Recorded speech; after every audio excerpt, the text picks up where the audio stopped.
I'm Qian Yun, and this is how my bizarre adventure started. One evening, I was casually playing a beast-themed farming and building game on my phone. Suddenly, the system sent me a weird message asking if I wanted to travel to the beast world and engage in a cross-century romance to help the species thrive. I was playing as a male character, so I laughed it off and clicked, not willing. But my hand slipped, and I accidentally selected willing.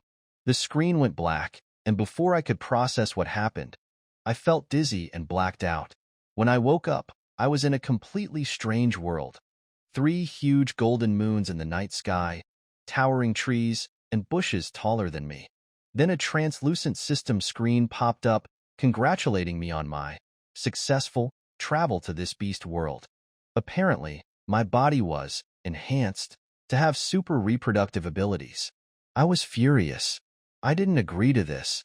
The system ignored my protests and disappeared, leaving me in the middle of nowhere. As I panicked, crying and overwhelmed, a massive white tiger leapt over me, scaring me into hiding in the tall grass. But it found me anyway. To my shock, the tiger transformed into a half-human, half-beast man with silver hair, purple eyes, and a very distracting outfit. Embarrassed, I blushed, but he didn't seem to notice. He asked which tribe I belonged to, but I was too stunned to answer. Before I knew it, he scooped me up and carried me to a nearby ritual site. At the site, I saw a large group of beast people, some in full beast form, others like him in half-beast form. They were gathered around a glowing stone statue of a female god. I learned from the tribe's healer that the ritual was to choose a sacred female, the one with the strongest reproductive power, to pair with the strongest male for the sake of creating powerful offspring. As I tried to keep a low profile, thinking I could pass off as someone unremarkable, the statue suddenly emitted a dazzling light directly onto me. The beasts cheered, declaring me the second sacred female. I was stunned. What had I gotten myself into? I was completely stunned, my ears ringing from the deafening beast roars around me. Covering my ears, I looked around in panic as the crowd's excitement barely settled after the healer motioned for silence. Their restrained growls and intense energy made me uneasy. This was a situation I wasn't prepared for. Apparently, having 2 sacred females chosen by the so-called female god was unprecedented. The healer, visibly trembling, declared this a divine blessing.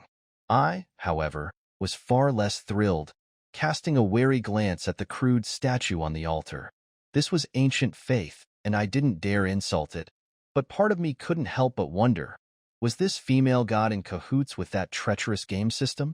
Then, the healer asked me, the tiger man who brought me here, where he found me.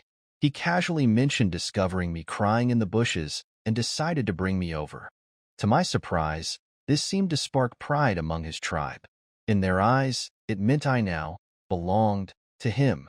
Demi's gaze lingered on me, but his expression grew more curious than triumphant. Unlike the other sacred female on the altar, I wasn't thrilled about this title. My fear and resistance must have been obvious, and he seemed intrigued by my reaction. Meanwhile, the other sacred female, a confident and elegant woman named Noma, tried to claim Demi's attention, but he refused her outright. The healer whispered to me that rejecting a sacred female's proposal could ruin a male's chances with other females, but I didn't care. I wasn't interested in being anyone's mate. When Demi's purple eyes locked onto mine, waiting for an answer, I hesitated and nervously muttered, "I'm hard to take care of." The crowd seemed relieved by my words, interpreting them as my subtle agreement. Demi even smiled and shifted into his tiger form, allowing me to climb onto his massive back. Before I knew it, the healer gently placed me on his back and warned him to avoid rough terrain to protect my delicate skin. As Demi carried me away, I couldn't stop my mind from spiraling. Riding a massive tiger felt surreal, but the thought of becoming his mate or, heaven forbid, having tiger cubs made me shiver.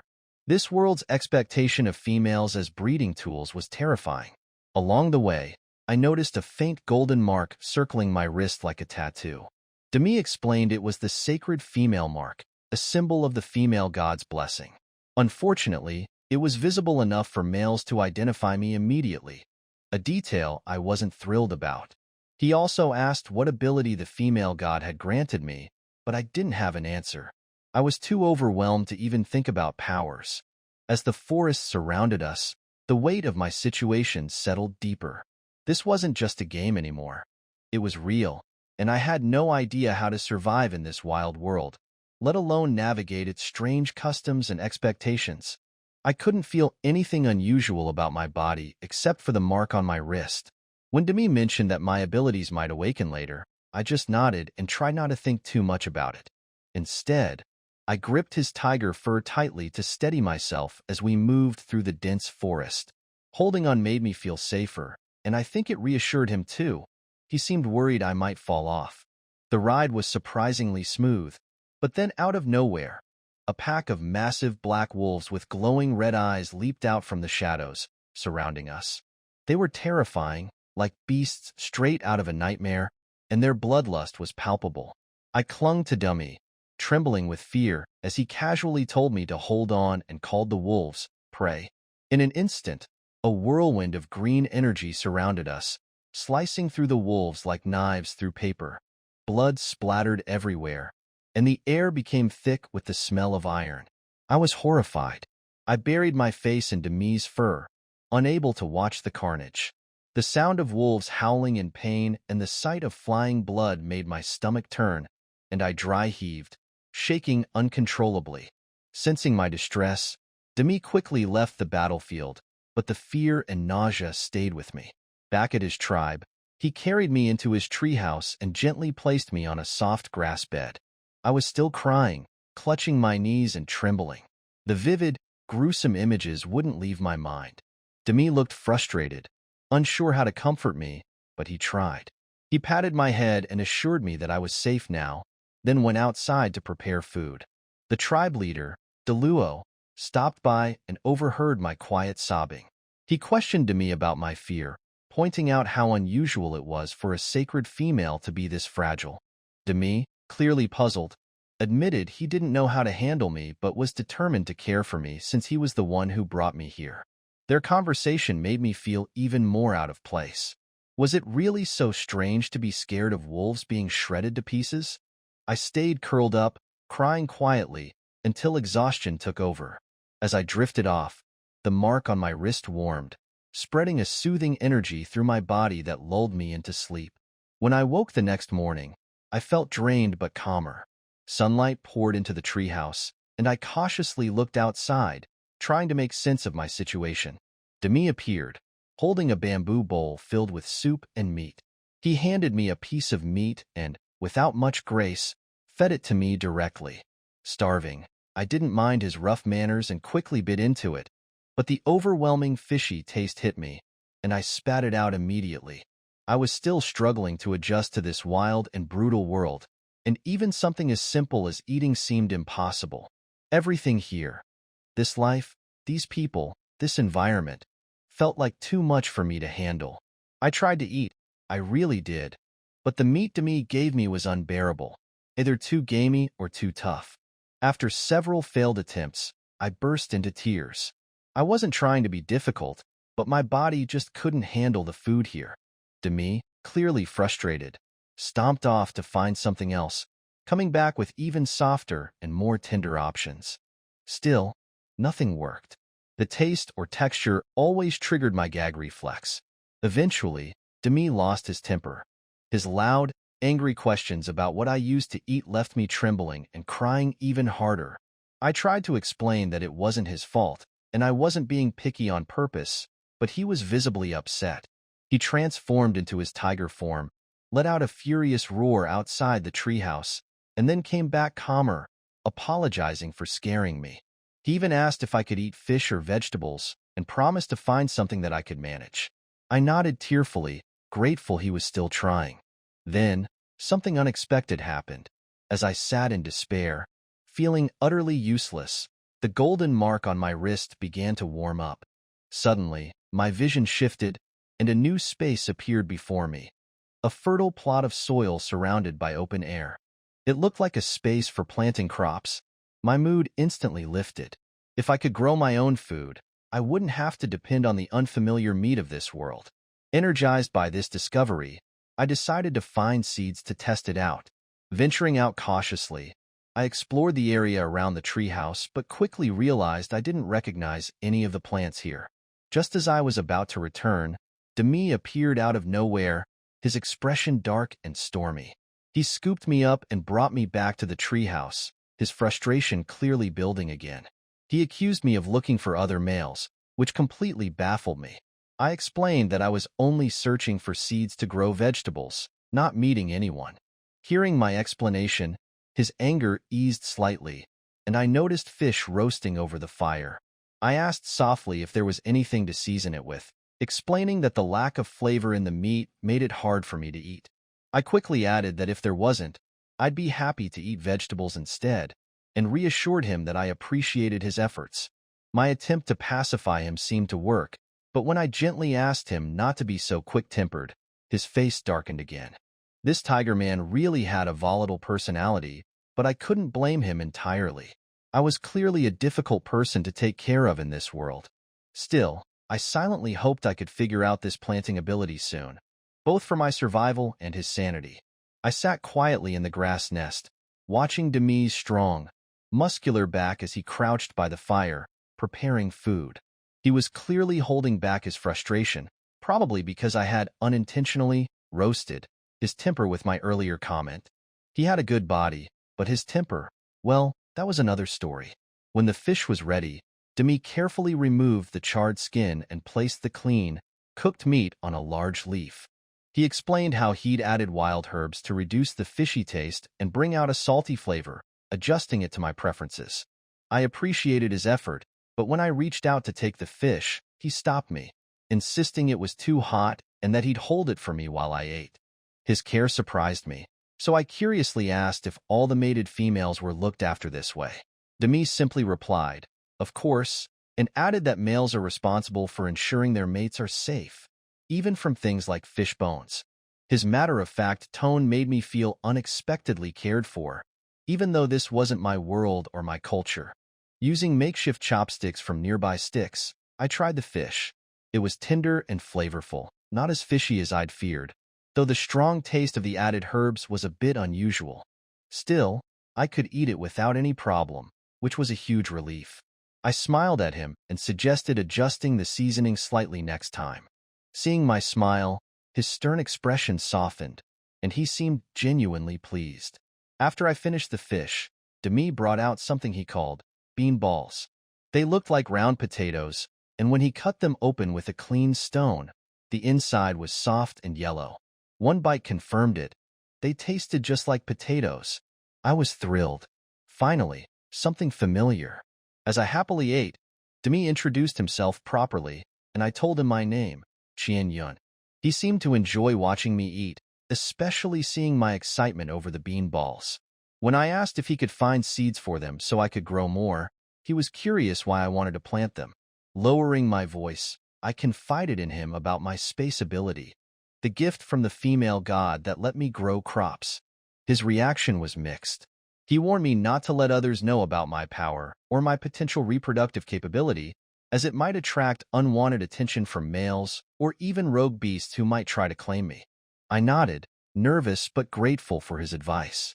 Demi reassured me that he would protect me, even if he had to stay close or ensure the tribe's safety while he hunted.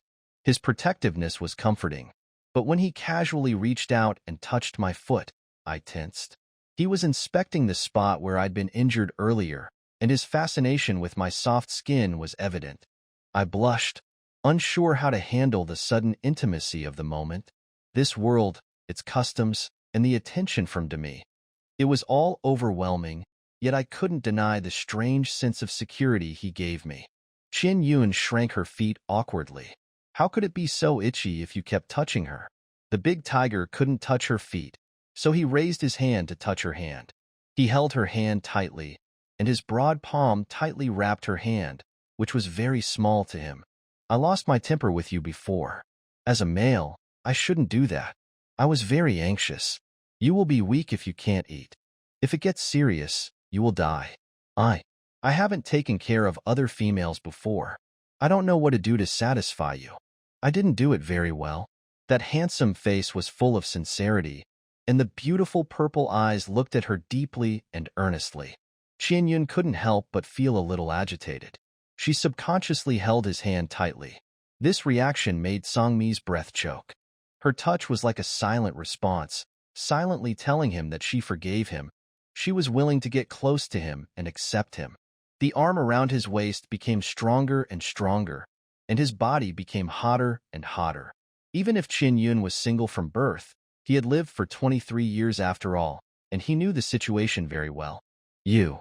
She raised her eyes to meet those eyes full of affection, and then he came over and kissed her on the lips, blocking her from saying anything else. Qianyun's whole body tensed up. Her mind went blank. Songmi looked at her nervous and helpless expression, expecting her reaction. After she came back to her senses, she didn't cry, make a scene, or resist his reaction. He lowered his head and continued to kiss her lips. The soft and sweet lips, with the unique scent of a single female, were very charming and seductive, and also deeply stimulated him, making the beast in his body burst out, and he completely fell in love with her sweetness. The originally gentle and tentative kiss suddenly became strong and overbearing. Qianyun couldn't resist such a fierce and dense kiss, but her body was weak and she couldn't resist it at all. It seemed that in her heart, she didn't resist this feeling and didn't resist this big tiger. Her face flushed, her breathing tightened, and when she was about to suffocate, Songmi let her go and let her breathe for a few breaths. "Don't do this. The other orcs are watching," Qianyun said in panic with a red face. When Songmi heard this, he meant that they should not kiss outside, but kiss inside the tree hole. He picked her up and went into the tree hole to continue kissing her. Her delicate and tender body was so white and delicate that a little force would leave a red mark, which made Songmi stay calm and dare not use too much force. He pressed her against the grass nest, supported her with his arms on both sides, and leaned over to look at her. Qianyun was so embarrassed that she was about to die. She panted and said with a bit of grievance, "You are too fierce. You yelled at me before. If I make you angry in the future, you will definitely beat me and eat me." These words made Songmi furious. "I don't eat females, I don't beat females, and I won't do that to you. I was anxious when you couldn't eat, and I was also angry that I didn't take good care of you." Why did she have such a messed up idea? Songmi was so angry that he couldn't say anything. After a while, he said, "You can scold me, you can hit me. Come, I'll let you bite it." He grabbed her wrist and pushed her hand to touch his neck. The force made her unable to retract her hand, and she could only be forced to touch his neck. The delicate neck, the prominent Adam's apple, and the breathing was a little fast because of anger. Such a neck was too tempting. Qianyun did not move, and she did not have that much strength. She felt that this tiger was a little perverted and too emotionally unstable. Seeing that she did not react, Songmi grabbed her hand and pulled her down to him. Qianyun reacted suddenly, and her face turned pale with fear. "Don't move." She was about to cry. How could he start to act like a hooligan when he disagreed with her? "Do the males in your tribe force the females like this?" Songmi was angry. "How did I force you? Some females like to touch the muscles of their partners. I'll let you touch it, on the stomach, chest, legs, or other places." He pressed her hand on his abdominal muscles and gently stroked it a few times. "Does it feel good? Are you happy when you touch me?" "How can I be happy?" Qianyun collapsed. She was so scared. Okay. She was so scared that she thought she was going to continue touching. Songmi was so angry that he laughed. Which male farts when he is mating with the female he likes? "Listen to what you said." Qianyun was desperate. She felt that there was a generation gap between her and him. What did he hear is what she said. "There is a huge generation gap between humans and orcs. Big Tiger, I'm scared." Qianyun looked at him with red eyes. Seeing her tears and the fear and pleading in her eyes, Songmi's heart tightened. He let go of her hand and held her gently in his arms to comfort her. He didn't want to be with her anymore. He just wanted to hold her and comfort her. Songmi felt so guilty that he scared her before, which made her afraid of himself. Qianyun cried again after being emotionally excited. She felt dizzy and weak all over. She closed her eyes and leaned on his arms and fell asleep in a daze. Her breathing was steady, and she sobbed from time to time, looking weak and pitiful. Kangmi looked at her like this, took a deep breath, and the breath was stuck in his chest and couldn't be exhaled. Finally, he gently put her on the grass nest, got up and walked out of the tree hole. When Qinyun woke up, it was already dark. She heard the sound and subconsciously turned her head to look at the bonfire outside the tree hole. The wood was burning, crackling. The fire was very strong, and the big white tiger was lying lazily beside it. At the moment she sighed softly, Kangmi turned his head to look at her. The males from other tribes are here to find you. Chief Deluo has lit a big fire in the tribe. The males have prepared a lot of food, and everyone is waiting for you to wake up. Qinyun raised her hand to support her forehead, having a headache. What was coming finally came. Can we do as we agreed before? Sangmi frowned. I said that using fertility as an excuse is not a good idea. If you don't like those males, you can just reject them directly. If they bother you after you reject them, I'll help you beat them up. Qinyun sat up, looked at him hesitantly and asked, Can't you stop them from approaching me from the beginning? Sangmi looked at her expression and didn't understand. He recalled every word she said before, and he tried hard to understand what she meant. He said, No male has the ability to take care of a female by himself in the cold winter or rainy season, and neither do I. Some males care about their offspring, and some males don't care about their offspring. You are afraid of having pups and don't want pups, so you can choose males who don't care about having offspring as partners. Qinyun lowered her eyes, feeling inexplicably irritated. This world is set up like this, that is, females can mate with many males. She also understands that the more male partners a female has around her, the greater the chance of surviving the cold winter. But this doesn't mean that she, a human being, can accept it. Qinyun understood the principle of adapting to local customs, but it was not so easy to adapt to this local custom. As soon as she crossed over, she was asked to choose many orcs as her partners, which she could not accept at all. She was still not wild enough. It was not that the big white tiger was not strong enough, but that even orcs with superpowers were insignificant in the face of unshakable natural disasters. Females must have strong enough and sufficient partners to survive. If she wanted to live well in this world, she had to follow this process. Qinyun was very self-aware. In the face of the absolute power of the jungle, she, a human with some modern knowledge, had no ability to fight those wild beasts. She did not have that fighting power. Some of the knowledge she had in her mind, none of which could tell her that she could survive in the dangerous primeval forest with the fighting power of a scumbag. But she could not adapt, let alone be with those orcs. Even this world she was resisting with her whole body. At least for now, she couldn't accept that she could just randomly choose some males to form a mate and live with. Sangmi didn't pay much attention to her reaction to resisting other males, thinking that single females had never been tempted to form a mate, and their desire for males was not that strong. Change your clothes, I'll take you there. He got up and walked into the tree hole, and brought the animal skin clothes next to the grass nest to her. Qinyun unfolded the clothes and took a look. Seeing that it was a tube top and hip skirt style, and it was black and white like a cow's pattern, her expression became solemn. The light fur was soft, and the fur of an unknown animal felt good to the touch, and it was not thick. Sangmi had been paying attention to her little expression. Seeing that she seemed dissatisfied with the clothes, he said in a deep voice, The clothes sent by the leader were a bit thick. I made this set of clothes while you were asleep. You don't like it? An oppressive low voice sounded. Qinyun hurriedly said, It's not that I don't like it. The pattern is very beautiful, but the skirt is a little short. I'm a little shy, and I don't want other males to see my body. Sangmi's eyes flickered slightly. She didn't want other males to see her body, but he could see it. Okay, next time I make the skirt, make it longer, he said calmly. Qinyun. Now that things have come to this, she has no choice about this dress. She looked up at the big tiger standing in front of her, staring at her, and said softly, I'm going to change my clothes. Don't look at me like that. For fear that he would get angry, she added, I'm shy.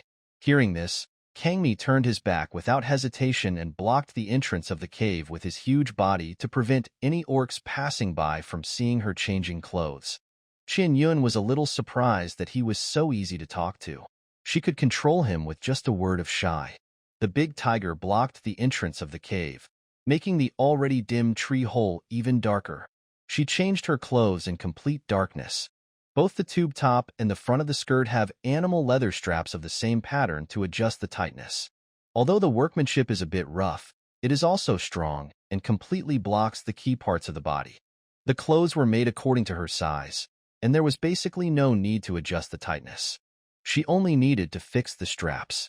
After changing clothes, Qian Yun walked towards the big tiger at the entrance of the cave, and she hesitated when looking at the tall tiger's back. Kangmi lay down, turned his head and looked at her and joked, "Can't climb the tiger's back?" Qian Yun asked sadly, "Do you think I am a good climber?" He chuckled. "It's right not to climb. This is the reaction of a single female.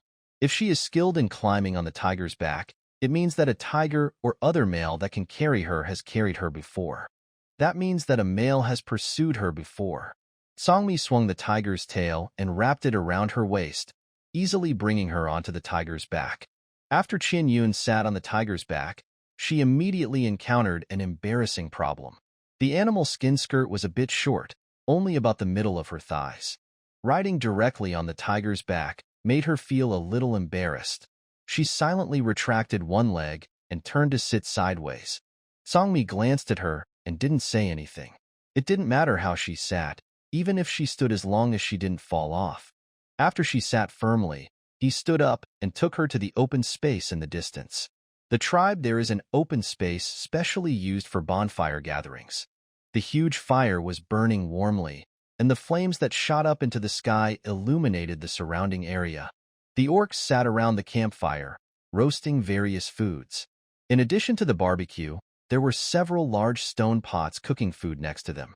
Kangmi took Qian Yun over there, and the noisy orcs over there all looked over. Qian Yun recognized at a glance which ones were males from other tribes. The Adar tribe was mainly composed of tiger beasts, all of which were big white tigers, and there were orcs of other races, but there were more than a dozen males of different races gathered together, looking at her eagerly. She knew what was going on. That kind of straight gaze didn't make her feel shy, but just scared. It was like a dog seeing a meat bone. Qian Yun just woke up. Kangmi found a place by the campfire and lay down. Qian Yun looked at the place below, slid down and landed on the large flat stone, and she sat on the stone. Kangmi glanced at the group of orcs next to him with cold eyes and said, "She is very timid, don't come over." After that, he changed into a human form and walked to the barbecue grill to check if the meat was cooked. Qian Yun. Her expression was very nervous, and she just walked away. Fortunately, at this time the witch doctor walked to her and looked at her gently. "You are in good condition. I was scared when I heard Kangmi say that you didn't eat. Later, I heard that you could eat, so I was relieved." Qian Yun smiled awkwardly. "I don't know if it's the power of the mark or the inability to adapt to the environment here, but my body occasionally feels uncomfortable." "Witch doctor, the clothes you wore before were very special. You should have been sent here by the goddess from a very distant tribe. The different living environment will make the female body feel uncomfortable. It will be fine after a few days of adaptation. If you feel uncomfortable, let Kangmi come to me." Then he sighed and said, "It has been a long time since the goddess has selected a holy female from a distant tribe." Qian Yun nodded. She did not take the witch doctor's words too seriously. She was not brought here by the goddess, but was sent here by the system.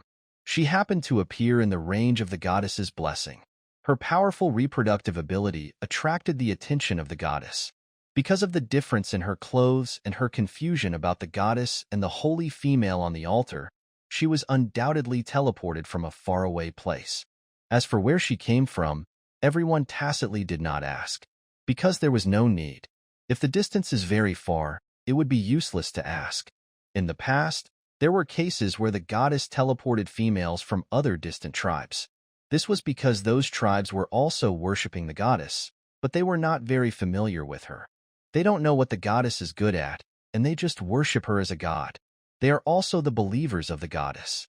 When it is necessary to choose a holy female, The goddess will choose the females with strong reproductive power from the females in those tribes to become holy females and get the blessing of divine power. It is undoubtedly the luckiest thing for females to be chosen by the goddess to become a holy female and get the blessing. Some females come to the central continent and are not very adaptable to the life here. They want to return to their original tribes, and their partners will send them back, but the journey is too long and they encounter dangers and many casualties. After that, the central continent prayed to the goddess not to choose holy females from the believers' tribes that are too far away, and to choose and bless them from the nearby tribes with the central continent as the center. A big leopard walked slowly in front of her and said, "Qian Yun, I am Jiaoda. I am Barrow." A big lion came over and said something. "Qian Yun, I am." Then the males came over and introduced themselves. A long string of difficult names floated into Qian Yun's ears, and her head was buzzing. In the end, she only remembered the leopard named Jiaoda and the golden lion named Barrow. The males were all in animal form.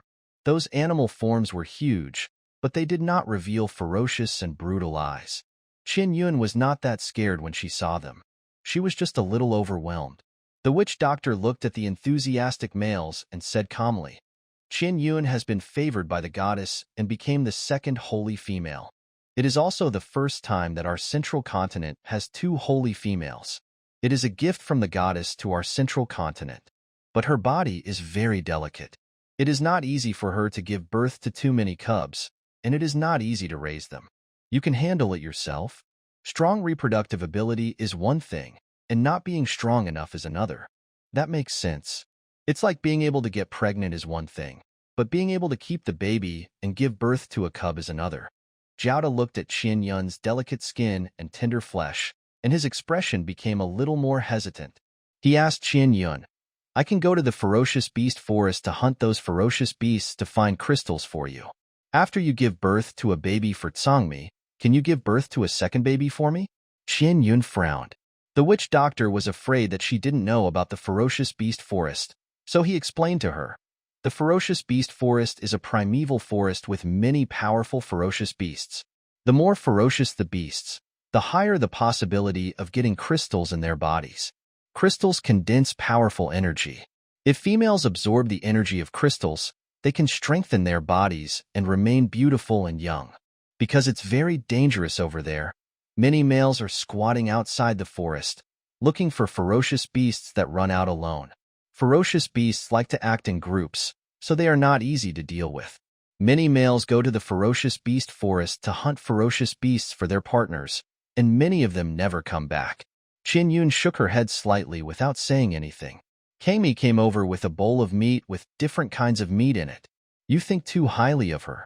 By the time Qian Yun can give birth to a second baby, you would have probably died in the ferocious beast forest," Kangmi said with a nasty mouth, and at the same time took a piece of warm meat and stuffed it into Qian Yun's mouth.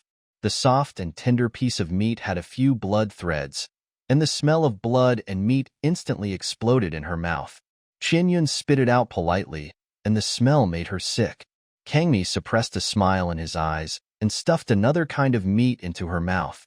"I've never eaten this meat before. Try it." Qian Yun wanted to resist, but she couldn't stand his force feeding.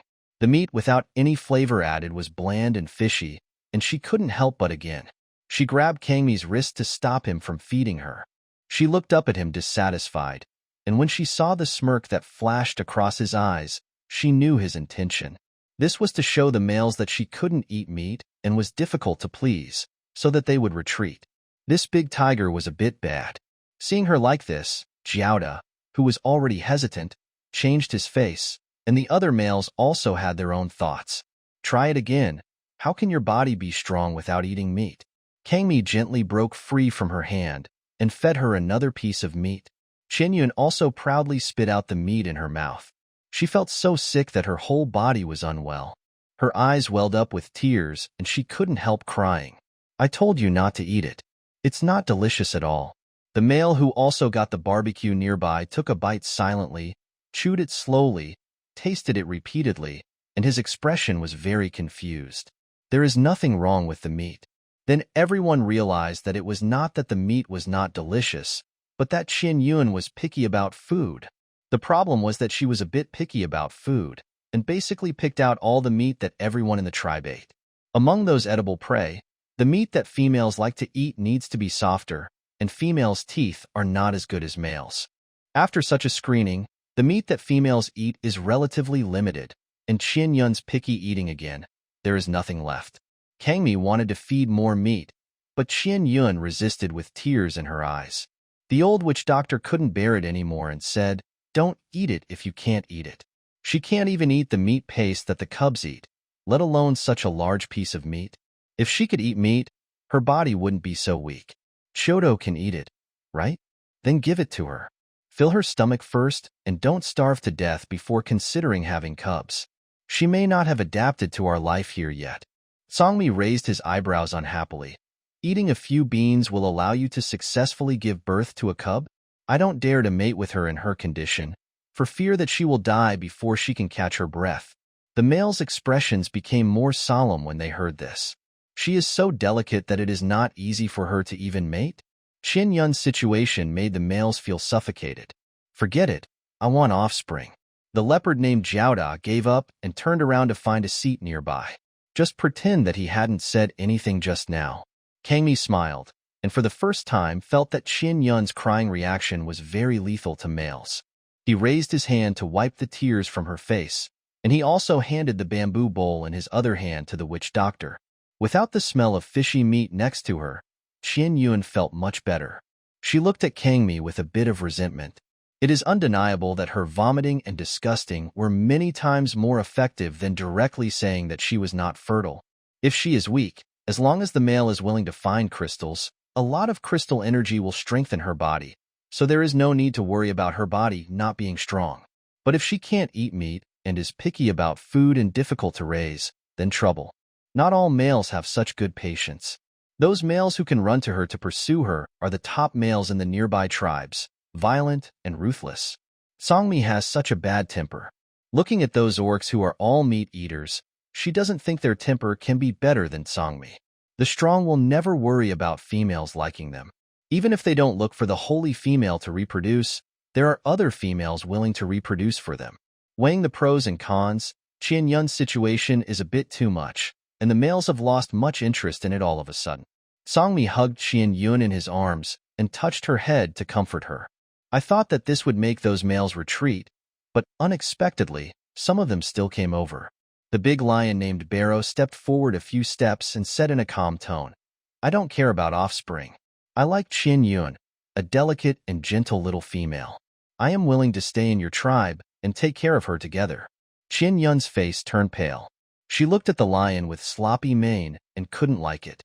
"I don't like lions very much," she said softly. This was a direct rejection.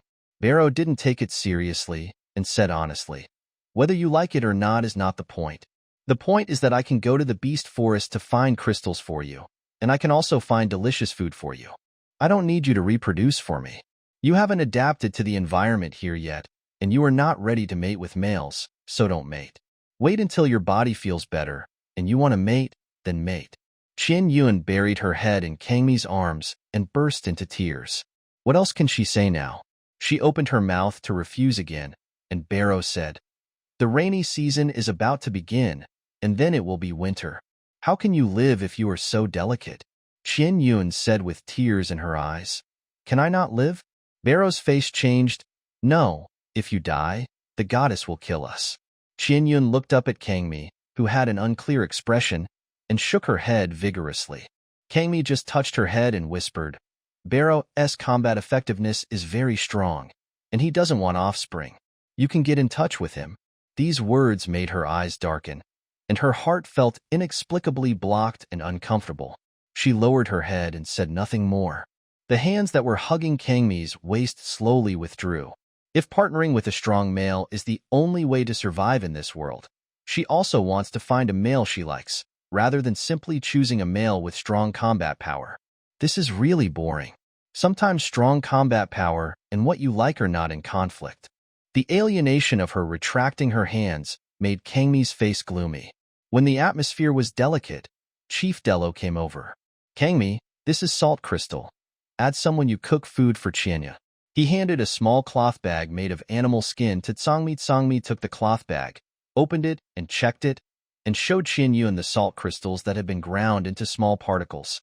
Salt crystals are blocks of salt condensed on the reefs of the sea. When the orcs cook food, in addition to using salty plants to add flavor, they also exchange this kind of salt crystals with orcs living on the seashore. The salt crystals in the sea do not have a taste like plants. Salt crystals only have a pure salty taste. Qianyun took a look and saw that there were quite a few salt crystals in the bag, but there were a lot of impurities. It was not pure white, but a little yellow. There are so many impurities. Won't it harm the females' bodies if they eat it like this? Can it be refined and made cleaner? Songmi clicked his tongue and did not argue with her. The females on their side had no problems after eating it. He asked seriously, "How do you refine it over there?" Qianyun thought for a while and said, "Dilute it with water. Just add some water to dissolve it and let it sit for a while. Some impurities will settle at the bottom, and those will be discarded. Filter the water above and filter it with wood ash or gravel. Put the filtered brine into a pot and boil it. When it is almost 1/10 of the water, filter it again and boil it again. At this time, the salt has been formed, but it needs to be filtered again. After filtering, put it into the pot and fry it until it is dry to make fine salt. Wood ash is the ash left after the wood is burned. The same method can be used to extract seawater." When she spoke, a group of males nearby listened curiously with their ears perked up. It was a very simple operation, and they all understood it. "Okay, I'll extract it now." Kangmi found a small stone pot and started to work beside her. He lit a fire to get ash. The salt crystals diluted and precipitated. While waiting, Kangmi took the cooked beans from the big campfire, cut them open with his supernatural power, took out the meat inside and put them in a bamboo bowl for Qianyun to eat. He also provided a small bamboo spoon. Qianyun looked at the food in her hand, and although she was unhappy, she still started to eat. She couldn't wrong herself, and she had to fill her stomach before she could do other things. After a while, Kangmi considerately brought Qianyun a portion of tender meat, and there were some wild vegetables on the meat. This meat has a lot of wild vegetables, and clean salt crystals are added to enhance the flavor. "You try it." Qianyun hesitated for a moment, put the bowl of beans in her hand aside, and raised her hand to take the bowl of meat. The tender pieces of meat did not look fully cooked, but there was no blood in them, and the pink color looked good. She leaned in to smell it, and the strong smell of wild vegetables covered the smell of the meat itself, and she didn't know what animal's meat it was. Seeing her looking and smelling, the males like Kangmi had depressed expressions and were expectant, waiting for her to eat. Qianyun took a small bite. The meat was very soft and tender, and there was no fishy smell. The taste was a bit like the sashimi she had eaten before. "What kind of meat is this?" "Kangmi, the meat of fat rats." Qianyun's body froze, and the next second her face turned pale. She disgustingly spat out the meat that she had not yet swallowed, and lay directly on the stone and spit nausea. Songmi exhaled heavily, holding his forehead with a headache. As expected, he still couldn't have too much hope. He thought that the meat was not flavored with wild vegetables, which made her feel that the fishy smell was too strong. Now it seems that it is not because of the salty taste. Qianyun felt terrible and kicked Songmi in anger and panic. The force was like acting coquettishly, and Songmi took advantage of the situation to hold her naughty foot. He sat on the stone and took her into his arms to coax her. "No, I won't eat it anymore. I'll eat beans every day instead of that meat." Qianyun couldn't stop feeling nauseous, but the witch doctor was considerate and took a wild fruit for her. A bright red wild fruit. She took a bite. Her mouth was full of sourness, and the sourness was comparable to that of a lemon. "It's too painful for me to live here." Kangmi raised his eyebrows in displeasure when he heard this. He took the wild fruit in her hand and took a bite. It was so sour that he spat it out. He raised his eyes and glared at the witch doctor, who meant well, but did something bad. The witch doctor also reacted, turned around and brought a handful of berries. "This one is definitely fine." He threw one into his mouth to confirm. Kangmi took the berries and stuffed one into Qianyun's sour and numb mouth. Qianyun reacted very resistant, but he held her and raised her head slightly so that she could not resist. "This one is sweet." He stuffed 2 more into her mouth. The mouthful of sweet berries collided between her teeth, and the squeezed juice gently filled her mouth. Qian Yun tasted the sweetness, and there was no previous resistance, and her emotions gradually calmed down. Kang Mi fed her several more berries afterwards. You can cry because of the sourness of a wild fruit. How can you cry so much? Baro looked at Qian Yun with a melancholy face. His heart almost fell when he saw her pitiful look. This also proved that Qian Yun was not easy to raise. The big tiger of the Adar tribe was relatively calm. After all, Kang Mi had run around the tribe looking for food before, and they already knew that Qian Yun could not eat meat. Now seeing that she was so delicate and difficult to take care of, they were prepared. Anyway, all the pressure was given to Kang Mi. Originally, among the group of males, Jiaoda and Baro were the most interested in Qian Yun. After Qian Yun's operations, Baro was helpless. At this moment, the big lion's mind was not on how difficult this little female was to raise, but whether he could take good care of her with his ability. It felt like she would die if he didn't watch her for a while, and she was more fragile than a cub. Jiaoda next to him also lost any mood and turned to pursue Norma. Just as he walked out of the tribe, he saw Norma riding a panther and his face lit up. Norma, you are here. Hearing Jiaoda's voice, Qian Yun couldn't help but frown. Norma is a holy female, and her arrival makes the single males present very excited. The purpose of the goddess selecting the holy female is to mate with strong males to get better offspring. It doesn't mean that other males can't mate with the holy female. It's just that the strong ones are given priority. As long as the holy female likes, ordinary males can also become her partners. Norma's arrival made the males present begin to move. Qian Yun subconsciously raised her eyes to look at Songmi, only to see that he was not affected at all, and kept looking at her quietly with his eyes down. There was a deep emotion in his purple eyes that she couldn't understand. The 4 eyes met. The atmosphere couldn't help but become subtle. Thinking back to what this guy said about letting her have contact with Baro, she felt annoyed in her heart and lowered her eyes and didn't want to look at him. The next second he pinched her chin and forced her to look at him. That cold and handsome face came closer. Kang Mi lowered his head and kissed her lips, lingering on her lips with a bit of tenderness in his strength. Qian Yun's body froze. The masculine breath was wild and domineering, tightly enveloping her whole body, making her whole body filled with a chill, and her body could not move. He was using his momentum to suppress her.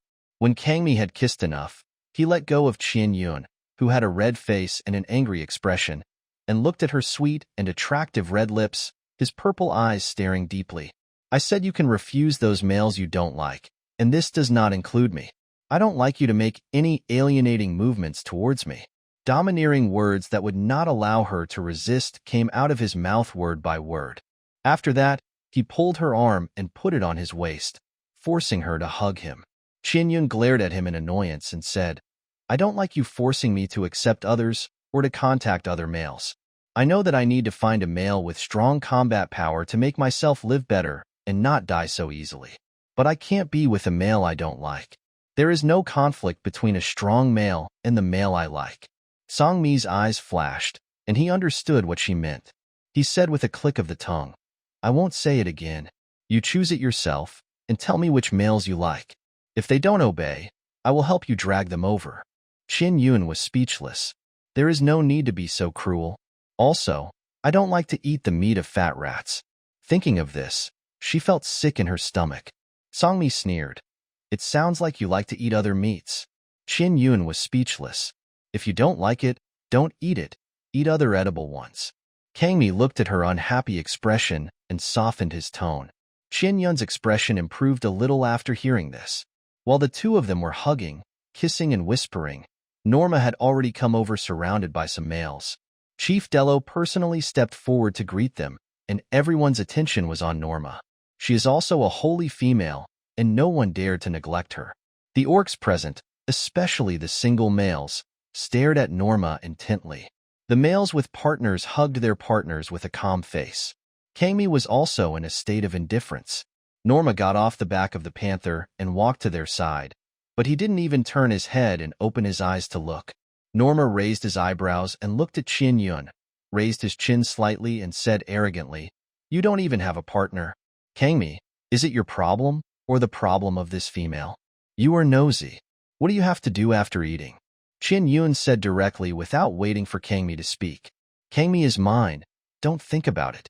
The light and indifferent words directly declared sovereignty, which made Norma's face extremely annoyed.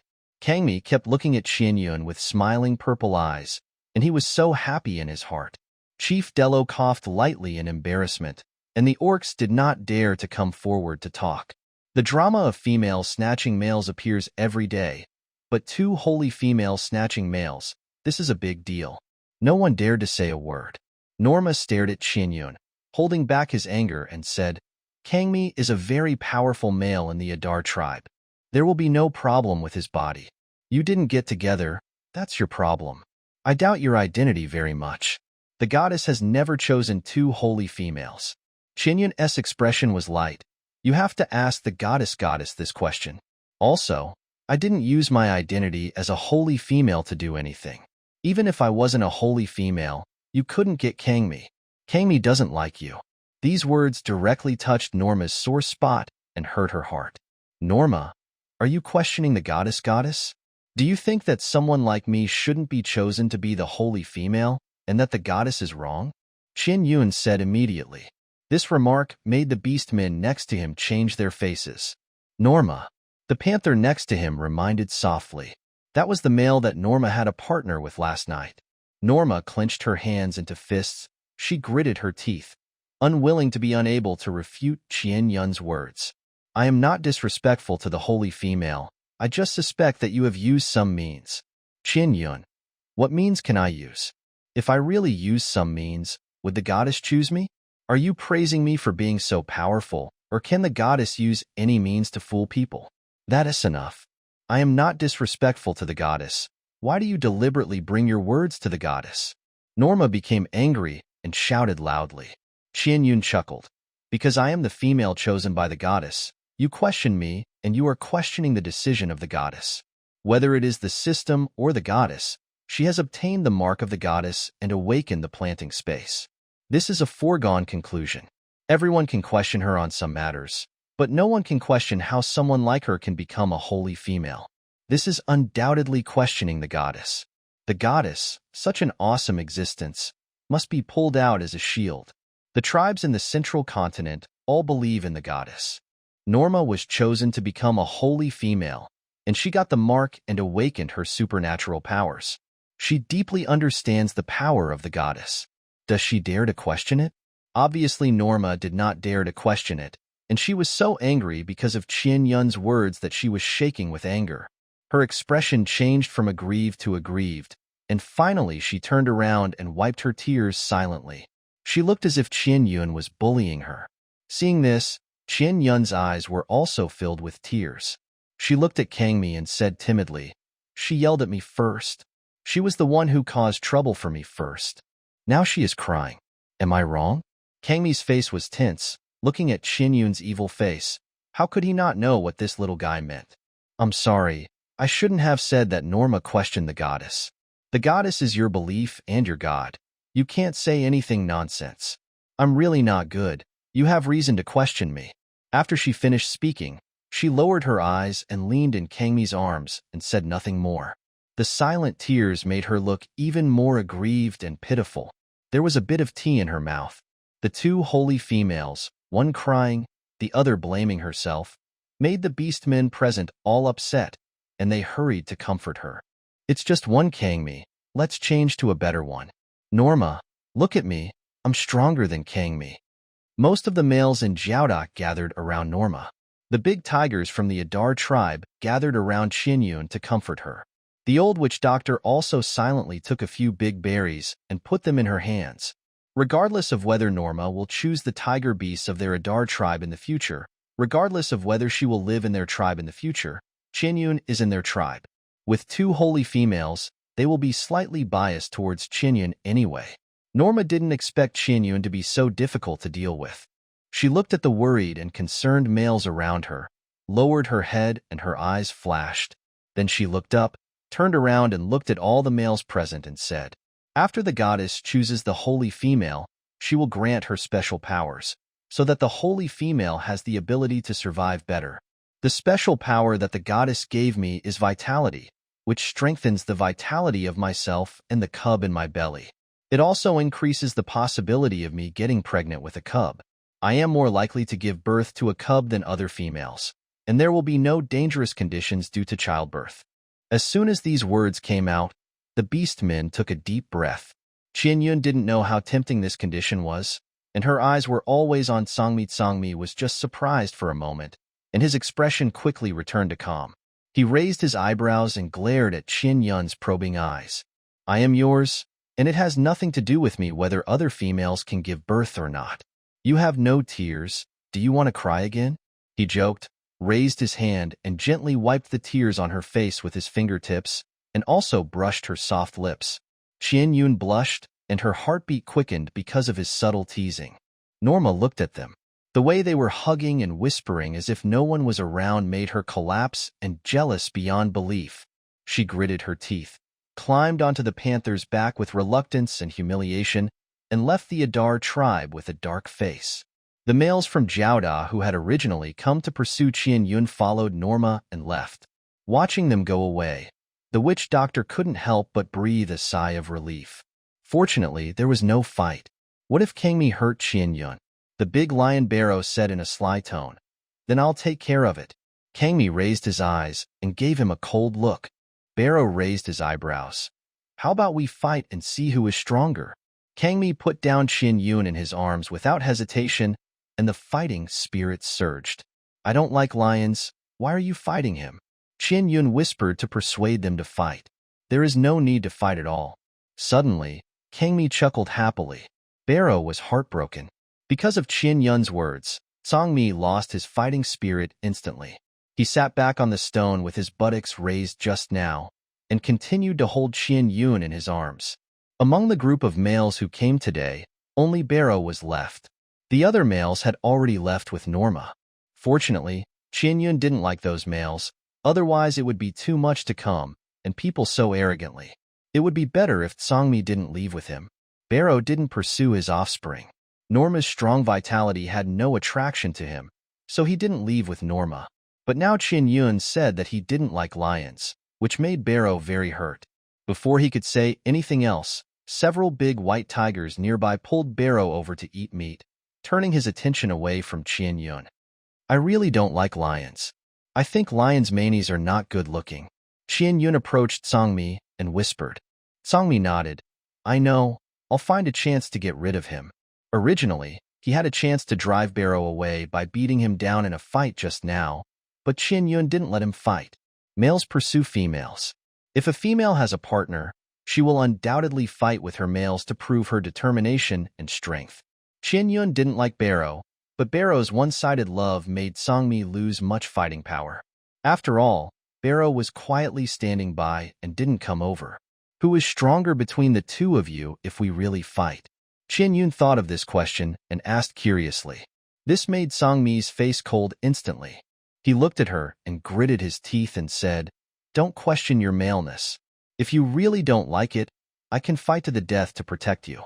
Those single males in the tribes on the central continent can't defeat me. Qianyun was stunned. Her thoughts were a little scattered. She thought of a plot she encountered when she played the Beast World game before.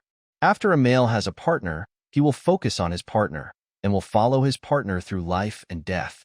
If he encounters danger, the male will really protect his partner with his life.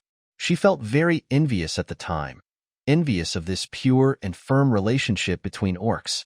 But when she heard Sangmi's words at this moment, she suddenly felt a little confused. She felt it was unreal and a little bit unbelievable. Seeing Qianyun suddenly distracted, Sangmi was also amused. Why is she so different? But he did not disturb her distraction and held her quietly, waiting for her to come back to her senses. When Qianyun came back to her senses, Sangmi asked, There is fish cooked in the stone pot over there. Do you want to eat it? Qianyun thought about it and nodded. Sangmi put her on the stone, and he went over and filled a bowl for her with a bamboo bowl.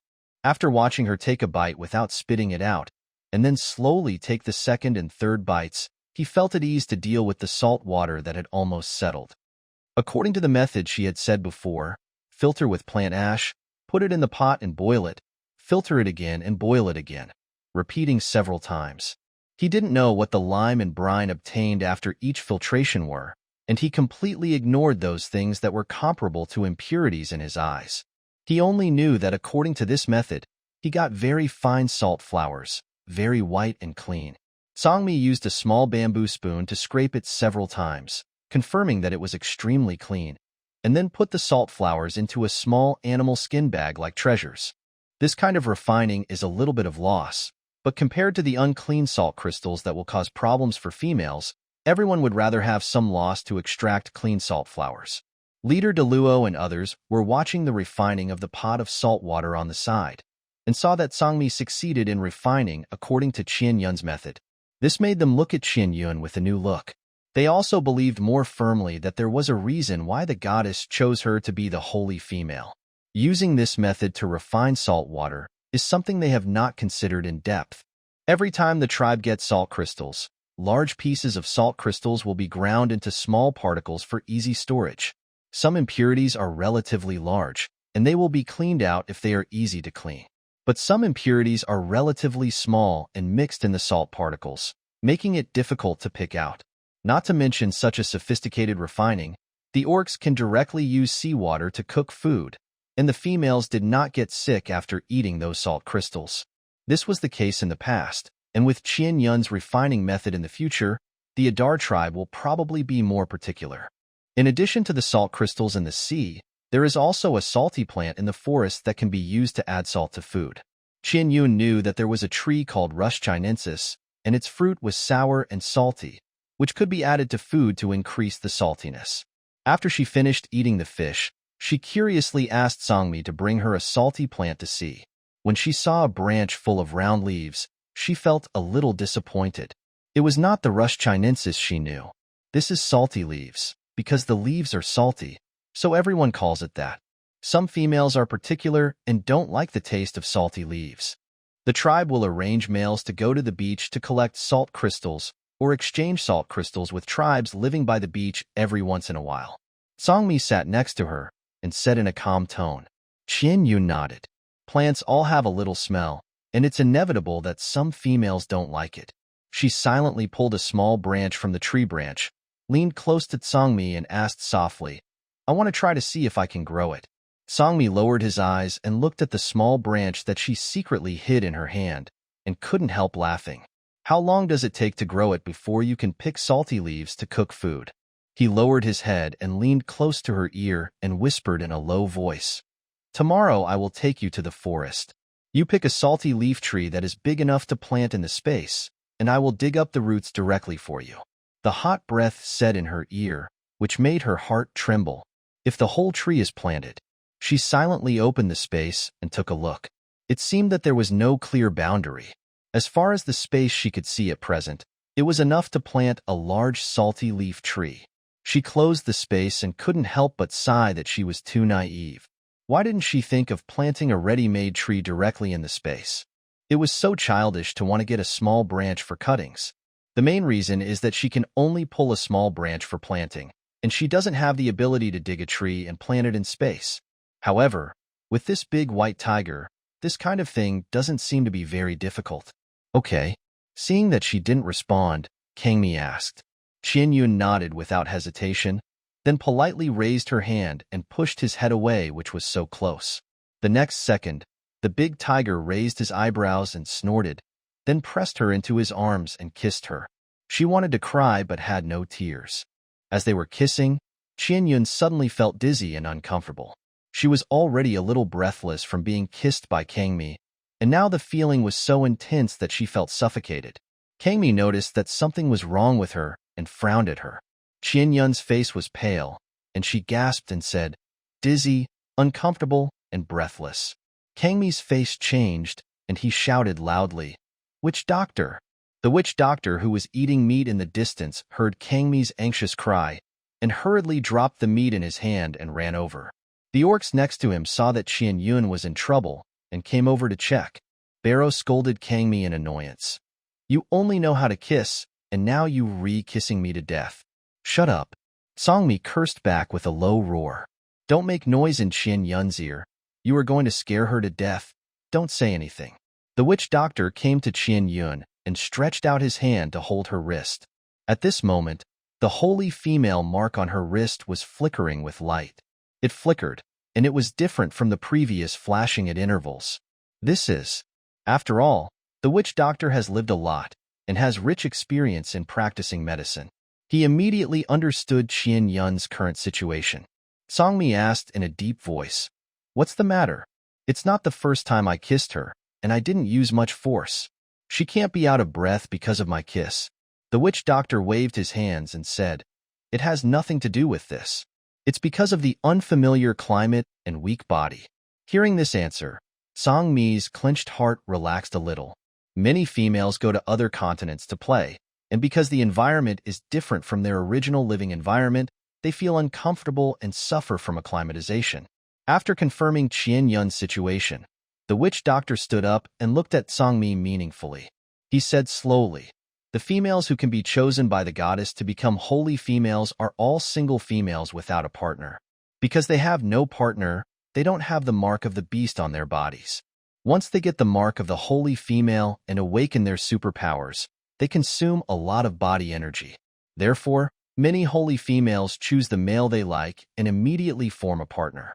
After getting the male's mark of the beast, the energy of the mark of the beast will protect them.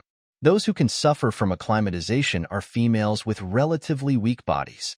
Qian Yun's physique is also relatively weak, so it is not surprising that this situation occurs." The witch doctor's words put everyone at ease. Acclimatization is generally not a big problem. The holy female has the mark of the goddess, so it is absolutely impossible for her to die from acclimatization. The witch doctor released the wood-type power, and the green and vibrant power entered Qian Yun's body, easing the uncomfortable feeling all over her body. In particular, the feeling of suffocation was relieved a lot, and she was gasping for breath and felt exhausted. Kangmi carefully held her in his arms, his eyes full of worry and heartache. He was silent for a few seconds, then raised his eyes with a firm look. "I'm going to the ferocious beast forest to find crystals for Qian Yun." The next second, Chief Deluo slapped him on the forehead, making him look confused. Chief Deluo looked at him angrily. The witch doctor said it very clearly, "The mark of the beast. The mark of the beast. The mark of the beast. You are going to the ferocious beast forest now? Are you ready to die there?" Kangmi was awakened instantly by the roar of Chief Deluo. He carried Qian Yun and ran back to his tiger den without hesitation. Qian Yun felt that she was gently placed in the soft grass nest. She felt dizzy, weak, and a little nauseous. She half squinted her eyes and looked at the figure lying beside her and murmured, "Kangmi, I want to drink water." Kangmi immediately took the water, drank a sip himself, lowered his head and covered her pale lips, and slowly fed her water. Qian Yun was a little resistant to this way of feeding water, but she was really thirsty. Why is this water a little sweet? She couldn't control it at all, and drank the water greedily to relieve her thirst. Until she had drunk enough, and turned her head away and didn't want to drink anymore, he stopped feeding her. Kangmi sat beside Qian Yun, lowered his eyes and looked at her quietly with her head tilted, frowning and still feeling uncomfortable. The bonfire at the entrance of the cave had been extinguished, and the light in the tree hole was extremely dim. But the orc's vision would not be affected by the darkness. There the eyes can clearly see everything in the darkness. Qian Yun fell into a daze and fell asleep. During this time, she felt Songmi kissing her gently. Her body was a little cold, and his body temperature was very high. The warm feeling made her hug him. This hug was like her response, and Songmi's restrained emotions burst out instantly. His kiss turned from gentle to strong, spreading from her lips to her neck. The cold and hot touched each other, hugged each other closely, and every inch of her tender skin made Songmi's breathing quicken and his blood dilate. The animal nature was rioting, and the male's courtship breath was released tyrannically, locking her tightly. His hot kisses also fell on every part of her. An inch of skin was touched, guiding her to release a charming and seductive breath. Qian Yun's body was covered with heat, and an indescribable feeling was stirring. His touch made her very clear what he was doing. She was also conscious, but she couldn't resist, The strong male breath did not suppress her or force her. Instead, it made her feel very at ease and wanted to get close to him. He always paid attention to her emotions and kissed her gently, let her completely fall into the indescribable wonder that followed. There were constant sounds in the tree hole. Her body temperature became warmer, and her condition gradually improved. The ambiguous and emotional atmosphere made Sangmi dare not. Careless, he didn't dare to lose control too much and hurt her. He gritted his teeth and endured it. He had never felt so aggrieved. After they successfully became a couple, and his beast mark was transferred to Qian Yun's body. But she had already fallen into a deep sleep. Sangmi snorted coldly and turned into a beast and lay beside her. She slept well all night. The big tiger couldn't sleep all night. He stared at the sleeping face, waiting for the sky outside to be bright, waiting for her to open her sleepy eyes. The next second, the big tiger turned into a human form and pressed on her. Qian Yun was not fully awake yet, and when she looked up, she met Sangmi's cold and handsome face with resentment, and she frowned. You slept soundly, but I didn't sleep well all night. Are you feeling better now? Can you let me feel better? He said gently, biting his teeth. Qian Yun was at a loss. How did I make you unhappy? Sangmi didn't explain, but used his actions to prove how unhappy and aggrieved he was. He stretched out his hand and tore off the animal skin covering her body, and her body was instantly exposed to the air. She was so scared that she was blocked by his kiss before she could even make a sound. His domineering and overbearing attitude frightened her, and she couldn't resist at all. Without the gentleness of last night, he was like a beast at this moment, possessing her with terrible possessiveness. His movements were very rough, but the degree of roughness was within the range that her body could bear. She didn't feel it was painful, but not uncomfortable. Instead, it was inexplicably ecstatic that was tormenting and deep. Qian Yun was exhausted and fell into a deep sleep. When she woke up, the sun was already high in the sky. She was lying in the grass nest. She turned her head and looked at the big white tiger lying on the tree hole and frowned. She grabbed a handful of hay and threw it over. The distance was a bit far, and those few pieces of grass could not reach him at all. Sangmi turned his head and laughed softly at her childish action.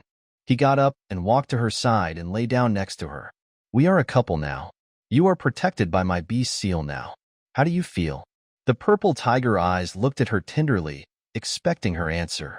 When they were close, her reaction satisfied him very much. Qian Yun felt it carefully and said weakly, I'm so hungry. I feel like I'm starving to death.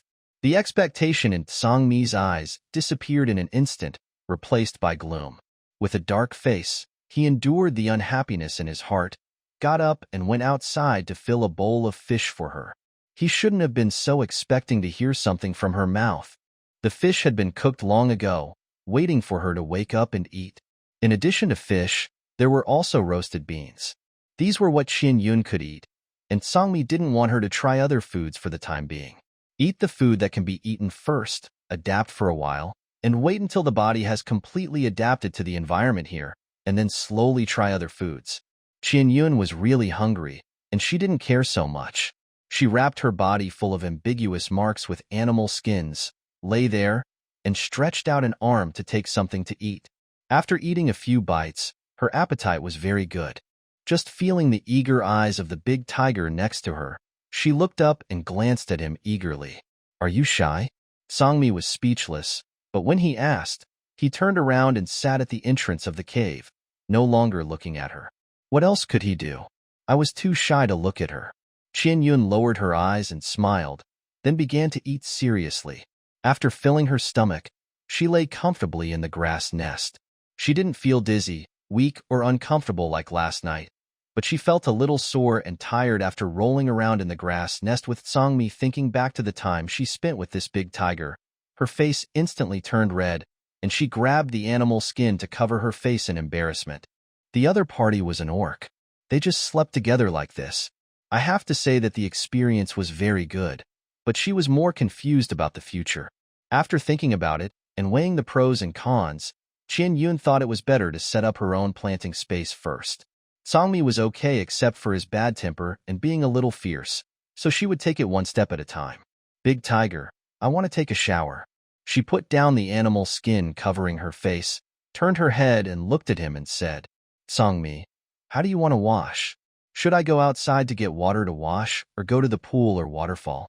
Qian Yun thought for a few seconds and said, Go to the waterfall. I want to use the water flow to wash.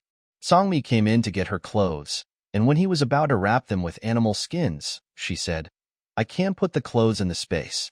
There are some places in the space where you can put things. He handed the clothes to her without hesitation and wrapped the beans in the fire outside with leaves. You can also keep this. If you are hungry, you can eat it. Whether it is fish or beans, it is not very filling. I will take you to the waterfall to take a bath first, and then look for salt leaf trees. We may be active in the wild for a long time. You can eat it when you are hungry. Qian Yun responded and put the beans into the space. There is black soil in the space, but not the entire area is black soil. There are some places next to the land, which are enough to store her personal items. She thought that the places next to the land should be used to store the harvested crops. After a simple tidying up, Songmi wrapped her tightly with animal skin, leaving only her head outside, and carried her out of the tree hole. He carried her directly like this. Qian Yun's current state was not suitable for him to transform into an animal and carry her over, so he could only carry her horizontally. Qian Yun had eaten her fill, her expression was calm, and she leaned in his arms obediently at this moment. Songmi looked down at her for a few times, and finally couldn't help but lean over and kissed her lips a few times. Qian Yun's face turned red, and she struggled a little shyly. That's enough. There are orcs next to us. Don't kiss me. She turned her head away to avoid his hooliganism, and turned her head to see the leader and others on the side, embarrassed to the point of vomiting blood. They passed by here, and saw the orcs next to them. Songmi's expression was very calm, and he didn't take them seriously at all. A bad smile surged in his purple eyes, and seeing Qian Yun so delicate and shy, his emotions in his heart became more restless. Seeing that he was about to come over to kiss her again, Qian Yun bit his shoulder in anger. The bite was full of tight muscles. As expected, she couldn't bite it, leaving only a shallow tooth mark on his skin. It was so humiliating. Songmi had already laughed out loud. He looked at Qian Yun with a depressed expression and was extremely happy. Okay, I'll take you to the waterfall to take a bath. I'm going to use my supernatural power, he reminded her. Then Qian Yun only felt the surrounding scenery flash by quickly, and when she came back to her senses, they were far away from the tribe. Songmi used his supernatural power to move quickly and soon arrived at a waterfall. The waterfall was very large, and the water poured down and rolled white water in the pool below. Standing next to it, Qian Yun could feel the coolness coming towards her. Songmi put her on a flat stone under the waterfall. This position was just right. A few steps away, she would encounter a small stream of water, which was enough for her to take a bath. Qian Yun stood there, looking at Songmi, who stood by her side and didn't move away at all, a little awkwardly. Songmi raised his eyebrows. It's very dangerous here. If you get dizzy and lose your balance, you will fall down. There are undercurrents under the water. If you fall down, you will die. I am your male. Qian Yun took a deep breath and said nothing. She looked at him quietly, with a bit of grievance and pity in her eyes. She showed weakness silently, and the big tiger couldn't stand that look and turned around with a dark face. Since you are my male, then please accommodate me a little. Don't be so fierce. Don't yell at me like that. I just don't want someone to look at me when I take a bath or change clothes. Even if it's you. I'm not used to it. My face is going to be red to death, Qian Yun said softly, looking around, putting the animal skin on the stone, walking over carefully barefoot, and standing under the stream of water with enough water but not too strong. From head to toe, the cool water made her feel comfortable. Songmi curled his lips and savored her words, meaning that she was more shy in front of him. He couldn't help laughing in his eyes. Qian Yun carefully washed her body. Her fair skin was full of traces left after the tenderness. The pink color was conspicuous and ambiguous. At the same time, she also saw the tiger pattern on her belly. The pattern was just to the left of her belly button. A tiger head about the size of a bottle cap appeared there like a tattoo. Although the pattern was small, the purple eyes were sharp. It was completely a smaller version of Tsangmi. This was the beast mark. She looked down curiously. Knowing that males only have one mark in their lifetime, called the beast mark, it is a bond connecting their partners. As long as a female has a beast mark on her body, no matter where she is, the male can find her. It was like starlight in the dark, guiding the male all the way forward, walking to his partner regardless of wind and rain. At the same time, the beast mark contains energy that can strengthen and nourish the female's body. A male gets a beast mark when he mates with him. A male gets many beast marks when he mates with many males. Having many partners and getting many beast marks is also one of the ways for females to increase their survival rate. The more beast marks there are, the more energy they get. The more partners there are, the more meticulous care they get, and they have no worries about food and clothing. Qian Yun gently stroked the beast mark on her belly. This was not just a simple relationship of rolling in the grass nest, but they were tied together for life. Her emotions were quite complicated. After a few seconds of distraction, she came back to her senses, took the animal skin from the stone and wiped her body briefly, and took out the clothes that Sangmi had given her before from the space and put them on. The creamy white style touched her heart because the animal skin skirt was knee-length. This was newly made by Sangmi, and the length of the skirt was increased according to her previous request. The skirt was longer, which avoided many inconveniences. But a new problem arose. There were no small underwear. Qian Yun stood there and silently adapted to the dressing style of the beast men. Maybe there was no movement behind him. So Tsangmi turned his head to look. What's wrong? Don't you like it? Qian Yun shook her head and looked at him softly and replied, I like it. Hearing her voice, Tsangmi's heart was gently scratched. He turned into an animal and slowly walked to her side. She consciously climbed on the tiger's back and sat down. He took her to wander around in the woods. Only when sitting on the tiger's back, looking down from above, Qian Yun's sight would not be blocked by the tall bushes. On the tiger's back, she could see a lot of nearby scenery. Sangmi walked in the forest with slow and graceful steps, yet with strong majesty. Along the way, Qian Yun didn't see any familiar plants. The main reason was that even a wild grass was half a meter tall, and the grass was not the grass she was familiar with, let alone other things. I'm not very familiar with the things here, and I don't often go out in the wild. If you come across any edible and useful plants, can you tell me? Qian Yun asked. In a calm state, she didn't speak fast, and her tone was gentle and soft, which sounded like coquettishness to Tsangmi's ears. His eyes flickered, and he responded without hesitation. Okay. After that, he stopped, turned his head and looked at the thorny bush next to him and said, There are berries over there, the same kind of berries you have eaten. Those are berries similar to raspberries. I ate them by the big bonfire last night. They were delicious. Qian Yun thought for a few seconds and said with determination, Pull them up by the roots. I want to plant them in space. Kangmi uttered lightly, and the green wind in the air gathered sharply and cut into pieces the bushes blocking the periphery. Behind the bushes was a patch of thorny vines with bright red fruits, and the green wind also dissipated precisely in front of them, without damaging the berries at all. Kangmi went over, dug out the clusters of raspberry trees from the soil with a few scratches with his claws. Qian Yun moved her body, stretched out her hand and lay down, trying to see if she could put the raspberry trees into the space at this distance. Before she could confirm whether it was possible, the big tiger under her lay down directly and even picked up the raspberry trees with its claws so that her hands could completely touch them. At this distance, it was put into the space without any pressure. Qian Yun lowered her eyes and looked at the big tiger. Some small details really touched her. Very thoughtful. She blushed and reacted quickly, opened the space, dug a hole at the edge of the black soil, and planted this cluster of low raspberry trees. Anyway, let's plant it first and see if it works. She muttered softly. Kangmi lowered his eyes and noticed the looseness in the soil. He dug with his claws and grabbed a fat gray mouse from underneath. Qian Yun, there is also this fat mouse that you don't like to eat. Looking at the mouse that was as big as a football, Qian Yun sat up suddenly, frowning. She really couldn't like this kind of thing. A sly smile flashed in Kangmi's eyes. He didn't continue to tease her, and let go of his claws and let the big mouse go. Watching it sprint into the bushes next to it, Qianyun's tense nerves relaxed a little. I don't like those rats and insects very much. I don't eat them, Qianyun said seriously, fearing that the big tiger would catch those things for her to eat in the future. Kangmi responded casually, stood up, and took her forward.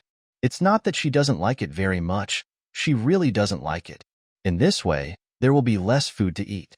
The big tiger felt a little melancholy. After walking a few steps, he saw the salt leaf tree. Oh, it's the salt leaf tree. Qianyun also noticed it. She was impressed by the round leaves. There were many trees of different sizes here. The salt leaf tree only had leaves, no flowers or fruits. Songmi asked generously, "Which one do you want?" His claws were ready, and he would definitely dig a tree she liked for her.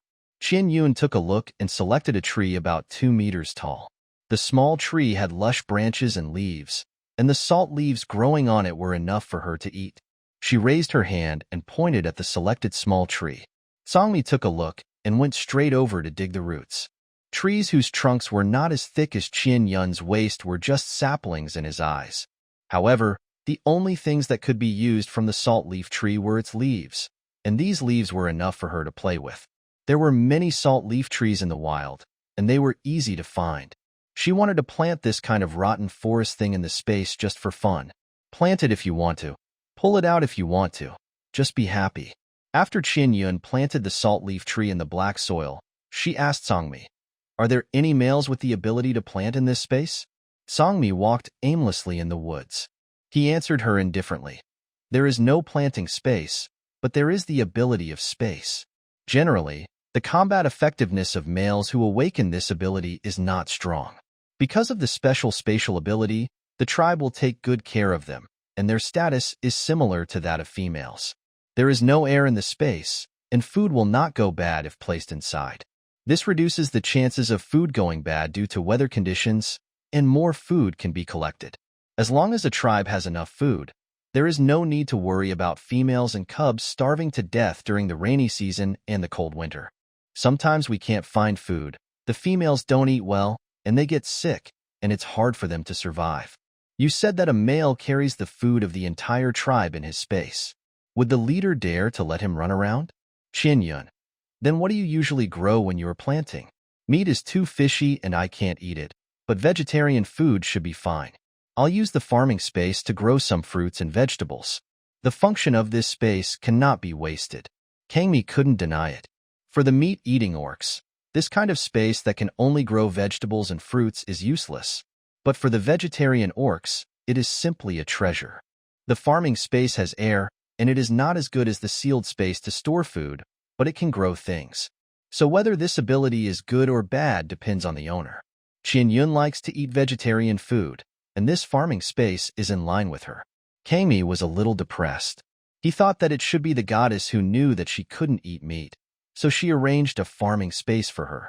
In this way, she can grow some vegetables and not starve herself to death. Now, instead of letting her try those meats, she prefers to collect seeds. He took her to find suitable seeds in the woods. He said, "You said you wanted seeds before. I asked the males in the tribe who can grow seeds. They have a lot of seeds over there. We can go and have a look when we go back. Take some of what you want. There is a kind of white sticky fruit behind the tribe. It has a golden shell. You can eat the white flesh inside after peeling it. It is very fragrant and sticky after cooking, and it has a sweet taste. White glutinous rice has a shell and is easy to store. It can be stored for a long time, as long as it is not exposed to moisture. When food is scarce, the leader will let everyone eat white glutinous rice." Qianyun stared at the air and fell into thought. Why does this description sound a bit like glutinous rice? She asked curiously. "Are the white glutinous rice small grains?" Songmi, "No, they are about the same size as the berries you ate before." Qianyun's mouth twitched. She was overthinking.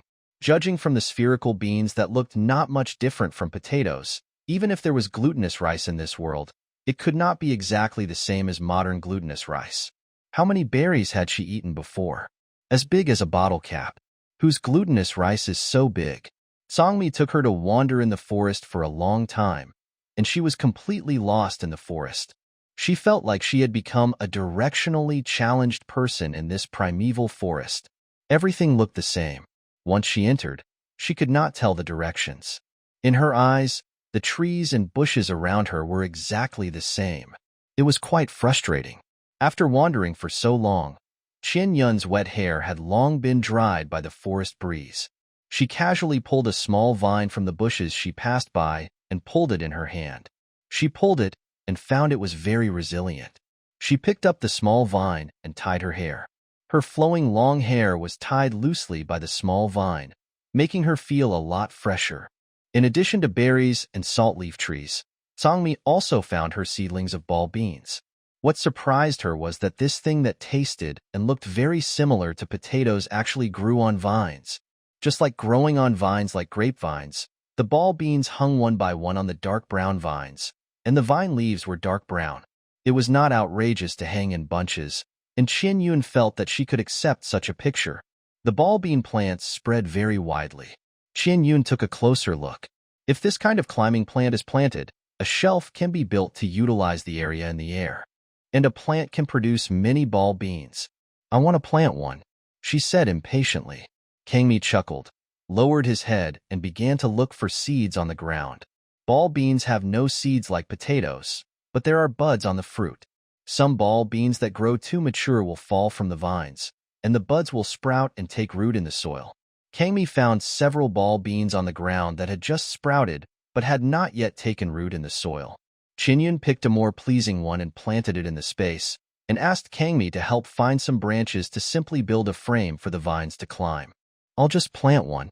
Hearing Qinyun's words, Kangmi threw the remaining ball beans away. Collecting berries, salt leaf trees, and ball beans this time was enough for Qinyun. Let's go back to the tribe. I'm curious about the white sticky seed. Her mind was on the white sticky seed. If the white sticky seed was something that could fill the stomach like glutinous rice, she would definitely use the remaining space for planting. Kangmi. Okay. She climbed onto the tiger's back and sat firmly, and he took her back to the tribe. As soon as they entered the tribe, they saw some males gathered there, and Chief Deluo was talking to them about something. Qian Yun, your suitor is here. Sangmi joked. Qian Yun felt suffocated when she heard such words that were more anticipated than her. Sangmi was eager for her to pick a few stronger males so that she could get better care and protection. When he was close to her, he was very domineering and released a strong possessive desire. But when it came to matters related to other males, he was very rational and had absolute cognition. He knew that it would be difficult for him to take care of Qian Yun alone during the rainy season and the cold winter. Those were lessons learned through blood and tears. How dare he be so willful and monopolize them? But Qian Yun couldn't accept it. She couldn't pair up with this male today and that male tomorrow. Anyone can urge her to find a new partner, but Sangmi can't. She was unhappy. The orcs had sharp hearing. Sangmi heard the conversation between the chief and the males from a distance and knew what was going on. Qian Yun is back, someone shouted, and everyone's eyes were all focused on Qian Yun. Sangmi slowed down and stopped in front of Chief Deluo, being stared at by the orcs in the beastly state around her. Qian Yun tensed up and looked at the chief with a stiff upper lip. Chief Deluo said, "These are the strong men from each tribe. They want to play with you." "What a play? Play for the purpose of forming a couple? I don't want to play." Qian Yun refused bluntly. Barrow was also nearby. When he heard Qian Yun's refusal, he couldn't help but look at Sangmi angrily and cursed. It's all because of that Sangmi. He kissed Qian Yun so hard that she couldn't breathe yesterday. Qian Yun didn't want to form a couple with us, which must beat Sangmi's oppression. Such accusations surprised Qian Yun, and Sangmi Kangmi wanted to drive me out of the tribe today, saying that Qian Yun doesn't like lions and doesn't look for male lion beasts. How hateful. The rainy season is coming, and you can't take care of Qian Yun by yourself. She is so delicate. Do you want her to not survive the rainy season? Qian Yun was a little angry. How can you say something auspicious? I said I don't like lions. I also said I don't like lions at the big bonfire last night. She felt that she couldn't let Kanmai take the blame, so she spoke. Barrow's original momentum against Kanmai disappeared instantly. He looked at Qian Yun with a sad face and asked loudly, "Why?" "I said I don't mind your weak body, and I don't want a cub." I can go to the beast forest to find crystals for you. Qinyun choked. Kangmi's purple eyes flashed with cold light, turned around and roared at Barrow, and the air was also gathered and transformed into a sharp green wind, and the killing intent was about to break out. Barrow's eyes flashed fiercely and instantly entered a fighting state. The air also became tense.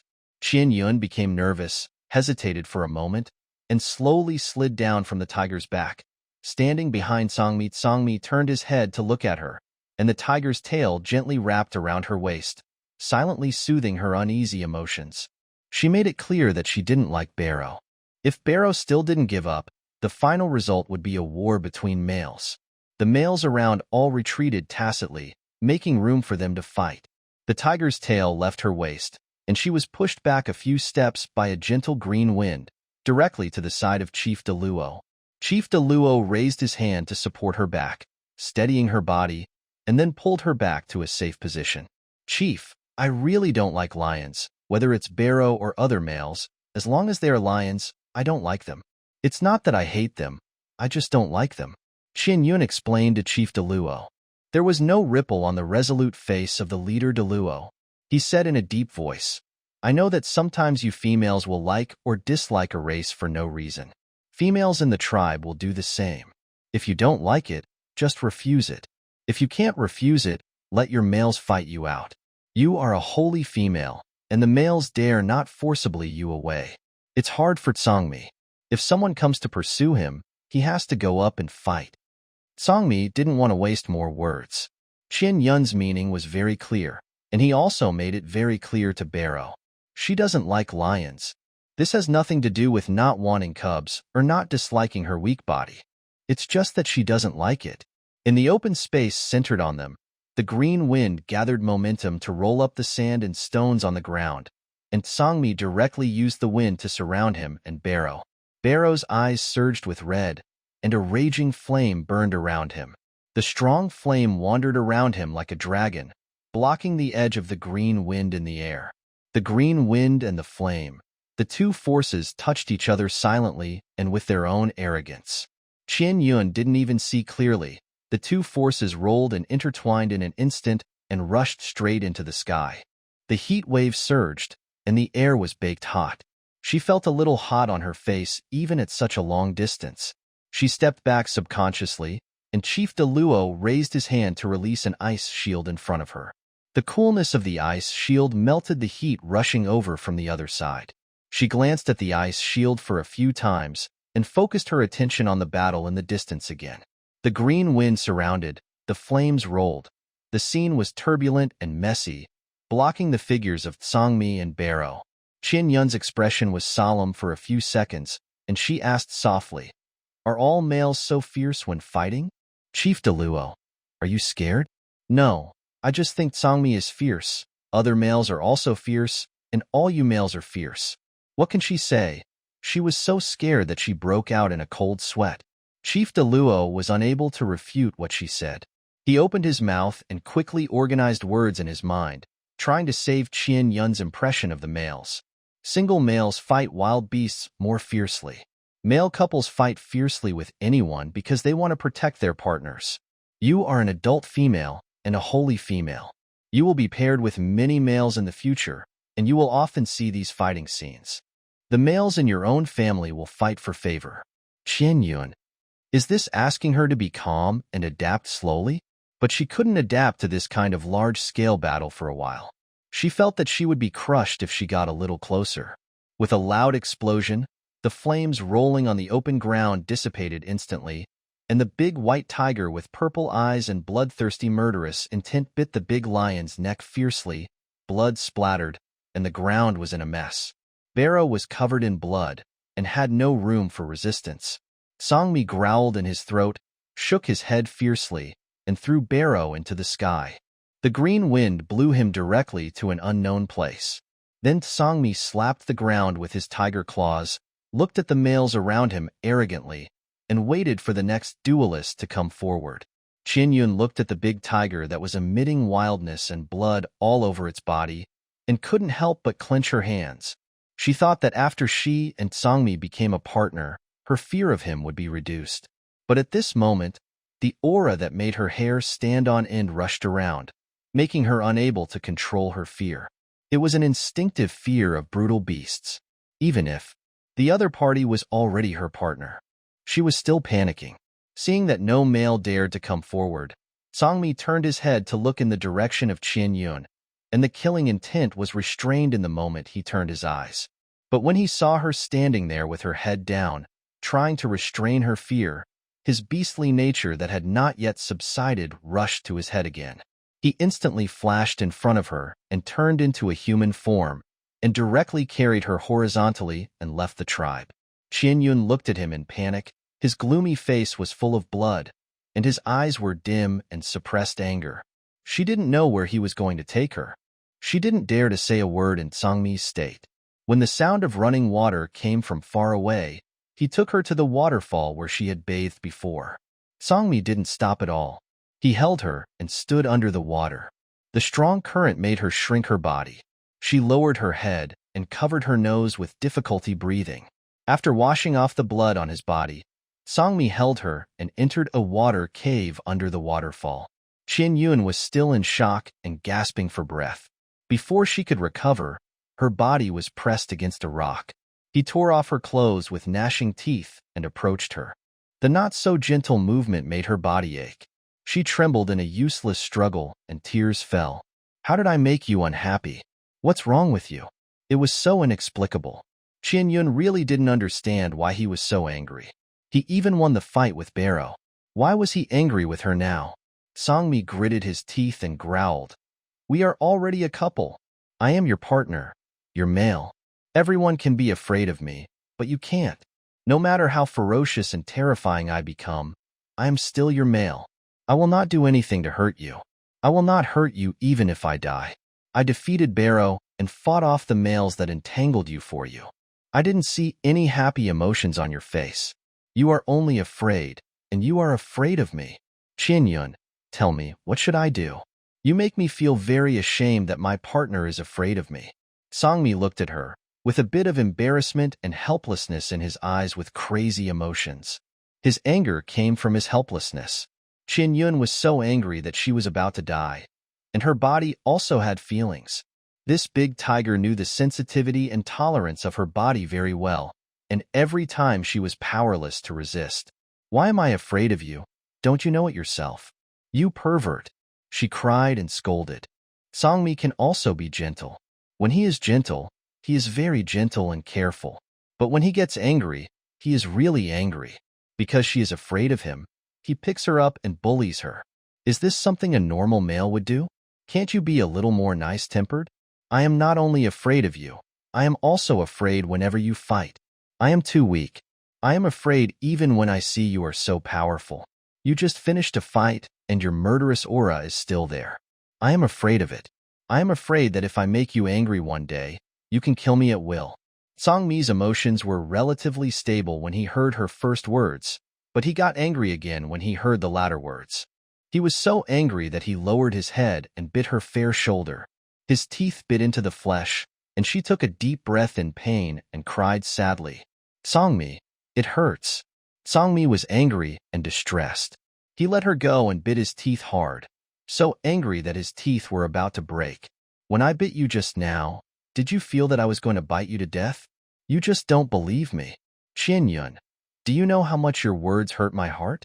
You are trampling on my dignity. I am your partner. I will not hurt you, let alone kill you. Why do you doubt me like this?" He looked fierce and shouted loudly. Her words made his heart sink to the bottom. Qian Yun cried and said, "Kangmi, there is a generation gap between us. We are of different races. How can there not be a generation gap? It is a huge generation gap." He approached closely and held her in his arms tightly.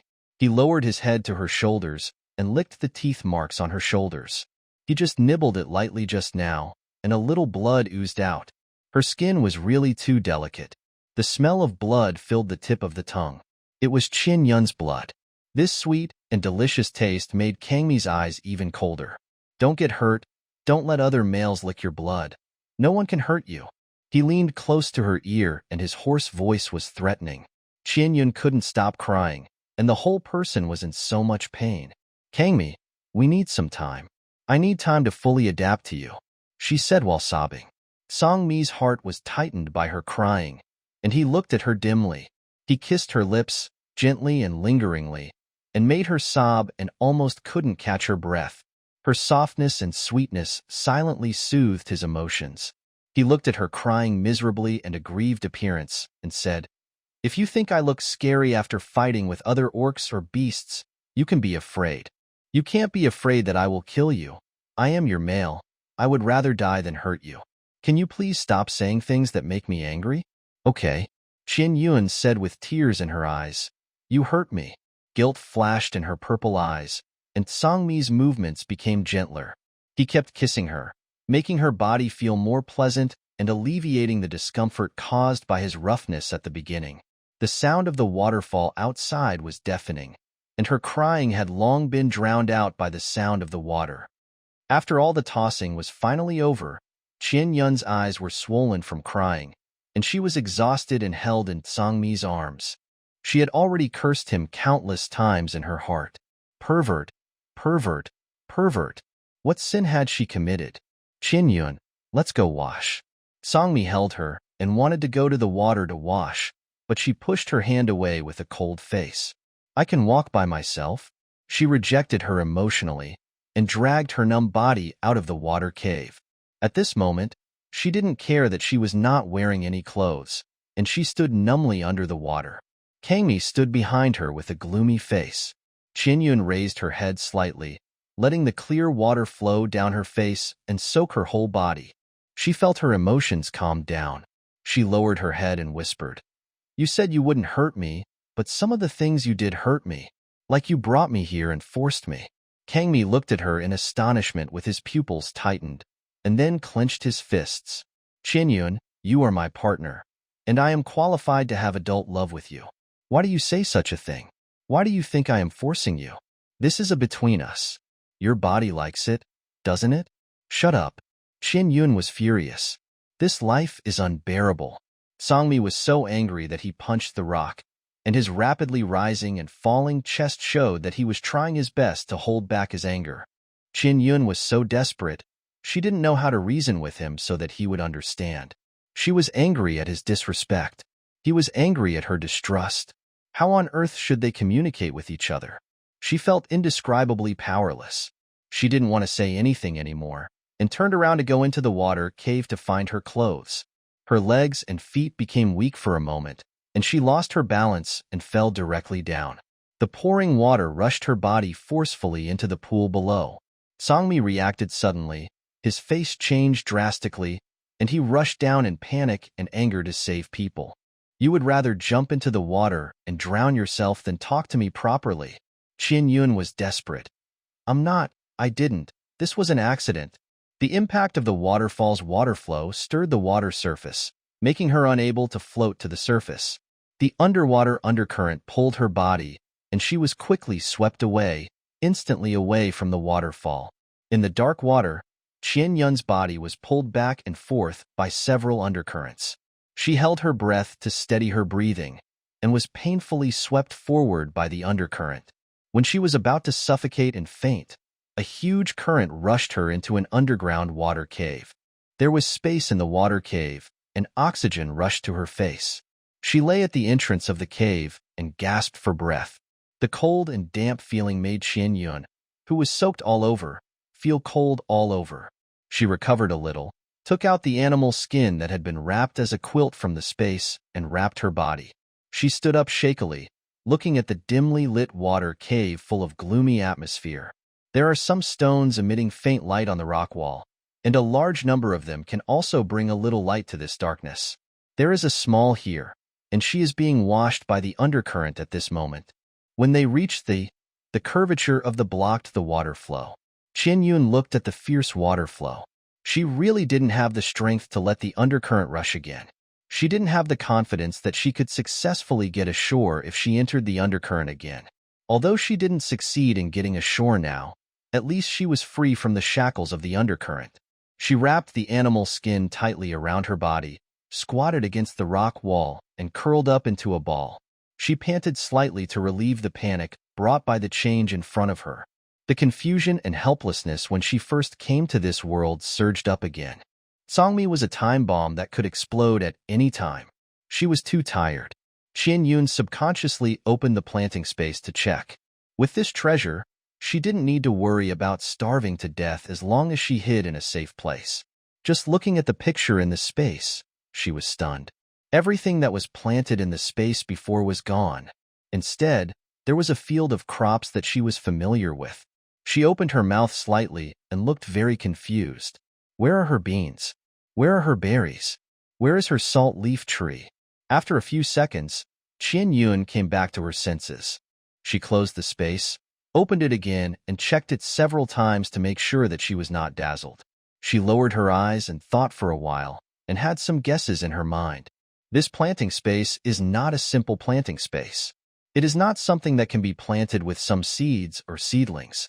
Instead, it swallowed up everything she had planted before and grew other crops. I will never believe that you two don't have an affair. Qian Yun gritted her teeth and said, the space was given by the goddess. It devoured other crops and converted them into energy to automatically cultivate other crops. She didn't believe that the gods of the ancient world could do such a highly intelligent function. It's okay for you to grow other crops, but can you grow rice, eggplant, and white cotton? Qian Yun looked at the things that grew one by one and confirmed that they were all familiar to her and were relatively common in modern times. She silently pulled a tomato off the plant and ate it in her hand. The sandy flesh was juicy, sweet, and fragrant, and the taste was unexpectedly good.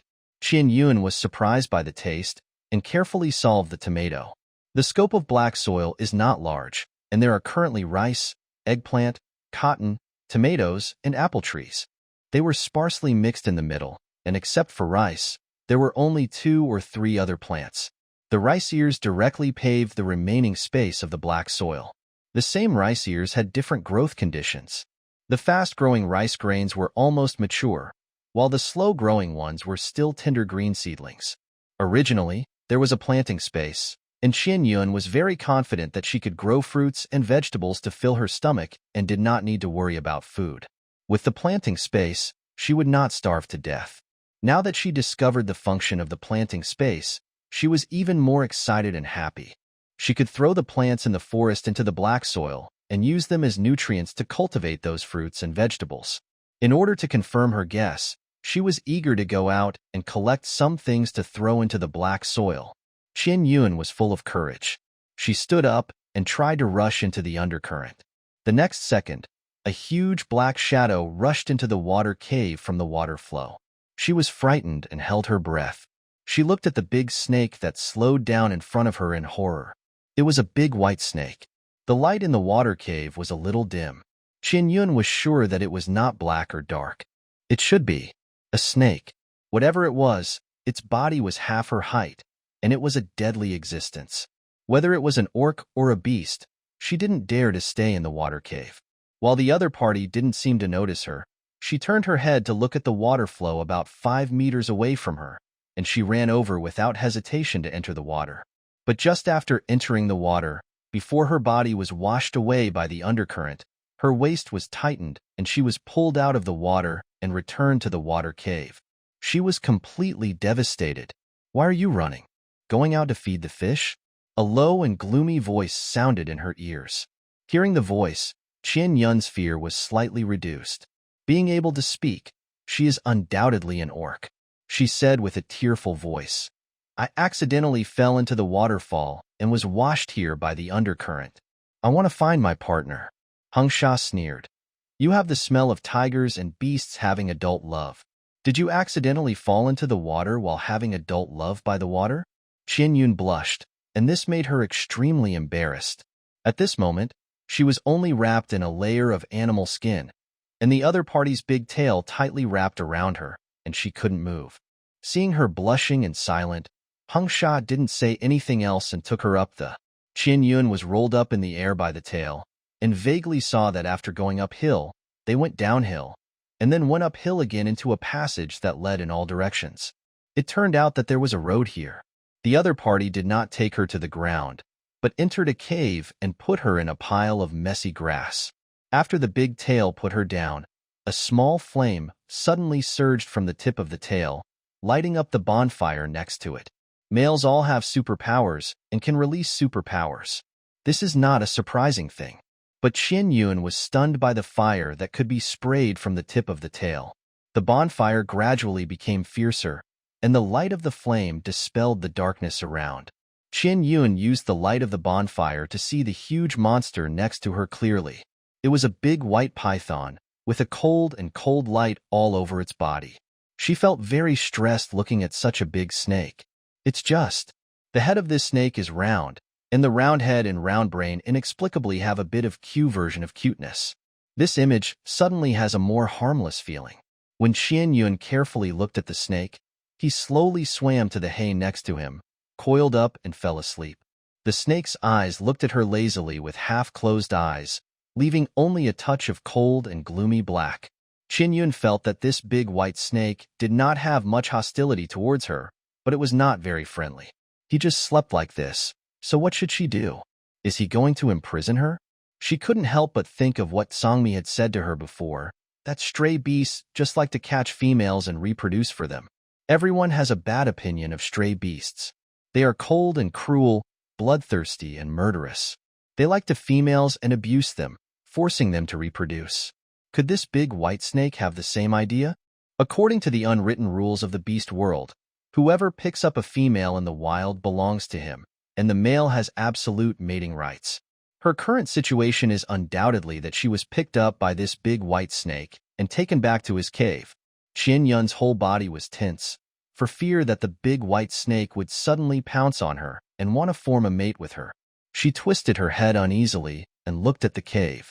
She found that in addition to the road they just came from, there was also a cave behind the position where the big white snake was entrenched, and she didn't know where it led to.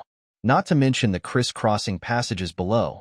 The dark environment alone made it difficult for her to see east, south, west, and north. The chance of escaping successfully is very small. Rather than being able to escape successfully by herself, it is better to believe that Songmi will find her by following the induction of the beast mark on her body, which is more likely. The big white snake looked at her for a while without any reaction and coiled up there with his eyes closed and fell asleep.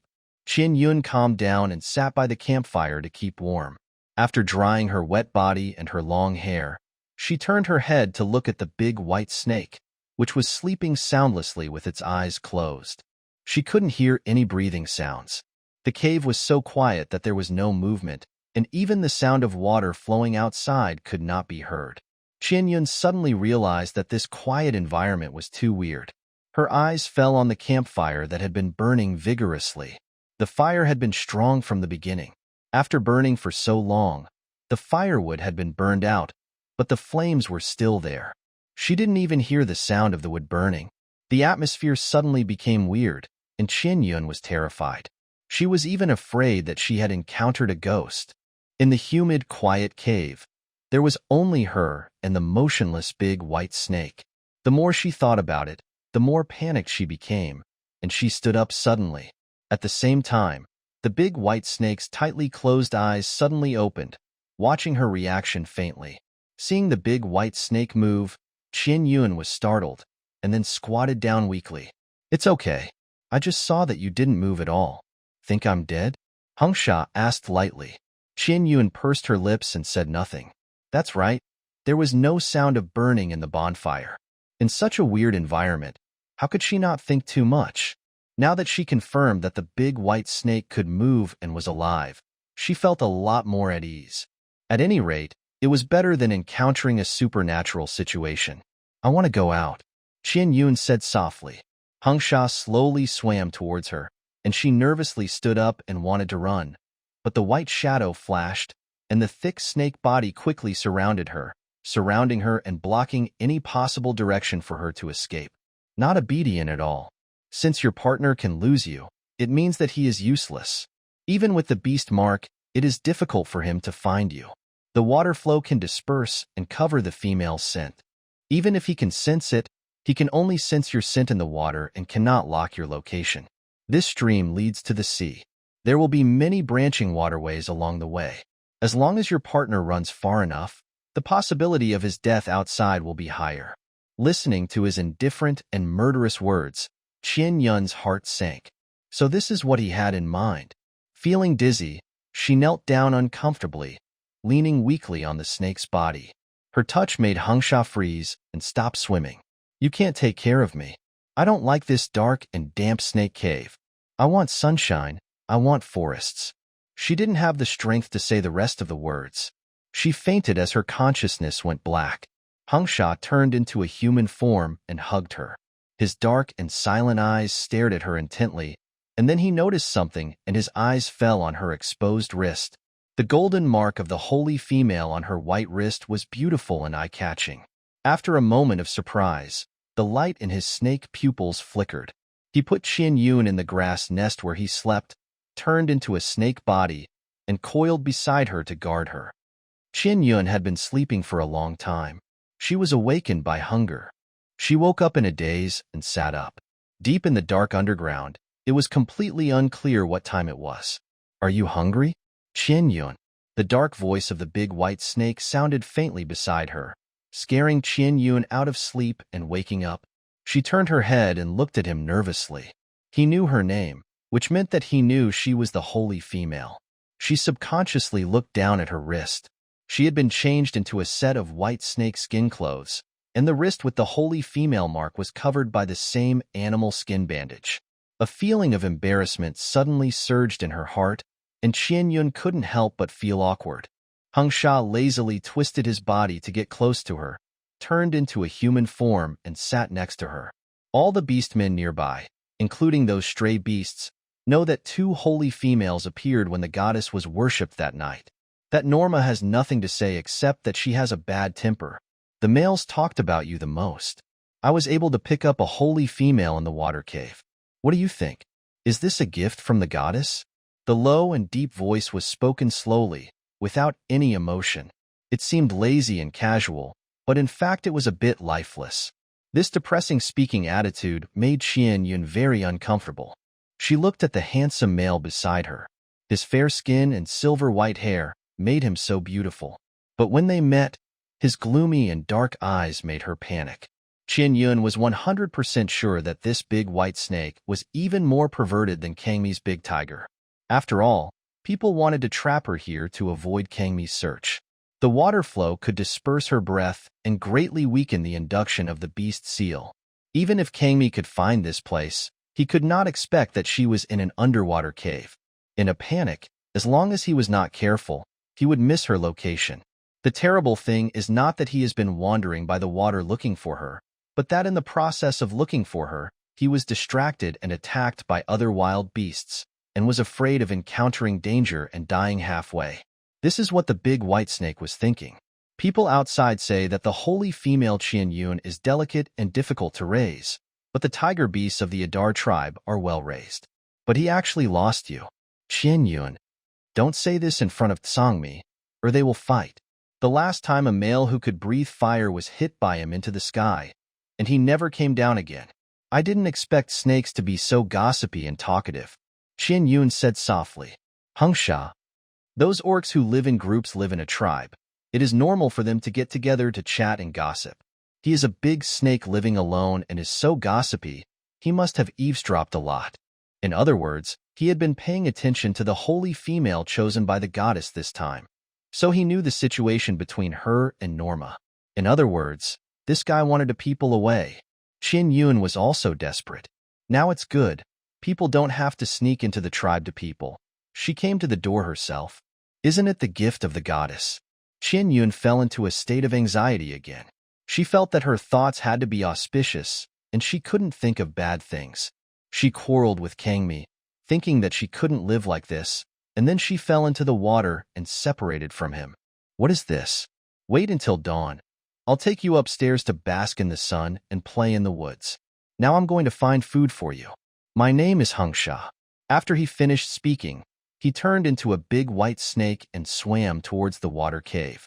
Qian Yun looked at the direction he was going, a little confused. Was the water cave the only way in and out? After a while, she stood up and walked carefully towards the passage behind the grass nest. From the distance that could be seen clearly, the passage sloped upwards. Qian Yun could clearly feel the wind coming from the passage, and this side must be able to get outside. She bit her lip and decided to go all out and climb up to try her luck. She climbed carefully in the dark. The passage was all soft soil, without hard stones. After climbing for a long time, she finally got to the bottom of the tunnel.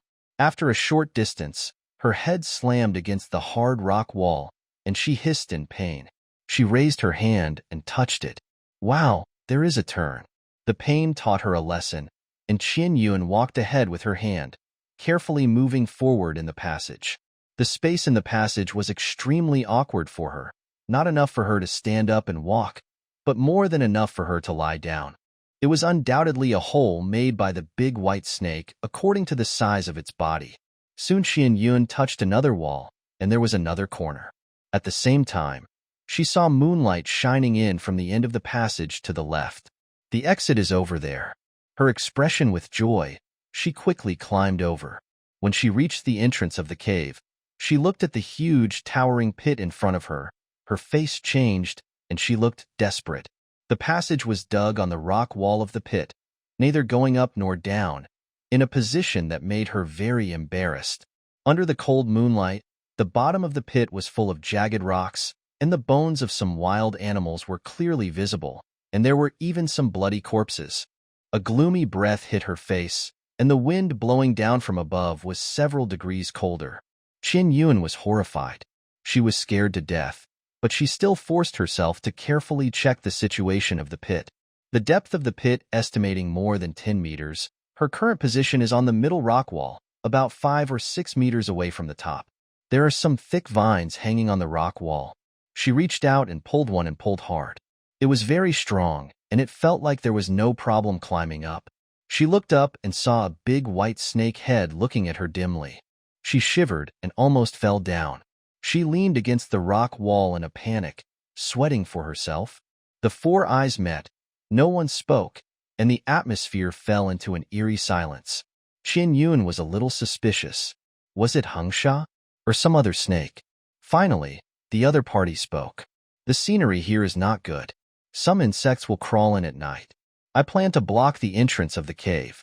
This was a subtle way for her to go back. It was undoubtedly Hengsha's snake.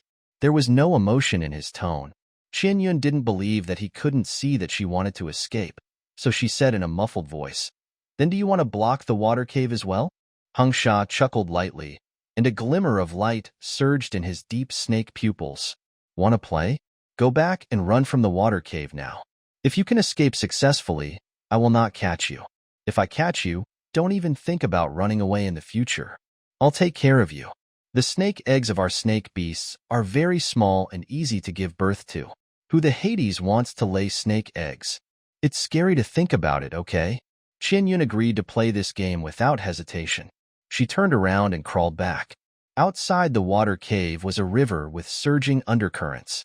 This was a time not only to test speed but also luck.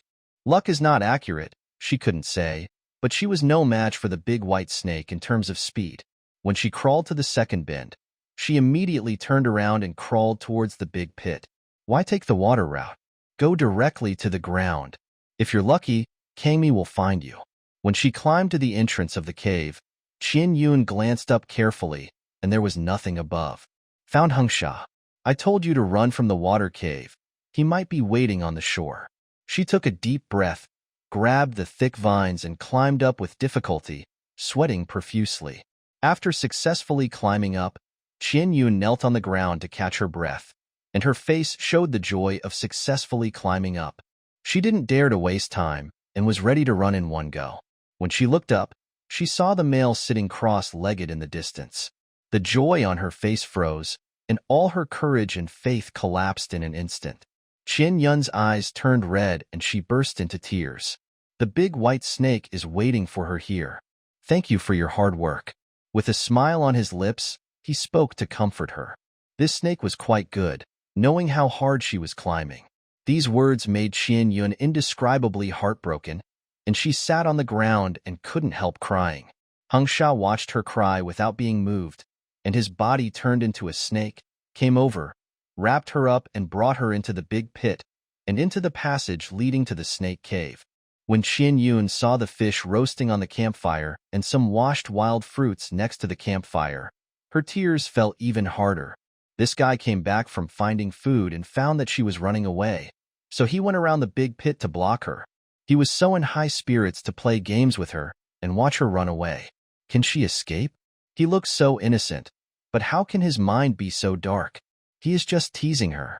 Qian Yun was resentful and unwilling in her heart, but she had no way out. After Hung Sha put her down, she lay on the rocks and cried with regret. I regret it so much. I should have run from the water cave.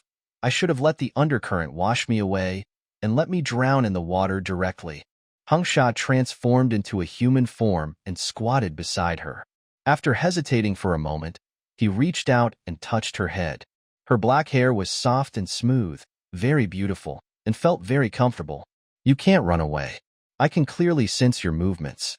No matter how you run, I can stop you, unless you are faster than me, he said softly. Seeing Qian Yun crying so aggrieved and desperate, the corners of his mouth seemed to rise slightly. She is so beautiful even when she cries. I know you can't eat meat and like to eat fish. I caught fish for you and added salted leaves and wild vegetables, Hung Sha said, looking at the fish that was almost roasted. These words made Qian Yun feel a little cold. He knew this. He had observed her in secret. She sobbed, turned her head and glared at him and asked, If I hadn't been washed into the water cave by the undercurrent, would you have found a chance to kidnap me? Hung Sha took back the hand that was touching her head and said in a cold voice, I haven't decided which holy female to capture, but I heard a lot about you from those beast men. Under normal circumstances, we stray beasts won't look for females that are too weak to mate with. Otherwise, they will be easily killed. He looked at her with a deeper gaze. You came to me by yourself, and I won't give you a chance to escape. Qian Yun kept a straight face and didn't say anything. She looked a little miserable with tears all over her face and sobbing. But in his opinion, it was just like a little kid crying and acting spoiled, crying and trying to cheat after losing a game. It made him feel very pity for her. Seeing that she was silent, he took the grilled fish and peeled off the burnt skin, put the tender fish meat in a bamboo bowl, removed the fish bones considerately, put down a small wooden spoon, and put a big bowl of fish meat directly into her hand. His fingers were very cold, or to be more precise, the temperature of his skin was very low. Qian Yun was a little resistant to his touch, but when she met those gloomy eyes, she struggled inwardly for a while, and finally held the bamboo bowl and obeyed. Eat and drink, so that you will have the strength to deal with this big white snake. Be good, don't make me angry. I treat you with my most gentle side. He raised his hand and touched her head again. His cold words were full of warnings. The cool feeling on her head made Qian Yun dare not refute. After Hung Sha finished speaking, he turned around and turned into a white snake, coiled in the grass nest and slept. Qian Yun sobbed softly, raised her hand to wipe the tears from her face, lowered her head and began to eat the fish. While eating, she felt aggrieved. Why did she meet only perverted males when she came to this beast world? Why couldn't there be a few sunny and cheerful males? She had a full meal of fish mixed with her tears. After eating, she picked up the wild fruit on the stone next to her. She didn't know what kind of wild fruit it was, but it was a little sweet. She ate one to replenish water. After eating and drinking, the tense nerves in her body relaxed a little. Originally, her body felt dizzy from time to time. After the failed escape just now, she was weak all over. She felt sleepy and lay down in the haystack next to the campfire to sleep. Maybe she fell down at a speed of it was a little faster. The white shadow moved to her side to check and confirm that she was really sleepy and asleep. Hung Sha then felt relieved and surrounded her with his snake body. He rested his head on his snake body and stared at the sleeping person. She was petite and soft, and he really wanted to hold her in his arms. But he didn't do it. He restrained his emotions, kept a distance from her so that she would not be afraid, and guarded silently. He didn't go back to his grass nest until she turned over and gradually woke up from her sleep. Qian Yun felt much better after a good sleep. She felt that she still hadn't recovered from the acclimatization. She lay in the grass nest, staring at the air with a dazed look, and then gently turned sideways to look at the big grass nest not far away. The big white snake seemed to be sleeping soundly, without any movement. She didn't think he was really sleeping so soundly. Whenever there was any movement on her side, he would open his eyes instantly. He had a previous criminal record of escaping. Hung Sha will pay more attention to her in the future to prevent her from escaping again. She can only find a chance to escape, and running from the water cave does not seem to be a very wise choice. This big white snake is good at swimming, and she will be easily found in the water. Let's talk about it when we get to the ground. Qin Yun's attention can't help but be focused on his snake tail, and there has always been a small flame burning on the tip of the tail. The flame is not big, about the same size as her fingernail. The flame is tiny but very strong. Looking at the small flame, she inexplicably had the urge to it, wondering if she could it out. After staring for a while, she retracted her gaze and wondered what time it was now. Hung Sha's body moved, and he slowly stretched out his coiled body, and his snake tail was casually thrown next to her haystack. Qian Yun's attention was once again attracted by the small flame. At this moment, she was about half a meter away from the tail, within reach and within a breath. She struggled for a while, but finally did not choose to die like this. She lay on her side, picked up a piece of hay next to her, and lit it. The dry hay caught fire at once. I don't know if it was because the flame was pure or the hay was too easy to burn, but the hay was burned up in the blink of an eye. The speed was faster than she expected. The fire of supernatural power is completely incomparable to ordinary flames. Qian Yun thought of something, picked up a wild fruit on the stone, poked a branch, and began to roast the fruit on the small flame. While roasting the fruit, she was curious in her heart. Would the flame on the tip of the snake's tail go out when it entered the water? Recalling that Hung Sha had used the snake's tail to wrap her up when she first entered the water cave, it seemed that there was no small flame on the tip of the tail at that time. In the few seconds when she was distracted, she accidentally let the flame burn the branch, and the branch was burned off, and the small fruit on it fell directly and hit the snake's tail.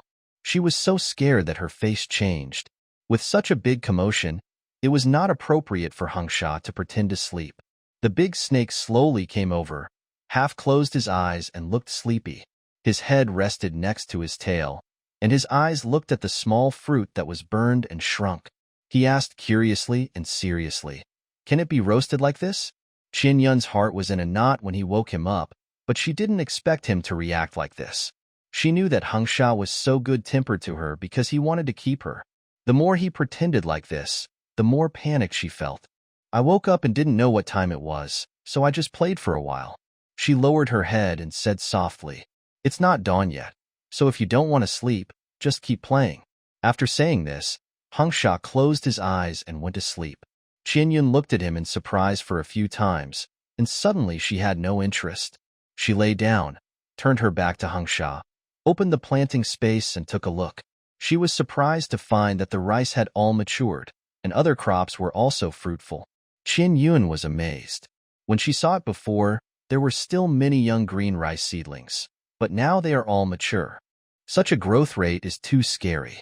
At the same time, she felt so happy, but she still didn't understand the specific principle. Since the things are mature, she harvested all that can be harvested and placed them in the open space outside the black soil. All the rice and cotton were harvested, and the remaining eggplant and tomato plants still had flowers and could bear fruit, so she didn't pull them out directly.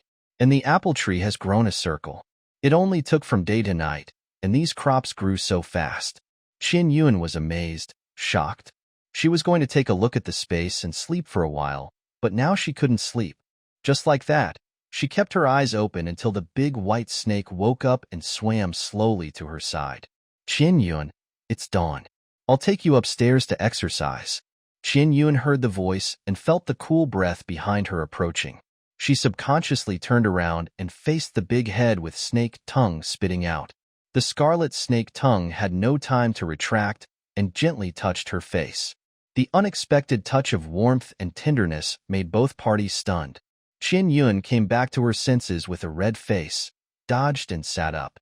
Watching her movements, his dark eyes became darker. Hung Sha wrapped his tail around her waist and put her on his head. He took her out of the passage on the other side of the pit. It was sunny outside and the weather was very good. Qian Yun sat carefully on the snake's head. She rode a tiger before, and now she rode a big snake, and she was sitting on the snake's head, which was nervous and exciting. Hangsha swam very slowly. She knew he was very fast, but he was slow in front of her, even a little cautious, as if he was afraid that the speed would scare her. He took her to shuttle through the forest covered by sunlight in a somewhat comfortable manner. Qian Yun looked at the unfamiliar surroundings. After entering this primitive forest, she could not tell the directions at all. The only thing she could confirm was that the forest in front of her was completely different from the forest that Sangmi had taken her to before. The trees in the forest here are tall and the branches and leaves are not lush. The sunlight shines through the forest, shining with golden light. The lighting in the forest here is very good. If it is not far away, the difference between the forests will not be so great. This place is far away from the waterfall. Different areas and different environments will cause the growth of trees to be so different. Let alone Norma, who is also a holy female, even other females can't compare to me. My body is not good enough to give birth to a baby, Qian Yun said casually. Hangsha had clearly stated before that he wanted her to lay snake eggs. If only females are needed to reproduce, she is not necessary. Hangsha replied casually, then don't give birth, I will support you. No more snake eggs. Qian Yun, can't you stick to your own snake life plan? I'm not used to the local climate, and I need the healing skills of a witch doctor. It will be troublesome if you take me with you like this. Hangsha, if your partner can accept me, I can send you to find him. Without waiting for Qian Yun to speak, he added, if those tribes can accept snake beasts, I won't live here alone. Why don't they accept snake beasts? Qian Yun asked in confusion. Hangsha did not speak and remained silent. Qian Yun thought carefully about some of the settings she had learned when playing the Beast World game before. She could only remember that in the game, snakes were not set up to live in groups, but to live alone. When the little snakes grew to a certain size, they would go to the wild alone to experience survival. Because snakes are cold-blooded, bloodthirsty, and brutal by nature, they are not decent orcs, but are classified as stray beasts. Stray beasts have no fixed place to live, are rebellious and evil, and can do anything. Orcs don't like stray beasts. In this world, what she knows most about stray beasts is that stray beasts will females and force them to reproduce for them. They will not be kind. Treat females violently if they have the intention to resist. It is common to torture females to death. Originally, females are rare in this world. Whether it is the existence of the goddess or the god of beasts, they all teach males to love and care for females. Females are the foundation of the reproduction and growth of the race. Therefore, loving and caring for females is the innate responsibility of males. They have the virtue of loving and caring for females in their bones. Wandering beasts do not have this virtue. They hurt females and violate the will of the gods. They will be excluded and targeted by the beasts and are a public nuisance in the beast world. According to this situation, Qian Yun can imagine how fiercely Sangmi will fight with Hangsha after she finds her. What is the ability given to you by the goddess of the goddess? I sense that the energy fluctuations in your body are not very stable. Hangsha suddenly asked her. Qian Yun lowered her eyes gently and said, if I say that I did not successfully awaken the supernatural power, would you believe it? Hangsha thought seriously and said, it doesn't seem to be a very surprising thing. Being able to awaken is one thing, and being able to use it is another. You are so weak, it is not easy to live until now. She couldn't help but pull the corner of her mouth.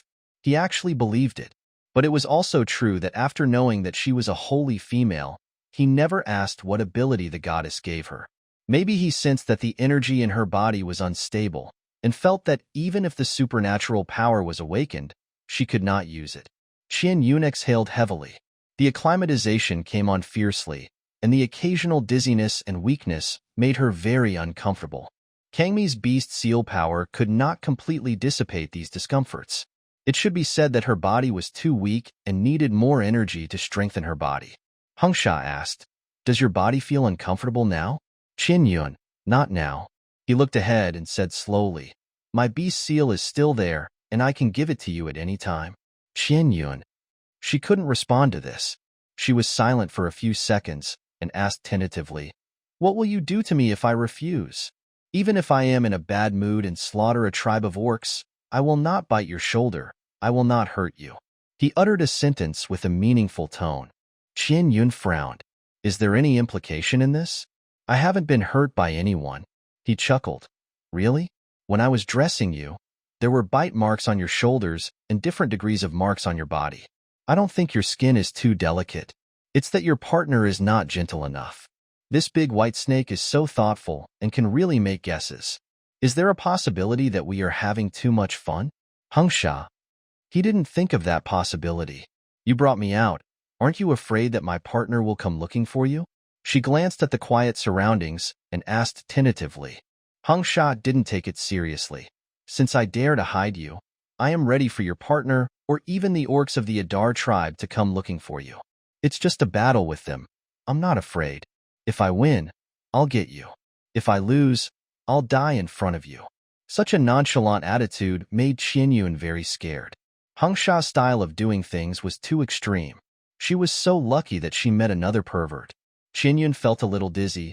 She slowly lay down and hugged the snake head, afraid that she would fall off the snake head. Hengsha noticed that she stopped moving, and he lowered his head to the ground. I feel a little dizzy, she murmured, moved her body back, slid down from his snake head to his snake body, and lay on his snake body. Hengsha turned his head to look at her, and confirmed that she would not fall down while lying like this. Then he crawled on the ground and swam forward slowly. Qianyun was just a little dizzy, and she did not feel any other discomfort. It was just that the big white snake swam slowly, and the cool temperature of its body made her feel comfortable for some reason. Blowing the wind in the forest, she actually fell asleep. Suddenly coming back to her senses, she was already in a sea of flowers. Unknown wild flowers of all sizes were clustered together, colorful and swaying delicately in the breeze. The air was filled with rich floral fragrance, and there was also the pleasant smell of soft soil. The big white snake was entrenched under her, quietly hiding in this sea of flowers. Qianyun was stunned for a moment, then turned over and lay on the snake's body, quietly looking at the flowers that came into her sight. This feeling of tranquility made her feel indescribably comfortable in her heart, and she felt that her whole body relaxed. Why did you get here? She asked softly. The big white snake under him closed his eyes and said lightly, If you pass by here, come here and stay for a while. The fragrance of the flowers here is very strong and can cover your smell. This is really a good idea. Are you still dizzy? I'll take you to the tribe to find a witch doctor. As he said that, the snake body moved a little, ready to set off. I won't go to the Adar tribe. It's far away from there. I'll take you to other tribes, to those tribes that don't know you. Qianyun sat up, hesitated and said, Can I eat before finding a witch doctor? I'm hungry. I'm not very dizzy now. Hengsha's eyes flashed, and he took her to the nearest small pond. The small pond can be seen at a glance. Hengsha put her on the shore and went into the water to catch fish. Then the snake basin was big, and it opened its mouth and swam around and came back with a big fish. He turned into a human form and squatted on the shore to deal with the fish. Qianyun didn't watch the scene of him killing fish, but turned his head to look at the situation around him. Her weakness made her not think of running away. She just looked around to see if there were any plants that could be used. When she saw some wild fruits, she walked over to pick them. She picked a few from the branches that she could reach. She looked at the wild fruits in her hand thoughtfully. Before, the salt leaf trees and berry trees were directly planted in the planting space. Aside from the beans that only had a few buds sprouting, the salt leaf trees and berry trees converted the most energy after being swallowed by the black soil. Even if the wild fruits were thrown in directly, they should be swallowed. She subconsciously turned her head to look at Hengsha in the distance. She had to turn her back to him to throw the wild fruits into the space. But she found that he was looking at her. She didn't keep her hand steady to open the planting space, and the wild fruits in her hand disappeared instantly. Hengsha was stunned, and she looked down at her empty hands in surprise. Why did my hand twitch? The next second, the big white snake came swiftly and circled around her. Hengsha looked at her with joy instead of the previous gloomy and depressed look. If you like this fruit, I'll pick it for you. He put it into action while speaking. The big tail pulled the ripe wild fruits on the branches and got them down. Looking at the wild fruits scattered all over the ground, Qianyun pursed her lips nervously. Hengsha leaned close to her ear and said softly with excitement, "Hide more food before the rainy season comes. I'll go catch some fish and dry them now." The breeze blew past her ears. When Qianyun looked up, the big white snake went into the water to catch fish. She exhaled helplessly and squatted down to pick up the wild fruits on the ground. He thought she had awakened to a simple space. The space that can store various things is very friendly to females, and enough food can safely survive the rainy season and cold winter. This is also the reason why Hengsha was so excited. There is nothing wrong with hoarding some dried fish. There is enough space outside the black soil to store them. She picked up all the wild fruits on the ground. She put some outside the black soil and threw the rest into the black soil, including the broken fruits. She threw all of them into the black soil without a single drop. While picking fruits, she noticed a salt leaf tree nearby. She pulled a few branches and put them in the sun. Since the black soil would devour other crops, it was unlikely that she would plant a salt leaf tree. Far from the sea, without enough sea salt, she could only collect these salty leaves, dry them for preservation, and add a little when cooking food later. When she was done with all this, she sat under the shade of the tree to rest. Hengsha had already caught a lot of fish, cleaned them, and prepared to hang them up with vines. She said, "Use salt leaves to soak the fish in salt water, and then hang them up to dry." She was not close to Hengsha, but she believed in the orc's hearing. He heard her soft words and came to find salt leaves the next second, because there was no stone pot or large container to pickle them. Hengsha just picked a lot of salty leaves, squeezed out the juice, and evenly spread it on the fish meat, so that for him, these fish were soaked in salt water. When he packed up the vines and strung the fish, the time spent was enough for the salt water to marinate. It's just, can you imagine someone hanging a half-meter long or 1 meter long big fish by the mouth and drying it whole? Qianyun was speechless. Forget it, just dry it whole. It's a snake. Drying it whole will also be convenient for storage later. It was just a short while ago. Qianyun looked at the space and found that the fruits thrown directly into the black soil disappeared, replaced by new crops. She couldn't tell what the green seedlings were for the time being. Sure enough, the black soil can devour other crops as nutrients to cultivate other crops. To be precise, it grows modern fruits, vegetables, and vegetables. Is this to make her live a better life in this world? Inexplicably, it feels like opening a blind box, and it is impossible to guess what can grow in the black soil. Qianyun. Hengsha was holding a grilled fish that he had peeled and deboned. He didn't bring a bamboo bowl with him, so he just wrapped it with leaves. The fish was a bit big, so Hengsha considerately got a flat stone and placed it next to her as a table and put the fish meat on the stone. "Eat it. I'll go catch some more fish. I can dry them with my own fire, and then take you to the nearby tribe to find a witch doctor." Hengsha squatted beside her, raised his hand and touched her head and said. Qianyun clearly felt that the hand stroking her head had a little more strength, not as careful as before, but this strength didn't make her feel uncomfortable. She raised her eyes to look at him and saw a flash of possessiveness in his dark and quiet eyes. "Are you so happy to find that I have space?" she asked. The look in his eyes when he looked at her was completely changed. Hengsha nodded. "Yes, I am a stray beast. I take care of you unlike the males in the tribe who take care of the females. If food is scarce, the tribe will help. You have space to store food, so you don't have to worry about food at all. Collect some animal skins and some firewood before winter. Don't worry about keeping warm. I have fire-related abilities and can keep you warm. Before the cold winter comes, let's find a place closer to the main tribe. If you feel unwell, you can always ask the witch doctor for help." Qianyun. So, he arranged all the follow-up matters. Food, warmth, treatment, that's all. With all these in place, the survival rate of females is greatly improved.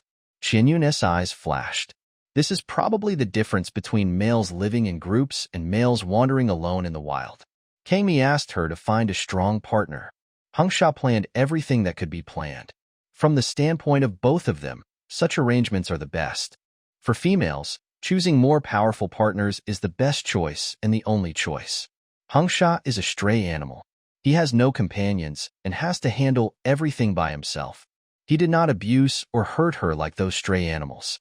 He even protected her carefully and swam slowly in front of her for fear of scaring her. He really tried his best to be gentle and caring to her. Qian Yun could not deny it, but the defense in her heart was not completely removed. She said nothing and lowered her head to eat fish quietly. Hung Sha's eyes dimmed a little. He pursed his thin lips and stood up, turning into a snake body to go into the water to catch fish. Qian Yun filled her stomach and saw that the salted leaves drying in the sun next to her had dried up, so she put them into the space. She casually took a tomato from the space and ate it. After eating, she hugged her knees and leaned against the tree trunk, tilting her head to look at the busy figures by the water. Hung Sha's silver-white hair can shine with a beautiful halo in the sun. Tall and muscular, muscles, strong and powerful long legs, the figure and appearance are really indescribable. Maybe he noticed that she was sitting there without moving, and he would twist his head from time to look at her to confirm whether she was asleep. He paid great attention to her, and there was a hint of worry in his eyes. She had so much strength to climb out of the pit and escape last night, and she had many opportunities to escape today, but she didn't. It can only be said that she was not feeling well, and she didn't have the strength to escape. Hung Sha looked more and more wrong, and he released the flames without hesitation to dry the dried fish in his hand, and dried the dried fish over there. The dried fish still had a fragrance. He brought the dried fish to Qian Yun, and she just looked up lazily. Put these dried fish in the space. I'll take you to find a witch doctor. Qian Yun opened the space and put away all the dried fish. Hung Sha picked her up from the ground and held her in his arms and shuttled quickly through the woods. He was very fast, and Qian Yun in his arms didn't feel uncomfortable. Her eyes quietly looked at his cold jawline, and the worry was clearly visible on his handsome profile, and the Adam's apple in his throat. She didn't know how she noticed his Adam's apple, and when she came back to her senses, she held her forehead in embarrassment. Hung Sha looked down at her and saw that she blushed and looked a little confused. He thought she was feeling unwell and touched her neck with his hand, but there was no abnormality in her body temperature.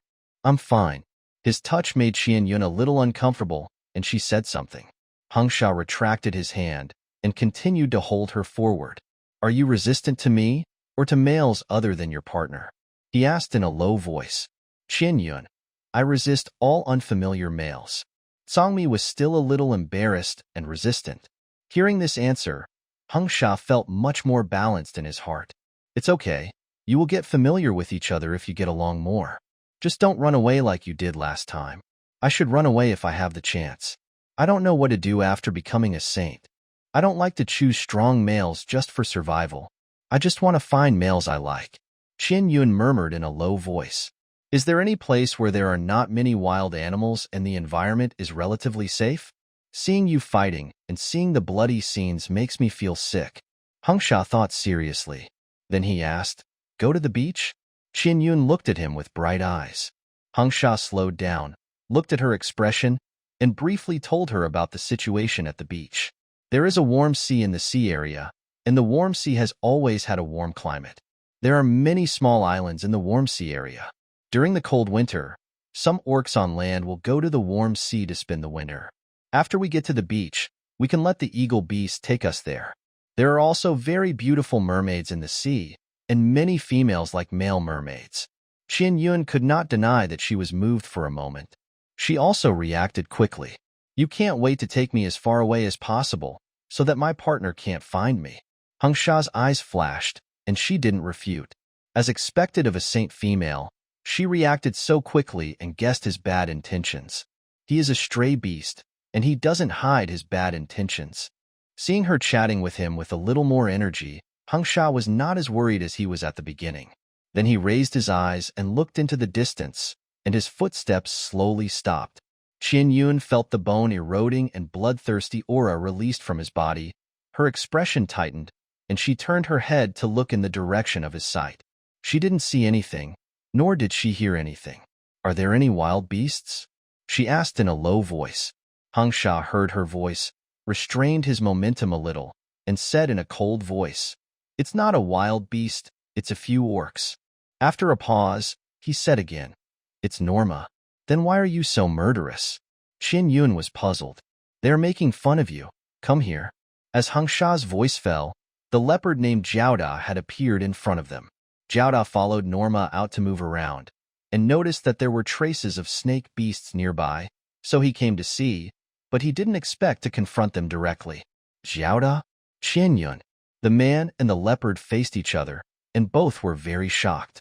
In fact, Qin Yun was not sure that the leopard was Jiaoda, but she looked familiar and felt that it was, so she called out tentatively.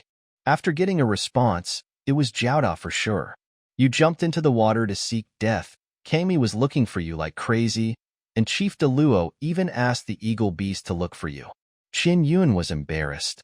Did Kami tell them this? She just fell into the water accidentally, but he thought she was angry with him and wanted to die. What a big tiger.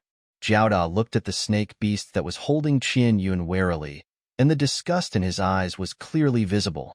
You actually used the means of seeking death to leave Kangmi and stay with stray beasts. Qin Yun, if you don't want to accept Kangmi, you shouldn't have his beast mark.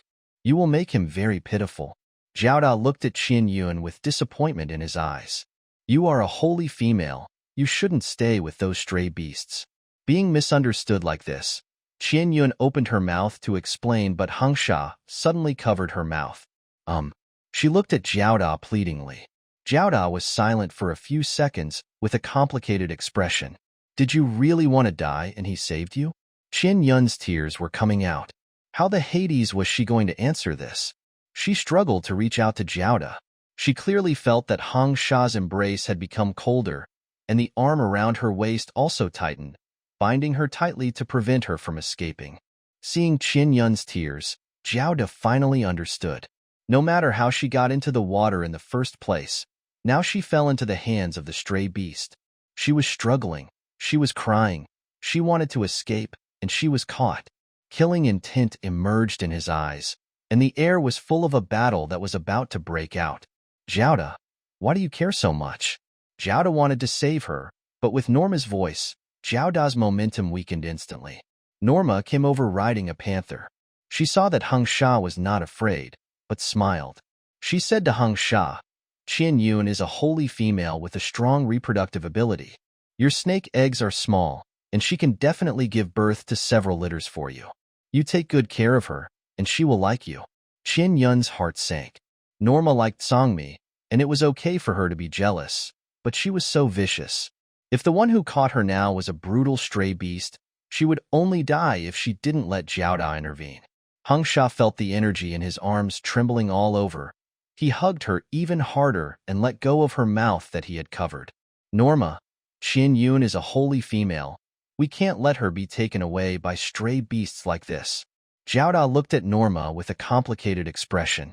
Norma glared at him with dissatisfaction and said, Who saw her being taken away by stray beasts?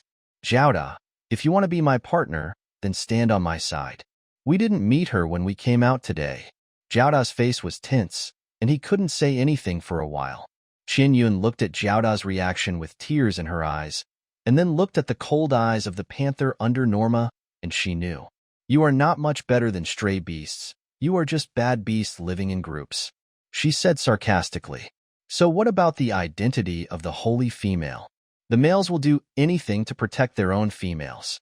Between Qin Yun and Norma, Jiaoda naturally leans towards the latter. Now it is nothing more than a struggle with the justice of protecting females in his bones. But no justice and dignity can compare to one's own female.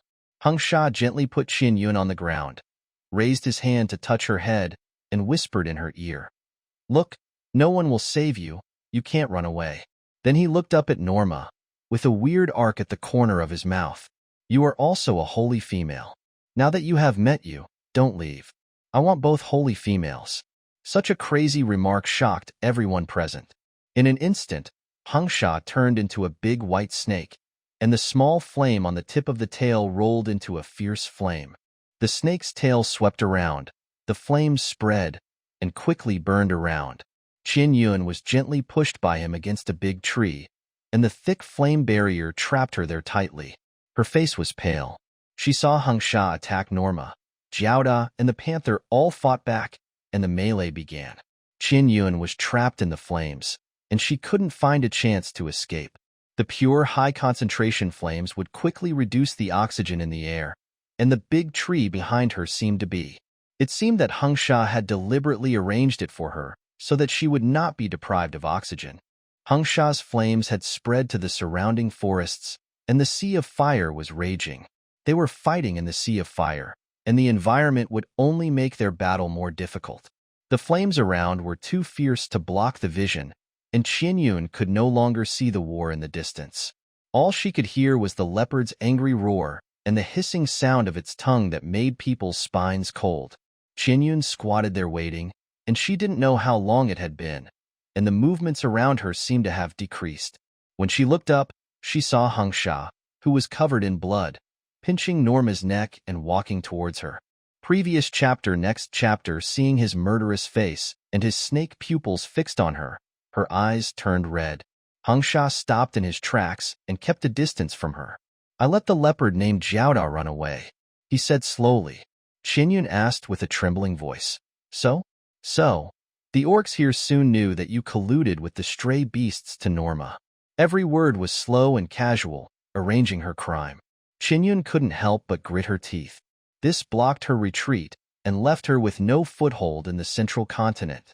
Rascal, he did it so ruthlessly. You and your Norma go give birth to snake cubs. Get as far away as you can. She cursed in annoyance. Norma struggled and cursed. I don't want to give birth to cubs for stray beasts. They are the most despicable and disgusting things. Hengsha raised his hand and threw Norma to the tree. Her body hit the tree and fell heavily to the ground, and then she was unconscious. Qin Yun's heart trembled, and she pretended to be calm with a pale face. She could no longer hold back her tears. Hengsha walked slowly to her and squatted down. He raised his hand to touch her face and found blood on his hand. He quickly wiped it clean on his fur skirt.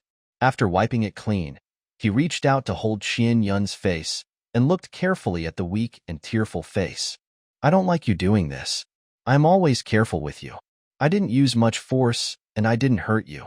Everyone can hate me. I don't like you to think I'm bad like them. Qin Yun looked at him, and his eyes turned into creepy vertical pupils because of the fluctuation of emotions. This is the eyes of a snake, cruel and fierce, with a bloody storm that takes people's lives. The flames around burned everything that could burn. Without the burning material, the flames gradually went out. She saw the black panther that was cruelly dismembered in the distance. Half of the body was still hanging on a stone, and blood was slowly dripping. Qin Yun's stomach churned, and she broke free from his hand that was holding her face, turned around and began to dry heave in disgust. Hengsha's hand froze in mid-air, and finally silently withdrew it without touching her. Norma is not a good female. Since she was so vicious to let the stray beasts take you away, then I will definitely find a good place for her. He spoke slowly in a hoarse voice. Qin Yun bit her lip hard and said, Let us go. Are you really not afraid at all? The Lady Goddess really exists. The Lady Goddess chooses the holy female to allow the orcs to reproduce and grow stronger. The existence of every female is precious. I have never robbed any female. Hengsha interrupted her forcefully with a colder voice. Norma is the first female I robbed. She is not the partner I want, but you are. You appeared in front of me on your own, and I didn't rob you by force. Hengsha picked her up, his eyes firm and gloomy. Qin Yun couldn't refute his words. Norma was vicious, and she did not sympathize with her. It was just. This stray beast was Hengsha. Hengsha held her in one hand and picked up Norma, who was lying on the ground and passed out, with the other hand. He took them to the river and found a dead tree to put them in. He turned into a big white snake to stabilize the dead tree and quickly left the area along the water flow. It was a great shame for the central continent that both holy females fell into the hands of stray beasts. Jiaodao went back, and soon there would be males to rescue them. Qin Yun shrank her body and felt the dead tree swaying with the waves, and seriously considered the follow-up matters. Even if she could not stay in the central continent because of what happened today, she did not dare to stay with Hengsha. That was a crazy villain. She didn't know what Hengsha would do to Norma. Although Norma was not a good thing either, she was not so saintly. But Norma's fate might be her own fate in the future. Hung Sha also felt that she was a gift from the female god to him, and he was patient with her. What happens after patience disappears? Without patience, she is no different from Norma. The water flow became turbulent, and the dead tree was pushed very fast by the water flow. Because Hung Sha was controlling the balance, the waves did not overturn the dead tree. After a few big waves, Qinyun felt dizzy and wanted to. She was seasick. She felt very uncomfortable, and she lay down dizzy to relieve the discomfort caused by the turbulence of the waves. After a long time, Qinyun felt that Hung Sha changed direction several times and entered different river channels. Until it was dark, the speed of the dead tree slowly slowed down and was pushed to the shore by the snake's tail. Hung Sha used the snake's tail to gently roll Qinyun out and hold her in his arms. The next second, he swung his tail and violently cracked the dead tree, exposing the position of Norma inside. Hung Sha held Qinyun in one hand and picked up Norma with the other hand and walked towards the forest shrouded in darkness next to him. Qinyun took a long time to recover, and the discomfort of seasickness eased a little. Then she found that Hung Sha was half human and half snake at this moment. The upper body was human, and the lower body was a white snake tail, like a demon. "Where are you going?" Qinyun asked nervously, looking at the dark surroundings. It was already dark, and the light in the dense forest was even darker, and the gloomy atmosphere was instantly filled.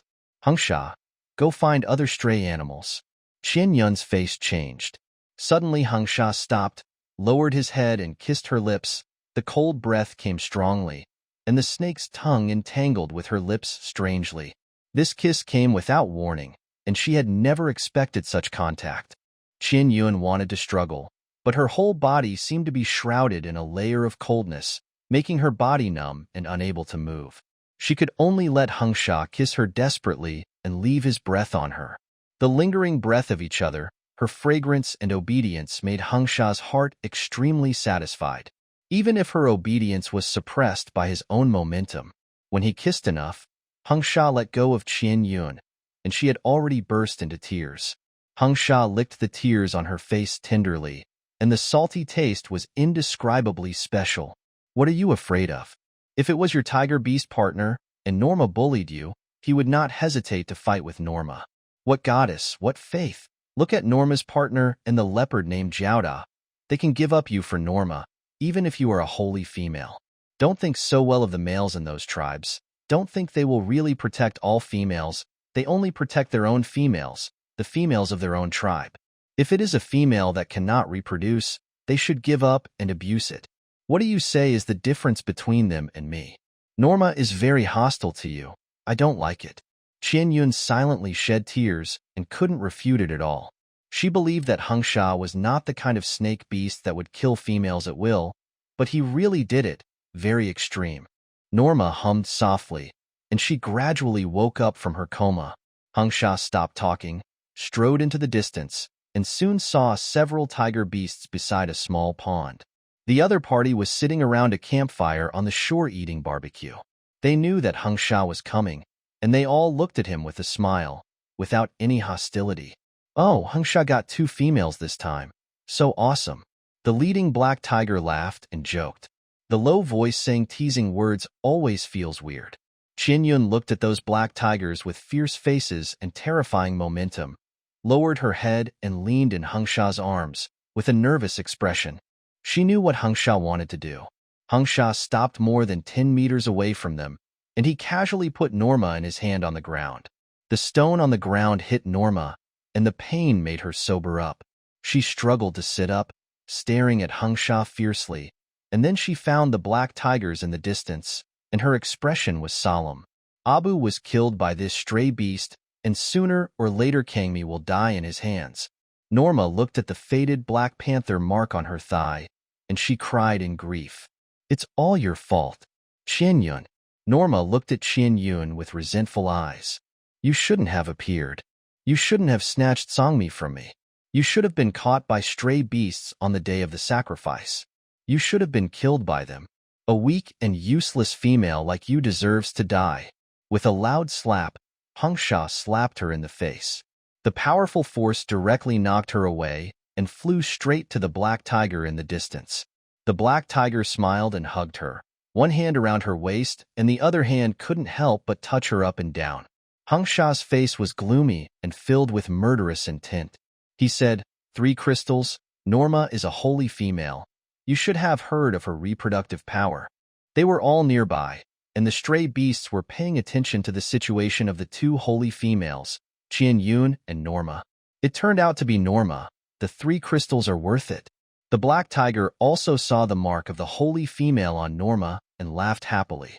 Norma was hit so hard that her head was dizzy. The rough force made her skin hurt. She reacted quickly. She looked at Hei, who with an evil smile, and screamed in fear, "Don't touch me. You go find Qianyun. Qianyun is more delicate and tender. She is a holy female, and she is very good at giving birth to cubs. You go find her. Woo woo woo."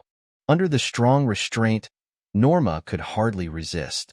Qianyun turned her head away and didn't want to look at those unbearable scenes. Hangsha pinched her chin and asked her to look over there. "Look at how stray animals treat females, and then look at how I treat you." She was forced to look over there, watching Norma crying heartbreakingly over the black tiger. Norma's crying and the other black tigers' teasing laughter filled the forest with despair. A black tiger took 3 crystals and threw them to Hangsha. Hangsha raised his hand and caught them steadily, squeezing them hard in his palm. Then Norma, "In exchange for the crystals, the one in your arms is Qianyun. Qianyun is also a holy female." Several black tigers nearby focused their attention on Qianyun. The crying and tearful look instantly aroused their pity. "TSK, she's really delicate." "Hangsha, what's your taste?" "Qianyun looks difficult to raise. If we are trying to a female, we have no interest in this one, or the cubs will die before they are born." Before the words fell, a ball of fire slammed into the black tiger who was speaking and knocked him directly into the water. The flames fell on the water and raised white smoke. "If you dare to have any thoughts about Qianyun, I don't mind fighting with you, but you can forget about getting Norma." Hangsha was violent. His eyes turned into vertical pupils and were filled with bone-chilling murderousness. When the black tigers that came out of the water gritted their teeth and glared, ready to take action, the black tiger leader said, "Why do you want to do anything? This is not good. Those delicate and difficult-to-raise females can only be tossed around a few times. How boring. Norma is good. You really deserve to have only one partner. You are young and energetic." This imminent battle was dispelled by a few light words. The soaked black tiger said nothing more, snorted unwillingly, sat down by the campfire, picked up the barbecue, and took a big bite. "Please let me go. Please let me go." Norma was pale and held in the arms of the black tiger. Her crying voice was hoarse. "Black tiger, be good. Give us a few litters of tiger cubs. We will raise you well. Otherwise, I don't mind killing another holy female." These words made Norma's only struggle disappear. She hugged him full of humiliation and despair, and said in his ear with gritted teeth, "If you kill Qianyun, I will give birth to tiger cubs for you, as many as you want." The black tiger grinned at Hangsha. There were 4 black tigers on their side, and only Hangsha on the other side. It was hard to say if they really fought. At least those black tigers felt that they had the advantage in numbers. If they defeated Hangsha, they could not only get back the 3 crystals, but also Qianyun. The other black tigers looked at Hangsha with unfriendly eyes. Hangsha snorted disdainfully. The leading black tiger raised his hand slightly to signal his brothers not to do anything. He said to Norma, "Qianyun's body is so delicate that she can't survive the cold winter. She will die without me doing anything. Wait until you give birth to tiger cubs for me. If she is not dead yet, I will kill her for you." Qianyun did not hear what Norma said in the black tiger's ear, but she heard what the black tiger said. She snorted and whispered sarcastically, "That tiger is making big promises." Hangsha frowned slightly. "What kind of big promises are big promises? It's just fooling people. You figured it out." After Norma gave birth to the cubs and then killed Qianyun, it was not a matter of whether the black tiger would really come to kill Qianyun, but it was still unknown how long Norma could live. How could those stray animals who only wanted offspring care for females? "Hangsha, I don't want to watch it anymore," Qianyun said. She already knew what Hangsha meant. Norma didn't know whether she was really obedient or tired of crying. Her crying had become weaker. Hangsha touched Qianyun's face and prepared to take her away. Such a gentle scene was not what he wanted to see. He wanted her to see how cruelly other stray animals treated females. He wanted her to know how gentle he was to her. The leading black tiger growled in relief, and then the black tiger waiting next to him had already impatiently torn off the animal's skin skirt and hugged Norma. No, no, you can't do this. Norma's face turned pale.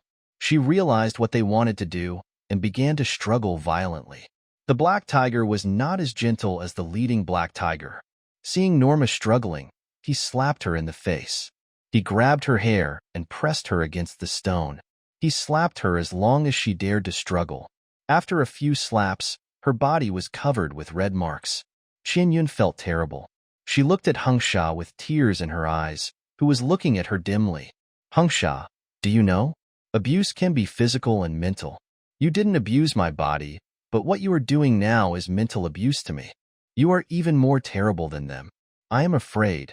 I am timid, and I can't bear to see those bloody scenes. I'm not afraid of death. Her words made Hangsha feel suffocated. The haze in his eyes rolled violently. He gritted his teeth, hugged her, and turned to leave. His figure quickly shuttled through the darkness, so fast that the wind he brought made her skin hurt.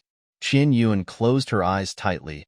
Listening to the whistling wind in her ears, she made the worst plan in her heart.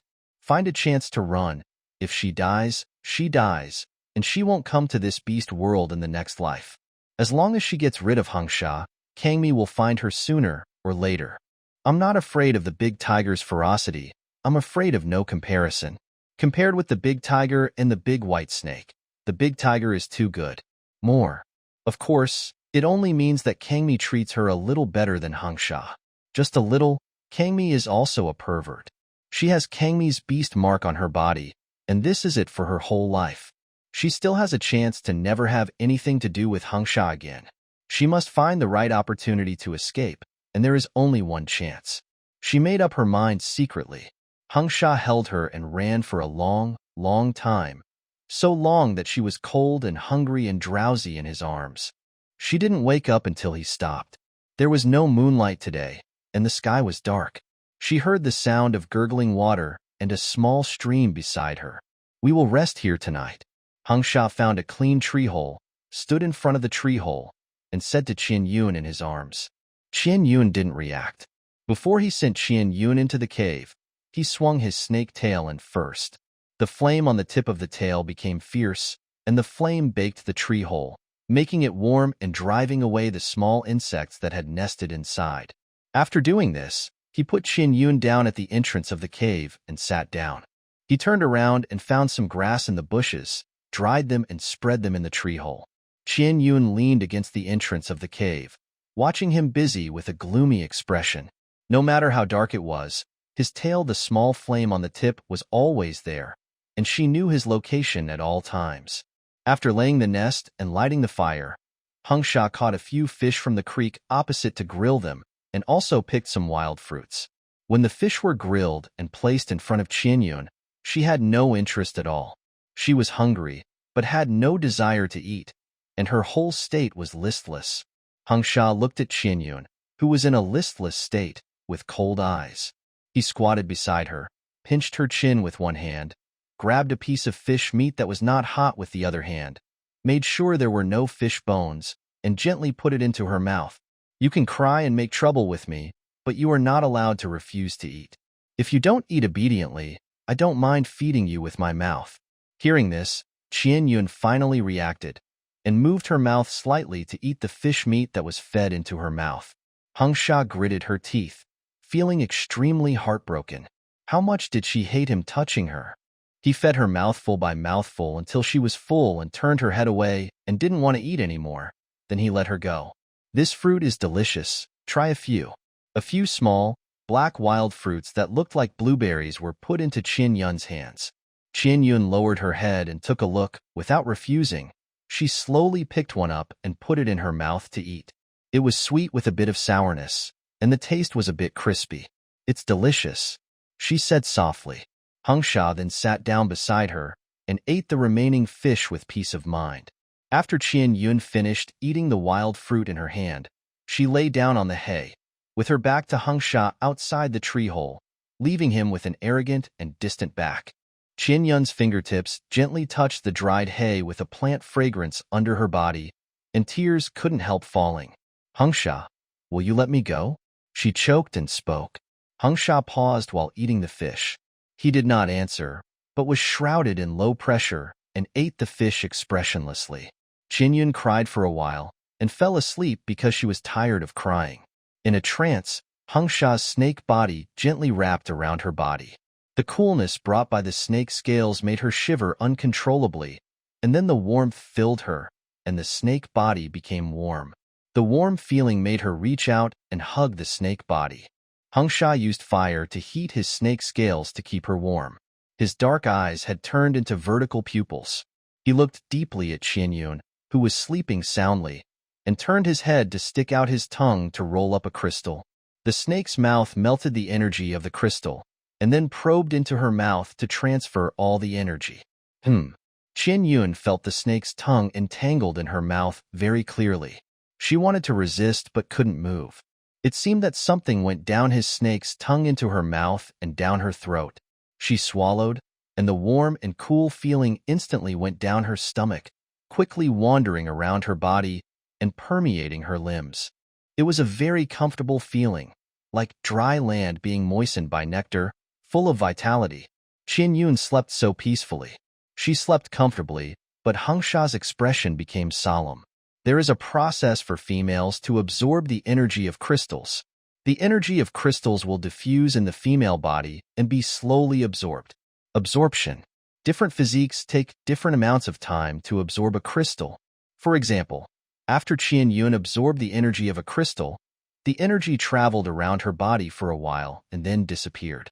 It was very strange. He gave all 3 crystals he got from Heihu to Qian Yun to absorb, and the results were the same. The energy disappeared out of thin air after traveling around her body. Her body did not absorb much energy. He thought of something and untied the snake's skin on her wrist. The holy female mark that was covered by the snake's skin was now releasing a brilliant golden light. Hung Sha understood immediately. The energy of the crystal was absorbed by this mark, or rather, it was absorbed by the space she awakened. A space that can absorb energy is not a good existence. If the space can absorb the energy in your body, it means that it may also absorb the energy of your body, and perhaps it can become powerful enough to swallow you up to a certain extent. I don't like it a bit. Hung Sha touched her hair lovingly and whispered softly. The ability bestowed by the goddess would not take her life, but the fact that it could absorb energy from the main body made him very wary. Qian Yun could not absorb much of the energy of a crystal, and it would be difficult to maintain her body without enough crystals to strengthen it. Hung Sha's head was pressed against Qian Yun's face, thinking about things in his heart until dawn. When the sunlight shone into the tree hole, Qian Yun was awakened from her sleep by the dazzling sunlight. She opened her eyes and felt indescribably comfortable. She stretched lazily. She hadn't felt so comfortable for a long time, even in modern times. Her body was relaxed and full of strength. She turned her head and saw that Hung Sha was not there, and then she looked outside. There was a big fish roasting on the campfire, and there was meat from some unknown animal. She got up and walked out of the tree hole, looking around for Hung Sha's figure. Suddenly a leaf fell gently on her head and slid to the ground along her soft long hair. She subconsciously looked up. Hung Sha sitting on the branch above, playing with a leaf in his hand. The sun shone in through the gaps in the branches, and the golden light enveloped his face, making him so handsome that it was breathtaking. Qian Yun was stunned for a moment and just looked at him quietly. She didn't know what Hung Sha had experienced in the past. He was very forbearing and introverted. The gloom in his eyes was like an iceberg that would not melt for 1,000 years, hiding all his emotions behind.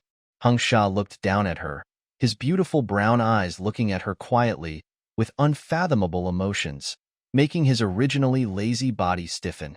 At this moment, his mind was full of confusion and tension. What was she looking at?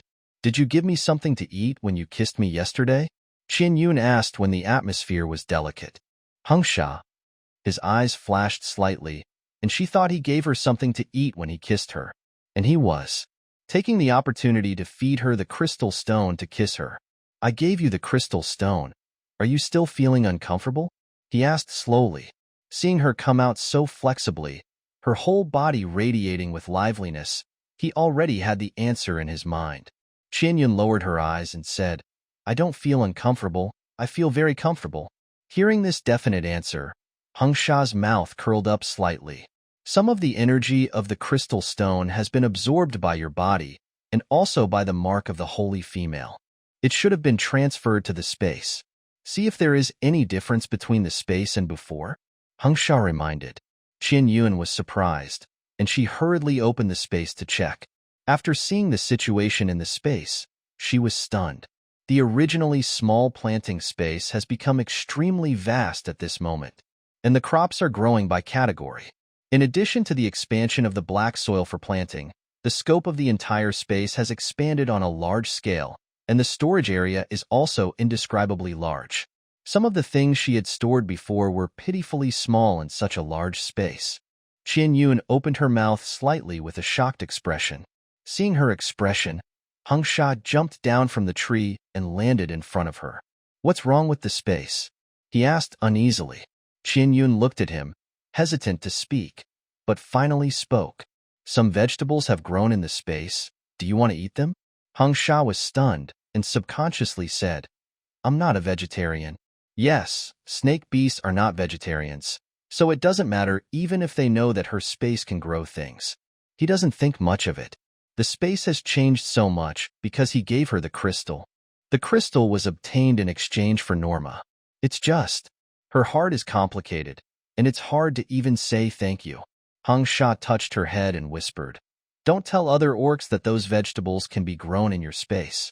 If some big tribes know about it, they will do everything they can to put you under house arrest and make your space continue to grow. If you don't say it, no one will know that your space has such a function, and they will just treat it as an ordinary space. Don't talk about the fact that you have a space casually. Knowing that you have a space, it will also be clear that you are a holy female. Only a holy female can have superpowers. Qianyun. From the way the big white snake tied her wrist with its shed snake skin to cover the mark of the holy female, it can be seen that he did not want her identity to be discovered. If her identity was discovered, it would bring him a lot of trouble, and the males would come to her. The orcs in other places did not worship the goddess on such a large scale, but they believed that the goddess would select the holy female for the males in the central continent. The selected females would have marks on their bodies, and they would awaken their special powers, which was something that everyone could see. If the orcs in other regions found that there was a holy female around them, they would definitely pursue them. In the end, they would also attract the males from the central continent. Trouble. What vegetables have grown? How do you want to eat them? Hengsha asked. Qianyun looked at the crops in the space. The thought of running away flashed through his mind. I need a stone pot to stir fry, and I have salty leaves, and I need oil. Is there any prey with more fat? Fat can be used to extract oil. She thought of something and reminded, Don't catch fat rats, and don't catch any insects. Hengsha took note of it carefully. Okay, after we fill our stomachs, we'll go find it together. Qianyun said nothing, walked to the campfire and sat down. She pulled a few sweet potatoes from the space and threw them into the fire to roast. Hengsha took a look and said nothing, and dealt with the big fish she roasted for her.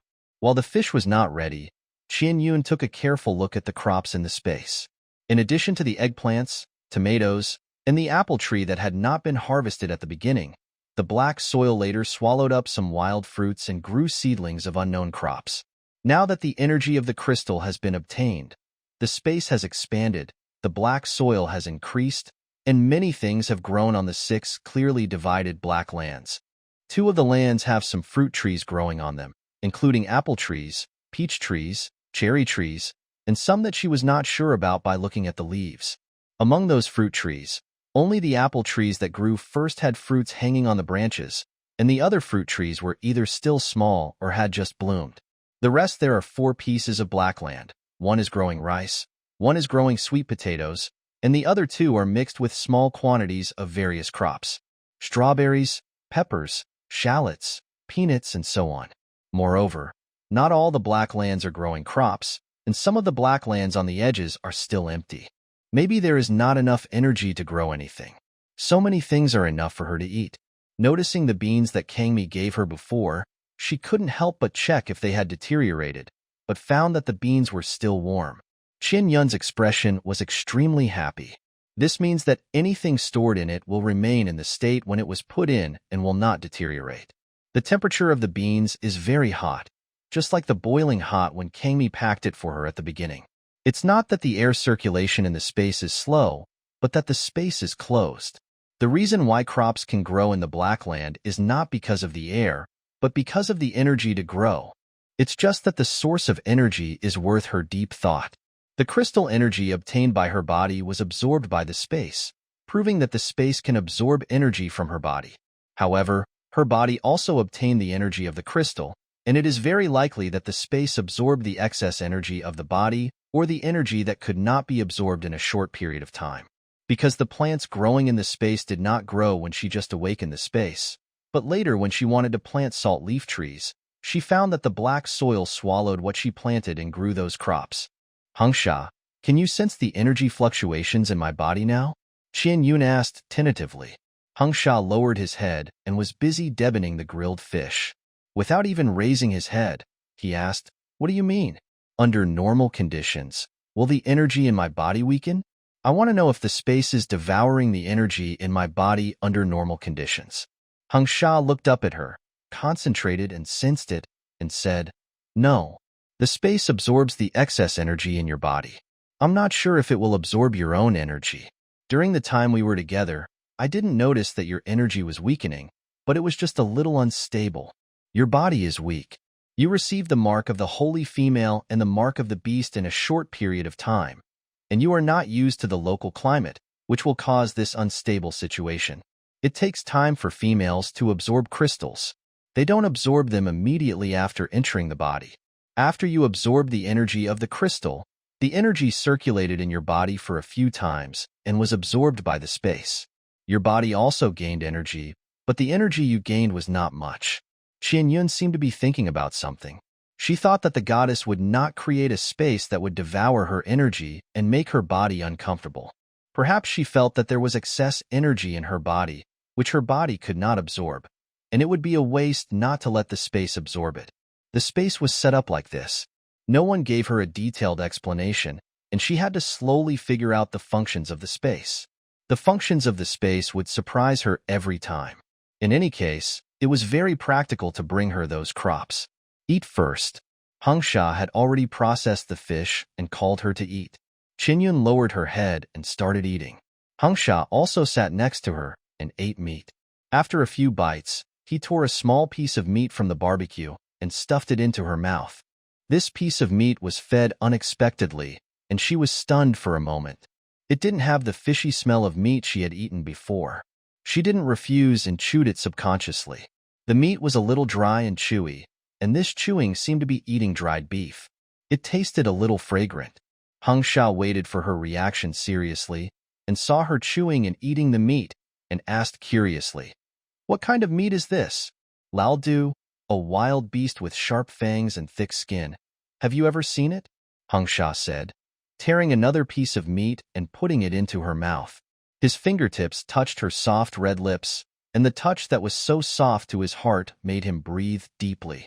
Qian Yun shook her head, and she was already imagining what a wild boar would look like in her mind. They were all pigs with fangs, so they should probably be similar. She didn't believe they were exactly the same, but it was possible that they were slightly similar. Hengsha looked deeply at her as she gently pursed her lips to eat meat, and when she finished, he fed her again. He fed her several mouthfuls in a row until Qian Yun's mouth felt a little sour after chewing, and she didn't want to eat anymore. "I couldn't eat meat before because the meat had a strong meaty smell, and I couldn't eat it. Maybe it's not the meat, but the cooking method. I haven't had the opportunity to study it myself, and I can't eat the meat for the time being, so everyone thinks I can't eat meat." She exhaled helplessly. She has only been in this beast world for a few days, and she has no time to make good use of the ingredients in this world to conduct food research. "Hengsha, well, I'll study with you." He tore a piece of meat and put it in his mouth. The fingertips that touched her soft lips brushed his lips. What should I do? I really want to kiss her. Qian Yun lowered her eyes and said softly, I want to extract oil from fat meat and use the oil to cook. Okay. After filling her stomach, Qian Yun collected the sweet potatoes that had been roasted in the fire. Hung Sha turned into a big white snake and held her up with his head, taking her to find prey. Knowing that she was timid and dared not look at those bloody scenes, he locked the prey in the forest and put her on a high rock to rest, while he hunted in the forest next to him. Qian Yun sat on the rock and watched the big white snake chasing the prey in the distance, with swift and fierce attacks. She turned her head and looked around quickly. She wanted to find an opportunity to leave. She was also creating opportunities for herself. Hung Sha was very sharp-minded. She couldn't say anything on her own initiative. She could only go around the mountain road in 18 bins to slowly distract his attention. Hung Sha quickly caught 2 preys with a lot of fat on their bodies. After biting the prey, he strangled them with his snake tail. This way, the prey looked better and not bloody. Let's go to the river. He came over and raised the snake's tail towards Qian Yun. She understood and approached. The snake's tail wrapped around her waist and rolled her down from the stone and placed her on the snake. After Qian Yun sat firmly, Hung Sha held the prey and went to the distant river. He did not let Qian Yun sit on his head, but only let her sit on his snake body, keeping a distance between her and the prey. How could Qian Yun not notice his attentiveness?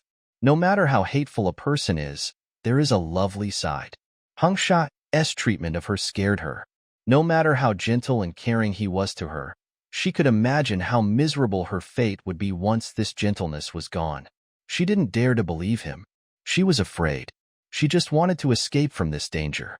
Along the way, she was paying attention to the route along the way. She found that Hung Sha would not take her to places with lush weeds, but to the most spacious place in the woods. There were no traces of orcs' activities, only traces of wild beasts passing by. The roads in the forest were also formed by the trampling of wild beasts. Looking at the forest with good lighting, it turned out to be a wild forest without orcs' activities. This forest is really wild and can't be wilder. It's also true that Hung Sha would not take her to a place where orcs are active frequently to expose her. Hung Sha took her for a long time. She estimated the time in her mind. It took more than an hour at Hung Sha's speed. If she walked on her own 2 legs, it might take more time. What's more, her feet were bare without shoes, which greatly increased the difficulty of walking in the forest.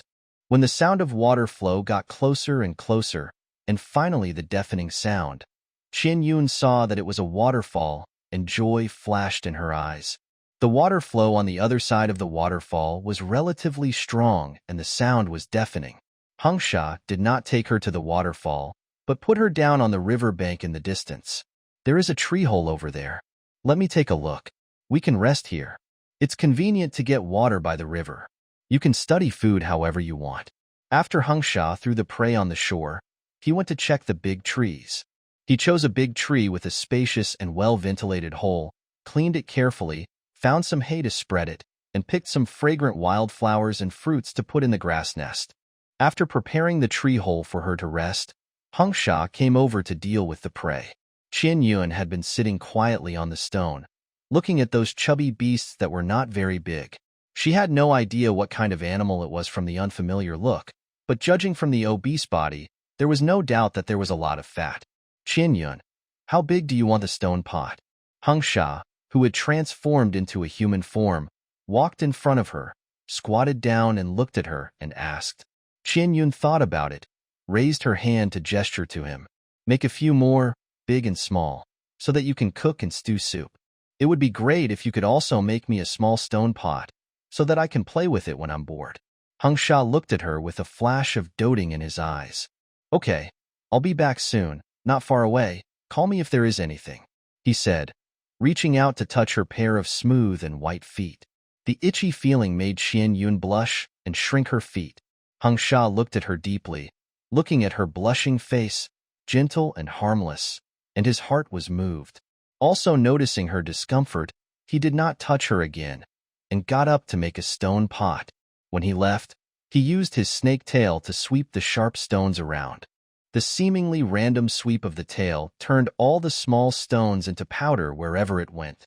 Qin Yun watched him leave and look for suitable stones nearby to make a stone pot. There are no large stones on the riverbank suitable for making stone pots. This way, there will be oil and saltiness, and a simple fried eggplant can be arranged. Rice grows fast, and there is already a batch in the space, but they are all whole rice ears. The rice on top needs to be husked to turn it into rice. This process is a bit difficult for her. Keep the rice and eat it slowly later. Now she needs to collect some oil. Although she doesn't want to trouble Hung Sha, his attention to her will not decrease unless she makes something. Now, while she is making trouble for this and that, she sits here obediently and has no intention of running away. When his vigilance is reduced, I believe she will not find a chance to escape. That time is the best time for her to escape. Hung Sha came back less than 3 minutes after he left, and the big white snake came over with a big stone. His dark eyes looked at Qin Yun, who was sitting on the stone and yawning lazily, with deep eyes. He didn't come over, but kept a distance from Qin Yun. He smashed the big stone with his snake tail, and then polished it into a stone pot according to stones of different sizes. Polish with his snake tail. The hard scales rubbed against the hard stone, making a sound that gave Qin Yun goosebumps. The sound was not pleasant, but the grinding speed was very fast. She watched quietly, not expecting his snake scales to be so strong and tough. As long as the snake scales stood up slightly, they would become sharp blades, making cutting easy. At this moment, Qin Yun had only one thought in her mind. It would be very convenient to use snake scales as kitchen knives to cut things. That would be something she could never ask for. She couldn't speak, because if she spoke up about her curiosity about snake scales, Hung Sha, the pervert, would not hesitate to pull out his snake scales for her. What should I eat for lunch? Boil some peanuts, fry some eggplants, and eat tomatoes without eggs. What else can I eat? Qin Yun retracted her sight, looked at her planting space, and murmured softly. There are many kinds of crops growing in the black soil, but not many can be harvested and eaten immediately, and fruits cannot be eaten as meals. There are only a few vegetables left. When she was free, she harvested the mature crops in the space and put them in the storage area. The storage area was large, more than enough to stack them by category. Hung Sha built a stone pot, polished it smooth with her own snake scales, and lit a fire in the open space in front of her. How is oil extracted from fat? He asked curiously. Some orcs add some fat to increase the oil content when cooking food. Is that right? Qin Yun said. It's too greasy to eat fat directly, so it's a good idea to add some fat to the food when cooking. If the oil is extracted, it can be made into other delicious foods. Just cut the fat into small pieces, put it in a pot and boil it over high heat, and add a little water to the pot, so that it won't be tarry. After boiling the oil over high heat, switch to low heat and boil it until all the water is boiled away, and the remaining is oil. The fat will be boiled until it's crispy, and that's the oil residue, which can also be eaten. I've seen others boil it, and it's roughly the process. When she was talking, Hung Sha lowered his eyes and listened carefully, and he wrote down every word. Okay, I'll try. He went over to deal with the prey and took off all the fat from them. He picked up a piece of stone on the shore and rubbed it on his scales, and cut the meat after it was sharp. Qin Yun's attention was attracted by the sharpened stone. After Hung Sha put the fat into the pot, he added wood to increase the fire and began to wait patiently. When he turned his head to look at her, he saw her looking eagerly at the stone he had just used to cut the fat and asked, "Do you like that?" Qin Yun came back to his senses, hesitated for a few seconds, took out a round purple eggplant from the space and said, "You can cut this." Hung Sha glanced at the thing in her hand that he had never seen before, confirmed the size, and then lowered his head to look for a suitable stone. If there is no suitable blade, then just use the stone to make such a stone. Soon, several stone pieces of different sizes were brought to her. 2 palm-sized blades, and a slightly smaller one. The stone pieces were all polished to be smooth and thin, much more delicate than the one he used before. I didn't sharpen it very sharply, but it should be enough if you just want to cut vegetables. Qin Yun's eyes sparkled with luster, and she happily took the stone. She tested it with the eggplant in her hand, and it was easy to cut the eggplant into pieces. Just right, Thank you, Hangsha. She thanked him. Hangsha didn't say anything, but just stared at her with deep eyes. The deep and silent eyes that invaded her thoughts made her feel very flustered. She inexplicably felt that he seemed to have noticed that she was planning to escape. Your partner, the partner named Kangmi, how will he react if you say thank you to him? He suddenly asked. Qin Yun was surprised for a moment, and then replied, I don't know. If thank you is unnecessary, he will get angry and think that I deliberately made him angry. Well, this seems very unfamiliar. Hangsha nodded in agreement. Don't thank me in the future. I don't like it very much. If you still say it, just give me back the stone. Qin Yun looked at him speechlessly. How could she go back? She pursed her lips slightly and said, Give me back the thank you just now. Hangsha, I didn't accept it. Qin Yun.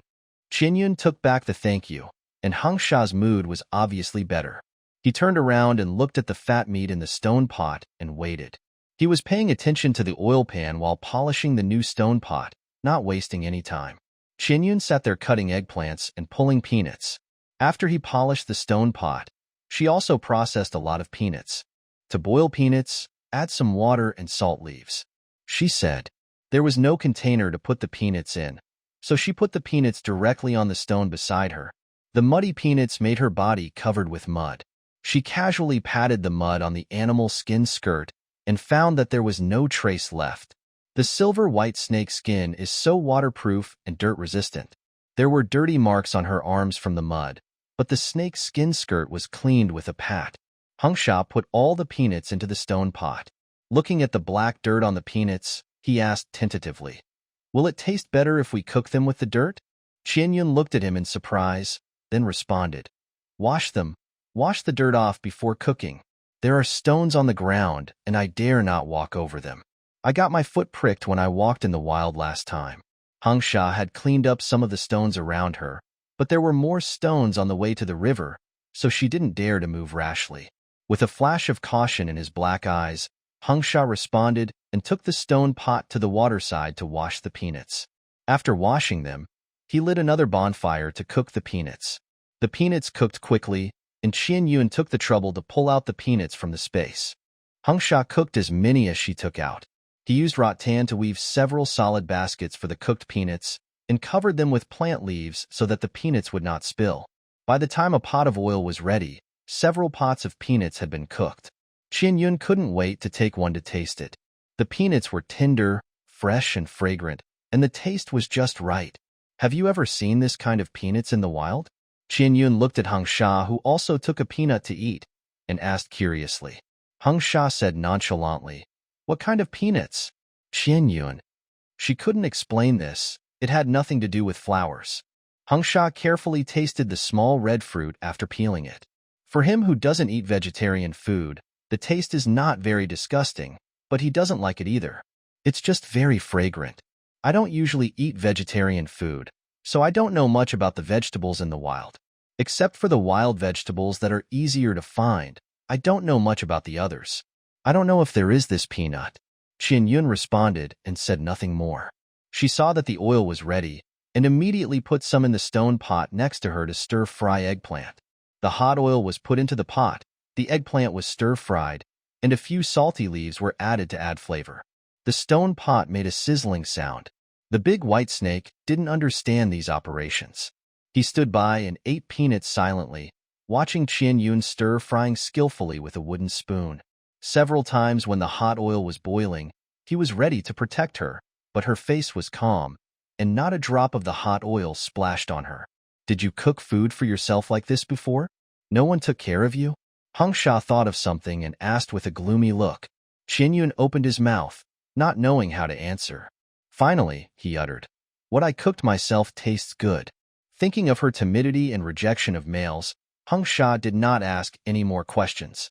This is no longer a problem of weak constitution and difficulty in raising, but a problem of her rejection of males and difficulty in contact.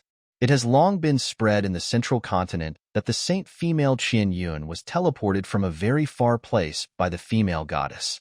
She was not adapted to the environment of the central continent and suffered from acclimatization. She herself probably couldn't tell how far away she was. On their side, there are females who can cook food. Most of them are taken care of by their parents and tribes in their childhood, and by their partners after adulthood. It is not their turn to cook food. Unless they are old and can't reproduce, after their partners die, there is no one to take care of them, so they can only take care of themselves. Qian Yun is still young, and it is obvious that the tribe she lived in before did not want to take care of her.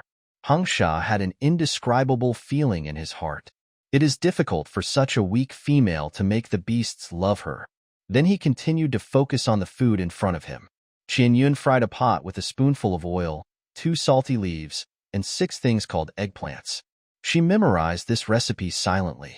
For tableware, he broke off a large branch and polished a bunch of wooden bowls of different sizes for her. The specifications ranged from basins to small plates, and there were also a few spoons. The tableware was made of solid wood, smooth and without burrs. This handicraft had to be praised. She only praised it in her heart, but she didn't dare to praise it out loud. Seeing that Qian Yun was completely capable of cooking, Hung Sha let her play by herself without worry. He strolled around the area and caught a few prey. He processed the prey on the distant riverbank and brought it over. When Qian Yun saw it, it was just some of the most essential meat from the prey. Now that there is meat, add some chili peppers and try stir-frying the meat slices. Qian Yun began to try it. Considering that Hung Sha might not be able to eat spicy food, she fried a pot of non-spicy food, and then fried some spicy food for herself. The flat big stone was used as a table and many delicious foods were placed on it. Qian Yun was in a good mood looking at the delicacies. She tasted a bite of the stir-fried pork slices. The meat was tender and a little chewy, and it was slightly spicy, which instantly stimulated her appetite. It's a little bland. I have to add 1 more salt leaf next time. Hung Sha reached out and took a piece to taste, which scared her so much that she quickly reminded him. It has chili added. Hung Sha looked at her expressionlessly, slowly chewing the slice of meat in his mouth, his expression calm. Qian Yun looked at him blankly and asked, "Is it spicy?" "Spicy? Then you have no reaction at all. I can accept it." Seeing that he ate another piece of meat and did not choke because he could not eat spicy food, she was no longer worried. She ate stir-fried eggplant and pork slices and ate peanuts. This was a rare meal with an appetite after coming to the beast world. Do it yourself, have enough food and clothing, and what you make yourself is delicious. Then she noticed that Hung Sha was sitting next to her and only ate peanuts and nothing else. She looked at him in confusion. Hung Sha saw the confusion in her eyes and said, "You eat first, and I will eat when you are full." Qian Yun was silent for a moment and didn't say anything. She just gave him some of the eggplant and ate the rest herself. There were plenty of fried meat slices, enough for her. She didn't have a big appetite. Fried eggplant was the first experiment of stir-frying, so the portion was not large. Vegetables are not meat, so Hung Sha would not be very interested. After confirming the seasoning formula, she didn't stir-fry it again. After Qian Yun was full, she sat beside her and prepared to boil the second pot of fat. The oil in the first pot had solidified in the wooden basin, and there was also a large basin of oil residue. Seeing that she was full and throwing fat into the pot for fun, Hung Sha started to eat. He ate the fried eggplant she left for him first. The taste of vegetables is neither good nor bad for every snake beast. It feels that those they all tasted almost the same. But this was what she left for him, and he inexplicably felt that this thing was indescribably delicious. As he ate, his dark eyes became deeper and deeper. Qian Yun's body is weaker than other females, but she knows more than many females and can cook her own food. Putting aside the problem of physical fitness, she is easy to feed herself because she has the independence to take care of herself. At the same time, it is also distressing, because her weak body cannot support her independence. His thoughts had already drifted away, and he began to plan their future, especially the upcoming rainy season and cold winter. Qian Yun here looked seriously at the fat meat that had filled the stone pot, waiting for the high fire to boil. After Hung Sha filled his stomach, he said, "Qian Yun, I'm going hunting. You can eat this kind of meat, so I will catch this kind of prey. I'll take you to the sea tomorrow. I won't go far. If you are sleepy, go to the tree hole to sleep. There are no dangerous beasts nearby, so don't be afraid." Qian Yun's eyes flashed, and she turned her head to look at him and responded. Hung Sha came close to her lowered his head and kissed her on the lips like a dragonfly touching the water, then turned around and turned into a big white snake and went to the forest next to her. Qin Yun was stunned for a few seconds, then turned her head to look in the direction he left, which was the direction upstream. After this meal, Hung Sha obviously lowered his vigilance against her. She took a deep breath. Her chance had come. Hung Sha hunted very quickly and brought back a few prey in more than 10 minutes and sent them to her after cleaning them by the distant water. He gave all the prey to her, whether it was raw meat or cooked and stored as she pleased. The space that can be used for storage and planting must be used well. Hung Sha, are there any bamboos nearby? Qin Yun asked as she watched him put the prey on the stone and turned to go hunting again. Hung Sha stopped and turned to look at her. There is a bamboo forest. What do you want the bamboo for? Qin Yun said lightly, you need a bamboo tube to store food. My space is sealed, so the food won't go bad. You also need to build a rack with bamboo. Some plants are climbing vines, so they need a rack to spread. You also need bamboo leaves. You can wrap the meat and steam it. The meat will have the fragrance of bamboo leaves and taste good. Can you build a rack? I use racks like this to store things. It's a bit messy to pile some things in the space, she said as she raised her hand to gesture. Hung Sha nodded to show that she understood. Soon, he came over in a half-man, half-snake state, carrying a full bundle of bamboo, with a thick stack of bamboo leaves in his arms. The bamboo leaves were green, and each one was of uniform size. He had really carefully selected them. The same was true for the bamboo. Each one was of the same thickness. After Hung Sha put down the things, he squatted down and started to get busy without waiting for Qin Yun to speak. He used the snake's tail to quickly cut the bamboo, put several bamboos of the same size together, burned holes at both ends with flames, and used thick and tough rattan to pass through the holes in the bamboo to string them together and fix them. The holes at both ends of the bamboo were pierced and bound by rattan, and the bamboos were close to each other, making them extremely solid. In this way, a simple countertop was made. In Qin Yun's eyes, this was completely a paddling bamboo raft. I can do this, too. Burn the holes so I can tie it up. She squatted down with a look of high spirits. After Hung Sha finished the work at hand, he simply stopped. He burned holes in the remaining bamboos, regardless of whether they were used or not, and let her play with them as she pleased. Anyway, the bamboo that was not used in the end could be used for burning. In fact, you can also build bamboo houses and wooden houses, which can be placed in my space. No matter where you go in the future, you can take them out to live. It's very convenient, Qin Yun said casually. Hung Sha's eyes lit up. Okay, let's hunt today, and we'll build a bamboo house tomorrow, and then we'll set out to the sea. Qin Yun couldn't respond, so she could only pretend to look at the bamboo on the ground seriously. After Hung Sha made a few bamboo tubes, he continued to hunt. Qin Yun studied the bamboo while paying attention to the situation in the pot. The bamboo raft made by Hung Sha was enough for her to go downstream. As long as he was not hunting downstream, she would have a chance.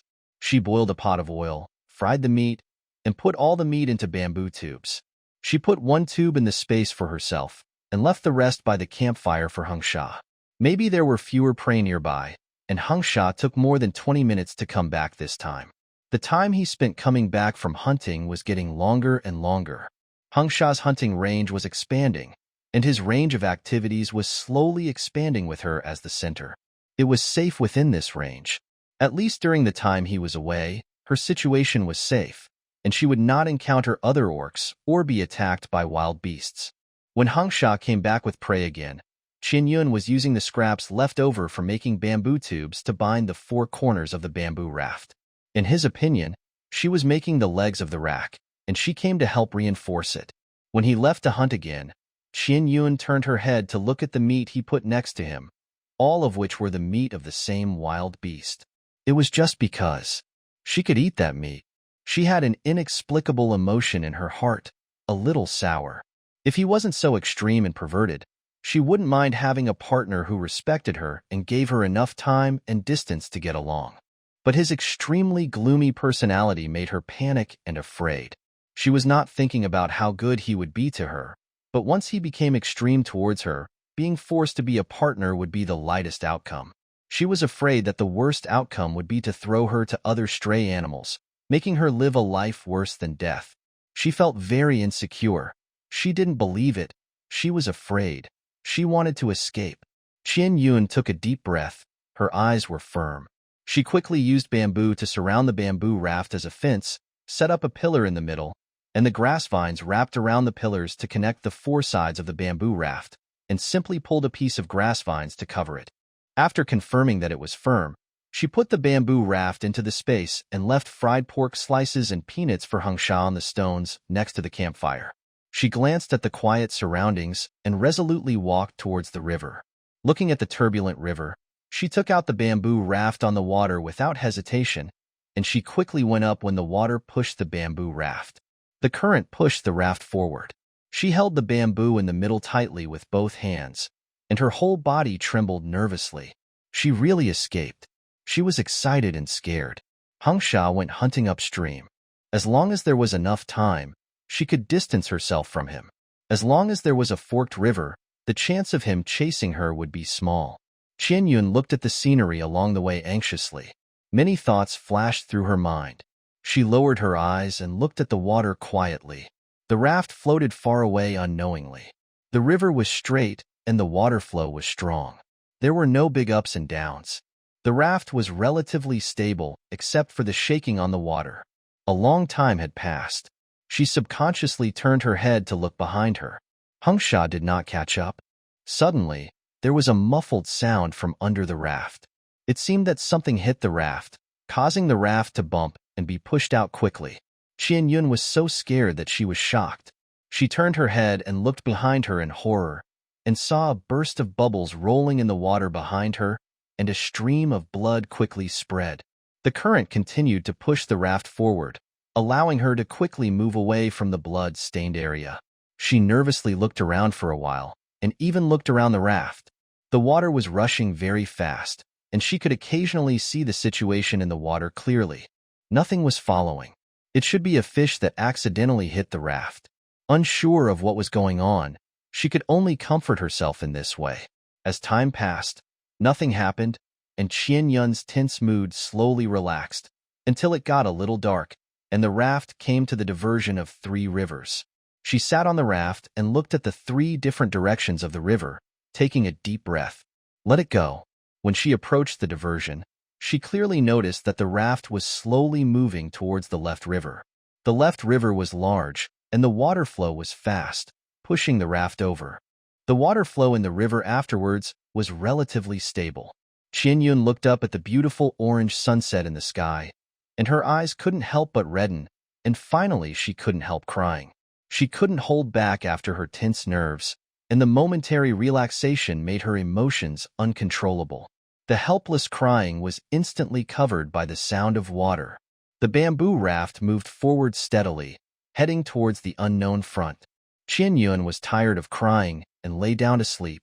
She didn't care that the river water would overflow from time to time. She escaped successfully. She was also prepared to be caught by Hangsha, who was chasing her, and the consequences of falling into the water and drowning, being eaten by some big fish, and being attacked by some wild beast. I don't know if it was because she was tired of crying. She felt that no matter what was waiting for her ahead, it would be death sooner or later, so let it be. After coming to this world, she had too much internal consumption, and her heart was so tired. She closed her eyes tiredly and didn't want to care about anything, and fell into a deep sleep. The bamboo raft drifted in the river for a night, and she also slept for a night. When the sun rose the next day, the bamboo raft accidentally hit a reef when entering a diversion river, and the noise caused by the considerable impact woke Qian Yun directly from her sleep. She looked around with horror, with the confusion and fear of waking up from a dream. Qian Yun thought that the bamboo raft was attacked by something again. At this moment, the bamboo raft was shaken by the touch of the reef below and pushed to the shallow water area next to it. The bamboo raft ran aground in the shallow water. She was still in shock and hesitated for a few seconds before she bravely walked off the bamboo raft. She carefully looked at the water flow and confirmed that nothing came up in the water. Only then did she feel at ease to check the surrounding environment. Looking at the lush and completely unfamiliar forest around her, Qian Yun did not hesitate to put the bamboo raft into the space. She walked barefoot and carefully on the riverbank.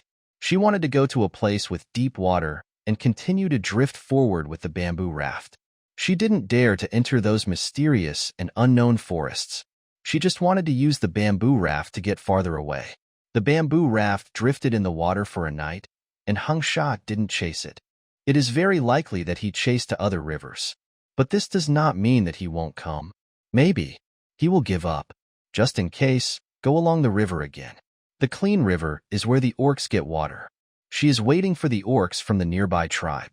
Compared with the stray beasts and wild beasts outside, which are full of unknown dangers, the orcs in the tribe are relatively safe. Then, wait for Tsangmi to come. She doesn't have the ability to survive in the wild by herself. There is a planting space, and there is no problem with food, but she doesn't have a strong fighting power to fight those wild beasts and stray beasts. The most convenient way is to find a tribe to stay. A tribe that will not force her or put her under pressure. As long as she hides her identity as a holy female, just an ordinary female, a female with a weak constitution and poor childbearing, not many males will pay attention to her. After she walked a distance and chose a suitable location, she was about to put the bamboo raft in the space, and a wild beast suddenly jumped out of the bushes next to her. Qin Yun was startled and subconsciously hid a few steps to the side.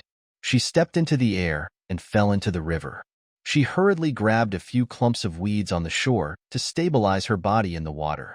She grabbed the weeds and endured the pain of being scratched by the stones and climbed up with difficulty. As soon as she got ashore, she saw a big light green rabbit slapping a wild boar like beast to death with one claw. It was the beast that just jumped out of the bushes, and now its head was slapped on the ground and bleeding. She was surprised, and then saw the big rabbit turned into a human form and walked towards her quickly, squatting in front of her and looking at her injuries with a serious expression. Seeing that it was an orc, Qian Yun's panic in her heart was instantly calmed down a little. This is a rabbit orc, with long drooping ears and light green hair.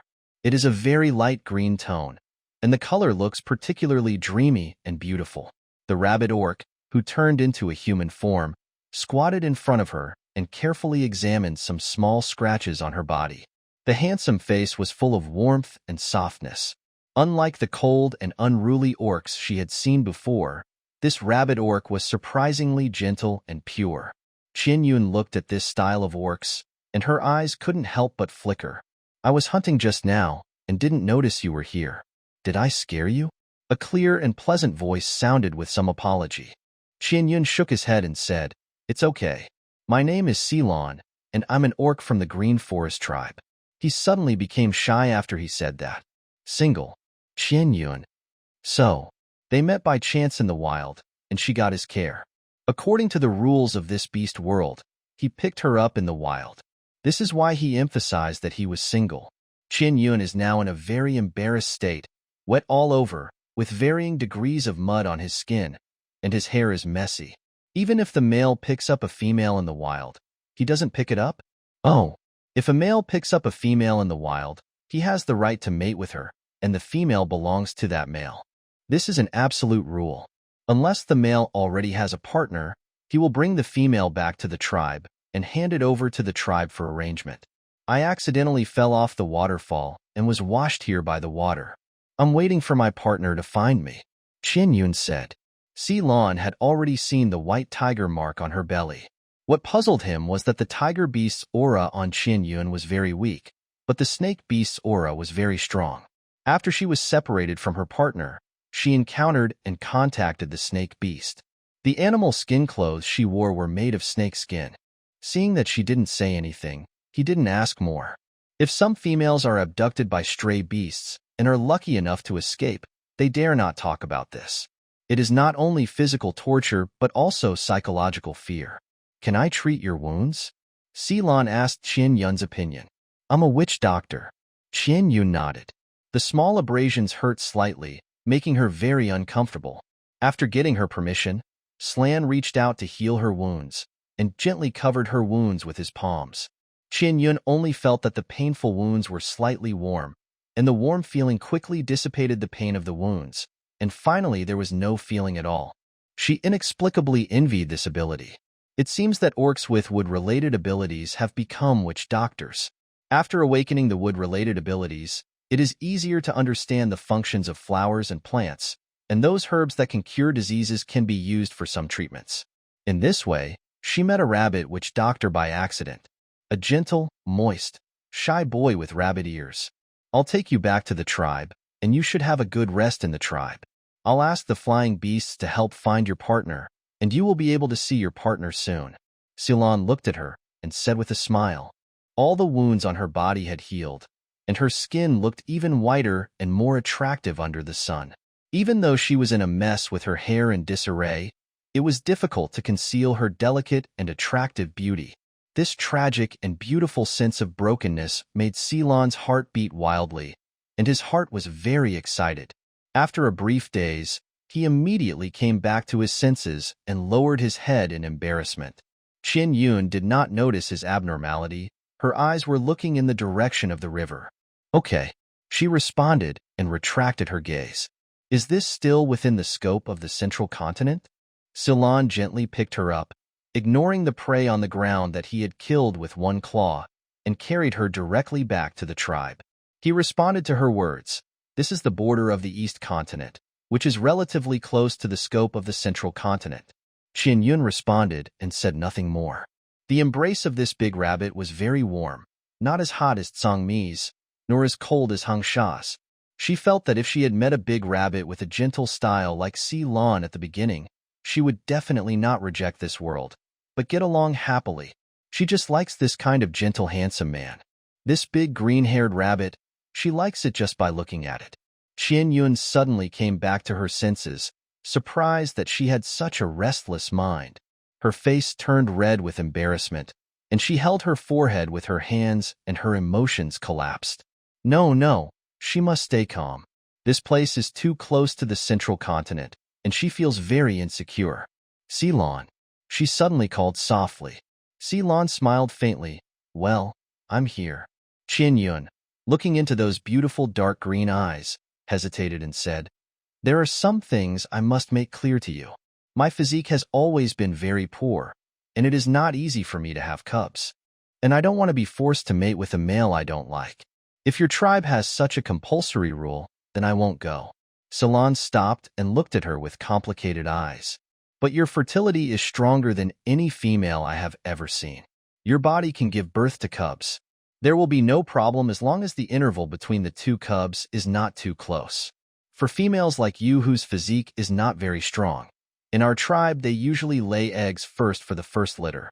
The offspring of some flying beasts lay eggs first and then hatch them. Laying eggs. Qin Yun was completely confused. She should not be able to give birth to this, right? Regardless of whether she could give birth or not, she felt horrified just thinking about the scene of laying eggs. This was somewhat embarrassing for her as a human being. She also understood Ceylon's meaning very well. The weak constitution and inability to give birth were all excuses. I won't give birth, she said in a tough tone. Ceylon pursed his lips and said casually, if you don't want to give birth, then don't. He continued to move forward with a calm face. After a while, he said in a gentle tone, if you don't want to be a partner with me, then don't. I won't force you. Let me take care of you until your partner finds you. If you think our tribe is not fun, I will take you to other tribes to play. You have the mark of the beast on your body. Your partner can sense the location of the mark and find you. He will be by your side soon. It was difficult for her to not accept such an arrangement. Qin Yun nodded in agreement. Along the way, there was no other conversation between them. Such a quiet atmosphere did not make Qin Yun feel embarrassed. She raised her eyes and quietly looked at the forest surrounded by sunlight. The forest was well lit, and she could hear the cheerful calls of many insects and birds, which was completely different from those forests with depressing atmosphere. Ceylon was alert to the surroundings and took Qin Yun back to his green forest tribe. After seeing the appearance of their green forest tribe, Qin Yun's expression was incredible. In the rolling mountains, countless rabbit holes appeared in front of her. Not only that, there were many lush plants growing on those mountains, and the colors were so green that they seemed fake. Unlike the green of those ordinary weeds, those plants that looked like weeds were very light in color, even a little transparent, and particularly beautiful. Unknown plants shrouded those mountains, giving each rabbit hole the effect of blocking the sun. It just surprised her. Ceylon held her and walked up the mountain, and some rabbits who saw them came over to look at her. They were all green-haired rabbits, and the green was very beautiful, like a group of cute elf rabbits. A group of rabbits came over to look at her, which made Qianyun feel a little embarrassed. Ceylon was about to introduce her to everyone, but he paused as soon as he opened his mouth. He realized that he didn't know her name yet. He looked at her awkwardly, wanting to say something but stopping. Qianyun understood what she meant and said softly, "My name is Xiaoqian." After confirming her name, Ceylon smiled, looked up at the orcs beside him and said, "Xiaoqian fell into the water and was frightened. She is very weak now. She will play with everyone when she recovers." Hearing this, the rabbits quickly dispersed and returned to their nests without coming over again, without saying a word. Ceylon's rabbit nest was halfway up the mountain. Ceylon climbed the mountain very slowly, as if he was walking slowly on purpose, so that Qianyun could see the surrounding scenery. In Qianyun's eyes, these unknown green grasses were too tall and completely blocked her sight. She could only see this kind of grass. The lush green grass was tall and lush, very unique. Apart from the grass, she could not appreciate other beautiful scenery. As they walked, Qianyun felt dizzy and uncomfortable. She half closed her eyes and said dazedly, "Ceylon, I'm a little uncomfortable with the climate and feel dizzy." Hearing this, Ceylon glanced at her and quickened his pace back to his cave. He carefully placed Qianyun in the grass nest. Seeing her frowning and uncomfortable expression, he reached out and held her hand to release his supernatural power for inspection. Ceylon's expression was very serious, and his expression became more solemn as he walked back. He detected the residual energy of the crystal in her body. It is normal for females to absorb the energy of the crystal to strengthen their bodies. The point is that the energy he probed into her body for detection disappeared inexplicably and disappeared in an instant. This was swallowed up. Ceylon was shocked and confused. This was the first time he encountered a situation that was difficult to deal with after becoming a witch doctor. The aura released from Qianyun's body was very special, different from the females on their side. Whether it was skin, appearance, or temperament, it did not belong to their side. Thinking of her asking at the beginning whether this was the central continent, it was very likely that she came from the central continent. Different regions have different environments, and even different plants grow there. These will affect the female body and cause discomfort. Changes in living environment will have a certain impact on the female body. Qianyun's discomfort is indeed consistent with acclimatization. At this moment, her body is in a very unstable state, and the tiger beast's beast mark has released energy protection.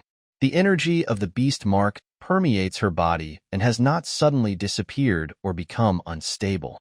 Only his energy suddenly disappeared. Ceylon continued to release energy to detect her body. He tried it once, twice, and many times, but the results were the same. The energy he released disappeared before he finished checking her body, disappearing instantly without any warning. Because he failed to examine her body carefully, he could not confirm whether there was anything else going on with her body. What else do you have on your body besides your partner's beast mark? Or what have you encountered? My energy seems to be swallowed up when it enters your body. Ceylon asked Qianyun softly. The beast mark cannot have such an ability. Qianyun was so scared when she heard this that she sat up. What did you say? Your energy. This dead space was secretly devouring his power. She was so nervous. Was her identity as a holy female no longer hidden? Maybe the beast mark on your body is protecting you and dissolving my energy.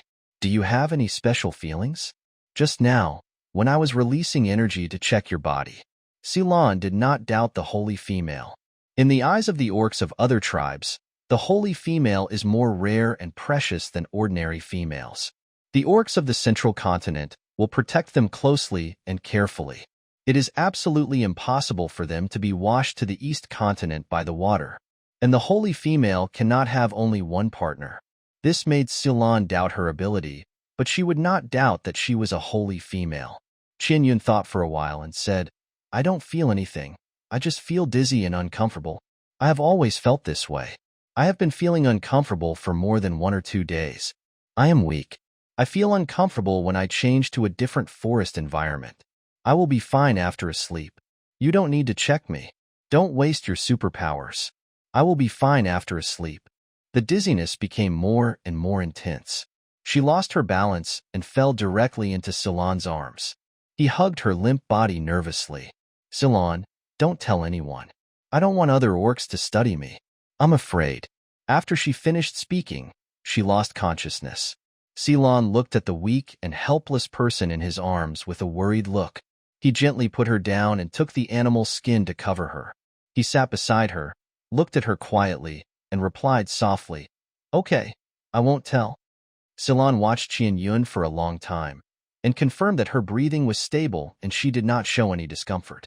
He initially determined that her symptoms of acclimatization were the mildest, and he was relieved. He stayed by her side and selected several beautiful animal skins in his small warehouse and made several sets of clothes for Qian Yun. After the clothes were made, the leader also sent things to show his concern. Even when it was dark, she was still asleep. Ceylon blushed and struggled for a while, but finally boiled warm water, wet a small piece of animal skin, and wiped the mud off Qian Yun's body. He wiped her clean and changed her clothes. The light yellow animal skin made her look even more beautiful. Ceylon looked at her well-behaved face and blushed. He turned his head and covered his face. What should he do? He really liked this kind of female with white and tender skin. What should he do to make her willing to be his partner? How should he pursue her? Is her partner fierce? If they fight, can he win? Big Rabbit thought about all the questions he could think of, but there was no solution for the time being. He continued to wipe Qian Yun, and when he took her hand to wipe her hand, he noticed the area on her right wrist that was bandaged with snake skin. Ceylon looked puzzled, and that area did not give off the breath of injury. He wondered if she had scars from previous injuries, so she used animal skin to cover it. He hesitated for a moment and gently untied the silver-white snake skin. When he saw a circle of golden marks on the fair wrist, he was surprised. Ceylon widened his eyes and looked carefully. After confirming what this ancient and special mark was, his hands trembled slightly. In an instant, he looked up at Qian Yun with a more cautious and serious look. He wiped Qian Yun's hands carefully and found the same animal skin as the clothes on his body. It was the leftover scraps from making clothes before. He selected some and cut them into strips with sharp stone pieces and woven them into sheets to make wristbands. 2 wristbands, one on the left and one on the right, were worn on her wrists as decorations. After that, he went to the door and pulled a few pieces of green firefly grass to boil water and feed Qian Yun some. He prepared food for her and waited patiently for her to wake up. Qian Yun slept until midnight before waking up. When she opened her eyes, she smelled the air filled with rich floral fragrance. The smell was not pungent, and it smelled good with a bit of medicinal fragrance. There were countless shining stones inlaid on the rock wall in sight. The tiny light range was dense like a sky full of stars, dreamy and gorgeous, but it would not make the light in the cave too dazzling to fall asleep. Qian Yun's eyes were a little dazed. Looking at the stone that looked like fluorescent stone, she couldn't help but think of the water cave where she met Hangsha. There were many such stones in that water cave. She took a deep breath.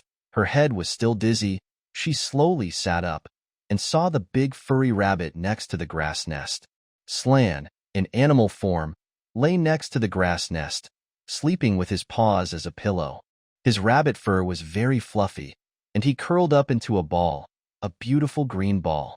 He also woke up from his sleep, looked at her condition, and turned into an animal form and walked towards the next room. "I'll get you something to eat. You've been sleeping for a whole day." Qian Yun was indeed very hungry, but she didn't feel very uncomfortable. She just felt very weak and dizzy. She raised her hand to tidy up her messy hair, and suddenly found that the snake skin on her wrist was gone, replaced by a wristband woven from light yellow animal skin. Even her clothes were changed. There were wristbands on both wrists, which meant that the big rabbit saw the mark of the holy female on her wrist. Soon Slan came over with a large wooden bowl with a lot of food in it. "I don't know what you like to eat. I have prepared some meat and vegetarian food." He squatted down and handed her the wooden bowl. Qian Yun took the bowl, looked at the rich variety of meat and vegetables in it. Her eyes flashed slightly, and she asked, "Did you see the mark on my wrist?" Ceylon was stunned for a moment, lowered his eyes, and chuckled. "The females in our tribe like to weave animal skins into beautiful belts and wear them on their wrists and ankles, or even hang them around their necks. You just have a scar on your wrist. Some orcs may be curious and ask you, but they will not forcibly untie the animal skin on your wrist to see. Don't worry." Hearing this, Qian Yun was surprised, and her heart was inexplicably touched. "I don't know what you have encountered before. You are of noble status. I hope you stay by my side before your partner comes. I will take good care of you. The rest is up to you." Ceylon looked up at her and said in a serious tone. Qian Yun nodded and said, "Thank you. There are some things I don't know how to say." Ceylon, "Then don't say it. Eat something and continue to rest. Your body needs a good rest. Wait a few days and your body will adapt, and it won't be so uncomfortable." Qian Yun responded, lowered her head, and took a ball bean to eat. The ball bean was not roasted in the fire, but steamed in water, and the taste was more glutinous. In the huge wooden bowl, there were more than 10 kinds of food, and the meat and vegetables were evenly matched. She tasted all the vegetarian ones. Although some wild vegetables tasted a bit strong, it was within her acceptable range. She ate the pieces of meat of different sizes and colors last. The different colors meant that they were taken from different prey and cooked. Qian Yun took a piece and tried to bite it. The roasted meat had been seasoned with a lot of things, and the taste of plant spices was very strong, but it still couldn't cover the meaty smell, and she couldn't help but spit it out. Ceylon was always beside her, paying attention to her expression every time she ate a food, so as to understand her preferences. Seeing that she was not reacting well, he reached out without hesitation to catch the meat she vomited. Qian Yun covered her mouth with a frown. Without waiting for Ceylon to say anything, she picked up another piece to try, but still vomited it out in disgust. There were 6 pieces of meat in the wooden bowl, 6 kinds of beast meat. After she tasted them all, she vomited them all in disgust, which made Ceylon look at her blankly. The first and second pieces of meat might not be cooked well, but if they were all vomited out in disgust, it was not the meat's problem. Seeing that the pieces of meat were all caught by Ceylon, Qian Yun looked at him awkwardly after she recovered. "I'm sorry, I can't eat some meat and feel disgusted. It's my problem. These meats are cooked very well." She looked apologetic. She forgot what kind of prey Hung Sha caught for her before, which was pig. She only remembered that it was a pig, and she could eat that meat. Ceylon understood the situation and smiled gently. "It's okay. If you can't eat these, I won't give them to you next time. I'll change other meat for you next time. Or you tell me what kind of meat you can eat. I'll go hunting." Qian Yun was helpless. "There is edible meat, but I don't know what kind of animal it is. I don't know what kind of pig it is. I can also eat fish." Hearing this, Ceylon's eyes brightened a little. "Okay, I remember. Qian Yun, these vegetarian ones are enough for me to eat." Ceylon nodded, got up, and went outside to deal with the meat she had vomited before. He probably understood why her physique was so weak. Males can be divided into carnivorous orcs and vegetarian orcs because of their eating habits. In fact, strictly speaking, they are all omnivorous. It's just that they prefer one to another. Carnivorous orcs also eat vegetarian food, but they mainly eat meat. Vegetarian orcs mainly eat vegetarian food, but they also eat meat, and they prefer vegetarian food to meat. Some females also have taste preferences.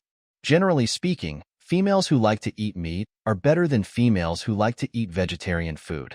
Other females are picky eaters, but they can eat food they don't like when food is limited. Qian Yun's condition is no longer a question of whether she likes it or not, but it is simply difficult to swallow. Ceylon stood outside his rabbit hole, looking up at the starry night sky with a face full of melancholy. Qian Yun had another problem that made it difficult for him, a witch doctor, to deal with. He was also confused. Qian Yun's situation did not meet the requirements of the holy female. He had seen the holy female who came to the East Continent to play before, and the feeling was completely different. He couldn't help but start to doubt his rabbit life outside. He doubted for a long time, and then Ceylon turned and went into the hole. In any case, the mark of the holy female was real, and his energy was swallowed up because it was swallowed up by the holy female's energy. When he went in, Qian Yun had finished eating. She had filled her stomach, and there were still some wild vegetables left in the wooden bowl. She took a bite of those wild vegetables, and she probably didn't like them very much. Ceylon took a look and roughly understood her taste. If she couldn't eat meat, she could eat those vegetarian ones. When Ceylon went to wash the dishes, Qian Yun looked at the planting space. She was not sure how much energy the space absorbed from Ceylon. At present, it seemed that there was not much change, and some fruits and vegetables had grown a little. Even if crops don't absorb energy, they will grow on their own, and the speed is not slow. The planting space appeared again, something unexpected for her. She couldn't understand why the space absorbed Ceylon's energy. He didn't release energy to hurt her. Even if it hurt her, a planting space couldn't absorb the enemy's energy and convert it into energy for growing crops. Qian Yun thought for a few seconds and suddenly realized.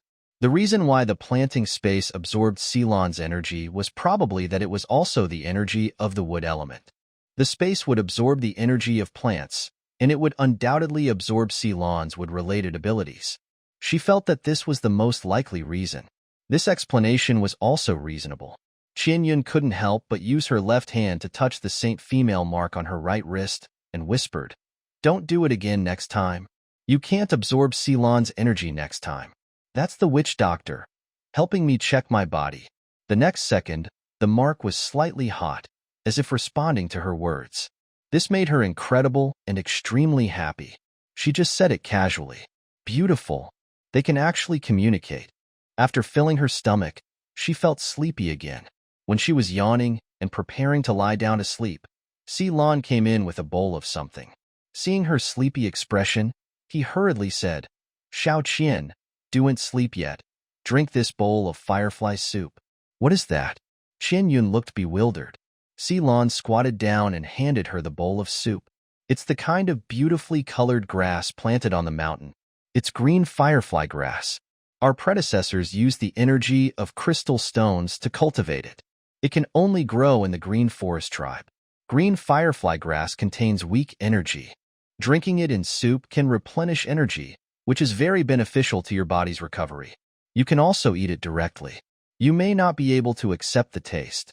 It tastes very good when boiled into soup.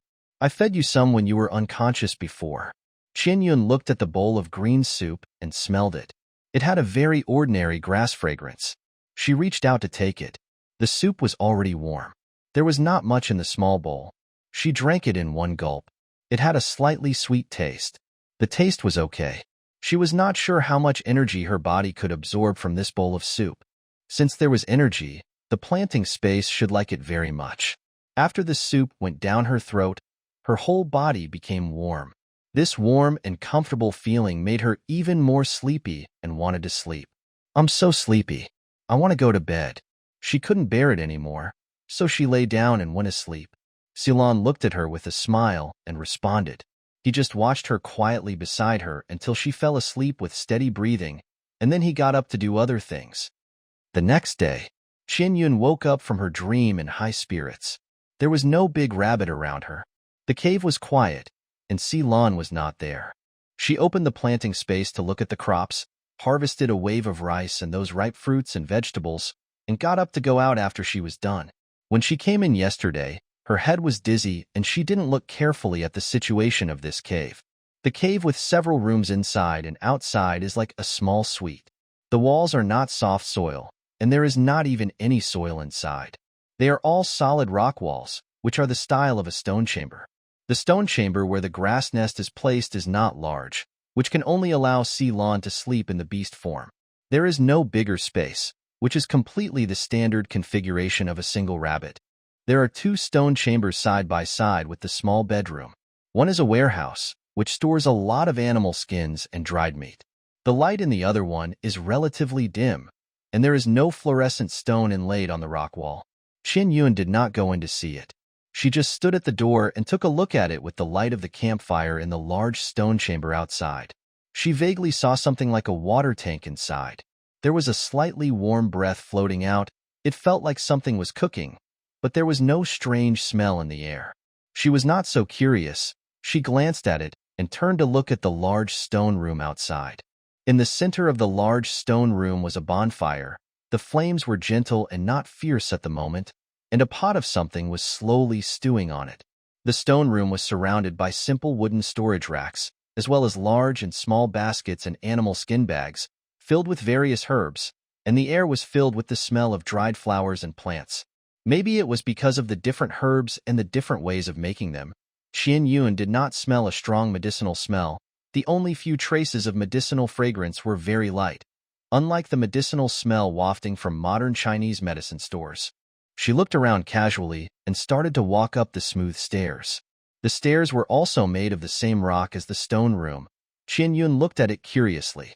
It was smooth as if it was made of technology. She walked to the entrance of the cave, and Ceylon just came back with some wild vegetables and fruits. He saw her staring at the steps and said with a smile, "Before, a female fell on the steps, so the leader asked the males with earth-type abilities to build the steps. Later, in order to make the females live comfortably, the caves were reinforced with rocks." Qian Yun suddenly realized and said with a smile, "I was wondering, it's so smooth. It doesn't look like it was polished one by one."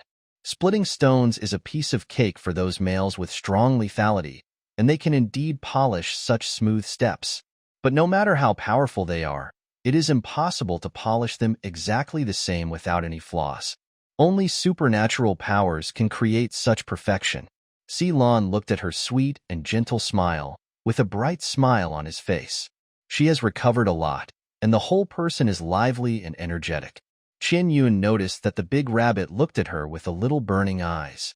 She turned her head embarrassedly and looked at the green firefly grass growing next to her, and changed the subject. "Do the females in your tribe wear shoes? I can easily be pricked by stones, and I dare not walk barefoot." What a pity that she didn't even have a pair of shoes when she came into this world.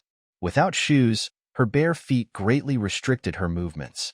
Ceylon lowered his eyes and looked at her delicate white feet, a smile welling up in his eyes. "I'll do it for you." He came over and entered the cave, taking Qian Yun's hand and walking down the steps. He was very nervous, and he tried to touch her to confirm her attitude towards him. Qian Yun was stunned for a moment. Looking at the hand holding her warmth, she hesitated for a moment and did not refuse. She did not refuse, and until she walked down, Qian Yun did not shake off his hand, which made Slan's tense mood relax instantly, and he felt indescribable joy in his heart. Slan pulled Qian Yun to the campfire and asked her to sit on the wooden stake next to it. The food in the stone pot had been stewed, and the fragrance filled the entire cave. The pot was stewing fish, with a lot of wild vegetables and spices. The large pieces of fish meat were deboned and smelled delicious. Qian Yun's appetite was whetted by the smell, and she was looking forward to waiting. Slan served her a bowl and put it aside to cool, and took some berries for her to eat first. While Qian Yun was tasting the sweet berries, he looked at her and said hesitantly, "Xiao Qian, the snakeskin coat you were wearing before." Qian Yun subconsciously looked up at him. Slan asked cautiously, "Is it a stray beast? Has he set his sights on you?" Qian Yun opened her mouth, hesitant to speak, and finally shook her head. "After I fell into the water, I met the big white snake, and he was taking care of me." Hearing this, Ceylon breathed a sigh of relief. "That's good. I thought he would hurt you if he set his sights on you. Just now I felt his breath when I went to the nearby forest to pick wild fruits." Hearing this, Qian Yun was so scared that her hands trembled. Hengsha finally came over. Ceylon saw that her expression was not right and said, "It's in the woods outside the tribe. When I brought you back yesterday, I didn't notice his breath. Just now I felt his breath when I went out to pick wild fruits. It smells the same as your white snakeskin coat. I looked for him in the woods, but I couldn't find him." "Xiao Qian, what do you mean?" Qian Yun lowered her eyes and hesitated for a while, then asked, "He is a stray beast. Will the orcs in your tribe attack him if they find him?" Ceylon said, "If he doesn't do anything to hurt our tribe and doesn't attack us, we generally won't take action. Because when you came to our tribe yesterday, everyone noticed the snake skin coat on you. Snake beasts will only give the snake skin they take off to their partners. Even if it is a stray beast, not all stray beasts are evil. That is a stray beast that has a relationship with you. Before we figure out the situation, we won't take action unless he does something wrong. Qian Yun pursed her lips tightly. Her emotions in her heart were extremely complicated. Silan looked at her and said gently, "You said it yourself that after you got separated from your partner, it was the snake beast who took care of you. He didn't hurt you. That's enough." Hearing this, Qian Yun was deeply touched. She looked up at Silan and asked, "Even if he hurts other orcs or even other females for me?" Silan sat down beside her, looked into the air and thought for a while and said, "If the other party bullied you first, it is normal for the snake beast to kill them. If there are females in our tribe who bully you and hurt you, I will not hesitate to protect you, even kill them. You have to know that some things are not as simple as you think, nor are they so beautiful. Whether it is between males or between orcs and wild beasts outside, the survival rule is the law of the jungle. Males in the same tribe will fight and kill each other, not to mention the more brutal stray beasts. Whether a stray beast is good or bad, don't look at how he kills other males, but whether he abuses females. We have always believed in the will of the beast god to protect females so that they can reproduce more cubs and strengthen our orc tribe. Females are very precious. They don't have powerful superpowers. They are very weak and can die easily. But this is not a reason to allow them to bully their partners. Once a male has a partner, he will protect her with his life. He will definitely hurt others for his partner and even do cruel things. Some things are not allowed to happen, but from the male's standpoint, from the standpoint of a partner, he is just protecting his partner. Blind protection is absolute loyalty to the partner for the orcs. She suddenly understood that when Norma targeted her, her partner and Joda chose not to save her, and even indulged Hengsha's intention to take her away. Norma wanted her to die, and her partner and followers would stand on her side unconditionally. Putting aside the big issue of racial reproduction at that time, in their hearts, their status was far less important than Norma, even if she was also a holy female. Qian Yun felt relieved for some reason. "I'm just a little scared." Silan raised his hand and touched her head to comfort her. Females should not only choose partners with strong combat power, but also be good at other things, such as being able to fly, swim, and farm, so that the females can live a better life. It doesn't matter which tribe, which race, or even whether it is a stray beast. Don't be afraid. If you like him, then like him. If you don't like him, the tribe can deal with him. No matter how powerful he is, he can't stand up to so many males like us. Hearing this, Qian Yun shook her head nervously. "He treats me very well, but I feel insecure and scared. I'm afraid that he will hurt me in the future, so I ran away." Silan looked at her quietly. She was stunned for a moment, then reacted immediately. Her reaction was the most real emotion. "Silan? He found you. He didn't break into the tribe to find you directly. He may be waiting for you to go out, or he may just be guarding you outside the tribe. I will remind the orcs in the tribe not to conflict with him." Qian Yun clenched his fists lightly and finally nodded. Then a childish voice was heard from outside the cave. "Silan, that snake beast asked me to bring something to that female." Qian Yun was stunned. Silan immediately stood up and went to the entrance of the cave and took a package of things from the back of a rabbit cub. He glanced at the things in it and put the small animal skin bag in front of Qian Yun. Qian Yun hesitated and opened the bag. There were bamboo leaves, salty leaves, beans, and meat that she could eat. The meat was already roasted, hot, and wrapped in several layers of leaves. Qian Yun's nose was a little sour. It was better for him to be angry than for him to give her things like this. It made her feel very upset. Silan looked at the roasted meat and thought, "You can eat this kind of meat. It seems to be the meat of a small wolf. There is no such beast in the forest near us. That is a very small wolf, the kind of wolf that eats grass. Except for running fast, it is not ferocious and will not actively attack orcs." So, was the big white snake caught from the central continent? I'm relieved. Since he asked the rabbit cub who ran out to play to bring things to you, it means that he will not break into the tribe and do anything to hurt the orcs. Silan said with a smile. Qian Yun lowered her head and kept looking at the barbecue in her hand. She slowly picked it up and took a bite. It was still that familiar taste. Hengsha would only add a limited number of wild vegetables and spices when grilling meat. There were only a few kinds of wild vegetables that he liked, and tasted good after adding flavor. She could confirm that it was his craftsmanship as soon as she tasted it. Ceylon watched her eat the barbecue, and the worries in her heart could not help but be put down.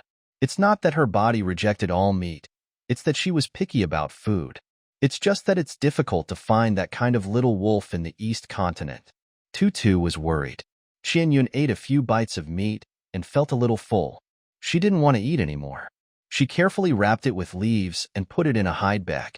Her emotions changed from panic when she heard Hangsha was nearby to being touched when she received something from him. After the ups and downs of emotions, she fell into powerlessness and discomfort again. She found that the feeling of dizziness and discomfort would become more intense as her emotions fluctuated greatly. Ceylon, I want to sleep. Go to sleep, Slan said softly, and carried her to her grass nest to sleep. When she fell asleep, he came out of the small bedroom and looked at the fish meat that had not been eaten by the campfire with a helpless look. Qianyun drank the soup of green firefly grass, which replenished her body with some energy. She also ate a few bites of barbecue just now. At least she had some food, so her body would not be too weak. He found some materials and sat at the entrance of the cave to make shoes for her. Few females wear shoes, because when they go out, their partners carry them on their backs and take care of them, and they rarely walk on the ground by themselves. Even if they want to go out, the males will clean the ground. In the tribe, it is even more impossible. There were stones that were too sharp and pierced the female's feet. Qianyun was delicate and would her feet if she walked barefoot. Ceylon didn't think it was a bother. Instead, he felt very distressed for her weakness and had a strong desire to protect her. Qianyun slept until the afternoon. When she woke up, the big rabbit was gone. She exhaled weakly, her stomach growling with hunger, and she immediately got up and walked to the stone room outside. Seeing that the pot of fish was still warm in the stone pot, she took the wooden bowl placed next to it and filled a bowl for herself. After filling her stomach, she got up and walked out of the cave. A baby rabbit hopped past and saw her coming out. The baby rabbit came over curiously and asked, "Are you okay?" Hearing this childish and familiar voice, it was the baby rabbit who helped Hangsha deliver things to her before. Looking at the fluffy baby rabbit, which was as big as a large dog, it was really a big baby. The baby rabbit came in front of her, tilted its head curiously and looked at her, full of cuteness. Qianyun was inexplicably touched by cuteness and smiled slightly. "My body feels much better. Where did Ceylon go?" Rabbit Baby said. There were ferocious beasts active near the tribe, and they fought with the males of the tribe. Some males were injured, and Ceylon and several other witch doctors went to treat everyone's wounds. "It's okay now, don't be afraid." "Ferocious beast?" Qianyun's heart tightened, and then she heard Rabbit Baby say, "The snake beast is fine too. It helped kill a lot of ferocious beasts. It seems that he sent something over again. The things are with the leader." Her tense mood suddenly relaxed a little. "I want to go down and take a look. Can you accompany me?" She looked at the cute little rabbit and asked tentatively. He agreed happily. "Okay, I'll carry you down. There's a steep below, and it's not easy to walk. I can walk steadily now." He came over enthusiastically and pushed Qianyun onto his back. The little rabbit's back was inexplicably suitable for carrying her. "Thank you for your help, baby." She moved her body, sat on the rabbit's back, and said softly. The little rabbit responded happily and took her down the mountain. After seeing the small steep, Qianyun also experienced what the little rabbit meant by walking steadily. Just slide down with your ace. She rode the little rabbit on the slide on the hillside, which was also amazing. The green firefly grass on the mountain was very lush, and the tall green firefly grass blocked her sight, so she couldn't see the situation below the mountain at all. It was not until the little rabbit carried her to the foot of the mountain that she saw the sky in the distance. Some orcs gathered together on the ground. The orcs of the Green Forest tribe gathered there, and were talking about something. Some were in human form, and some were in beast form. The bunny took her directly over there. The bunny beasts turned their heads to look at her. The sight of them examining and exploring her made Qianyun extremely embarrassed. The bunny took her to an older male. The other man had a calm and resolute face, with an oppressive feeling of awe without anger. He was undoubtedly the leader of the Green Forest tribe. But with his cute big drooping ears, his aura was inexplicably softer. Chief, Xiao Qian is here, and her condition is much better. The bunny under him said happily to the leader. Emo Sui, the leader of the Green Forest tribe, looked at Qian Yun with gentle and loving eyes. Slan told me about you and the snake beast. Before, a group of fierce beasts were active nearby and fought with the orcs of our tribe. The fight was very fierce. The snake beast also joined the battle and killed many fierce beasts. He asked me to give these things to you, Emo Sui said, pointing to several sets of clothes made of snake skin on the wooden stake next to him. The clothes were neatly stacked, and there were 4 crystal stones with sparkling luster on top. Qian Yun took a look and saw several shades of red on the silver-white skin. Her face changed, and she quickly got off the rabbit's back to check. Why are there red ones? Are they stained with blood? Hung Sha was injured? 2 of the 3 sets of snake skin clothes were stained with red. The reason why snake skin is waterproof and dirt-resistant is because it has scales. Even if it sheds its skin, there is still a fine layer of soft scales on the surface. Snake skin cannot be dyed. These reds do not seem to be dyed, but are caused by seepage from the snake skin. The color depth is inconsistent, and the distribution positions are also different. Emo Sui said, yes, those reds are blood. Only when the snake beast is injured when shedding its skin, or sheds its skin when it is injured, will the snake's skin be stained with blood. I saw him just now. He was in a very calm state. There is nothing wrong with him. But females probably won't like clothes made from bloody animal skins. Is it so scary for snake beasts to give females animal skin clothes? Qian Yun. Chief Mojui had seen Hung Sha, and he was fine. But he still made clothes from the blood-stained animal skins and gave them to her. He was really perverted. His intention was not to scare her, but to test her reaction, to see if she would go to him after seeing the snake skin clothes. The sour feeling in Qian Yun's heart surged up again. She wanted to go and see, but she was afraid. Chief, where is Hung Sha? She looked at Chief Mojui and asked. Chief Mojui, the small waterfall on the left side of the tribe, Jinlai, you take Xiao Qian there. You may meet Ceylon and others halfway. After receiving the order, the rabbit cub named Jinlai came over happily and pushed Qian Yun to carry her on his back. Qian Yun got on the rabbit's back, and Jinlai trotted over to take her. The forest outside the tribe was in the ruins of the battle, with some trees lying on the ground in all directions. The thick old trees were badly broken, showing how powerful the destructive power was. There were also a lot of blood and flesh residues on the ground that had not been cleaned up. The bloody air made Qian Yun feel a little nauseous, and she subconsciously covered her nose. Jinlai glanced at her and said with a smile, "Why are you so timid, Qian Yun?" She couldn't refute this. If she grew up in such an environment, she would certainly not be afraid. But the environment she lived in before was not so cruel and bloody. She was horrified by the scene of killing chickens, let alone such a large-scale life and death duel. Halfway, they met Slan, who was treating the wounds of several injured orcs. Those orcs were not rabbit beasts, but orcs from nearby tribes who surrounded and killed a group of ferocious beasts. Slan was a little surprised to see Jinlai carrying Qian Yun out, but in fact, he was more nervous. Xiao Qian is going to find the snake beast, and the leader asked me to take her there. Jinlai, the enthusiastic and obedient rabbit, took the initiative to tell Ceylon the purpose of their trip. Ceylon treated the wounds of the injured males, and his expression did not change no matter how serious the injuries were. At this moment, when he heard Jinlai's words, he looked at Qian Yun with a very nervous and uneasy look. He opened his mouth, wanting to say something but stopped. It was only a matter of time before she would go find the snake beast, and he was prepared. He was not afraid that she would find the snake beast, but he was worried that the snake beast would take her away.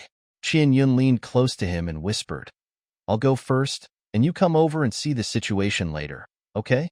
I ran away from him, and I was afraid that he would lose his temper with me. Hearing this, Lan's worries dissipated, and a smile appeared on the corner of his mouth. He lowered his voice and said, "Okay, I'll come over after I finish treating their injuries. If the snake beast wants to hurt you, you can also shout me loudly." Yeah. Jinlai saw that they had finished talking, so he took Qian Yun to a small waterfall not far from here. The The situation near the waterfall was not bad. The ferocious beasts did not run here, and the forest here was not affected by the war. Qin Yun saw the small waterfall from a distance. There were just a few small streams of water flowing down a small hill, without the momentum of a waterfall at all. Suddenly Jinlai stopped, shrank his head, and took a few steps back. Qin Yun didn't understand why he retreated, and asked tentatively, "Are there any ferocious beasts nearby?" Jinlai said nervously, "It's not a ferocious beast. It's that snake beast that is putting pressure on me. His momentum is intimidating me and told me not to get close. Xiao Qian, go over by yourself. I'll wait for you here. He has given you your own snake skin coat, and he won't hurt you." Qin Yun's mouth twitched. She hesitated for a moment, got off the rabbit's back, and walked slowly on the ground with only tender green grass beside her.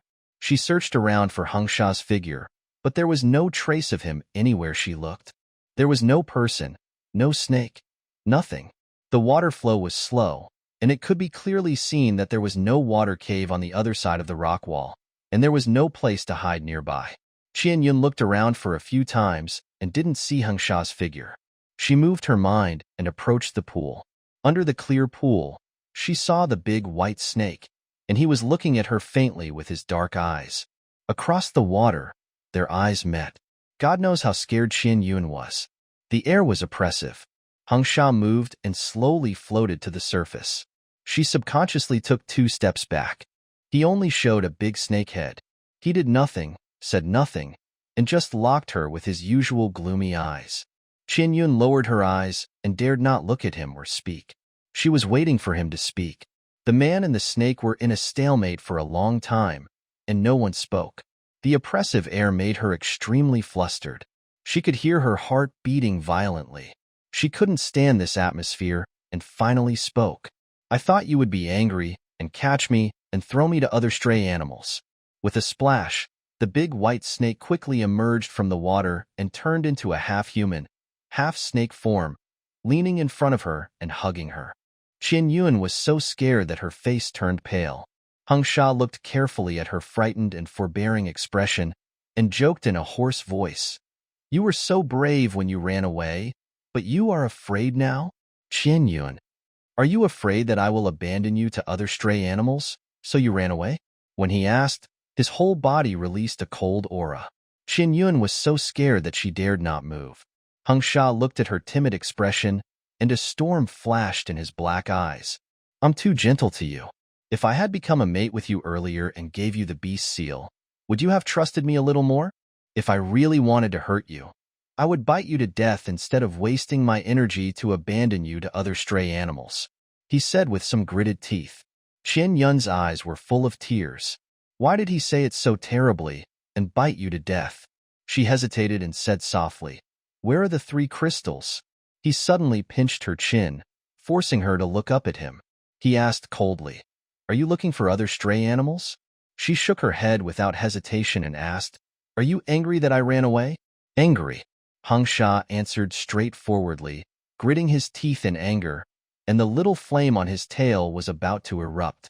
"But I can't bear to lose my temper with you, for fear of scaring you. Qin Yun, I gave you a chance to escape, and now you run back to me on your own. I won't let you have another chance to escape." After a pause, he said, "You can continue to run. This continent is so big. No matter how you run, you have to take me with you." "Okay." The last 3 words with a bit of pleading made Qin Yun's eyes red. "I'm just scared. There are some things. I don't know how to say it. I'm not from your side. There are some things you think are different from what I think. I was teleported here by the goddess. The unfamiliar environment made me feel very uneasy and scared. I was afraid that they would force me to form pairs with males I don't like and have cubs. I don't want to have cubs. You treated Norma like that and killed her partner. I'm not saying that what you did was wrong. I'm just afraid. I've never experienced these things before, and I've never seen such bloody scenes.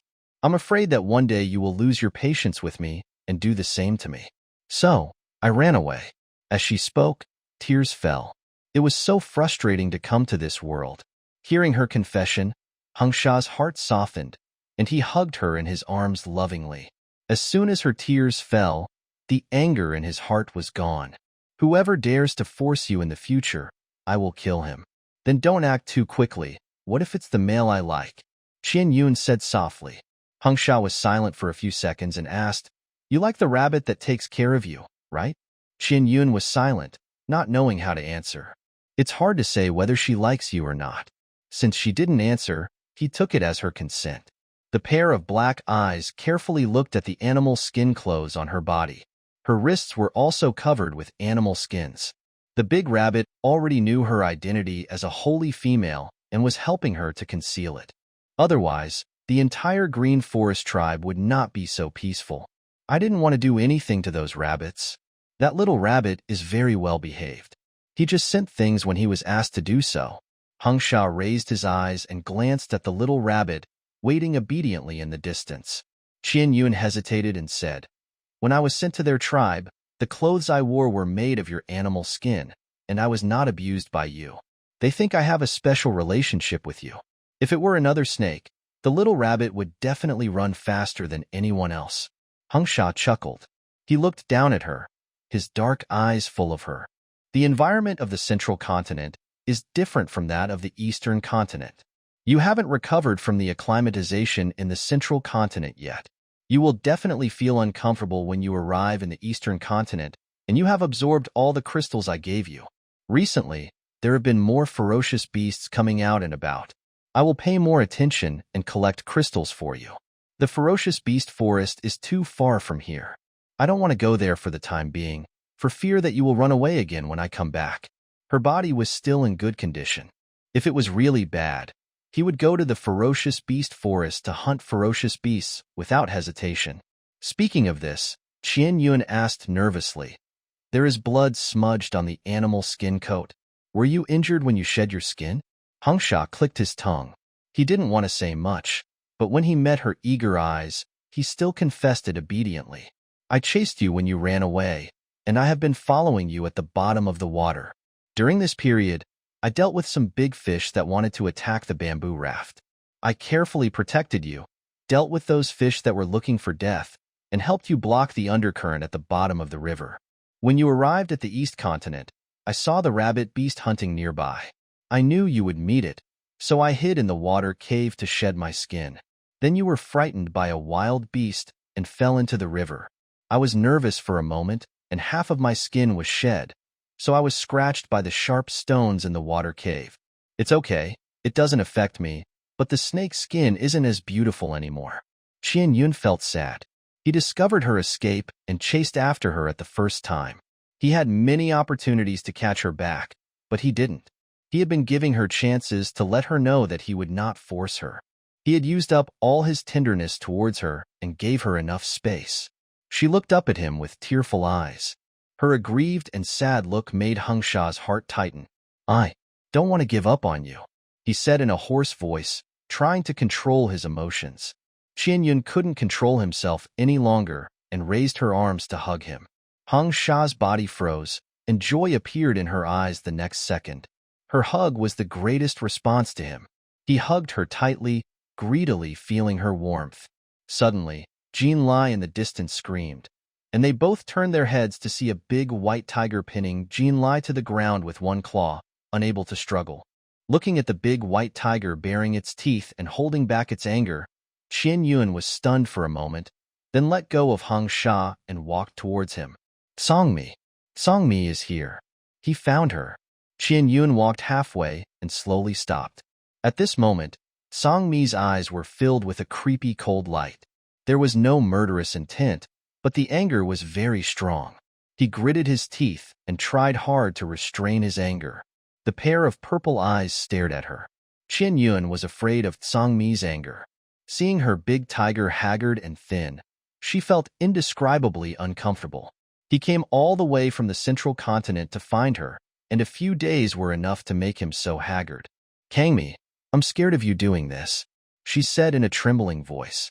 Kangmi lowered his head to restrain his emotions, slowly retracted his claws, and let go of Jean Lai, which frightened Jean Lai and ran away in tears.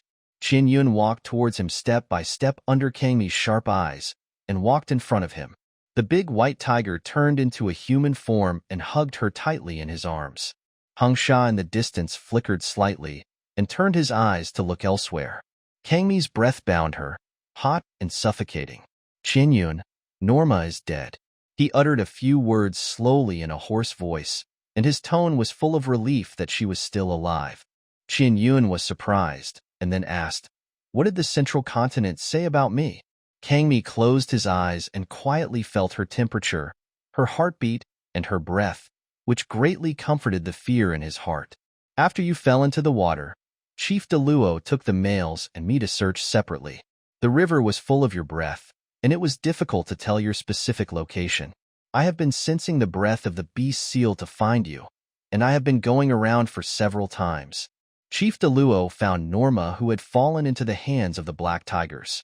Norma was bullied to the point of being dying. She was still saying that she wanted to kill you. The tiger beasts of the tribe killed those black tigers and left Norma's wounds untreated, and she slowly died." Qianyun's pupils tightened. She didn't expect it to be like this. She couldn't help but shed tears. "I thought Jiao would tell them that the stray beasts and I teamed up to capture Norma. Songmi, well, that's what he said. When he returned to the tribe to look for someone, he met me and told me what happened. I didn't believe him, so I killed him on the spot and buried him." Qianyun. Her tears fell even harder. "Why are they all so perverted? You have some conflicts with Norma. It's impossible for you to team up with the stray beasts to deal with Norma. The situation is definitely that they saw you fall into the hands of the stray beasts and didn't want to save you. The stray beast was more powerful and killed Norma's partner and captured Norma. Norma has a strong hostility towards you. Sooner or later, you will have to fight. It's better to die than to die. This will save her from finding opportunities to target you." The cold and ruthless words were full of disdain for Norma. Qianyun understood some of the underlying rules of this world. So what if she was a holy female? So what if she was of noble status? Everyone would only give priority to protecting the females of their own tribe. She was Kangmi's partner, and Kangmi was the tiger beast of the Adar tribe. After Chief Deluo found Norma, although he did not kill Norma directly, their failure to help her hastened Norma's death. For the Adar tribe, between her and Norma, the tribe prefers her. She and Norma had a conflict, and the tribe gave priority to protecting her. If Norma wanted to kill her, Chief Deluo would never let that danger exist. Norma just died of severe injuries, killed by those stray beasts. Norma's partner and follower Jiao were all killed by stray beasts. Qianyun just accidentally fell into the waterfall and was washed away by the current. In such an environment, the survival rule of the jungle is already difficult enough, and the relationship between orcs is dark and cruel enough. Will the goddess be angry? Qianyun asked worriedly. Songmi opened his eyes, raised his hands to hold her face, and looked at it carefully. She was still so fair and tender, but a little weak, much better than he expected, and did not cry bitterly. "I don't know. Even if he is angry, it has nothing to do with you. You are the one being bullied. It's not your problem. Single males support those females. We male partners only care about our own females. It's over. It's okay. Some holy females are restless and have never seen what the goddess has done. Don't worry about it. This sounds very unkind, but this is the situation. If a female needs help, the males will help, but if there is a conflict with their own females, those male partners will not be so friendly. Nothing in the world is more important than their own females." Qianyun nodded. There was nothing much to say about the development of the situation. Songmi found her, and she felt relieved. She subconsciously turned her head to look at Hung Sha in the distance. Hung Sha felt her gaze and turned his head to look at her. Songmi also followed her line of sight. When his and Hung Sha's eyes met, the invisible flames of war instantly roared. Songmi's voice was extremely low and cold, and he spoke slowly word by word. "I asked you to choose a male with strong combat effectiveness, not a stray beast. As long as she likes it." Hung Sha replied with a grim face. The momentum of the two people began to collide invisibly, and the edge was sharp. Qianyun saw that the situation was not right, and hurriedly said, "No fighting." What she was more afraid of was that Songmi would take action. As long as Songmi did not take action, Hung Sha would not take the initiative to provoke a war. Both of them are perverted masters, and it would be terrible if they fought. Kangmi put his strong arms around her waist. He looked at Qinyun seriously and said, I don't believe in stray animals, and I don't allow you to mate with stray animals. Are all the other males dead? You have to find a stray animal. If you insist, I don't mind killing him. The murderous intent in his purple eyes was unreserved. Qinyun's heart trembled fiercely. Kangmi was too hostile to Hengsha because he was a stray animal. She hugged Kangmi and said in a soft and concerned voice, Kangmi, you are haggard.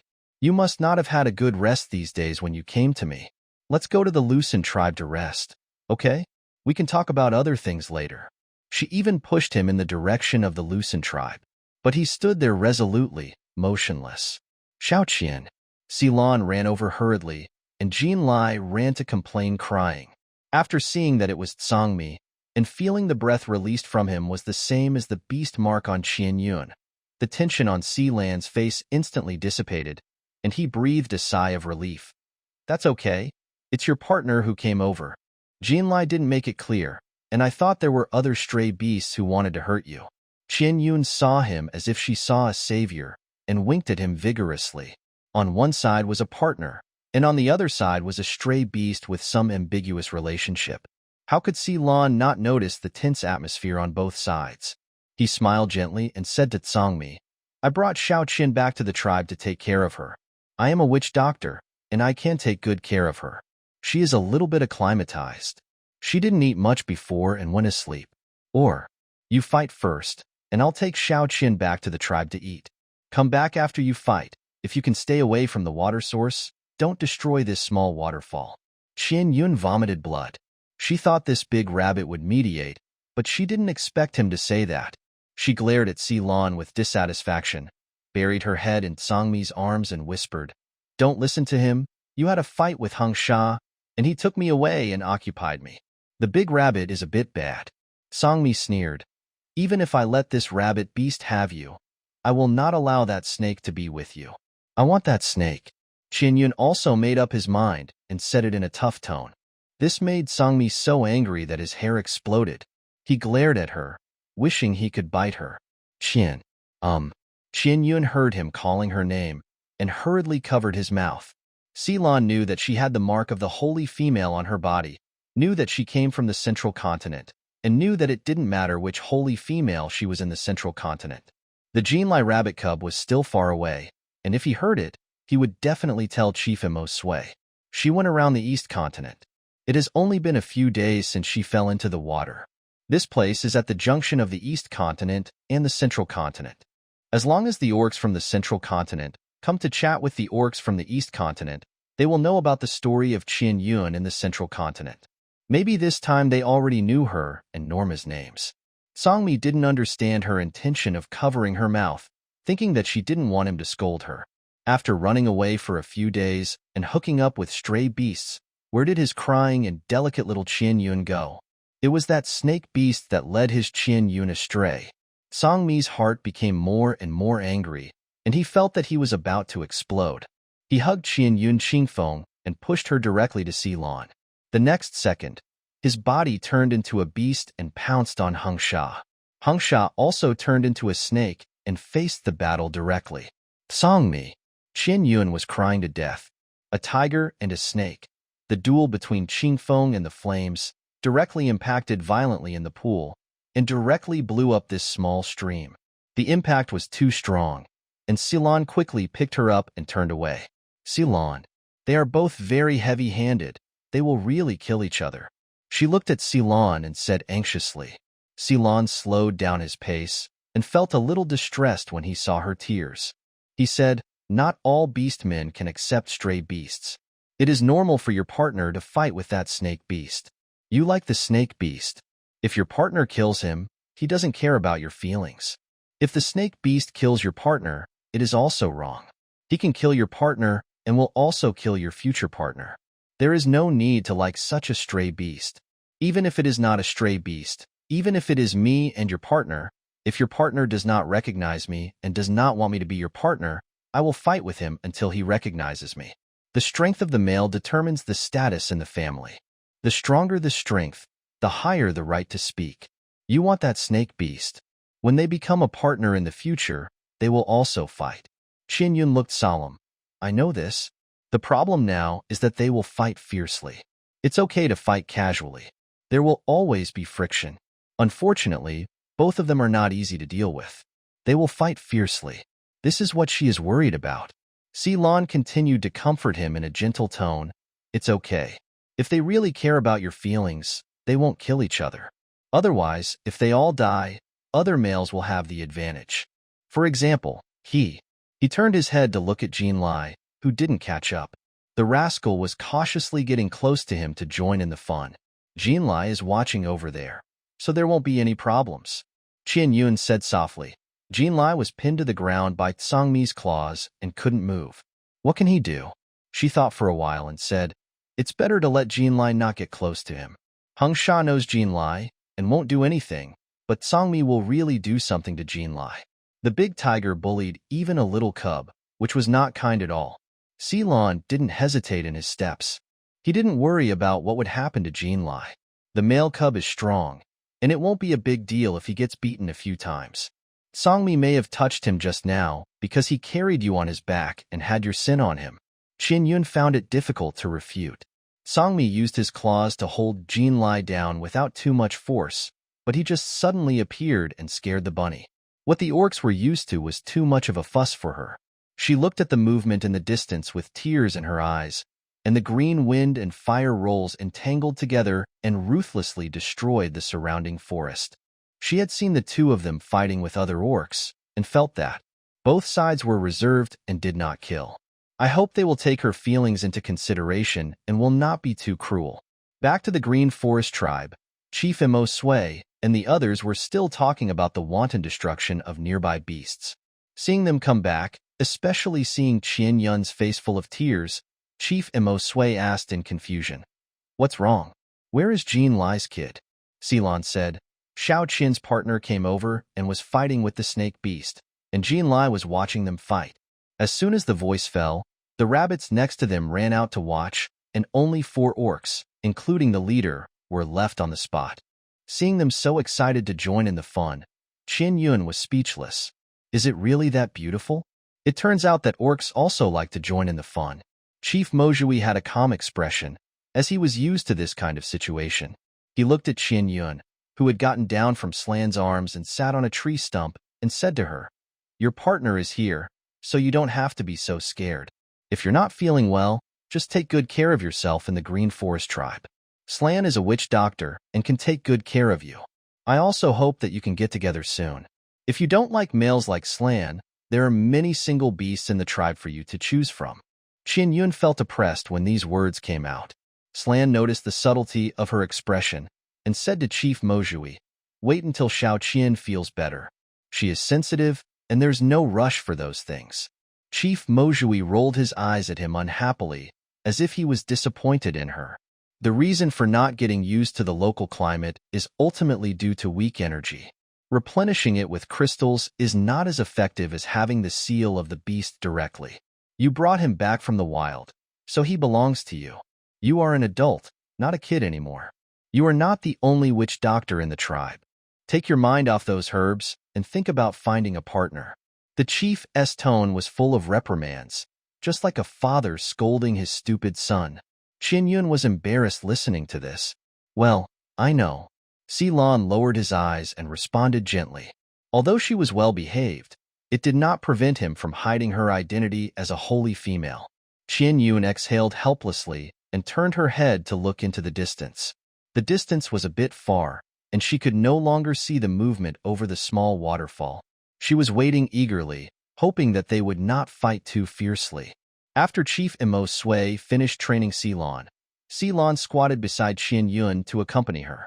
His handsome and gentle face was full of love for her, and the emotions flashing in his eyes were very direct and enthusiastic, and also a bit shy. Qin Yun noticed his eyes and felt a little embarrassed. Male emotions have always been pure. If they like someone, they like him, and if they don't like someone, they don't like him. As long as they like someone, they will release their emotions without reservation.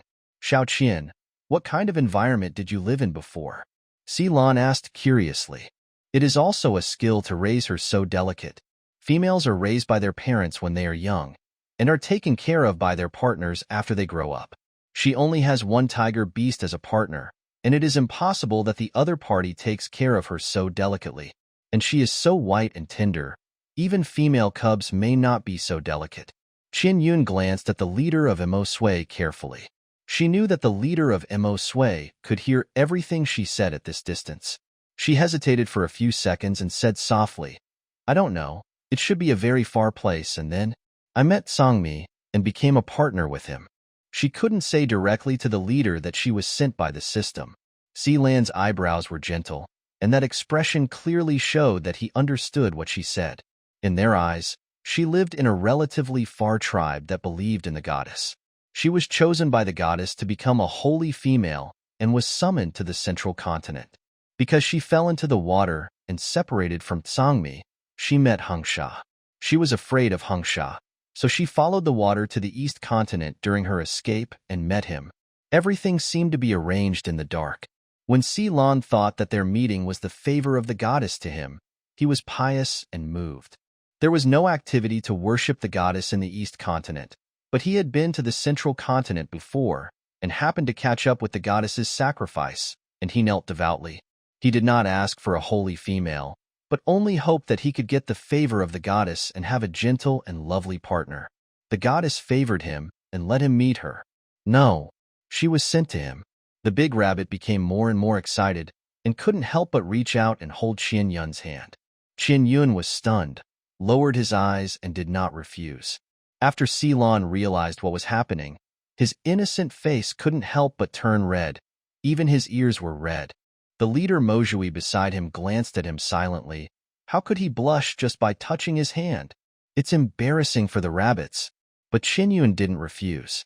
There shouldn't be any problem between the two of them, and he, the leader, wouldn't say anything.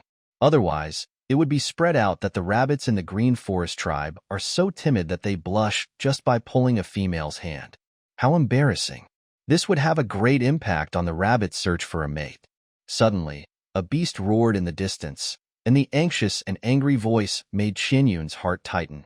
"This is not Kami's voice. What's going on over there?" she asked nervously. The beast roar came from the direction of the small waterfall. Sealand looked solemn. Leader Mojui's face darkened, and he said in a cold voice, "It's a group of ferocious beasts attacking." "A group of ferocious beasts?" Qin Yun's face changed. The ferocious beasts were scary enough, and there was another group. At the same time, the males who stayed in the tribe came down to check the situation and entered a serious state of preparation for war. "Sealand, take good care of Xiao Qian. I'll go over and take a look." Chief Mojui left the tribe quickly after saying that and went to check. Qin Yun looked at Sealand in confusion and asked, "There were also ferocious beasts before. Weren't they dealt with properly?" Sealand said, "They're almost dealt with. It's a new wave of ferocious beasts. Every time before the rainy season comes, the ferocious beasts will run out of the ferocious beast forest to attack the orcs everywhere. The ferocious beasts come out in groups. They are ferocious and bloodthirsty, and they are large in size and difficult to deal with." He paused and said slowly, "Not only can the meat of the ferocious beasts be eaten, but there are also crystals. When the orcs need crystal energy, they will go to the ferocious beast forest to hunt the ferocious beasts. Similarly, the ferocious beasts will also regard the orcs as delicious energy. After the male awakens his superpowers, he will become an energy body. The rainy season is the time for the ferocious beasts to reproduce. This is the time when the ferocious beasts come out and move most frequently. They need to get enough energy to reproduce." Qin Yun understood. This ferocious beast is simply the natural enemy among natural enemies for the orcs. Don't worry, the males just ran out to see Songmi and Hengsha fighting, and they were all in that direction. If they found a ferocious beast, they would guard the tribe inside and outside. Sealand looked at her uneasy expression and comforted her softly. It is very likely that the ferocious beast was attracted by the supernatural power released by the fight between the two of them. If there is a ferocious beast, they will not fight anymore. Qin Yun was stunned. This was indeed the case. Hengsha was collecting crystals for her, and he killed every ferocious beast he encountered in the forest. Songmi used to be because the tribe was too far away from the ferocious beast forest, so it was not easy to leave to hunt ferocious beasts. Now that he encountered one, how could he let it go? She had not seen how terrible the ferocious beast was, but from the name, it was very ferocious, which made the beastmen so afraid, and she did not dare to relax. The battle started in the distance, and the roar of the beast was deafening, resounding through the sky. Qian Yun felt her ears buzzing from such a distance. She was so uncomfortable that she wanted to cover her ears, but Lan had already covered her ears quickly and protected her in his arms. The roar of the beast continued, and the shock of the impact was still intensifying. Qian Yun was in a trance. I don't know how long it took. When Lan slowly let her go, she looked up and saw Songmi and Hung Sha coming. They had turned into human forms and stood in front of her. One had silver hair and purple eyes, cold and unruly. The other had silver hair and black eyes, gloomy and cold. The two big white hairs showed long legs and attractive 8-pack abs in front of her, and they were handsome beyond words. They held a few crystals in their hands and watched Qian Yun recover quietly. The battle was over, and the fights were back. Not only the two of them, but also the males who participated in the battle had varying degrees of injuries. Lan gently touched Qian Yun's condition and confirmed that she was fine. Then he got up to check on the other orcs. He also looked at Songmi and Hung Sha. Although they were covered in blood, most of it was not their own blood. Their injuries were not serious at all. Qian Yun looked at the blood on their bodies and hurriedly called Lan back. Lan, don't go yet. Look at both of them. There is so much blood on them. Lan stopped, turned around and looked at her and smiled. It's okay. It will be fine tomorrow, that's not. Before he finished speaking, Songmi shook his body weakly, and Qian Yun was so scared that she hurried forward to hug him and helped him sit on the wooden stake. I'm fine, just a little tired. Looking at his pale and tired face, Qian Yun felt very guilty. I was dizzy and accidentally fell into the waterfall. I was angry that you tortured me like that, but there is no need to torture yourself like this. I didn't want to jump into the water and drown myself. Songmi closed his eyes and rested his head on her legs and said, I know. So I tried my best to find you, wanting to find you as soon as possible, fearing that you would cry out of fear again. I have already thought about it. If you die, I will find you and die with you. Because of the induction of the beast mark, he confirmed that she was still alive. God knows how worried he was these days. He didn't dare to sleep well, for fear that he would no longer be able to sense the beast mark after waking up. If the induction between him and the beast mark disappeared, it meant that she was dead. The beast mark will disappear with the death of the female. Qian Yun's heart was moved, and the next second several crystals were stuffed into her palm. The crystals were warmed by his palm, and when they were stuffed into her palm, they heated her palm and also warmed her heart. Go to sleep. She raised her hand and gently covered his head with it, speaking softly. Feeling her breath, Songmi relaxed his tense nerves and fell into a deep sleep. Qian Yun raised her eyes to look at Hung Sha. His expression had not changed at all. He looked at her with his usual gloomy eyes, looking at her deeply. Her sight was fixed on the bloodstain on his chest, and there were shallow claws on his skin. The mark was undoubtedly scratched by the big tiger Songmi. She subconsciously raised her hand towards him, and Hung Sha approached her without hesitation, raising his hand to hand the crystals he had collected into the hand that was stretched out to him.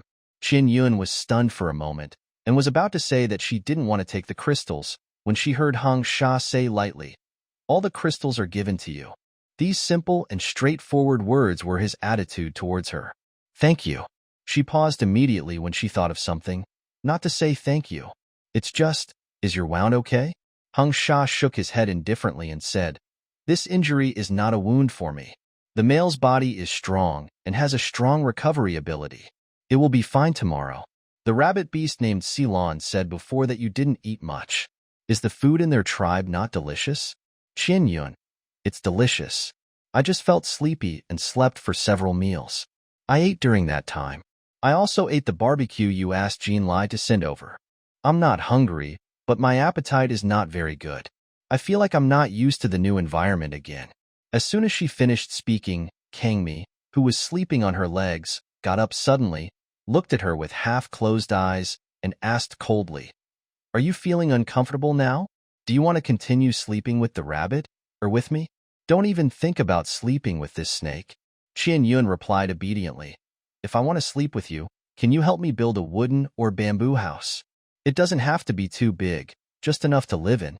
If I leave in the future, I can directly put it into the space and take it away." Hearing her words, the coldness in Kangmi's purple eyes eased a lot. This answer made him very satisfied. "There's no rush now.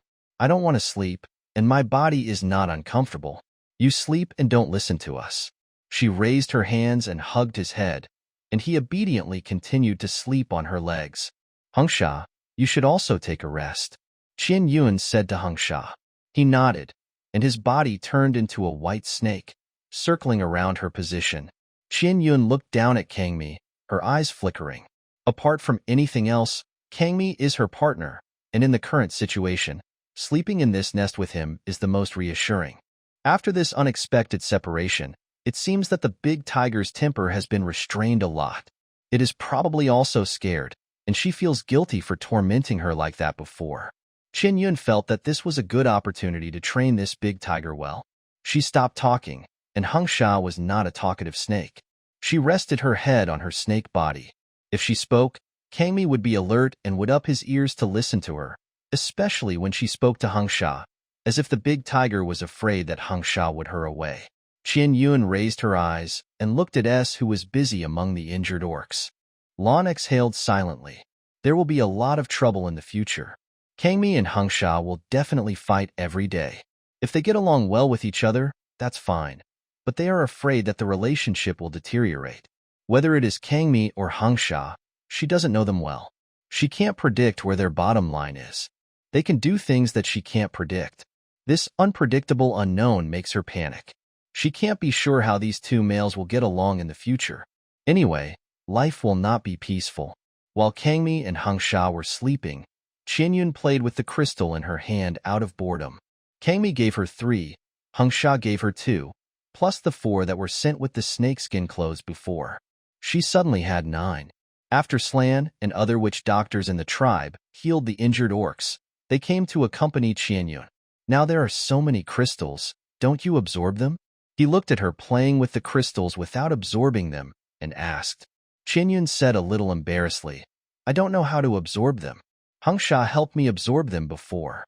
She couldn't bring herself to say the words mouth-to-mouth help. Silan thought for a moment, then asked tentatively, "Can I help you?" "Okay." She handed him a crystal expectantly, waiting for him to come up with some way to absorb it. She couldn't understand how something as hard as a stone could turn into energy in Hengsha's mouth. The next second, she saw Silan put the crystal into his mouth, bend down and kiss her lips, and feed her the energy that had turned into energy in his mouth. The soft and comfortable touch made Qian Yun's face turn red in shock. Really? How can this rabbit be fed like this? Fortunately, Silan was more obedient than Hengsha. He just fed her the energy and got up. Crystals need energy to melt. Females cannot absorb the energy of crystals by themselves without awakening their special powers. Silan's face flushed slightly, and he said shyly. After he finished speaking, he licked his lips with an unsatisfied look. Qian Yun cried for help in her heart when she saw that action. It was too lustful. She also blushed. This rabbit must be responsible for her. When Songmi wakes up, he will make a little house for me, and I will stay with him, she said slowly. Silan just pursed his lips lightly, and his face was still gentle. "Okay, you can come to me anytime. I'm always here." She nodded. After getting her nod in response, Silan's worries were completely gone. "Your body is sometimes good and sometimes bad. I will still cook you green firefly grass soup for you to drink. If you feel uncomfortable anywhere, you must tell me." "Okay." Kangmi was sleeping with his head resting on Qian Yun's legs, so she didn't dare to move for fear of waking him up. She also didn't dare to open the space to get something to eat in public. She was a little thirsty. She looked at Silan and hesitated to speak. He keenly noticed what she meant and came over to listen to her. "I ate the fish in the pot when I came out just now. I was very full. Now I just want to drink some water," she said softly. Silan smiled. "Okay, I'll get you some fruit." "Yeah." Ceylon immediately went back to his rabbit hole and took out the wild fruits he had picked in the morning. He also brought a hide bag, packed the clothes that Hangsha had given to Qian Yun and the crystals, and placed them next to the wooden stake where she was sitting. Qian Yun freed her hands and took a wild fruit to eat. The fruit was a little crispy, and she ate it in small bites. She accidentally dropped a piece of crumbs on Sangmi's ear. Seeing the tiger's ears tremble, she was so scared that she hurriedly picked up the crumbs and threw them away, and then touched his ears again. Sangmi did not open his eyes, so he should not have been woken up. Qian Yun ate 2 wild fruits carefully and felt a little bored and sleepy. She lay down and leaned on Sangmi's head and fell asleep in a daze. When she woke up, she opened her eyes and saw Sealan's handsome profile. He lowered his head and looked at something beside him. Qian Yun moved, and Sealan immediately retracted his gaze and looked at her. Seeing that she woke up, he immediately smiled. Sangmi is building a small house for you. I'll watch over you. Are you hungry? He asked with concern. Qian Yun did not answer, but quietly looked at his handsome face. He did not have the coldness and hostility of other males, but was gentle and handsome. His little appearance was so handsome. Sure enough, bunnies are cute who wouldn't be confused when seeing them. This unreserved gaze made Sealan's body stiffen, and his breathing tightened slightly. He couldn't stand such a look. His throat moved uncontrollably, and he couldn't help swallowing his saliva. His dark green eyes were full of emotion, and he couldn't help but lower his head and kiss her lips. His movements went from cautious testing to discovering that she did not resist. He couldn't help but deepen it and hugged her tighter. Ambiguity was everywhere, and the lingering between lips and teeth was deep and shallow. Sealan kissed her unfamiliarly, intoxicated by her sweetness. His heart trembled, and his whole body released a breath of emotion. Qian Yun felt his excitement, gasped and pushed him away, and said in panic, "Sealan, calm down." Her refusal made Sealan sober up instantly. He took a deep breath, lowered his head, and his eyes dimmed a little. The loss in his heart also flashed away. Then he still showed a warm smile and looked at her and asked, "Did it hurt you?" "I just couldn't control myself." Qian Yun shook her head lightly and looked around for Sangmi's figure with a guilty conscience. She couldn't control herself either. When she saw Sangmi building a house by the bonfire in the distance, he just looked at her expressionlessly, without any reaction. Judging from Sangmi's reaction, she saw the scene of her and Sealan kissing each other. She held her forehead with embarrassment. She kept telling herself to stay calm and adapt to the local customs. The big white snake of Hangsha swam leisurely in front of them, and the pair of black eyes glanced at Qian Yun, and the emotion was as stable as ever. Qian Yun. Very good. He saw it too. With the attention they both paid to her, how could they not see it? Xiao Qian, don't be shy. If you are shy, I will be shy too, Sealan said with a twinkling eye. Qian Yun was so angry that she laughed. Before she could speak, she heard someone's disgusted voice next to her. What are you shy about? If you don't take the initiative, you will be single all your life. It's really embarrassing. And Sealan, who was embarrassed by the rabbit, didn't react to those voices. Qian Yun sneered. Although the big rabbit was shy, he was actually very proactive. But compared with the actions of other males pursuing females, his initiative didn't seem very impressive. Sealan, thank you, Qian Yun said with a smile. Sealan hurriedly shook his head, moving his 2 big drooping ears. She hesitated and raised her hand to grab it, but her fingertips brushed the furry ears and didn't catch it. Sealan noticed her intention and lowered his head to move his ears closer. Qian Yun held the soft and furry rabbit ears. The touch was so good that she happily started to the rabbit ears. In fact, males can discover a lot of things in the process of pursuing females. How much patience and tenderness a male has for females can be seen from the matter of pairing. They were all patient enough with her and gave her enough time to adapt. Kangmi didn't tie the knot with her right away when he brought her back to his tree hole. He also gave her time to adapt. But later, she became seriously ill with the climate and environment. So they became partners in order to protect her body with the energy of the beast mark. Hangsha was even more cautious. As long as she retreated a little, he would not get close to her again. Qian Yun took a deep breath. At this point, She found that she did not reject the rule of the Beastman world to have multiple partners. What she rejected was to be partners with males she did not like. Being partners is not just a casual contract, but it means physical intimacy. She could not have any physical intimacy with males she did not like. The survival rule of this beast world is that females can have many partners. If you can't leave, then integrate completely. There were several bonfires in the open space of the tribe, lighting up the open space below. There was a lot of meat roasting on the bonfire, and there were dense wild fruits and vegetables next to it. The orcs were eating, drinking, and having fun here. As long as Qin Yun's identity as a holy female was not exposed to the orcs of the tribe, she was just a female brought back from the wild by Silon, his partner, and a member of their tribe. She would naturally blend in. Kangmi was still building a house using bamboo. The exterior was already complete. From the open windows, it seemed that the big tiger had built 2 floors. Kangmi had wind abilities, so cutting bamboo was easy for him. Hengsha was not idle either. He went in and out very often. After several trips, he used the advantage of his snake body to roll up a lot of bamboo. The two of them had an inexplicable tacit understanding. One was responsible for cutting bamboo, and the other was responsible for building. Every time Hengsha brought back bamboo, Kangmi would grit his teeth and snort, and split the bamboo with extreme anger in his heart to build a house for Qianyun. After Qianyun watched the two of them get along tensely, she saw from a distance that Kangmi looked at Hengsha with an unfriendly look, fearing that they would fight again. While she was looking over there worriedly, Jinlai came over with a piece of barbecue. The barbecue was poked with a branch, and the rabbit mouth bit the branch steadily and sent it to her. Qianyun raised her hand to take it, but Silon took it faster.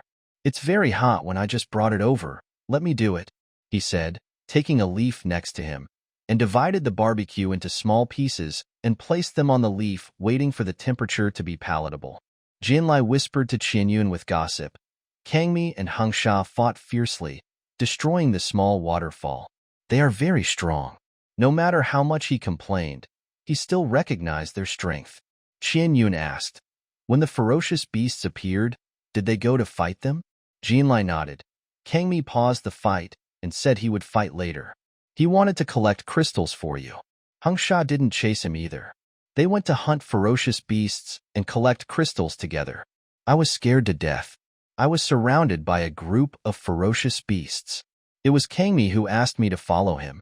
He fought his way out of the encirclement and let me run back quickly. That big tiger was fierce, but he was also very nice.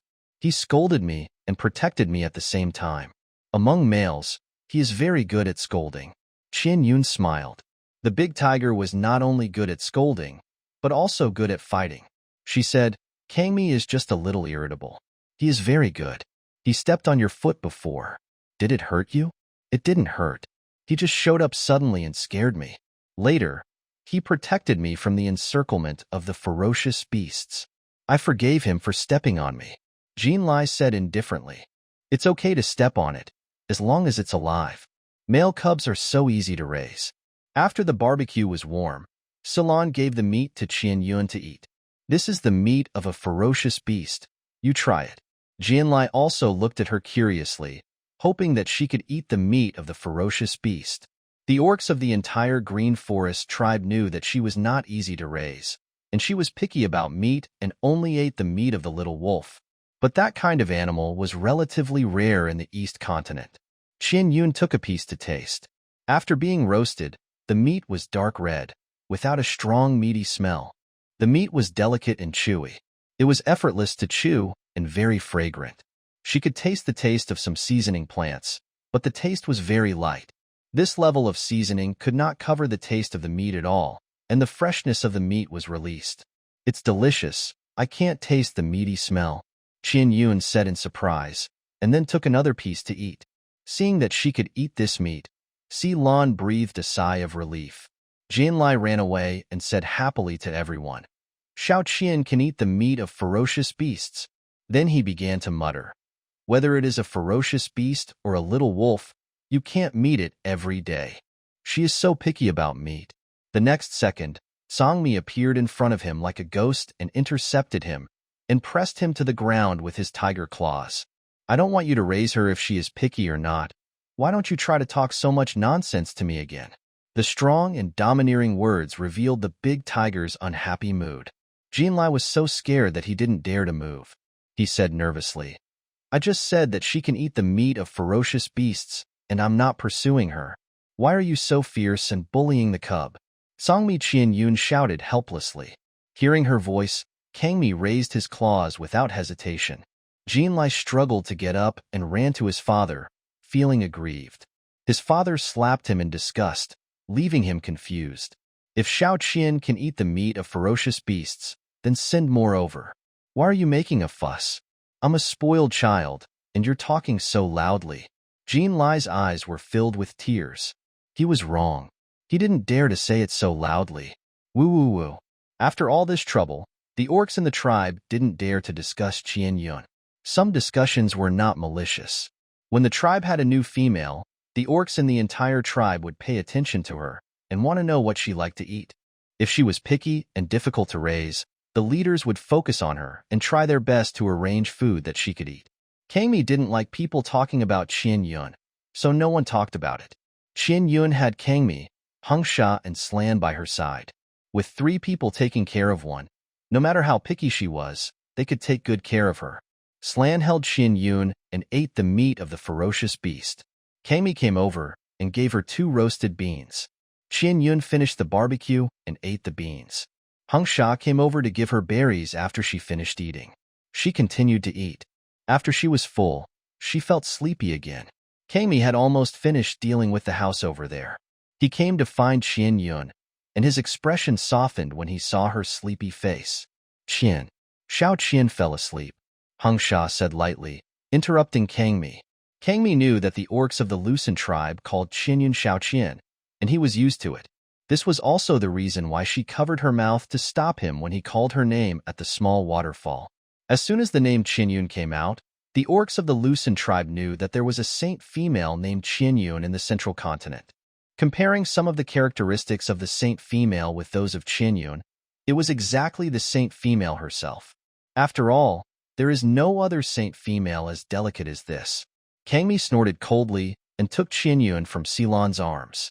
Qianyun looked at him dazedly and said, Kangmi, don't fight with Hengsha. Kangmi cursed in a low voice in anger and carried her to the small bamboo house to sleep. The soft grass nest had been made, waiting for her to sleep.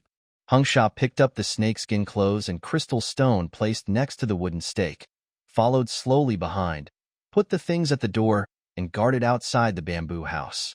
Silan felt a little sorry that Qianyun could not sleep in his cave, so he went back to get the clothes and shoes he had prepared and brought them to the bamboo house. As the night deepened, the number of orcs playing in the open space gradually decreased. Except for the orcs on guard, everyone went back to their caves to sleep. Qianyun absorbed the energy of a crystal stone, ate and drank enough, and slept very comfortably. In the middle of the night, Kangmi, the big tiger, was restless and kept hugging, kissing, and licking her. How could she sleep? Kangmi, who had transformed into a beast, lay beside her and gently licked the tooth mark on her shoulder, which had become very shallow. It was caused by him. He bit her when he was angry. The bite was not heavy, but it left a mark on her delicate skin. He felt distressed and guilty, and he didn't know if it would leave a scar. He leaned over there and tried to lick the scar with his tongue until it disappeared. Qianyun was successfully awakened by his licking. She raised her hand to push the tiger's head away and asked sleepily, Kangmi, you disturbed my sleep. Kangmi instantly transformed into a human form and hugged her, kissing her red lips domineeringly. His hot breath lingered on her, making her unable to resist in a moment. She softened her body and made love with him, and the bamboo house was filled with her forbearing and pleasant voice. How good could the sound insulation of the bamboo house be? Qianyun's only rationality told her not to make too much noise. Fortunately, the small bamboo house was built on an open space at the foot of the mountain. This was where the orcs of the Green Forest tribe gathered for activities, and now there were only 3 of them staying here. She, Kangmi, and the big white snake that was entrenched outside the bamboo house and heard their movements clearly. The orcs had good hearing, and it was hard to say whether the rabbit beasts living in the rabbit cave on the mountain heard it, but the rabbits guarding the tribe in the distance should have heard it. Hung Sha looked around with deep eyes and was alert, not allowing any movement outside to scare Qian Yun. Her voice was so beautiful. Qian Yun was exhausted. This big tiger was so ferocious that it seemed to want to eat her. After the fierce battle, she was weakly held in his arms. The lingering feelings had not completely dissipated. Songmi felt that he could do it again. Considering that Qian Yun's body was still weak, he had to endure it. Let's talk about the stray beast. He stared at the air and said in a cold voice. He could feel the breath of the snake beast outside through the bamboo house, which made him feel very unhappy. Qian Yun frowned and said, I don't want to say it, I want him. Her tone was firm and direct. Kangmi's face suddenly darkened, and anger rushed to his forehead. She rubbed softly in his arms and found a comfortable position to lean on. The coquettish action hit the big tiger's heart directly, and the anger was suddenly neither up nor down. Seeing that he was not furious, Qian Yun slowly told the story of her and Hung Sha. After she fell into the water, she was washed into the water cave by the undercurrent and met Hung Sha. She escaped many times, but he never got angry with her and always treated her with the greatest patience and care. As well as the things that happened to Norma and the others, she told Kangmi in detail. After hearing that Hung Sha used Norma to exchange 3 crystals for her to eat with other stray beasts, Kangmi couldn't help but twitch the corners of his mouth. It was done beautifully, but he said, stray beasts are stray beasts after all. Only stray beasts can do such a cruel thing. Qian Yun lowered her eyes and said, I have not come into contact with other stray beasts. I don't know what stray beasts are like. If stray beasts are like Hung Sha, I don't hate them. The reason I ran away was just because I was afraid that he would hurt me, and I felt insecure. But he didn't do anything to hurt me. You have fought with Hung Sha, and he is quite strong. I don't care who is stronger between the two of you. I know you are both strong, and that's enough. It was you who told me to find someone with strong combat ability. Hung Sha is very strong and good at swimming. The big white snake's round head is kind of cute. Kangmi gritted his teeth and growled. When I asked you to find a male with strong combat ability, I asked you to look for him in those tribes. I didn't ask you to look for stray animals outside. She pouted unhappily, and her eyes couldn't help but turn red. She was really helpless. If Kangmi took a tough attitude and refused to accept Hung Sha, or even drove him away, Hung Sha would be angry no matter how tolerant he was. She didn't want the relationship between them to reach the point of life and death. Kangmi looked at the tears in her eyes, and his anger rushed up. He was so angry that he turned into a beast and rushed out to fight Hung Sha. With a tiger roar, Slan, the big rabbit, ran down the mountain quickly. After Slan arrived at the bamboo house, the tiger and the snake went out of the tribe without hesitation. Qian Yun hurriedly wrapped herself in animal skins and moved to the door. Watching their figures disappear in the night outside, she angrily cursed. You two are crazy. Slan, why are they like this? Slan did not enter the house, but lay at the door of the bamboo house in animal form and gently held her to his side with his claws to comfort her. It's okay. Kangmi is still rational. Let me come down to guard you. He smiled helplessly. If he was so angry that he lost his mind, he would have started a fight in the tribe long ago. Before the fight, he waited for him to come down before going out to fight, and Hung Sha was surprisingly cooperative. This situation will not stop without a few fights. Qian Yun leaned on his claws with tears on her face. How can Kangmi accept Hung Sha? Ceylon. It will be enough for Hung Sha to beat him. She had no idea who was stronger between the two of them. Both of them refused to admit defeat. If they really wanted to fight to see who was the better of them, what would it be like? Slan lowered his head and gently pressed against her. She still had the smell of on her body. This smell made his heart flutter. Qian Yun waited with tears in her eyes until the dawn came. No one knew where they went to fight. There was no sound at all. When it was completely bright, the two of them had not returned yet. Slan transformed into a human form and picked up Qian Yun to his cave. He took her to the stone chamber next to the small bedroom. Qian Yun then discovered that there was a stone jar inside, which was filled with warm water. She suddenly realized that there was no fire under the stone jar. How was the water inside kept warm? She remembered that she had also discovered a little heat here before, but because the light was dim, she did not go in to see what it was. It turned out to be a jar of warm water. Slan said, "The males of our green forest tribe will receive flame stones distributed by the leader after they reach adulthood. That kind of stone is collected from the warm area of the deep sea and can release temperature. We will put the flame stone in a stone jar of suitable size and add warm water for the partner to bathe, and keep the partner warm when the temperature drops or in the cold winter. After I brought you back, I prepared clean water and put the flame stone in it," he said, and waited for her reaction. Whether she was willing to take a bath was one thing. He treated her as a partner and made all the necessary preparations. Qian Yun reached out and touched the water temperature, which was neither cold nor hot, just right. She withdrew her hand and asked tentatively, If one day I don't want to stay in this tribe, will you follow me away? I put you first. Wherever you go, I will go." Lan said without hesitation. "You are not a female born in the Green Forest tribe, and the tribe does not have too many mandatory requirements for you. You can leave to go to other tribes or other places to play if you want. Males follow their partners. But if we are not a partner when you leave, the chief will not let me leave with you. If we are a partner, I will be your partner, and he cannot restrict my actions." Hearing this, Qian Yun felt relieved. She said sullenly, "If Songmi and Hung Sha keep fighting, the two of us will just run away and ignore them." Lan chuckled and said, "Okay. Don't worry about the two of them.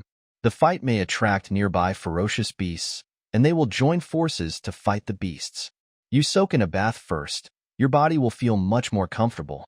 He touched the animal skin wrapped around her body and confirmed that she had no resistance. He untied the animal skin and gently put her into the water tank. The water tank was polished flat, and Qian Yun sat down with just her head exposed. Soaking her body in the comfortable warm water made her relax all over. Her emotions slowly calmed down. That's right. If Songmi and Hung Sha fought every day, she would run away from home with the big rabbit. Lan, they really won't beat each other to death, right? Qian Yun couldn't help but ask for confirmation. Lan touched her head gently and said in a very affirmative tone. From the fact that they stopped fighting when they encountered ferocious beasts to deal with those ferocious beasts, it can be seen that Songmi's malice towards Hung Sha is not very strong. At least he doesn't have to kill him. Hung Sha is also quite well behaved. Some stray beasts are more assertive and want to sleep in the den together, so the males at home will fight them fiercely. Stray beasts have done too many bad things, and there are very few good stray beasts. Snake beasts act alone, and the environment they live in is not like that of a tribe. I can say with certainty that Hung Sha will be more ferocious than those snake beasts living in the tribe. He's just well behaved in front of you." Qian Yun couldn't refute.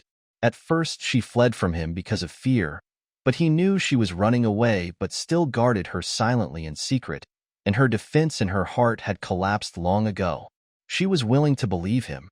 The problem now is that Songmi doesn't accept Hung Sha as a stray beast. She lay on the stone vat, her chin resting on her arm, and murmured. But from Songmi's perspective, he is afraid and nervous, and there is nothing wrong with him. Lan nodded. Yes, there was a female who paired up with a stray beast in the tribe before, but because the males at home fought badly, the stray beast took the female away directly. Since then, even if they encounter a stray beast that is not very bad, the males in the tribe are unwilling to let their partners pair up with stray beasts.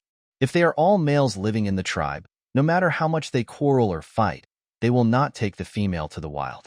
At most, they will take her from one tribe to another. Stray beasts like the wild, which is full of too many unknown dangers.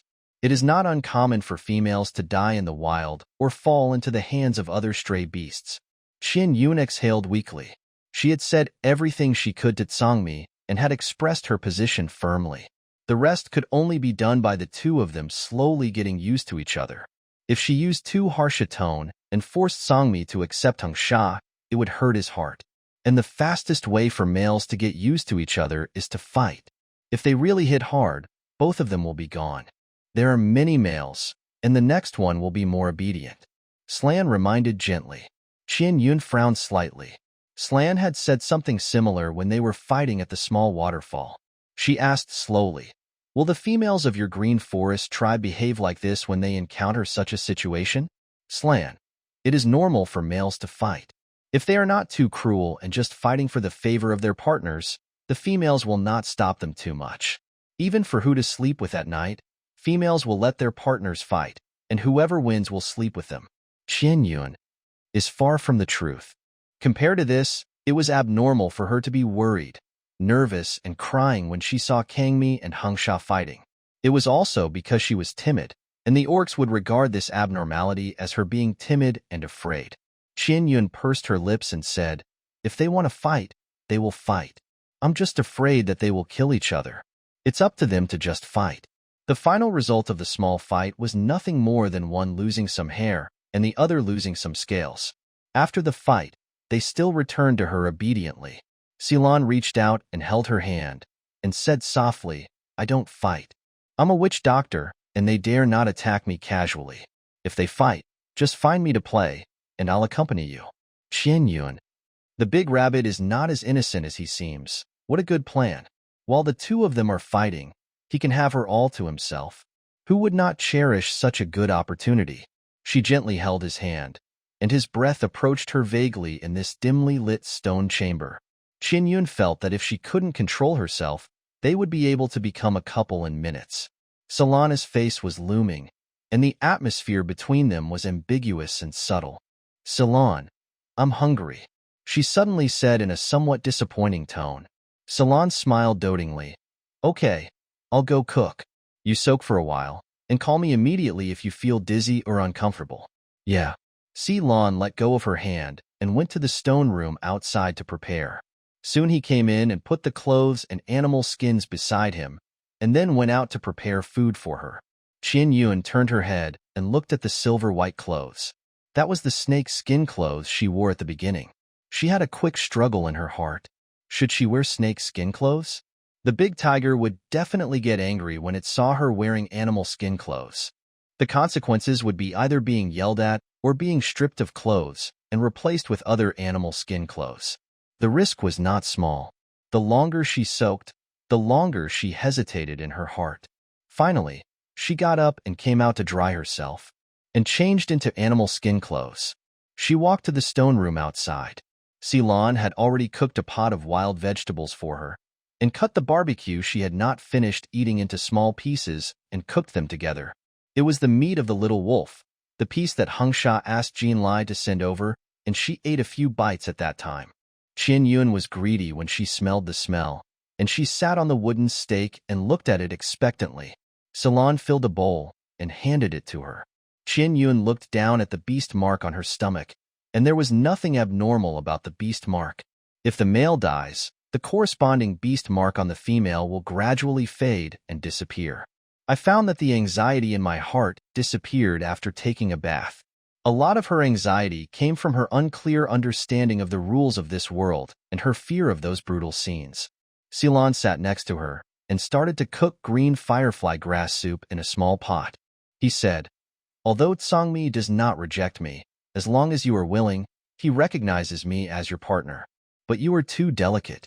If the two of them fight half to death and leave me to take care of you alone, they will definitely be worried, and they will not want you to be entangled by other orcs if something happens to them. Believe me, they can just fight casually. You just need to coax Kangmi more often. At the same time, be a little wary of Hengsha.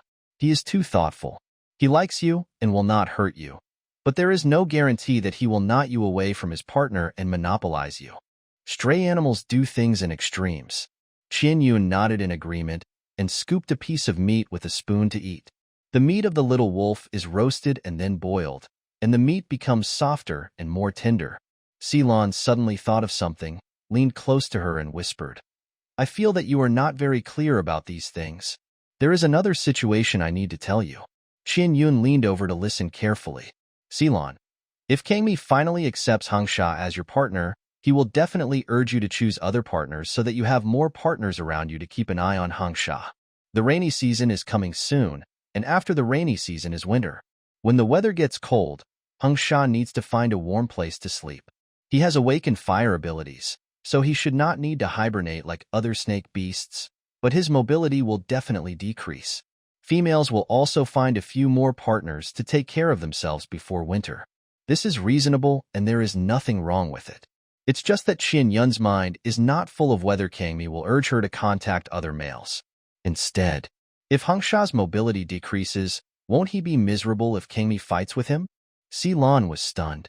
He didn't expect that she was concerned about this, and then he sneered. Kangmi has a bad temper, but his beast quality is good. He shouldn't take action when Hengsha can't beat him. Qian Yun suddenly felt a little uncomfortable. I feel like you know Kangmi better than me. I only know what I saw after he came over.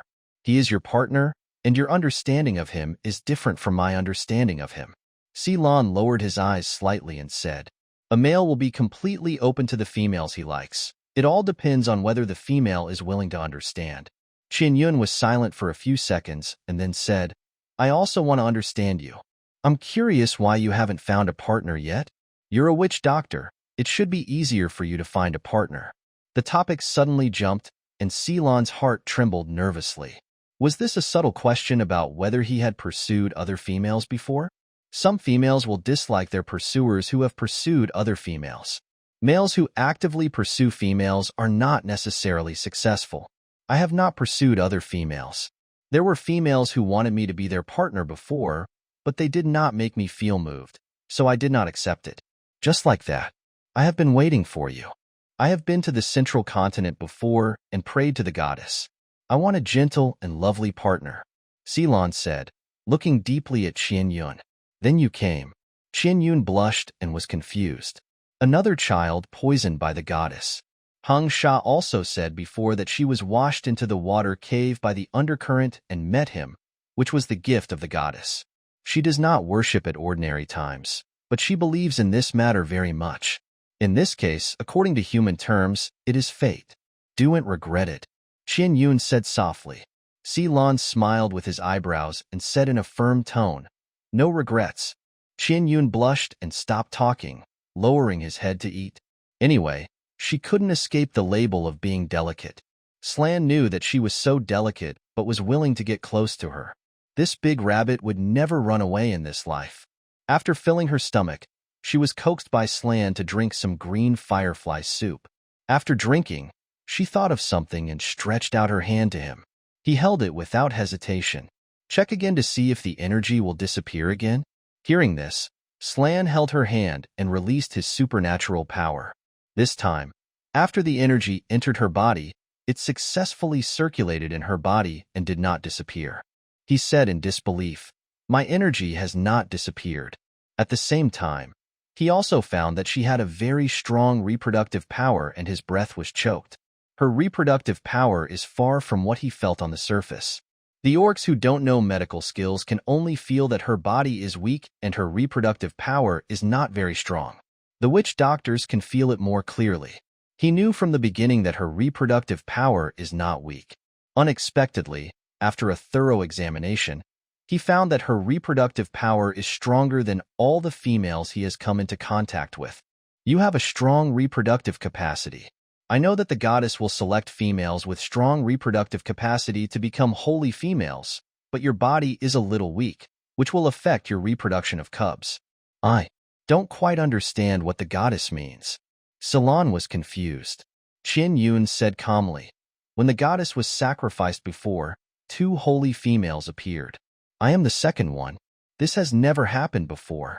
Or, you can think of it as because I have a strong reproductive capacity, but my body is weak. The goddess was afraid that I would die, so she gave me the identity of a holy female so that you can take better care of me. Silan was full of thoughts. This statement was indeed correct.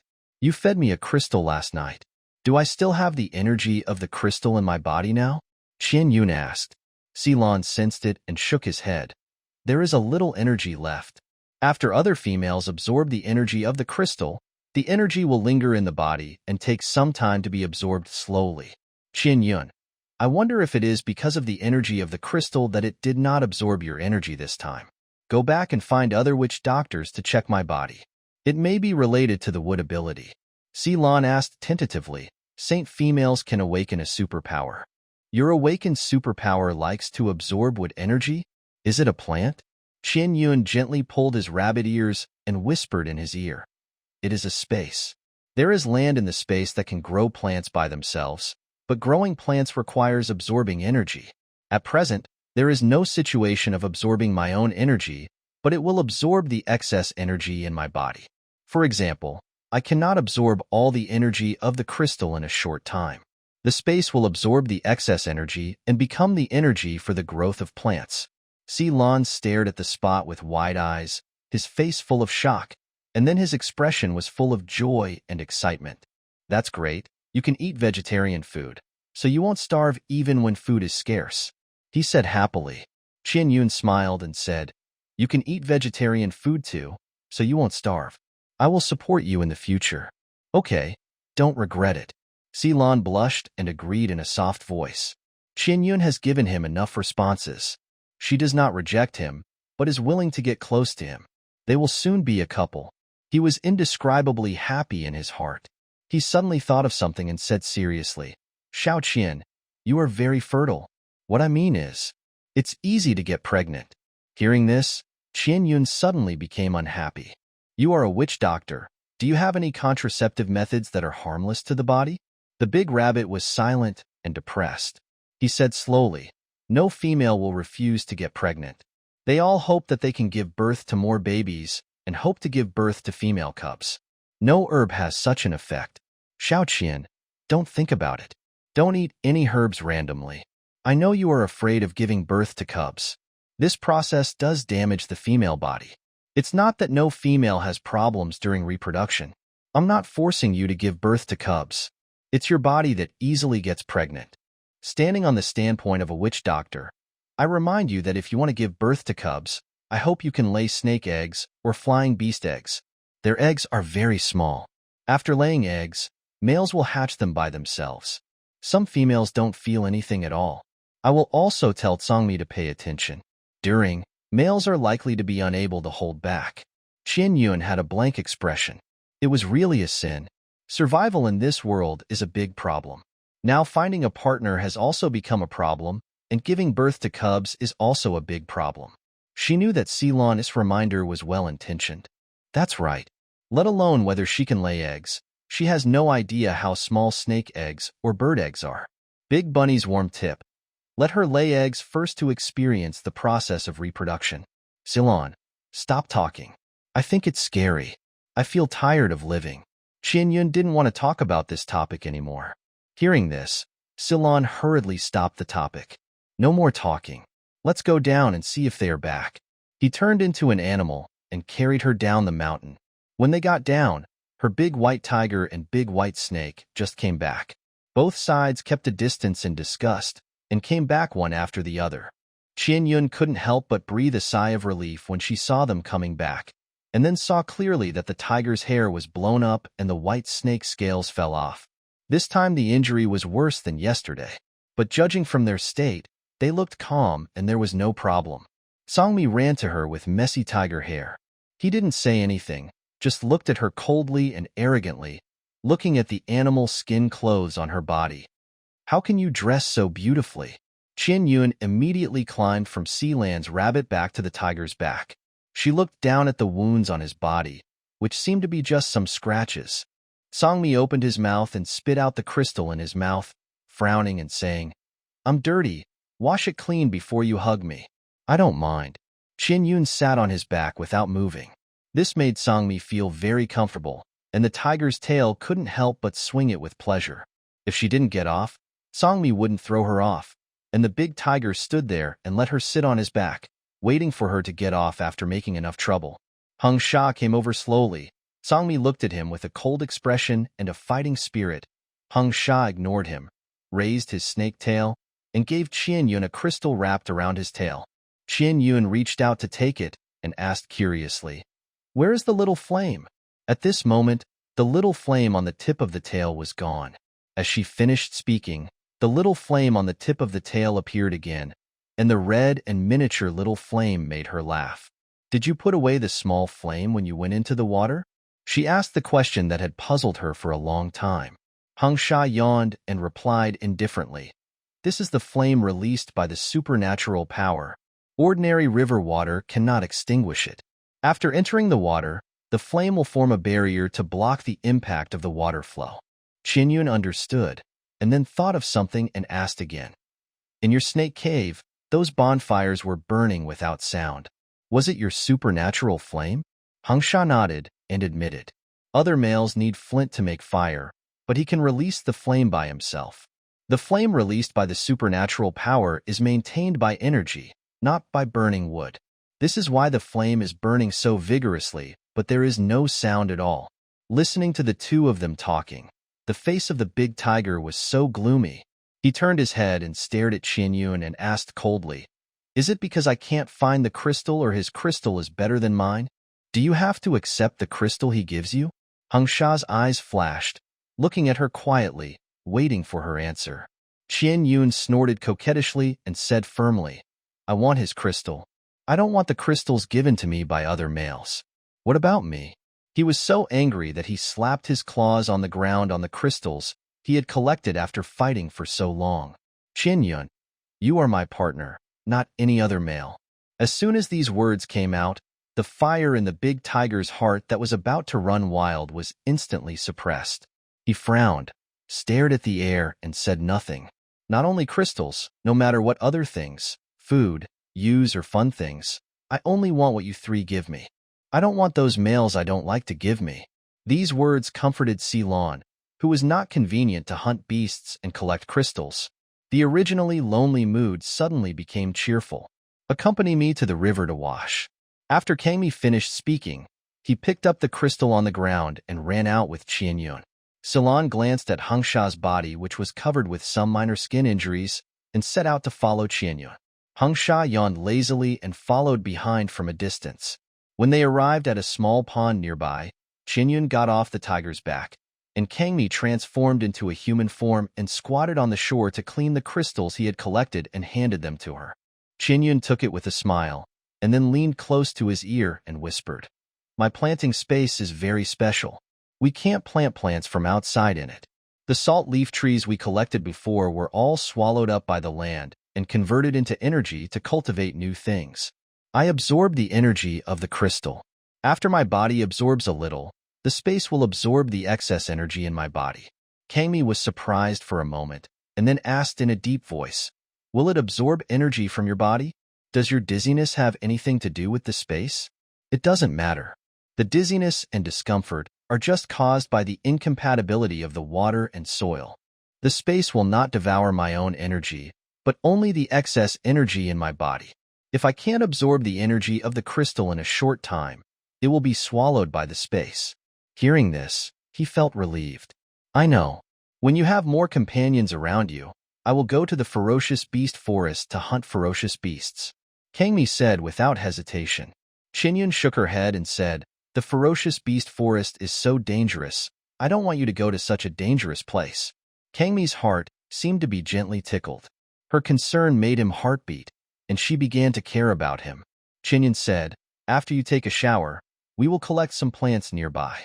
As long as the space absorbs enough energy, it will no longer absorb other energy. I want to try to see how long the space can maintain without absorbing excess energy from me after absorbing the energy of those plants outside. Before, when Ceylon examined my body, his energy was absorbed by the space, which prevented him from examining my body. I absorbed a crystal last night, and when he examined my body today, the energy was not swallowed up." Hearing this, Kangmi turned his head to look at Ceylon, who was coming up from behind, and the next second he dived into the water to take a bath. He crossed the water very quickly, and when he came up there was no blood on his body. Qianyun looked at Kangmi, who was standing on the shore stroking his hair. His injuries were more serious than yesterday. She noticed that some of the injuries caused yesterday had recovered a lot. The big injuries became small injuries, and the small injuries were completely recovered. Today's new scars are all some abrasions, but the range is larger, which looks a bit shocking. Kangmi noticed that she was looking at the injuries on her body with that kind of distressed and uneasy eyes. He directly changed into a beast form, shook off the water on his body, walked in front of her with half-dry and half-wet tiger hair, and lay down. "Let's go around and absorb some energy from the black soil. Ceylon already knows your identity. There is no need to be cautious in front of him. I will pay more attention to the orcs active nearby. Qian Yun responded and sat on his tiger's back. Songmi took her in a random direction. He was not moving fast, as if he was casually strolling in the forest. Qian Yun watched Slan, the big rabbit, catch up with her and smiled at her with narrowed eyes. She smiled back and then looked behind her. Seeing Hengsha slowly following behind, she raised her hand and waved. The next second, a white shadow flashed, and Hengsha sped directly to her side. His sudden approach scared Songmi so much that she thought he was going to rob her, and she slammed him with a gust of wind. Hengsha's huge snake body twisted flexibly to avoid it. Songmi, don't do it. I asked Hengsha to come over. He swam too slowly. Qianyun stopped him nervously. Songmi snorted coldly and continued to move forward. Hengsha's face was cold, and he changed his previous lazy and slow posture. She asked him to follow them closely, and he followed closely behind. For some female partners, it doesn't matter if a few die. You can find another one if you die. Qianyun only has you, so I won't kill you. Hengsha said coldly. He endured it every time because he was afraid that Qianyun would cry. Kangmi suddenly stopped, and a creepy, murderous aura was released from his body. The war on both sides was about to break out. Qianyun nervously grasped the tiger fur under her body, frowned and said dissatisfiedly, "You only know how to fight.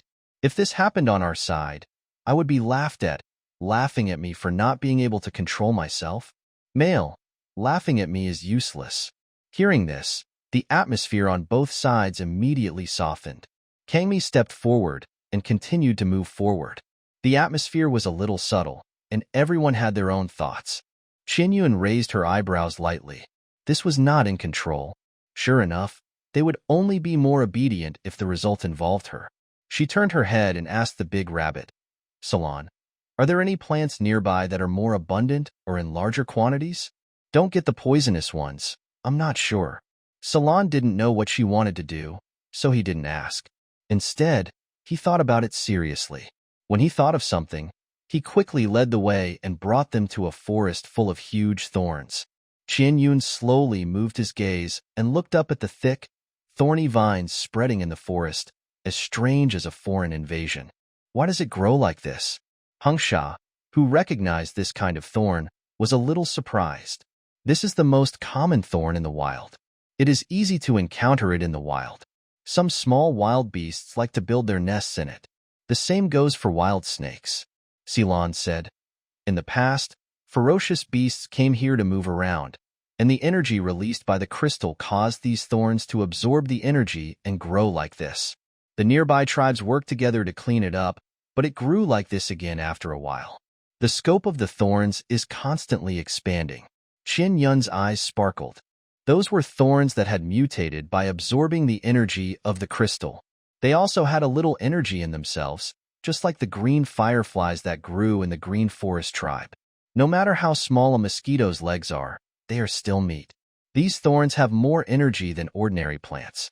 She waved her little hand and began to make arrangements. Kangmi, use the wind scroll to cut the thorns. It doesn't matter if you cut them into pieces. If there are any other wild fruits, don't destroy them. Hengsha and Ceylon will collect them. Don't waste them. The three males began to act. Kangmi released a green wind scroll to cut the outer thorns, and the vines and branches flew and fell, and all were piled together obediently. In the forest covered with thorns, there were no wild vegetables and fruits, only large ancient trees that were entangled and withered, and some wild birds that built nests in the thorns. As the thorns were destroyed, the wild birds flew away. Hengsha quickly took action to save those precarious bird nests, and carefully moved some bird nests with bird eggs together. Ceylon took a look and said, "This wild bird egg is delicious." Hearing this, Songmi rolled up all the bird nests. Anyway, it didn't matter if there were eggs in them or not. As long as they were bird nests, they would be taken away. The thorns were quickly cut off, and some were even pulled out by the roots. When there were enough piles on the ground, Songmi brought Qian Yun closer. She opened the space and collected all the thorns into the space and piled them on the black soil. Fresh plants are full of vitality, and the black soil absorbs that energy. Ceylon watched Qian Yun quietly put the thorns into the space, and he had a guess in his mind what she wanted to do. Since the space can absorb energy, it can also absorb the energy of these thorns. It's great to let the space get energy while dealing with these thorns. After a while, Qianyun thought of something and said, "Let's cook something to eat here, and let you taste the vegetables and fruits grown in my space." The reactions of the three males next to them were completely different. Songmi, Hehe, Hengsha, oh, Ceylon. I'm looking forward to it. The two in front are so aloof, not as warm-hearted as the big rabbit. Qianyun was somewhat disgusted. She took out the stone pot from the space, which was made for her by Hengsha before. She asked Hengsha to roast the peanuts. He had the fire, so the task of cooking fell on him. I'll look for some spices nearby to add flavor. Seeing that there was nothing he could do here, the big rabbit turned around to look for spices. Hengsha spoke up and reminded, "If you encounter prey with more fat, catch it." Ceylon. Okay, are you two hungry? Qianyun asked as she looked at the two males who were busy with their own business. Running out to fight in the middle of the night, encountering a ferocious beast in the middle of the fight, and fighting the ferocious beast again, just thinking about it makes her busy. At this time, one has to praise Ceylon's mouth as if it was enlightened, and he casually said that the two of them really encountered a ferocious beast. Kangmi, not hungry. Hengsha, hungry. Kangmi was furious again. Qianyun chuckled and lay down to hug him, took out a bamboo tube from the space, opened it, and handed it to his mouth. I don't want you to do these on an empty stomach. Eat something first. The shiny slices of meat in the bamboo tube released an attractive aroma, which smelled very fragrant, but it made Kangmi feel greasy. His partner's gentle feeding made him move without any hesitation, and he leaned over to take a bite. The taste was unexpectedly oily but not greasy, and the meat slices were fresh and refreshing. Kangmi widened his eyes in disbelief, and then he took another bite. It tastes good. I made it, Qianyun said with some pride.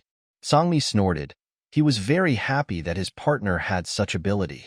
But when he realized that the meat of this little wolf must have been caught by the big white snake, he ate it with inexplicable gnashing of teeth. Eat these, I have a lot more in my space. Qianyun listened to the sound of the big tiger chewing meat and couldn't help laughing. Songmi transformed into a human form and put her down carefully, obediently took the bamboo tube from her hand, then glanced coldly at Hengsha, who was cooking peanuts seriously next to him, and sat down next to him to eat. The area where they were active had been swept flat by Songmi with a wind roll, without a single pebbles. Qianyun slowly walked to Hengsha, and he subconsciously raised his hand to hold her arm. This is for you, and there is also slants. She took out 2 tubes of fried meat from the space and handed one of them to Hengsha.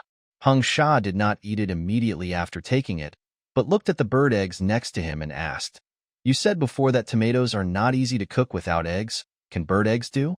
Qianyun was stunned for a moment. She recalled that she had said this to herself before, but she didn't expect that he remembered it. What she wanted to say before was scrambled eggs with tomatoes. If there were no eggs, she wouldn't make that dish. Now there are bird eggs. No matter how small the bird eggs are, they are still eggs, right? Scrambled eggs with tomatoes can also be innovative. She looked at Hengsha, who was waiting for her answer, and smiled. Well, you can try the bird eggs. Looking at her smile, Hengsha's eyes were a little dazed. Then he came back to his senses and nodded. He put the bird eggs in a big bird's nest. The bird's nest was full of large and small bird eggs. After finishing all this, he began to eat the fried meat. When she ran away, she left some food for him by the fire. He was worried that she didn't take it with her, and he didn't know who got the benefit now. At this time, Ceylon came back with some spice plants, and Qianyun asked him to eat meat together. Ceylon saw that the bamboo tube was filled with the meat of the little yongling, and he said hesitantly, "You can't eat other meat.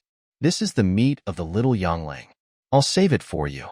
These words made Kangmi and Hengsha, who were eating meat happily nearby, choke instantly. Ceylon, sometimes don't talk so much nonsense. Just eat whatever you are given to eat, Hengsha said in a chilling tone. She did this. After the little young wolf was finished eating, he went to catch more. Qianyun wanted to say that there was still a lot of little young wolf meat in her space. Kangmi would definitely be angry when she said this, because the meat was caught by Hengsha for her. She said in a brisk tone, If I keep eating the same kind of meat, I think I will. Kangmi used to catch fish for me every day, and later Hangsha caught little young wolves for me every day. I have to change my taste. Yes, now you can eat the meat of ferocious beasts, and I can also cook wild vegetables for you. Ceylon smiled and took a bite with relief. Most of them, the rabbit beasts, are vegetarians, and their taste preference is towards vegetarian food, but they will also eat meat. Ceylon had eaten the meat of the little wolf, and the taste of the stir-fried meat made his eyes shine. In addition to the unique taste of wolf meat, there is also the aroma of other meats. How is this done? He found it incredible. Qian Yun explained the method of making oil with fat, and Kangmi and Ceylon listened attentively with their ears perked up. Kangmi sneered, "Very good. No animal with fat on its body nearby can escape." Sure enough, they would only behave themselves if the result involved her. She turned her head and asked the big rabbit, "Ceylon, are there any plants nearby that are more abundant or in larger quantities? Don't get any poisonous ones. I'm not sure." Ceylon didn't know what she wanted to do, so he didn't ask. Instead, he thought about it seriously. When he thought of something, he quickly led the way and brought them to a forest full of huge thorns. Qian Yun slowly moved his gaze and looked up at the thick, thorny vines spreading in the forest, as strange as a foreign invasion. Why does it grow like this? Hangsha, who recognized this kind of thorn, was a little surprised. This is the most common thorn in the wild. It is easy to encounter it in the wild. Some small wild beasts like to build their nests in it. The same goes for wild snakes. Ceylon said, "In the past, ferocious beasts came here to move around, and the energy released by the crystal caused these thorns to absorb the energy and grow like this. The nearby tribes worked together to clean it up, but it grew like this again after a while. The scope of the thorns is constantly expanding." Qian Yun's eyes sparkled. Those were thorns that had mutated by absorbing the energy of the crystal. They also had a little energy in themselves, just like the green fireflies that grew in the green forest tribe. No matter how small a mosquito's legs are, they are still meat. These thorns have more energy than ordinary plants. She waved her little hand and began to make arrangements. Kangmi, use the wind scroll to cut the thorns. It doesn't matter if you cut them into pieces. If there are any other wild fruits, don't destroy them. Hangsha and Ceylon will collect them. Don't waste them. The three males began to act. Kangmi released a green wind scroll to cut the outer thorns, and the vines and branches flew and fell, and all were piled together obediently. In the forest covered with thorns, there were no wild vegetables and fruits, only large ancient trees that were entangled and withered, and some wild birds that built nests in the thorns. As the thorns were destroyed, the wild birds flew away. Hangsha quickly took action to save those precarious bird nests, and carefully moved some bird nests with bird eggs together. Ceylon took a look and said, "This wild bird egg is delicious." Hearing this, Songmi rolled up all the bird nests. Anyway, it didn't matter if there were eggs in them or not. As long as they were bird nests, they would be taken away. The thorns were quickly cut off, and some were even pulled out by the roots. When there were enough piles on the ground, Songmi brought Qian Yun closer. She opened the space and collected all the thorns into the space and piled them on the black soil. Fresh plants are full of vitality, and the black soil absorbs that energy. Ceylon watched Qian Yun quietly put the thorns into the space, and he had a guess in his mind what she wanted to do. Since the space can absorb energy, it can also absorb the energy of these thorns. It's great to let the space get energy while dealing with these thorns. After a while, Qian Yun thought of something and said, "Let's cook something to eat here and let you taste the vegetables and fruits grown in my space." The reactions of the three males next to them were completely different. Songmi, hee. Hangsha, oh. Ceylon, I'm looking forward to it. The two in front are so aloof, not as warm-hearted as the big rabbit. Qian Yun was somewhat disgusted. She took out the stone pot from the space, which was made for her by Hangsha before. She asked Hangsha to roast the peanuts. He had the fire, so the task of cooking fell on him. I'll look for some spices nearby to add flavor. Seeing that there was nothing he could do here, the big rabbit turned around to look for spices.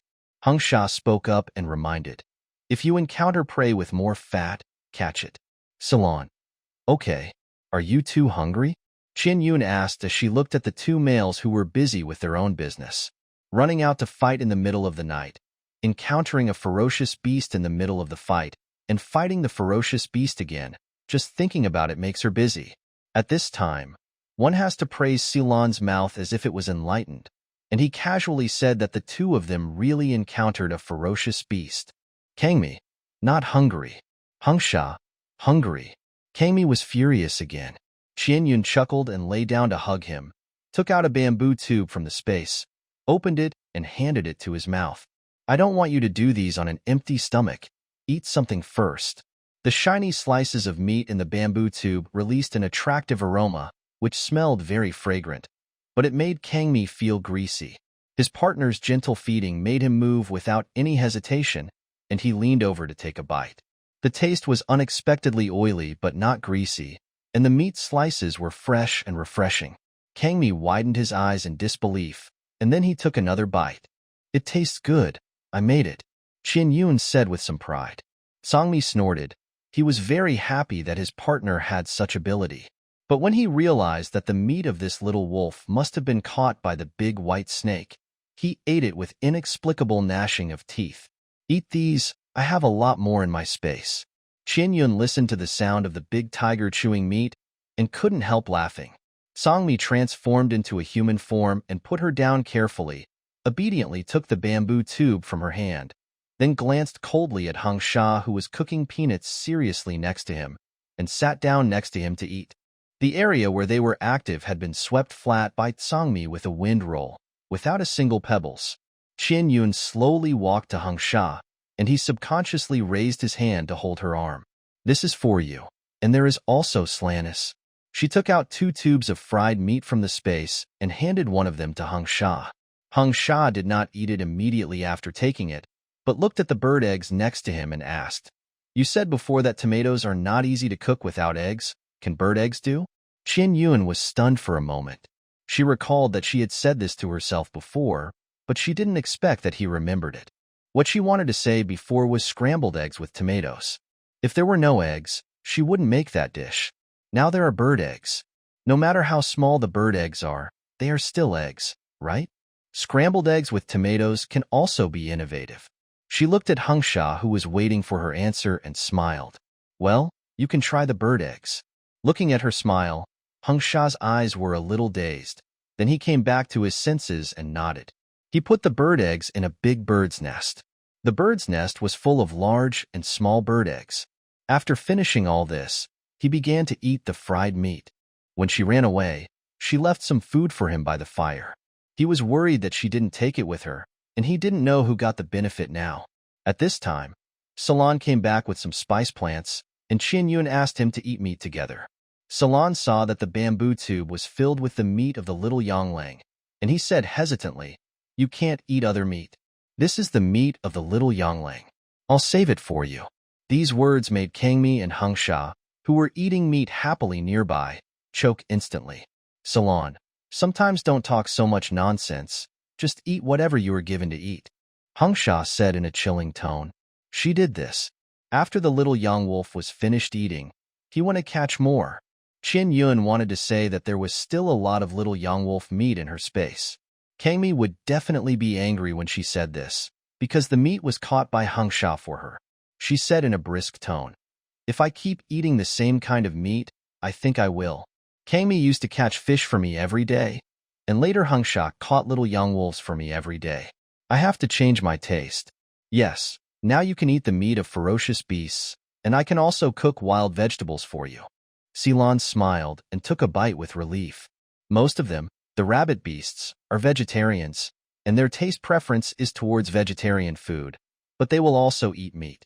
Ceylon had eaten the meat of the little wolf, and the taste of the stir-fried meat made his eyes shine.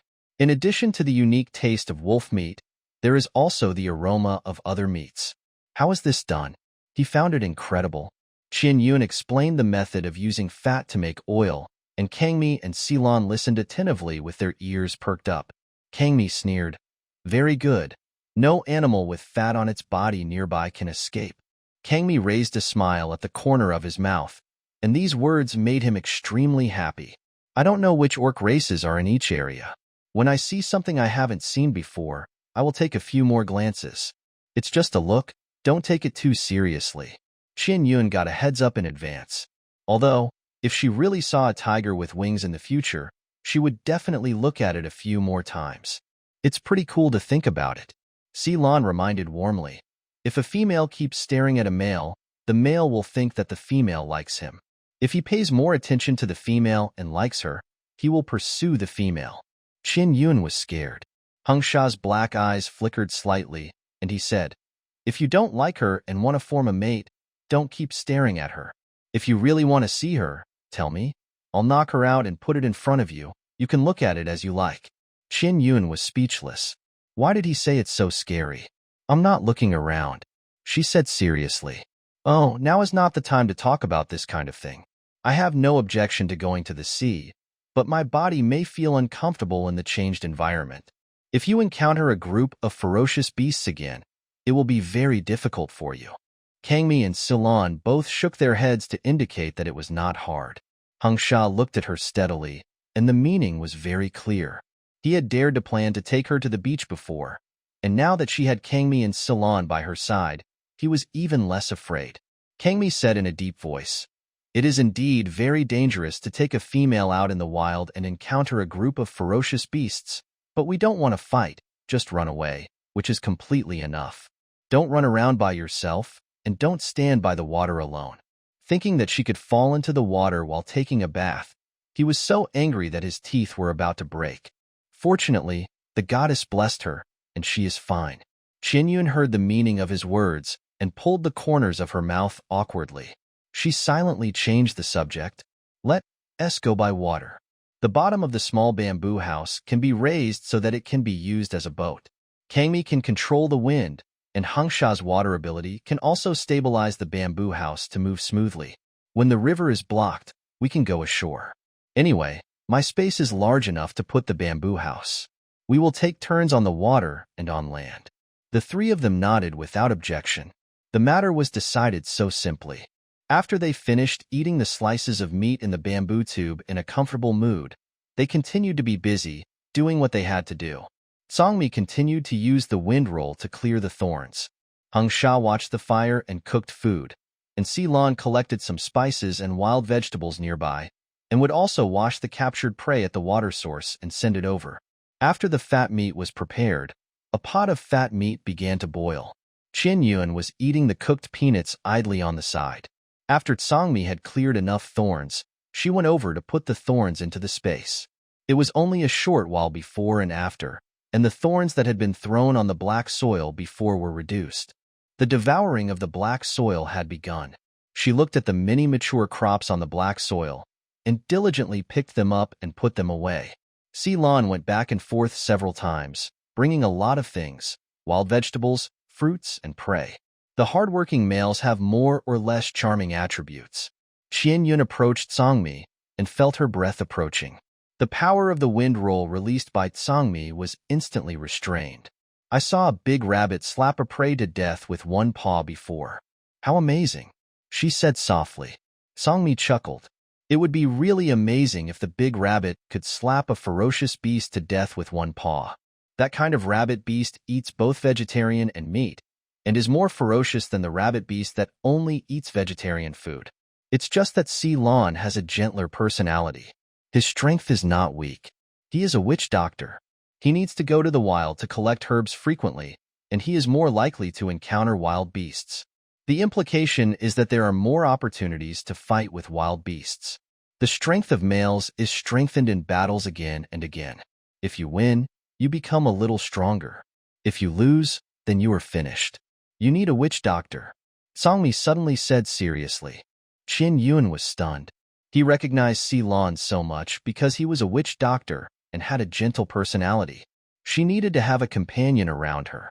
"Ceylon is good," she replied, acknowledging the big rabbit. Songmi's worries were put down when he heard her words. Judging from the interaction between Qin Yun and Ceylon, it was only a matter of time before they became a couple, but Qin Yun's thoughts were hard to predict and needed to be confirmed, and now it had been confirmed. Not only was her thoughts hard to predict, but under her delicate appearance there was a rebellious and difficult-to-control heart. Otherwise, how would she dare to fall in love with a stray beast? Thinking of this, Song Mi's purple eyes flashed with murderous intent, and he looked at Hung Sha with a bad look. Hung Sha raised his eyebrows and gave a provocative look back. The big tiger was so angry that he turned around. Qin Yun was leaning on him. As he suddenly turned around, her body, which had lost its support, was shaking and about to fall. Song Mi lost his temper instantly and quickly stretched out his big claws to stabilize her body. Qin Yun looked at him speechlessly, and then looked at Hung Sha in the distance. The big white snake silently lowered its head and looked at the oil boiling in the stone pot. "Why are you so stupid? Get on my back," Song Mi said with disdain, and Qing Feng brought her to his tiger back with a roll. Qin Yun was dissatisfied. "It's because you suddenly walked away." "No, I'll get these thorns for you. There are so many thorns that you can't finish them all by dark," Song Mi said, and continued to release the wind to roll up those thorns. Whether it can be finished by dark is not the point. The point is that her space needs to be devoured, and he will clean it up even if he doesn't eat, drink, or sleep. Qin Yun lay on the tiger's back and watched. As long as there were enough thorns piled on the ground, she would open the planting space to collect them. She collected those thorns wave after wave, and the black soil also devoured the energy of those thorns. The planting space expanded unconsciously, and those crops matured, and a lot of new fruits and vegetables grew. Qin Yun was not idle either, busy harvesting those crops in the space. After being busy for a while, she felt sleepy and couldn't help but lie on the tiger's back and fell asleep. Song Mi was dealing with the thorns and was standing there using the wind to attack. His movements were not very ups and downs. The stable tiger's back became her comfortable and soft bed. Song Mi turned his head to look at the sleeping Qin Yun. His eyes softened a little, but the next second, after feeling Hung Sha's gaze, he raised his eyes and looked away sharply. The four eyes met, and the silent war instantly raged in the air. When the air was tense, Slan, the big rabbit, came back with a basket woven with rattan. The big and sturdy basket was full of cleaned meat. "I caught a bleeding sheep eating grass." He ignored the tense atmosphere between them and said happily. Kangmi and Hung Sha then retracted their gazes and stopped fighting with their eyes. "Try all kinds of methods, Slan. How many methods do you know?" Kangmi asked.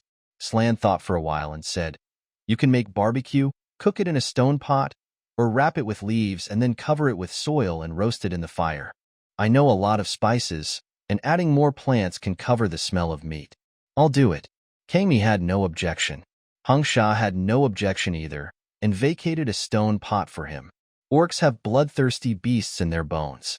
They eat raw meat and drink blood, especially males, who can eat those prey raw.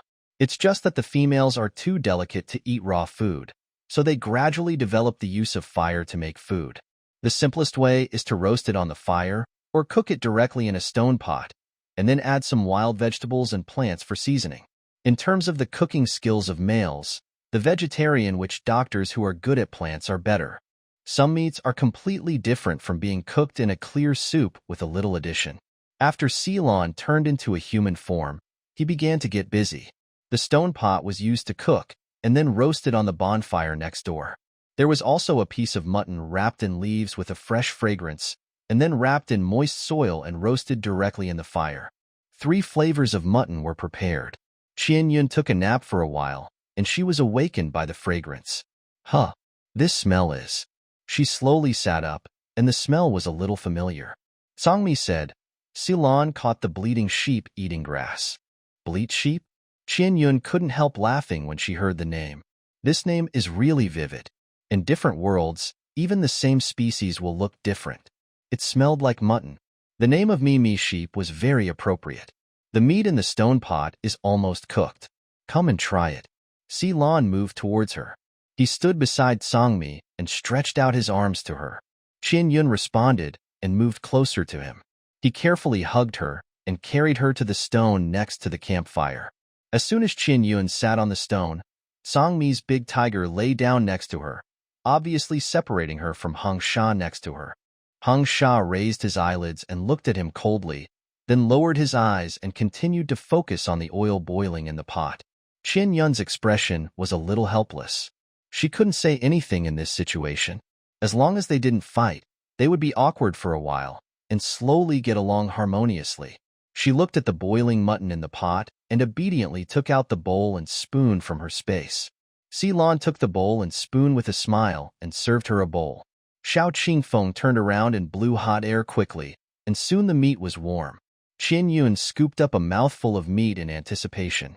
The stewed mutton was soft and tender, with fat and lean parts. It was juicy and fragrant. She hummed with satisfaction. A familiar taste, the taste of mutton. This made the three males who were nervously paying attention to her reaction breathe a sigh of relief. I'm going to catch some sheep. The oil is almost ready. Watch it, Hung Sha said, and his body turned into a white snake and ran away in an instant. My Qin Yun won't eat the sheep you catch. Songmi cursed in annoyance and went to catch the sheep in another direction. The silent battle between the two males began. Childish. Looking at their running figures, Qian Yun spit out two words helplessly. Ceylon touched her head lovingly and said, There are many sheep like this in the East Continent, but not many in the sea area. Let's catch more on the way there. That's great. So you can eat one more kind of meat. His tone was indescribably happy. Qian Yun smiled and nodded. She could eat vegetarian food, but meat was delicious. She ate 2 large bowls of food with relish. After the meal, she showed Ceylon some vegetables in the space. The big rabbit was very interested in the plants growing in her space. There were many kinds of vegetables, such as peanuts, eggplants, tomatoes, sweet potatoes, corn, and chives, and some of them could be eaten raw. Ceylon was obsessed with these juicy vegetables and said in disbelief, I've never seen anything like this. Some of them might look like wild vegetables, but the smell they emit is obviously different. Qian Yun thought for a while and said, Maybe the goddess wanted me to live better, so it's more convenient for her to directly devour the energy of other plants and let the land grow things by itself, rather than finding seeds outside and planting them in the space. In other words, I can eat all these things. Sealand's dark green eyes flashed, and he looked at Qian Yun with gentleness. Many wild vegetables in the wild taste delicious. You can try them all, and you will find some that you like. We use these wild vegetables in the space as backup when food is scarce. You should avoid touching them if you can, because you will consume energy by repeatedly opening and closing the space, and it will make you feel uncomfortable in serious cases. If the space grows too powerful, it will require more energy. I'm afraid that one day it will become beyond your control. These words reminded Qian Yun. Ceylon spoke up and said, It's like when we males awaken our superpowers, it's one thing, but whether we can fully unleash their power is another. If a male engages in a fierce battle and consumes too much energy, his body will feel uncomfortable, let alone a female. The awakening of a female's superpowers comes from the mark of the holy female. That is the power bestowed by the goddess. It is said that the mark will automatically absorb energy from the air to maintain the female's release of superpowers in times of danger. If the superpowers are used frequently and the energy is consumed too quickly, the mark of the holy female will not be maintained in time, and your body will be in trouble. Ceylon didn't really understand how special Qian Yun's space was. From the perspective of a witch doctor, he gave pertinent opinions on some existing cases. Qian Yun did not refute. She nodded and said, I understand. Even if I don't let the black soil devour plants, it will quickly promote the maturity of plants. If it devours the energy of the crystal, the space will expand and grow new fruits and vegetables. Expand it further, the space is special. I can't plant seeds from outside on the black soil. The seeds will be directly swallowed up when placed in the soil. I want more fruits and vegetables. As long as they grow once, then it will randomly. It depends on its mood to randomly promote the growth of the types that have already grown. Whatever grows is what it wants. Ceylon smiled. Okay, don't rush to do so much today. Let's take our time. He smiled and said softly, Eat peanuts. There are a lot of peanuts growing. Qian Yun grabbed a handful of peanuts and put them in his hand. Yeah. Ceylon lowered his head and ate peanuts seriously. The fragrant, soft, and delicious peanuts really made him like them, and he also liked the fragrant and soft person beside him even more. Qian Yun raised her eyes and glanced casually and saw that Ceylon's face was red. She was a little depressed that eating peanuts could make her face red. What's the matter? Eating peanuts could make him think of something that made Tutu shy? Anyway, she couldn't think of it. She noticed that there were some processed thorns in the distance, so she stood up and put those thorns into the space. At the same time, a black shadow flashed in the sky above her head, which scared her. Ceylon, is that a big bird? She asked nervously. Ceylon hurried to her side and hugged her, comforting her softly. It's okay. It's a butterfly orc from the nearby tribe. The butterfly has awakened the wind ability and can fly very fast. Qian Yun thought of something and looked solemnly in the direction where the black shadow flashed, feeling extremely uneasy. I just put the thorns into the space, so it shouldn't have been seen, right? Sealand's face changed.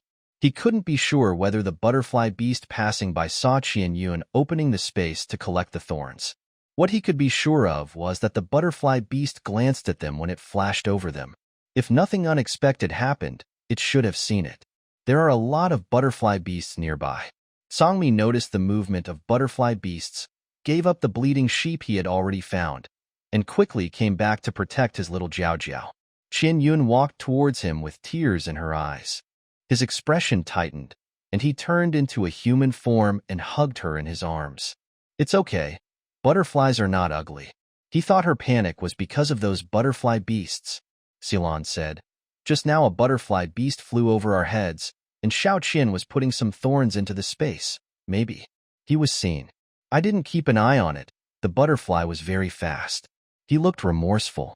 Songmi looked indifferent and didn't blame him for anything.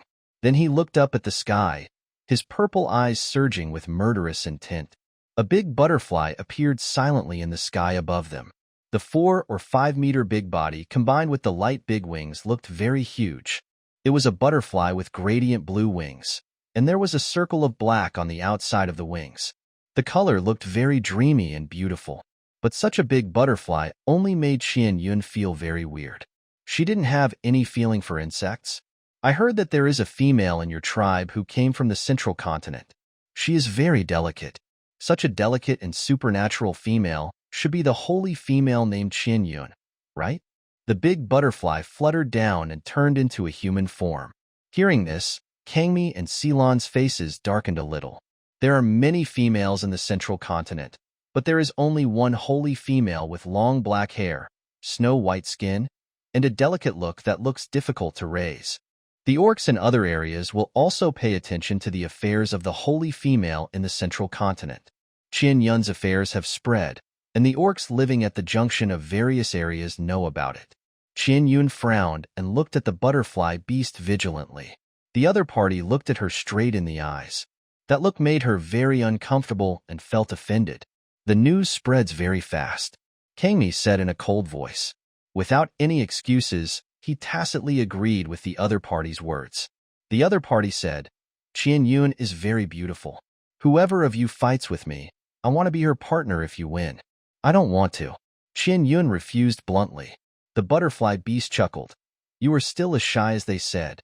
Qian Yun was about to blood. She looked at Songmi and shook her head vigorously. Songmi's eyes flashed with cold light. He suppressed the fighting spirit in his heart, looked at the butterfly beast and said, Qian Yun doesn't like you. There is no need for us to fight. No matter how powerful you are, she will not accept you. Being rejected so directly, the butterfly beast raised his eyebrows and was a little unhappy. Since you have come to our east continent, it would not be good if you don't make a couple with a few males here. We have many males in our tribe. What kind do you like? I can also find them. After speaking, he turned into a butterfly and prepared to leave. The next second, Songmi made a move and wrapped him with a green wind to intercept him. The butterfly beast seemed to have expected Songmi to take action, and his figure flashed to avoid his attack.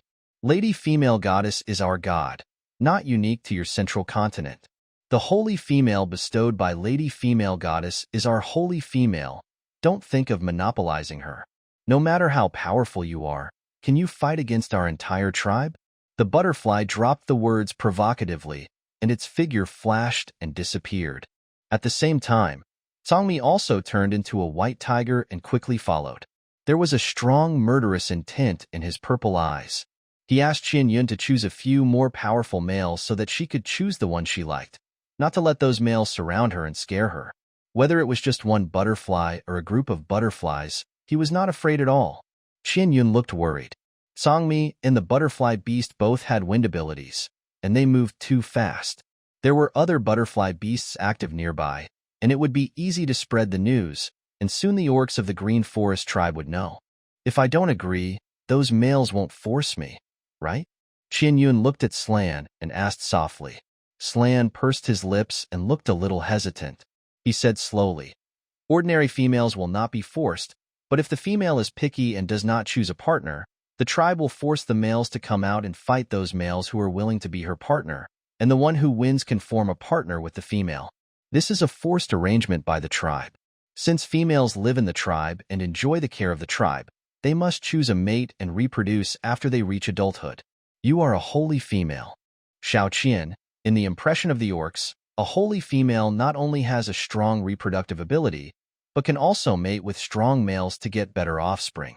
Every tribe wants to become more prosperous and powerful. The cubs are the hope of the tribe's future. If you are allowed to mate with the males of the tribe and give birth to cubs, the leaders will definitely use tough measures. It would be best if you voluntarily choose your partner. If you reject and don't want to choose, the tribes will definitely be strong. Qian Yun's expression was solemn. When females do not choose males, the tribe has the power to forcibly assign males to females in the tribe. This is just like when a male picks up a stray female in the wild. The female belongs to that male. These are all unwritten rules. The holy female is the most outstanding among females. By mating with outstanding males to reproduce, they can get better offspring. The offspring must not only be numerous but also outstanding, so that the orcs will become stronger. Ceylon said it relatively implicitly. The situation in the central continent and the eastern continent is different. He knows very well what will happen if the orcs in the eastern continent meet orcs. This is why he secretly helped her conceal her identity as the holy female from the beginning. He knows very well what the consequences will be once her identity is known to everyone. Qian Yun's thoughts turned quickly, and he said to Ceylon seriously, "Let's pack up and leave here immediately." Ceylon nodded heavily. "Wait until Songmi and Hung Sha come back. The bamboo house in the tribe is too big. Songmi's wind roll can be brought out, but it must not be directly put into your space in the tribe. Don't panic. If the situation is really not right, let Kangmi take you away first. Hung Sha and I will block those orcs from behind. Kangmi can win." Qian Yun was stunned. Yes, Kangmi has always respected her. He will not let the males she doesn't like get close to him, and he will definitely stop the butterfly beast from spreading the news. She reacted, turned and walked to the campfire, put the stone pots and ingredients into the space, and she looked around carefully while packing things. Slan reminded gently, "There are no orcs nearby now." Qian Yun quickly packed up all the things and stood here waiting patiently. After a while, the forest wind increased sharply, and the big butterfly was covered in blood and was swept by the green wind and fell heavily into the thorns. The thick spikes instantly pierced the butterfly beast's body. Songmi gritted his teeth and roared and rushed over, his whole body releasing murderous aura. The butterfly beast was not dead yet. He struggled to get up. Songmi pounced on him and bit his wings brutally, tearing his wings off. The green wind whizzed around, like a barrier blocking the butterfly beast's painful wails. Qian Yun looked at the bloody scene in the green wind uneasily, and a big tail suddenly stretched out from the side and wrapped around her waist, scaring her to scream. When she saw it was Hung Sha, she eased her fright. Ceylon whispered, "Songmi, smash the butterfly beast and bury it in the thorns. Set a fire to Hung Sha. I'll clean up the aftermath." Songmi's heavy tiger claws filled with murderous intent slammed fiercely on the butterfly beast's chest, causing it to spit out blood and shatter its internal organs. The green wind flew swiftly and ruthlessly cut the thorns under it. The broken thorns collapsed downwards, carrying the dying butterfly beast into the thorns. The next second, the green wind swept, and blood and flesh splattered. Songmi flew to the ground, expanding the wind to cut out the place where the butterfly beast's remains were. After coming to this world, Qian Yun has experienced many bloody scenes. She frowned and said softly, "Set it on fire, and then bury it," without anyone noticing. Hung Sha's snake tongue brushed her face, and the snake's tail let her go. Slowly swimming towards the thorn pile in the distance, a ball of fire burning and spreading, and the flames gradually became fiercer. Songmi controlled Qing Feng from the outside to prevent the smell of blood from drifting out. The thorn pile with the remains of the corpse has been separated out separately. As long as all the thorns over there are burned out, and the flesh and blood are almost burned, it will be cleaned up after a little more tossing. The air has a strong smell. In addition to the smoke of burning plants, there is also the smell of burning flesh and blood, which seems to be there and not there. The butterfly beast should not have had time to spread the news because it was blocked by Tsangmi. Qianyun's heart was pounding when she saw them killing the beasts and destroying the corpses. The big tiger was killed, the big white snake was burned, and the big rabbit had to be cleaned up. She was watching from the side. What a crazy development. Too terrible. Why did you put away the stone pot? Not eating here. Kangmi noticed that everything over there was gone and joked to Qianyun. She was as nervous as ever, but she was fine. She didn't even cry. Qianyun glared at him unhappily. That look seemed like a spoiled child to Kangmi. A butterfly died next to her, and the body was destroyed. How could she have the mood to sit here and eat? She had no appetite at all. Suddenly Kangmi's face changed, and he said in a deep voice, "A butterfly beast is approaching here." Hangsha turned his head and looked at Qianyun deeply. "Take Qianyun away." Kangmi carried Qianyun on his back and left in the opposite direction of the butterfly beast. Qianyun said nervously, "No, anyone can kill that butterfly beast, but not Hangsha. He is a stray beast, and those butterfly beasts will not let him go. If he dies so easily, he doesn't deserve your love." Kangmi said expressionlessly, and as soon as his supernatural power was released, he carried Qianyun away from here, and he took her back to the Green Forest tribe quickly. "Kangmi, we can't just leave Hangsha alone." Qianyun struggled. Kangmi subconsciously slowed down his pace. He steadied her body and said in a deep voice, "I killed the butterfly beast, and he set the fire. Such a fire can't be extinguished before the butterfly beasts arrive. Even if Hangsha comes back with us now, the butterfly beast will find that his flame has the smell of the corpse, and they will only think that he killed the butterfly beast. His flame wiped out my smell when it burned the thorns. He wants to block this matter. Let us go back to the tribe and move the bamboo house first." Qianyun shook her head with tears in her eyes. She saw the big rabbit behind her hurried over. "I'm going back to the cave to get something. Xiao Qian, wait for me. Don't leave me." Lan looked at the tears on her face, and his tone became uneasy. Qianyun choked and said, "I'm going to wait for Hangsha to come and leave together." "What's so good about a stray beast?" Kangmi cursed angrily and carried her back to the Green Forest tribe. Chief Mojui happened to be out with a few males. When he saw them coming back, especially when he saw Qianyun crying, he asked in confusion, "What happened?" Songmi said with a stern face, "Just now I encountered a butterfly beast that wanted to pursue Xiao Qian and was killed by me. When Hangsha set fire to the body to deal with it, a group of butterfly beasts came over and they must have been fighting." He avoided the main point and explained the reason why Qianyun was crying. Mojui stared at him speechlessly. If the butterfly beasts are from the same litter, they can sense each other. If one dies, the others can sense it. If they are nearby, they will come over immediately. No wonder those butterfly beasts came so quickly. Lan ran back panting, and when he passed by the leader, he said, "They are fighting over there. I want to leave with Xiao Qian. We are going to the sea to spend the winter." The big rabbit went straight to his own rabbit hole on the mountain, packed everything he needed to bring in an animal skin bag, and hurriedly carried it down. Chief Mojui didn't react much, but looked at Qianyun and asked, "Are you sure you want to choose Lan as your partner?" "Qianyun, I want Lan." For simple and firm words were enough. Chief Mojui nodded. "You can do whatever you want. Be careful on the road, and come back to the Green Forest tribe when the weather warms up." Qianyun nodded without hesitation. If a delicate female like Qianyun really spends the winter in the Green Forest tribe, Chief Mojui will be under a lot of pressure. When they leave for the sea, the pressure will fall on Kangmi and the others.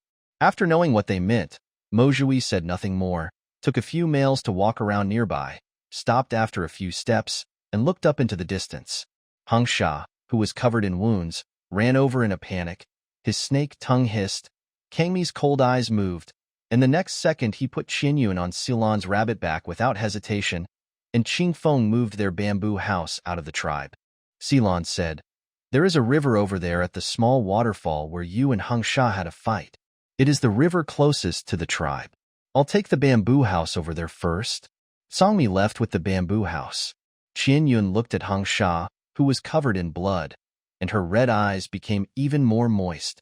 The silver-white scales were broken into pieces, and there were traces of burnt black on his body. She had never seen him so embarrassed before. Hung Sha leaned against a tree with some weakness, looking at Qianyun from a distance through the air. Qianyun got off the rabbit's back and wanted to go over. He gritted his teeth and swam towards her with his last bit of strength, and finally fell at her feet. She saw that he had no idea where to start.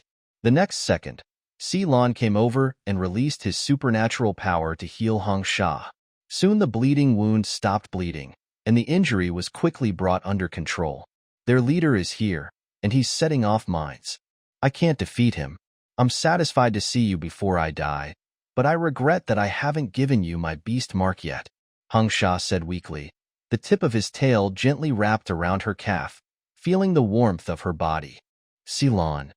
Should he say that the injury wouldn't kill him? Hung Sha would recover soon after being treated by his special power. Hung Sha, hold on. Give me your beast mark before you die. Qianyun's words became incoherent. She just wanted to inspire him to have a strong desire to survive. Hung Sha laughed. If I die, the beast mark will disappear. Then don't die. Stay with me and stay by my side forever. No matter what happens, don't dislike me. Don't abandon me, okay? His black eyes were deeply moistened, and he asked earnestly in a hoarse voice. Okay. Qianyun replied firmly with one word. This word was her promise to him, and his heart was instantly filled with warmth and joy. The group of butterfly beasts fell down and turned into human forms, standing on the open space outside the Green Forest tribe. Hung Sha was right at the entrance of the tribe, which made them dare not take action directly. Leader Mojui was still watching from the side. The group of butterfly beasts focused their eyes on Qianyun at the same time.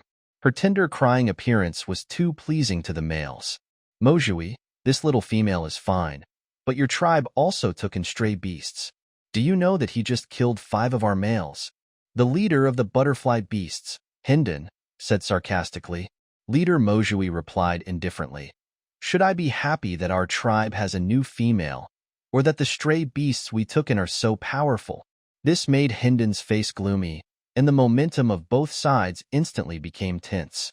The males of the Green Forest tribe heard the noise and came over to watch the excitement, and also entered a state of preparation for war. Qianyun looked at the injuries on Hung Sha's body, and the more he thought about it, the angrier he became.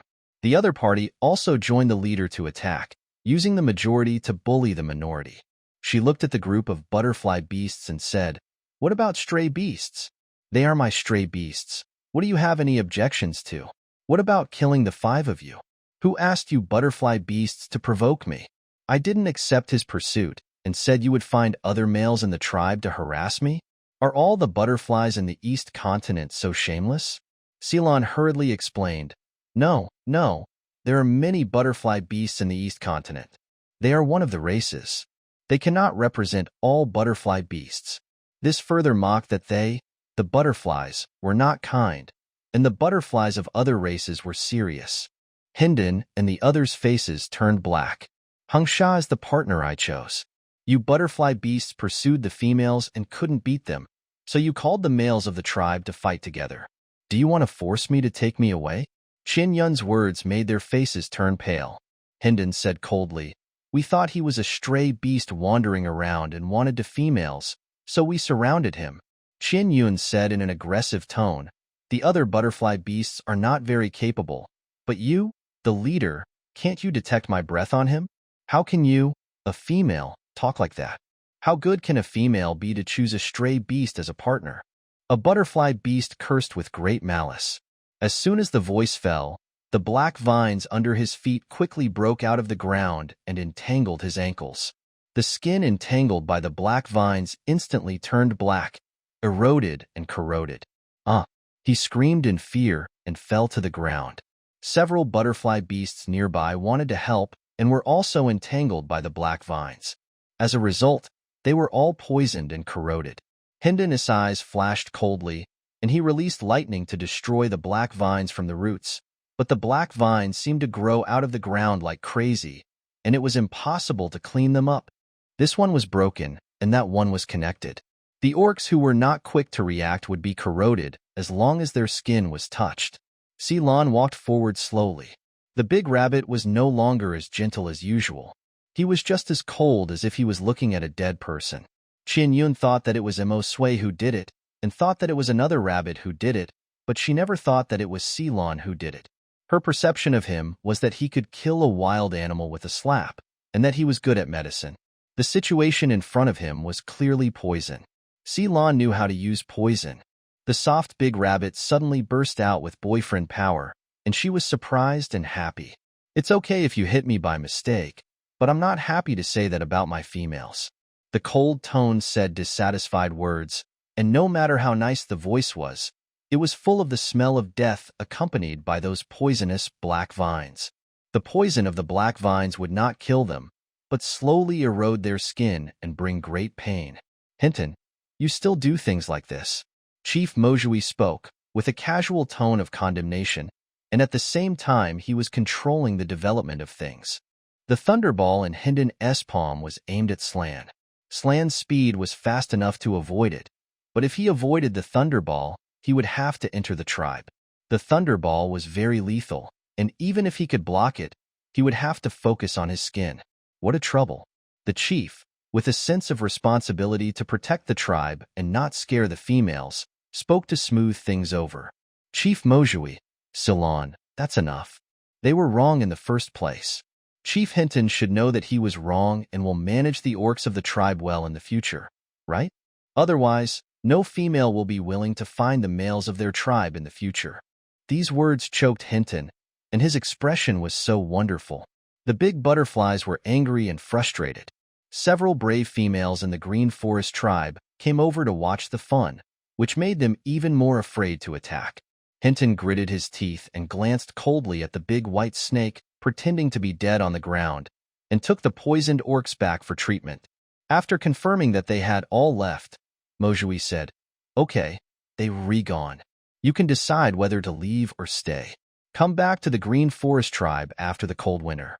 The Green Forest tribe is beautiful in spring." After he said that, he continued to go out for patrol. "I don't know if I will come back by then, but now it's over." Ceylon breathed a sigh of relief, turned his head and looked at Qianyun, and his expression instantly became gentle and soft.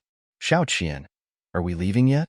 She was so anxious to escape because they might know her identity as the holy female. Obviously, the news had not spread, and those butterfly beasts who fought with Hengsha only thought that he had killed the orcs of their tribe. Also, because Hengsha was a stray beast, those butterfly beasts had a lot of malice.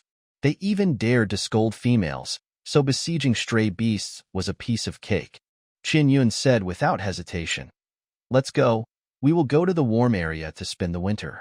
Regardless of what happened today, going to the beach was their plan, just a few days earlier. Songmi had moved the bamboo house out, and the plan to leave began. It was a false alarm, and they didn't need to be so panicked when leaving, and they didn't need to worry about orcs chasing them. "Hengsha, are you okay?" Qianyun reached out and touched Hengsha's head with concern. Hengsha shook his head indifferently and said, "It's okay. Let Ceylon carry you over. I'm dirty." "Qianyun, not dirty. The wound hurts." Hearing this, Qianyun immediately turned to look at Ceylon, who turned into a beast and fixed all his belongings on his body with vines, and carefully carried her on his back and set off. Qianyun turned her head to look at Hengsha, watching him slowly twist his body to catch up. His movements were still as slow and flexible as before. "I'm much better." Hengsha looked at her and said, because she looked at him with wet and red eyes full of worry, that look made him very satisfied, and he was happy in his heart, and the small flame on the tip of his tail flickered happily. Qianyun was relieved. In fact, from Ceylon's reaction to Hengsha, it can be known that the problem should not be serious, but it looks a bit scary. They walked a short distance, and Kangmi hurried over. He looked at Hung Sha expressionlessly, took Qian Yun from Ceylon's back and went to the river. He was fast, taking Qian Yun one step ahead, and instantly distanced himself from the two of them. Stray animals are the best at pretending to be pitiful to get females to sympathize with them. That little injury won't kill the animal at all, so why cry for him? Songmi said with a gloomy face. Qian Yun asked aggrievedly, if Hung Sha is not a stray animal, based on your understanding of him, would you accept him as my partner? The biggest reason for his rejection of Hung Sha is his identity as a stray animal. What if Hung Sha is not a stray animal, but just an ordinary beast man? Songmi was silent about this question and did not answer. Qian Yun did not ask any more questions. His lack of direct answer was the best answer. There are too many uncertain factors for stray animals, and Songmi did not dare to take risks. The two of them soon arrived at the river, and Qian Yun saw their bamboo house. But Songmi did not take her to the bamboo house, but to the bamboo forest next to it. The water flows very fast, and there are gaps between the bamboos. The river water will seep in. I will collect some bamboo to raise the bottom, and you will live on the second floor in the future. Songmi couldn't help but feel fortunate that he built a 2-story bamboo house for her. Otherwise, they would all have to live with her. Thinking of the big white snake, he felt very unhappy. His vigilance against Hung Sha had not diminished at all. At that time, she would live upstairs, and they would live downstairs. Qian Yun responded. Songmi used the windroll to collect bamboos, and she was responsible for storing them in the space. It's so convenient for you to collect bamboos, so collect more. I want bamboo tubes, and the unused bamboos can be kept as matches. With this simple request, Songmi burned a small half of the bamboo forest in a few strokes. Qian Yun stored the bamboos in the space like treasures, and then watched the spacious space in the storage area become a little full with these dense bamboos. Seeing that it was almost done, she said, it's okay. We can occasionally chop trees and collect wood on the way. The wood found outside in the rainy season and winter is definitely not easy to burn. Okay. Songmi's eyes flashed with pampering. Compared with her crying and worrying about this and that, he liked her to ask for this and that to plan for her future life. Well, except for stray animals, he could satisfy her with anything else without hesitation. Wood is the easiest thing to collect. There are trees in the forest, so there is no need to worry about not being able to collect them. Now is not the season for bamboo shoots. Qian Yun did not find bamboo shoots in this towering bamboo forest, but there are a lot of wild grasses and vegetables. She didn't know, and Songmi didn't react. They didn't distract their attention and only focused on the bamboos. After collecting the bamboos, they came to the bamboo house, and Hung Sha and Ceylon also arrived. Qian Yun, you and Ceylon go to the river to play. There are a lot of fish over there. Songmi handed the person to Ceylon directly. After Ceylon pulled the animal skin bag on his back into the bamboo house, he took out the shoes he made for her and put them on. Qian Yun sat on Songmi's tiger paw and watched Ceylon help her put on the shoes obediently. The soles are made of flat and thick wooden boards. The shoe body is woven with grass vines, and a layer of animal skin is added inside, like a sock. Because the animal skin is thick and furry, it is very soft to step on. Simple yet wild, Qian Yun likes this style of shoes very much. The shoes are a bit loose, just like she is wearing a size 37 shoe with a size 36 foot. She stood up and walked a few steps on the ground, smiling and said, "It doesn't pinch my feet. It's very comfortable. Ceylon, you are so awesome." After getting her recognition and praise, Ceylon smiled shyly. "As long as you like it." Songmi chuckled. "Very good. Qian Yun's shoes will be handed over to Ceylon in the future." Hung Sha, who was quietly squatting next to him, said, "I'll be responsible for making clothes." Bai Hu roared, "I think you are dreaming." Hung Sha's gloomy eyes flashed with cold light, and the two heroes fought with their eyes without showing any weakness. Qian Yun saw that the atmosphere was not right and said quickly, "Don't make noise. We are leaving after finishing the bamboo house. I don't know when the rainy season will come, but you often talk about it, so it should be here soon. Although the winter is still far away, can we reach the sea before the rainy season?" Ceylon, who had been to the sea from here, said, "If we keep traveling day and night, we can almost get there. We can't be in such a hurry, and there's no need to rush. Your body can't take it." After entering the rainy season, the heavy rain will not continue to fall. There will be a time when the rain stops. When it rains, we will find a place to hide from the rain, and then continue our journey after the rain stops. After the rainy season ends, there will be a period of temperature recovery. After the temperature rises again, it will drop again, and it will enter the cold winter. Qianyun, who looked confused, understood. Songmi said, when the rainy season comes, we will find a cave in the mountains to hide from the rain. The rain can't flood us at high places. Qianyun nodded. Then you should work harder during this period, hunt more and collect more food, so that we don't need to go out hunting whether it is the rainy season or the beginning of winter. We will comfortably roast fire at home and go out to play when we want to go out occasionally. We don't need to worry about food. Innocent little Jiao Jiao. Hung Sha murmured softly. Songmi rolled his eyes at him and said, for Qianyun, no matter when, it is enough to have enough food and warm clothes. Everything else is my responsibility. Qianyun listened to their conversation in confusion. The two guys didn't seem to have the intention to explain to her, so she had to turn her head to look at Ceylon. Ceylon smiled and said, the rainy season and cold winter are the times when females are more likely to get sick. No matter how much food and warm animal skins are enough, it will be useless. I'm by your side. You don't have to worry about this. No matter how uncomfortable your body feels, you must tell me. You must also tell me if you feel uncomfortable with the water and soil. Tell me every time it happens. I will collect some herbs that can be used and prepare them. Can I store them in your space? Of course, I will make a wooden rack and put the herbs there. Qianyun answered straightforwardly. Ceylon smiled brightly. In this way, she, who owns the space, controls all the supplies of the family. I'll take care of these things. You go and have fun. Songmi urged people to leave the bamboo house. He was going to start renovating the bamboo house. He looked at Ceylon and reminded him in a serious tone. Before, she was standing under the waterfall taking a bath and she got dizzy and fell into the water. You should be more careful and don't get dizzy when looking at the fish. Hearing this, Ceylon nodded cautiously. Qianyun pouted. It was because of him that she was mad at him at the beginning. Who made him so domineering and perverted? Domineering tiger forced love. It's too poisonous. She took out a pile of bamboo from the planting space and put it aside. She walked slowly towards a shallow water area on A with Ceylon. When approaching the river, Ceylon held her hand, fearing that she would get dizzy and fall into the river. Hung Sha swam to the side by himself, washed off the embarrassment on his body, and rested on the shore after getting ashore. Renovation of the bamboo house Kangmi didn't like him to interfere, and there were enough bamboos. Qianyun had Ceylon on his side, and he slowly closed his eyes to regulate his breath and rest. Qianyun was paying attention to Hung Sha's situation.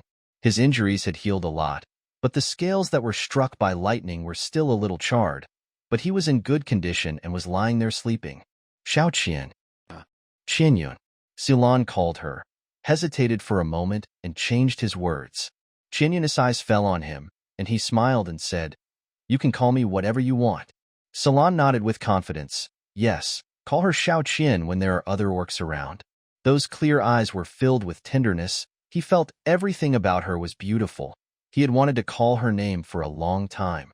Qianyun. Yes. The soft tone of voice calling her name made Qianyun's heart feel as if a feather was brushed by it, and the feeling was very subtle. It would feel wonderful to fall in love with a male as gentle as the big rabbit. It would be a completely different feeling to fall in love with the two in the distance. Ceylon held her hand and stood in the shallow water watching. The water flow was a bit fast. He did not go into the water to catch fish, but stood on it with her and watched. Just watch. The fish is not the point. The point is to give Songmi enough space to renovate the bamboo house. Otherwise Qianyun would be accidentally injured if a big fight breaks out. Although the bamboo house has only 2 simple floors and is empty with only a nest, the house there is almost no problem with the bamboo house. It's just that water may seep in from the bottom. The bamboos are reinforced very densely, but there will be some gaps. Songmi added a small half layer at the bottom of the bamboo house. That layer is larger than the bamboo house, as if a tall and spacious platform was placed under the bamboo house. In case the water flow is fast and the bamboo house is accidentally hit and bumped, it will not be damaged. The platform at the bottom becomes a layer of protection. After doing all this, Songmi stood by with his hands on his hips and watched. He thought for a while, and then started to get busy again. He arranged fences around the protective platform below, and the height of the fence was close to Qian Yun's chest. Huh, I don't believe you can fall into the river like this. Kangmi was extremely satisfied with his masterpiece. Ever since she fell into the waterfall while taking a bath, he has been inexplicably wary of water and regretted not looking at her at that time. There had been such an accident before, and he would not allow it to happen again. They will drift in the river later, and he will solve any possible dangers. After the bamboo house was renovated, Kangmi also tried it in the water to confirm that it was safe and no river water would rush up. He used the windroll to control the bamboo house to stop in the shallow water area where Qian Yun was. A wind roll gently brought her up and pushed her into his arms. Qian Yun has become accustomed to the big tiger rolling her around like this. She is not afraid of heights, and she does not feel uncomfortable with this feeling. The windroll that Kangmi used to roll her was completely on a different level from the windroll used in fighting. The windroll that wrapped around her was extremely gentle. After she stood firm, she shouted down, "Salon, Hengsha, we are off." In response, the two of them came up one after another.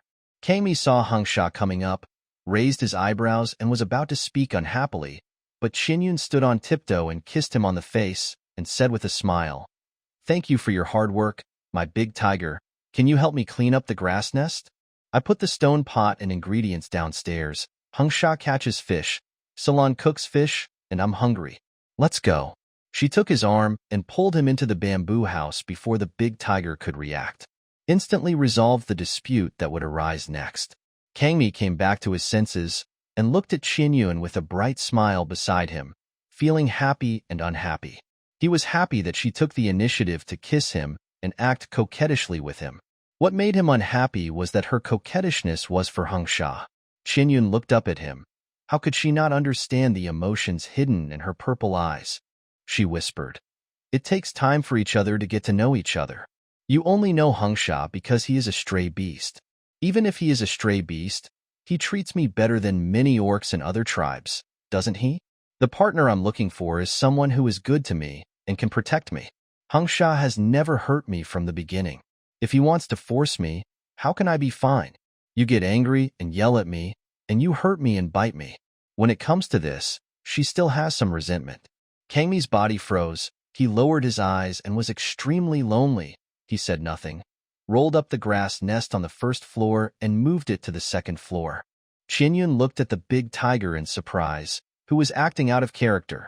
With his personality, she would definitely be furious and swear when she said such words. But he was silent.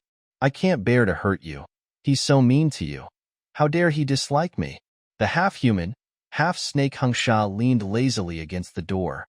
His tone was somewhat sarcastic. Salon hurriedly tried to smooth things over and said, "Kangmi just has a bad temper. He is very loyal to Qian Yun. A bad temper can be tamed. Qian Yun, you should talk to him nicely. It's easy to make him obedient if you pay attention to Kangmi. Males all listen to their partners." These words suddenly made Qian Yun feel very uncomfortable. She has been taken care of by them since she came to this world. Although she does not reject the idea of being a partner with Songmi, she actually does not think deeply about the relationship. She did not have a deep understanding of what the big tiger Songmi is like. She only knew about him because he was irritable, proud, and domineering. According to the rules of this world, she did not give her partner enough respect. She was afraid that this matter would be enough to embarrass him. This kind of male who is easy to get angry is easy to coax. His anger is only because she did not treat him as a partner and she did not put him in the right position. She took out the pots and bowls and ingredients from the planting space and put them down. Seeing that the big tiger who went upstairs had not come down, she went up to check. The grass nest has been laid, and Songmi is sitting cross-legged by the window, looking outside and distracted. The lonely and arrogant back is so lonely that it makes people feel distressed.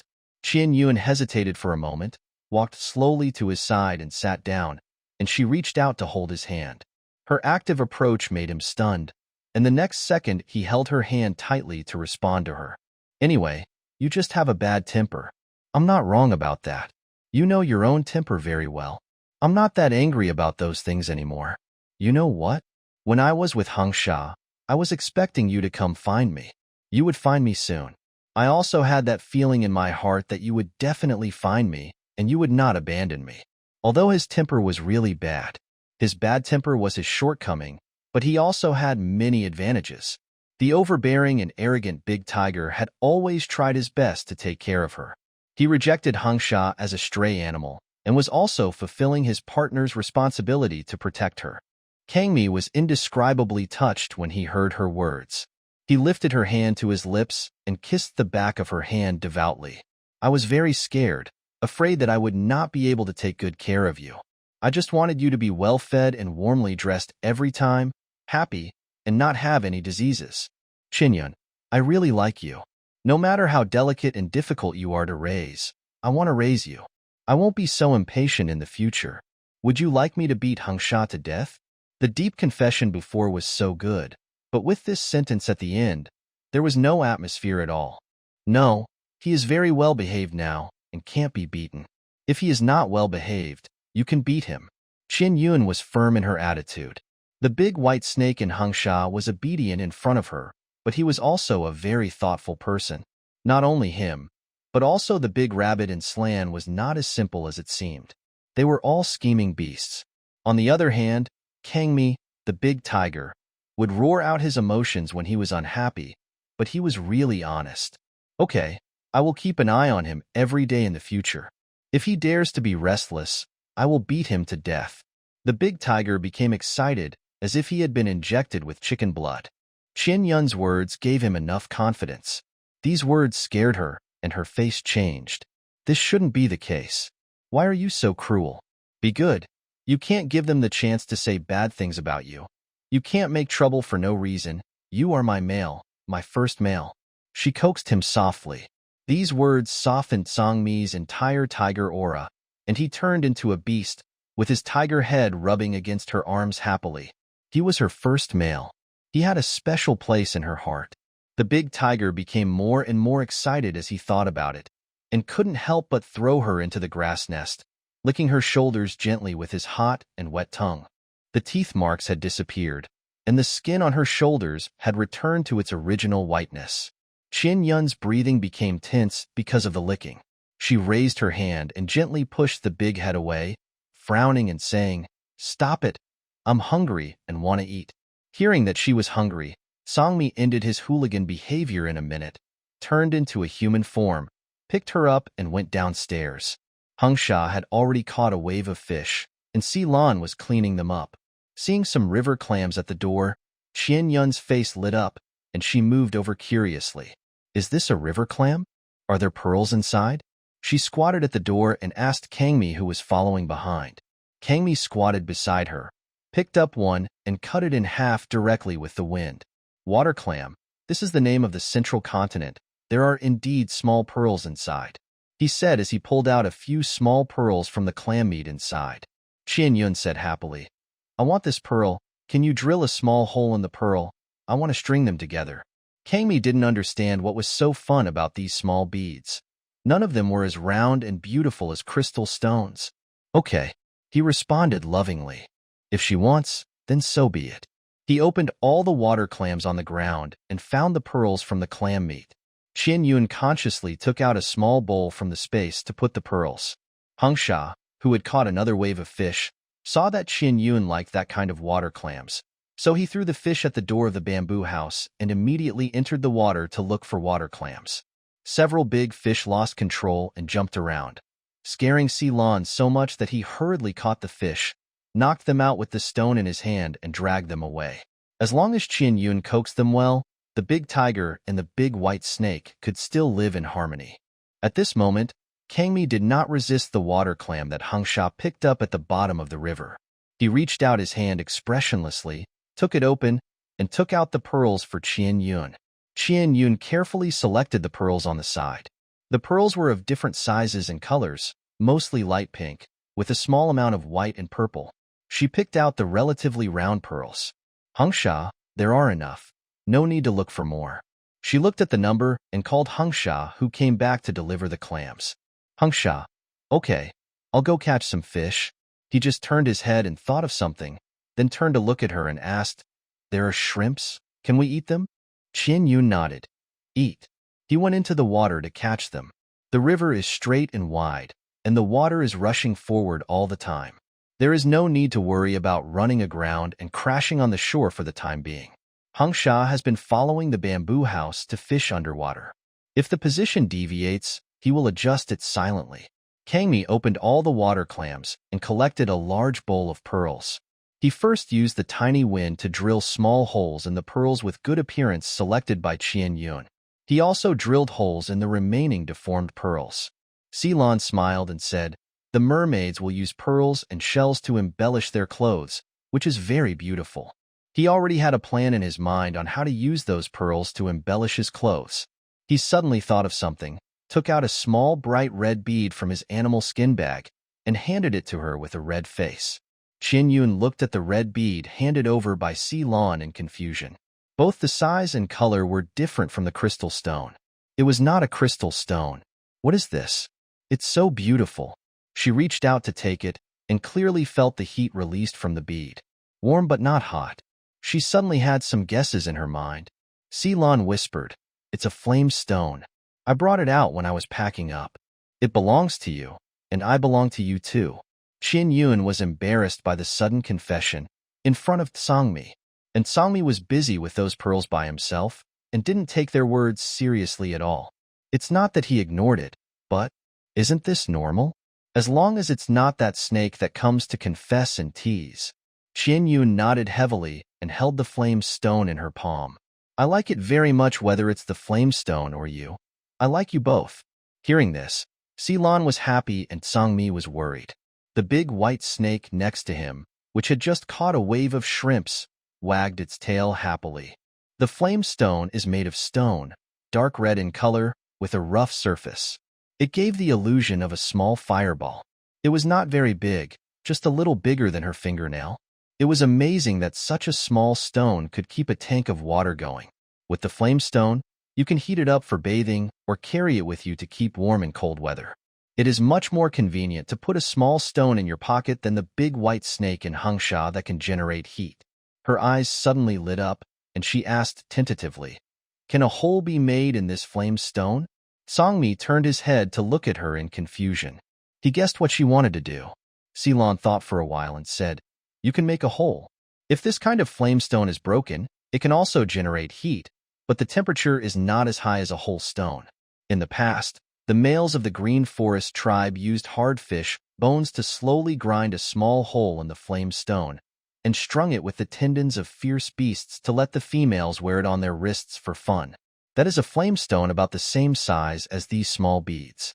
The temperature it releases is not high. In the cold winter, it can be worn on the hands of females to keep warm. Just be careful when drilling the hole. It is easy to break. "This is simple," Qian Yun said with a smile, raising her hand and patting Tsangmi on the shoulder. The big tiger was speechless, took the flame stone from her hand, and Xiao Fengwan drilled a hole in it neatly. "I will pay attention to the ferocious beasts on the way." The tendons of ferocious beasts are elastic and not easy to tear apart, so tendons are most suitable, he said and stuffed the flame stone back into her hand. Ceylon squatted beside her and asked curiously, "Where do you want to hang such a big one? On your hand, foot, or neck?" Qian Yun thought for a while and said, "On your hand. Just hang one, and the tendon will be wrapped in a circle of animal skin to make it beautiful. Isn't it a wild-style large intestine hairband? Hanging it on your hand is convenient for me to play with it." Songmi chuckled. "This hand has a flame stone, and the other hand has small beads. Your hands are really busy. Qian Yun, you are the one who will complain." Ceylon has already interpreted in his mind what she said about wrapping the animal skin with the animal tendon. It looks beautiful just thinking about it. Why didn't he think of this combination before? His eyes looking at Qian Yun became even hotter. The next second, Hung Sha reminded coldly, "What's cooking in the pot?" Ceylon was stunned for a moment, then suddenly reacted and hurried in to check what was cooking in the pot. Seeing that the pot was just boiling and not overflowing, he breathed a sigh of relief. He didn't dare to interrupt and squatted in front of the stone pot and watched the food seriously, waiting for it to be ready for Qian Yun to eat. Their ears are so sharp that they heard her say upstairs that she was hungry. Qian Yun squatted on the ground, and her legs were a little numb. She got up and moved. She saw the half-human, half-snake Hung Sha on the platform below, looking at her softly. She raised her foot and was about to go down, but Kangmi's tiger tail was wrapped around her waist, restricting her movement. She turned around and looked at Kangmi helplessly. "Stingy," she muttered softly. Kangmi raised his eyebrows. "What?" Qian Yun forced a smile and said, "You are so handsome." He sneered. "Are you scolding me? We can make spicy fried clams with these clams." She changed the subject and didn't plan to go down to find Hung Sha. Songmi didn't say anything either, and he took the clams off neatly. Qian Yun took a bowl from the space and put the clams in it for him. She was free anyway, so she wanted to lend a hand to work together, but Songmi squeezed her into the house. Slan inside took over and hugged her safely. Why touch clam meat with such delicate hands? What if the clam shells are so sharp and scratch your hands? Just sit over there and eat, Songmi said domineeringly. Qian Yun pouted and was pulled to the stone pot by Slan. The fish in the pot was almost cooked and the fragrance was already coming. She suddenly realized that there were no tables and stools. She immediately opened the space to take a look. At present, only bamboo could be used. "Songmi, I may have to trouble you to make a few tables and stools later. Can you use bamboo?" Kangmi lowered his head to clean up the clam meat and said without turning his head, "Well, you throw out the bamboo. I will cook it after I finish the clams. The bamboo house is very clean. You can find a place to sit." Qian Yun responded. Then she saw Ceylon took out a piece of animal skin from his animal skin bag and spread it on the seat next to him. His thoughtful look made her feel warm in her heart. He pulled her to sit down and served her a bowl of fish. While she was blowing the hot air and eating slowly, Ceylon boiled the half-boiled oil before. Qian Yun was busy escaping in the thorn forest, and she took it all into the space. The time in the space was still, and the oil pan was still hot. Fortunately, when Kangmi built the bamboo house, he made 3 fire pits underneath. The house was built with bamboo and was easy to burn, so he made 3 fire pits. It was a large piece of stone hollowed out inside, leaving 2 openings on the top. One is used to place the stone pot, and the other is used to add firewood. The fire pit is large and can hold a lot of ashes.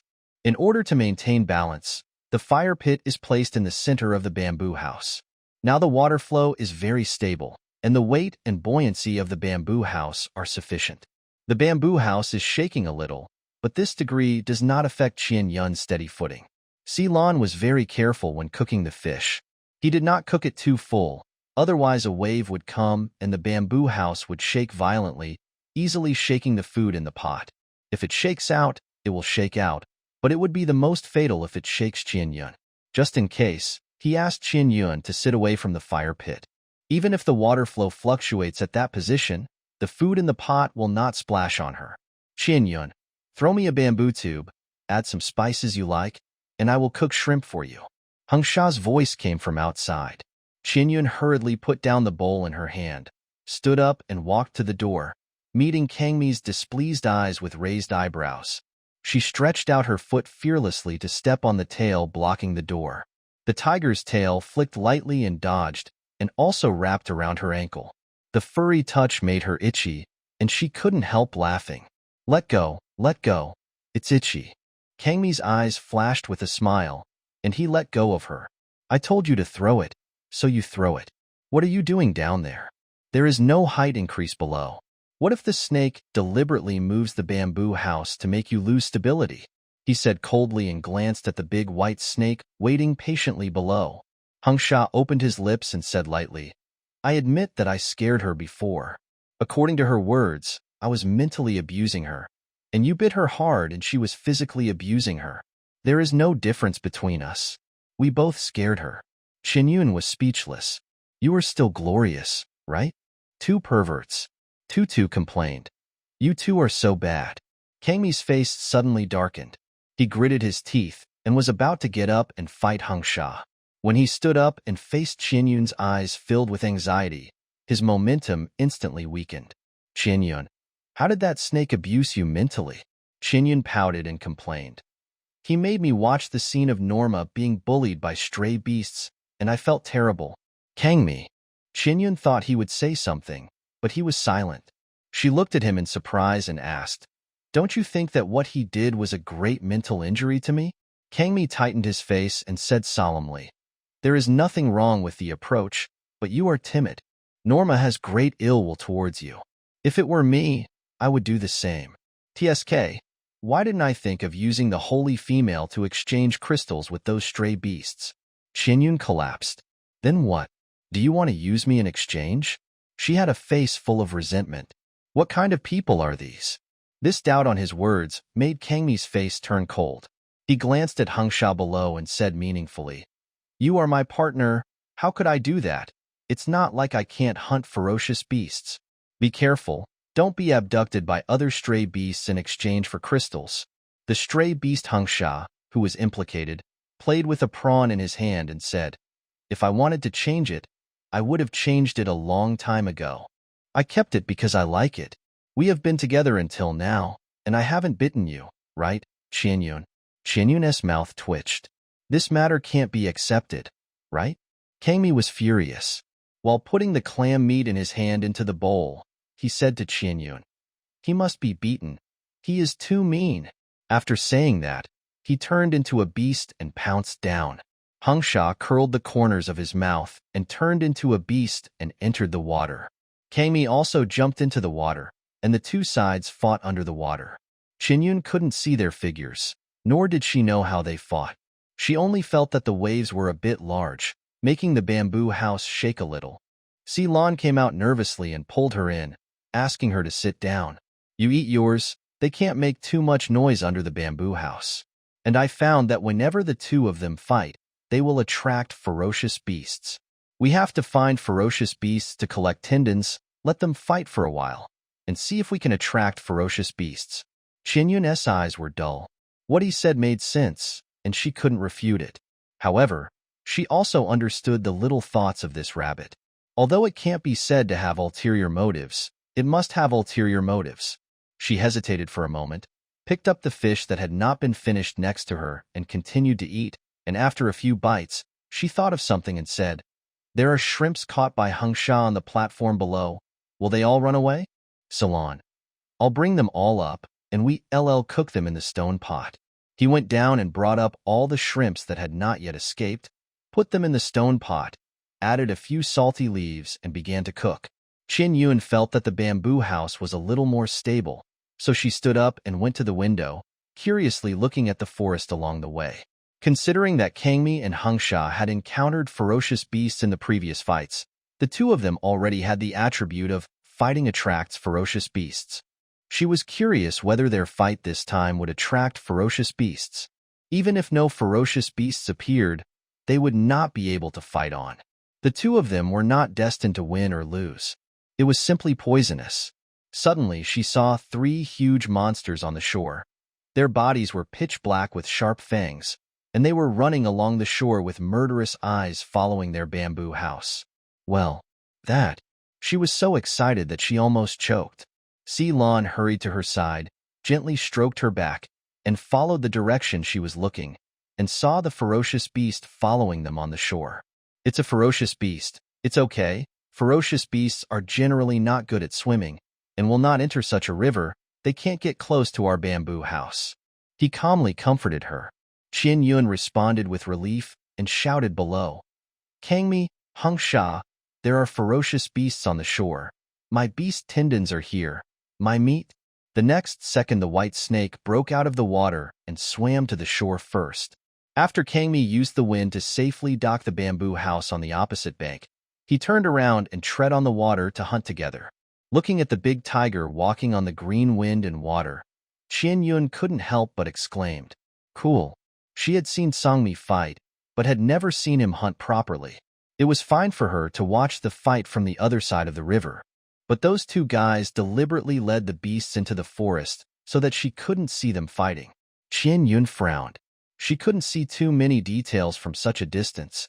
She wanted to see how ferocious those beasts were, but they actually led the beasts away. Soon, the black flames in the distant forest were filled with flames. The lush forest was covered by the black flames. Qinyun was surprised. She looked carefully and found that the surging black gas and the outlined shape were flames. Ceylon explained to her in a gentle voice, "The beasts are good at black fire. That kind of fire is very powerful and has great destructive power. That's why they are not good at swimming and dare not enter the water." Qian Yun understood. Ceylon looked at the black fire surging in the forest over there and felt something was wrong. He immediately stretched out his hand out of the window to release his supernatural power. Green light was overflowing, and a green light barrier quickly condensed in front of the bamboo house. Qian Yun looked at the green light like a shield and had some guesses in her heart. A few seconds later, the black fire on the other side of the river erupted violently, and the entire river surface was covered with black fire. The black fire came fiercely and hit the green light barrier. The darkness rushed towards her, frightening her face, and her body subconsciously dodged backwards. "Qian Yun, I can block the impact of the black fire. Don't be afraid." Ceylon reached out and held her in his arms, soothing her softly. Seeing that the green light barrier did not move in the face of the impact of the black fire, Qian Yun recovered after a while and said, "I understand why the two of them brought the beasts into the forest." After a wave of black fire, the power gradually weakened. The roar of wild beasts came from the distance, and they began to fight fiercely. Qian Yun subconsciously looked up and saw the big tiger running to the shore and looking at them. After confirming that Ceylon blocked the impact of the black fire, he turned around and went back into the forest to continue fighting. In the black fire, the blue wind and red fire attacked, and the three colors fought together, and the fluctuations were very intense. Qian Yun looked at the other side with a worried look. The black fire attacked from time to time, but it was not as strong as the first wave. No matter how hard it attacked, it could not reach the green light barrier. She only knew that the beasts lived in the beast forest and liked to live in groups. When the males went to the beast forest to hunt, they had to find an opportunity to choose the beasts that were alone. Otherwise, it would be difficult to escape if a group of them surrounded them. Now I have seen that once such black fire spreads, the forest will be destroyed. The air will be oppressive, and the vision will be obstructed. Fighting in such an environment is extremely dangerous. I actually like to eat such terrible things. Qian Yun couldn't help but feel depressed. Ceylon was amused by her words and looked at her with her clear and beautiful eyes. Killing one more beast will reduce their reproduction. The existence of beasts is more dangerous to us orcs than those wild beasts. It is their honor to be your food. Qian Yun, I thank them. Look, the black fire released by the three beasts has destroyed such a large area. If there is a group, the destructive power will be even greater. If you encounter a beast in the wild, run to the water if you can't beat it. Ceylon saw that the situation was stable and began to explain to her. She was teleported from a faraway place by the goddess, so she might not know these things. Qian Yun really didn't know.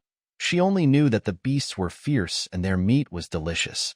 When the other side of the river was destroyed by black fire, and there was no black fire in the forest that was destroyed into a dead forest, she knew that the battle over there was over. Soon, Songmi and Heng Sha dragged the beast to the shore for treatment. The blood quickly stained the clear water and was soon washed away by the rushing water. The skin of the beast is rough and thick.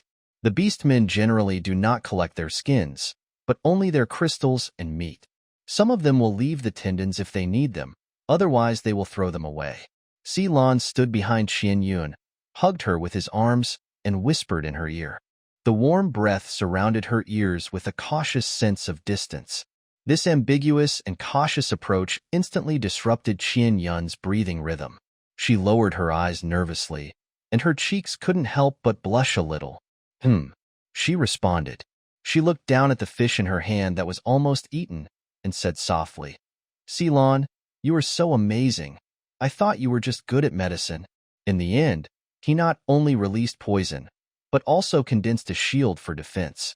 It's not that she underestimated him, but he showed too little in front of her, and the identity of a witch doctor made her impression there. With the same wood-related ability, not all orcs can become witch doctors. There are also some classifications under the wood-related ability. Just like you can promote the growth of plants and confirm whether the plants are poisonous, but you can't necessarily confirm what diseases they can cure. In addition, with Ceylon's gentle and tender style, No matter how strong his combat power is, he will not be put together with Tsangmi and others. The big rabbit has strong combat power and momentum, but the aura is not very strong. Salon lowered his eyes and put his face close to her ear, feeling the warmth brought by her small piece of skin. Well, can you stay with me more in the future? I will take you to play in the wild, take you to hunt and find wild vegetables, and show you my abilities and various advantages, okay? Qian Yun, I have the ability to protect you. Qian Yun was touched and she responded. I know, I don't think you are weak. It's because I don't know you well enough, not only you, but I don't know them well enough. Not enough time to get along, plus the cross-race understanding is really tiring. The generation gap is too big. As long as you want to understand, the males will show themselves to you without reservation. Ceylon gently rubbed her ear and said. Then he said, Qian Yun, sometimes it's your problem.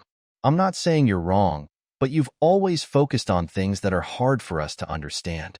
You were teleported here by the goddess from another place. The different living environment makes you curious and afraid of all kinds of things here. This is normal. It's just that sometimes. Don't think about those things that are scary. If you're scared, just run to our arms. We're all by your side. If you focus on us, you can understand us better, and we can understand you better and take better care of you. Qian Yun felt indescribable in her heart, and the feeling was very complicated. This rabbit knows how to comfort people, and those words are also very sharp. She not only needs to adapt to these males, but also to this world. When she first came to Tsangmi, she ate and vomited everything, which almost made him collapse. If she knew what food there was in this world, if Tsangmi knew what food she could eat, she wouldn't be so irritable. Whether it was food or personality, she and Tsangmi had the strongest compatibility. It was also from him that she knew she could eat fish. Later, when she met Hangsha, she found out that she could eat the meat of the little wolf while eating fish to fill her stomach. Step by step, she was getting deeper into this world, getting used to it, and slowly integrating into it. She and the males would also get to know each other better. It was easy for her to understand them, but it was not easy for them to understand her thoroughly. Even she herself did not know how much food she could eat in this world, so she could only try and confirm it repeatedly. She could eat a few pieces of meat, plus the vegetables in the farming space, so her food was completely guaranteed and she would not starve to death. After that, she would have to face the natural disasters and diseases in this world, as well as those ferocious beasts. When it was uncertain how cold the winter in this world would be, it was the most conservative to move to a warm area first.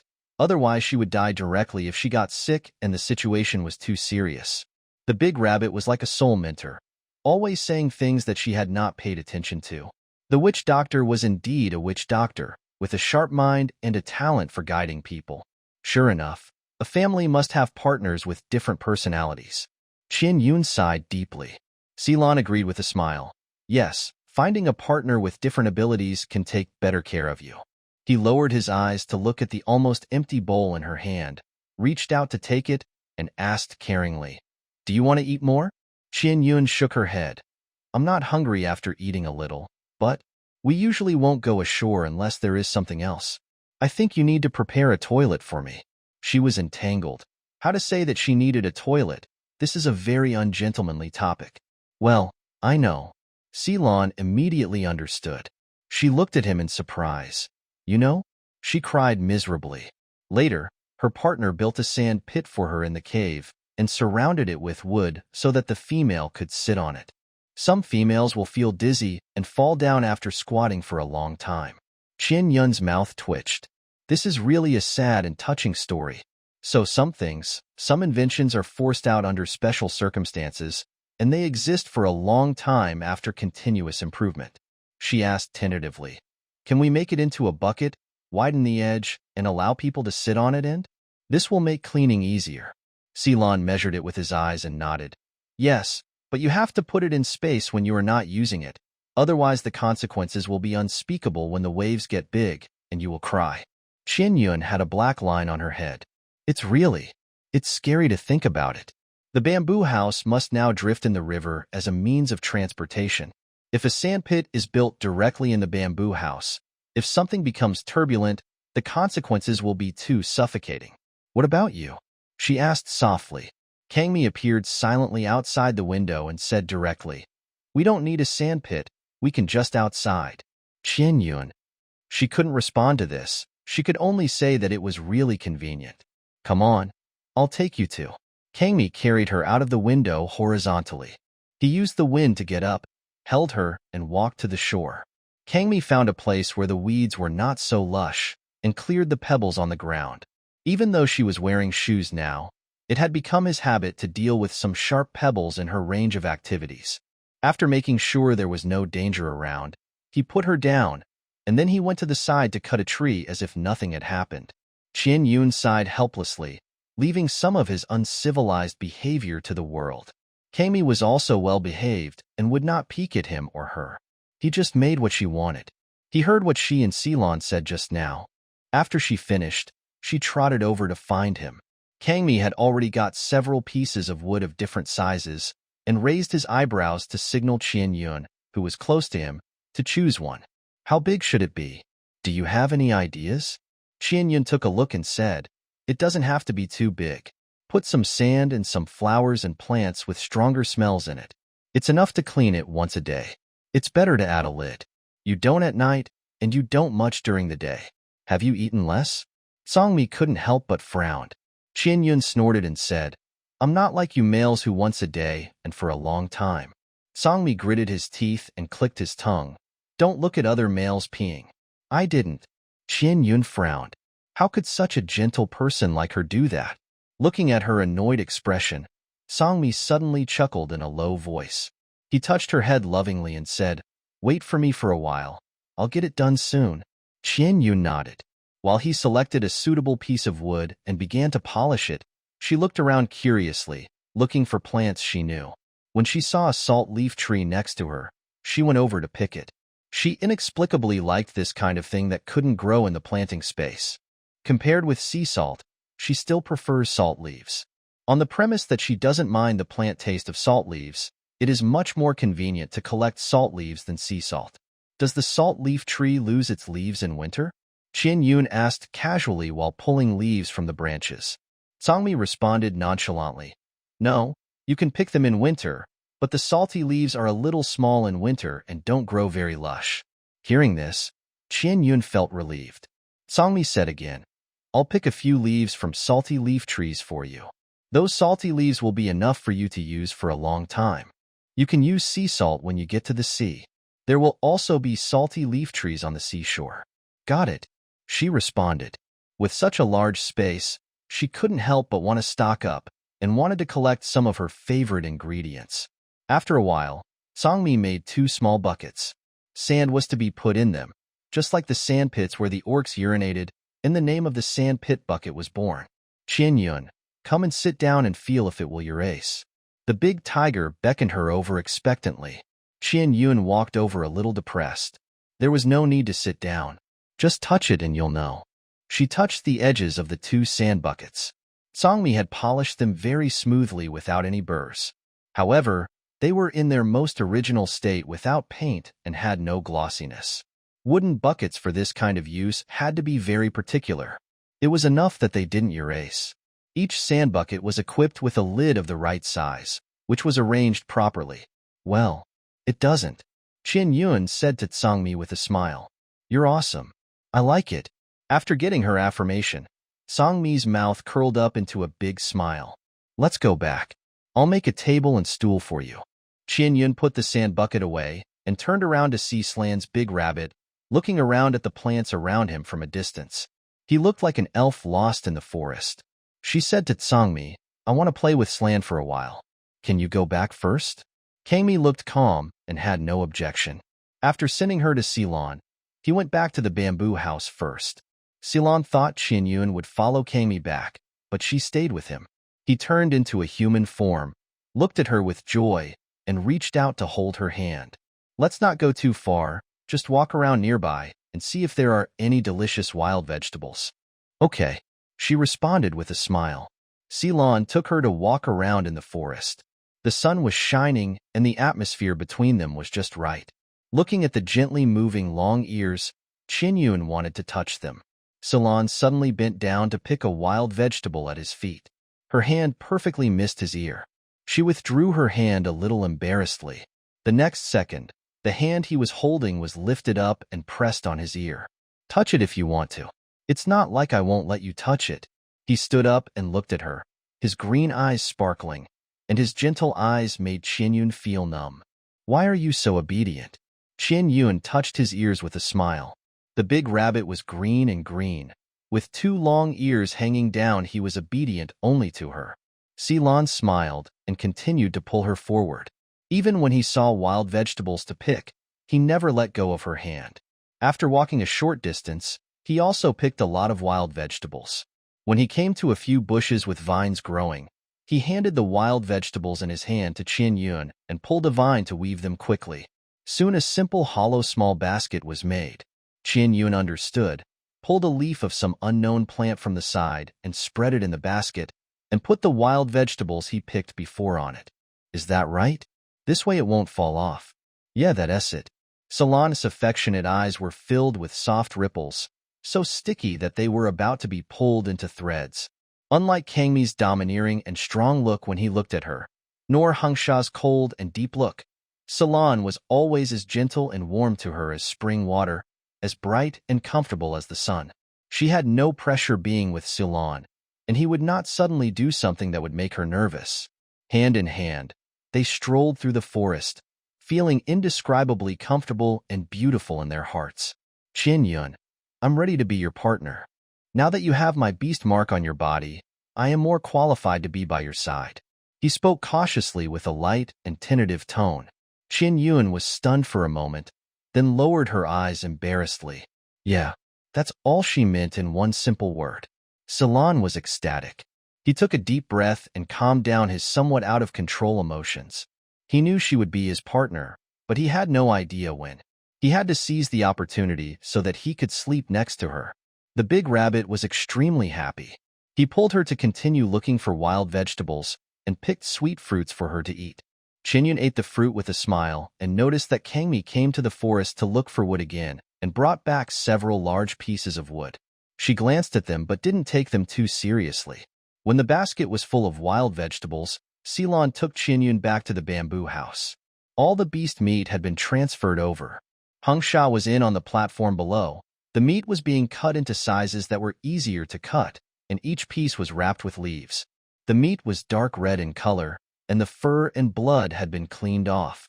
Now it was just pieces of red meat, and Qianyun was not afraid of it. Ceylon held her waist and easily jumped onto the platform. Qianyun stood firm, and when she looked up, she met Hangsha's eyes, which were staring at her eagerly. There was expectation for her in the loneliness of those eyes. She looked around and didn't see Kangmi, so she hurried to Hangsha. When he saw her running towards him, Hangsha's dark black eyes instantly lit up, and a smile appeared at the corner of his mouth. "Hangsha, are you tired?" Qianyun ran over and squatted beside him and asked. The two of them were dealing with 3 ferocious beasts, and the time spent in a 2-on-3 battle was not long. The two of them could handle it completely. When she and Kangmi went to the forest just now, she paid attention to Kangmi's condition, and he didn't have too many wounds on his body. At that time, Hangsha was dealing with the ferocious beasts on the other side, and there was nothing abnormal in his condition, so there should be no problem. What she was worried about was that Hangsha was chased and beaten by those butterflies before, and now he was fighting the ferocious beasts again. How tired he must be. "Not tired," Hangsha replied, and seeing her squatting beside him obediently, he couldn't help but lean over and kiss her on the lips. The long-lost sweetness made his heart so happy. Qianyun smiled and lowered his head, casually wrapped a piece of meat with leaves and put it into the planting space. Ceylon smiled at them, squatted beside them, and carefully washed the wild vegetables. Qianyun looked at the scales on Hangsha's body. Now he maintained a half-human and half-snake form, most of his tail dangling in the water, and she couldn't see his whole appearance. From the position she could see, several scales struck by lightning had fallen off, and new scales had grown out. The mini scales were not as shiny as the big scales, and the color was a little dull. She couldn't help but reach out and touch it. It was cool and slippery, and there was no sharp feeling at all. The beasts are not very powerful in fighting, and their speed is not fast, but they have a higher defense and can release a large range of black fire, which is more troublesome. Hung Sha said lightly as he retracted his tail from the water, with a small flame burning on the tip of the tail for her to play with. Qianyun smiled and held his tail, gently swinging it to play with the small flame that she could not extinguish. Hung Sha let her play with it and lowered his head to continue processing the meat of the beast. Divide the meat into pieces of appropriate sizes for her to store and take out in the planting space. Qianyun played with the snake's tail for a while, and suddenly felt a chill gaze staring at the back of her head, making her shiver all over. She subconsciously turned around and looked. Kangmi was standing by the window on the second floor, staring at her coldly, and after meeting her gaze, he raised his eyebrows and motioned her to come up. Qianyun pursed her lips and chose to play dumb. She smiled and said, "Kangmi, I can actually feel you looking at me from behind me. Is it because I have your beast mark on my body? I wasn't so sensitive before."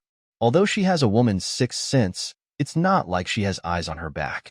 Her senses are not always sharp, so it's impossible for her to notice someone is looking at her from behind. Changing the subject is one thing, but asking questions is also serious. Upon hearing this, Kangmi turned over and came down from upstairs. He stood beside her lightly and quickly. His landing did not make much noise in the bamboo house. Kangmi squatted beside her and looked at her seriously, as if thinking about something. Qianyun became nervous when he looked at her. Slan next to her explained considerately. Some females can sense the location of their partners, but there are very few females with this sense. It is said that if a female likes her partner to death, it is that kind of special love, then she can have this sense. Qianyun was stunned for a moment and understood why the big tiger reacted like this.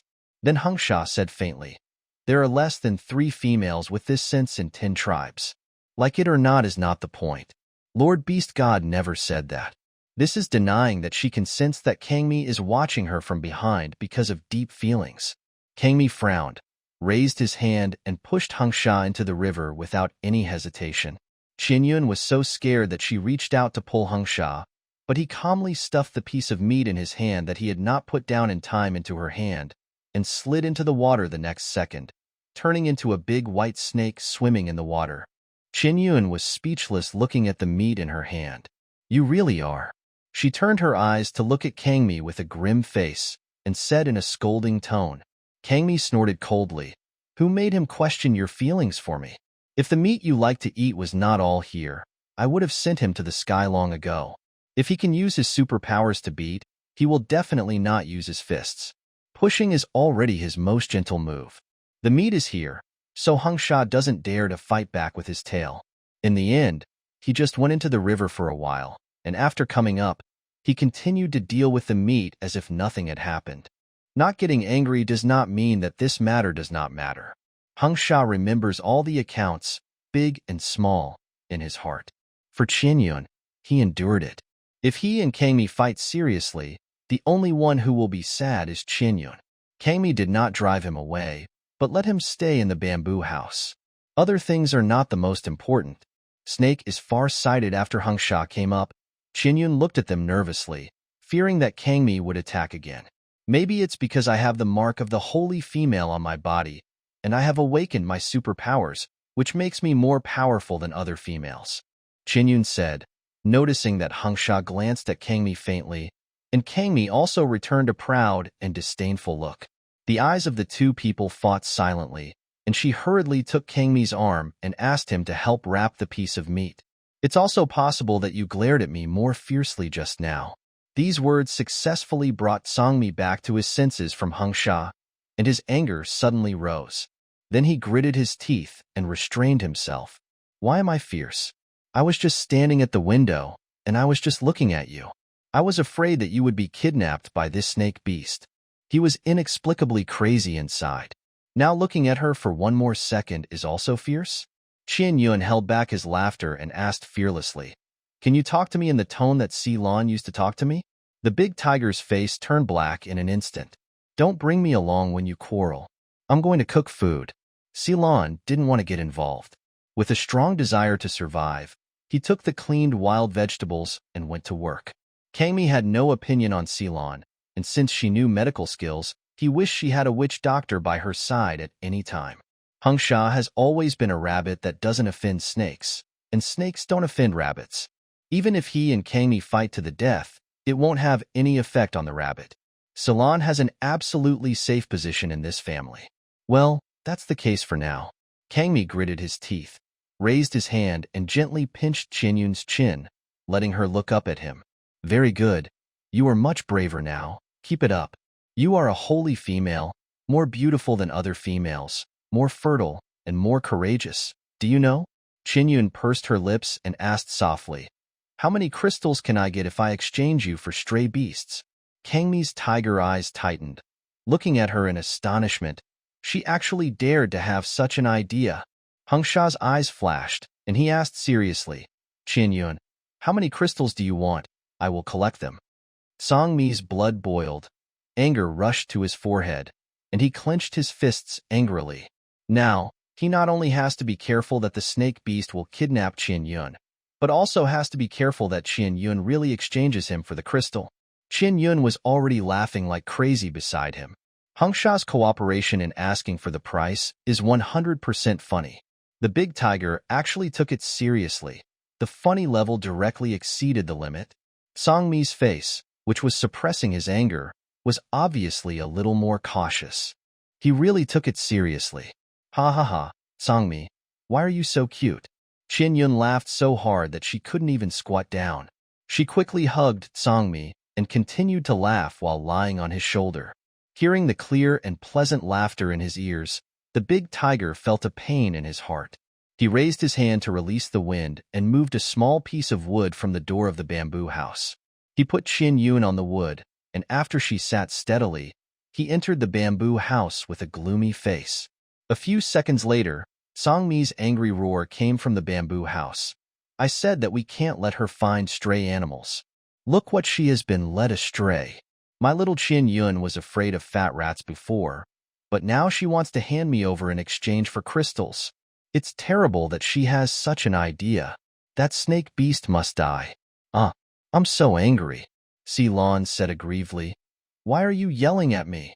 I didn't lead her astray. I yelled at those shrimps. The shrimps are cooked. Qinyun laughed brilliantly. Looking at her beautiful smile, Hung Sha looked at her deeply. You are all very good. She felt a little embarrassed by his gaze, so she restrained her smile and said with her eyes lowered, although sometimes it doesn't matter, from their point of view, it is understandable.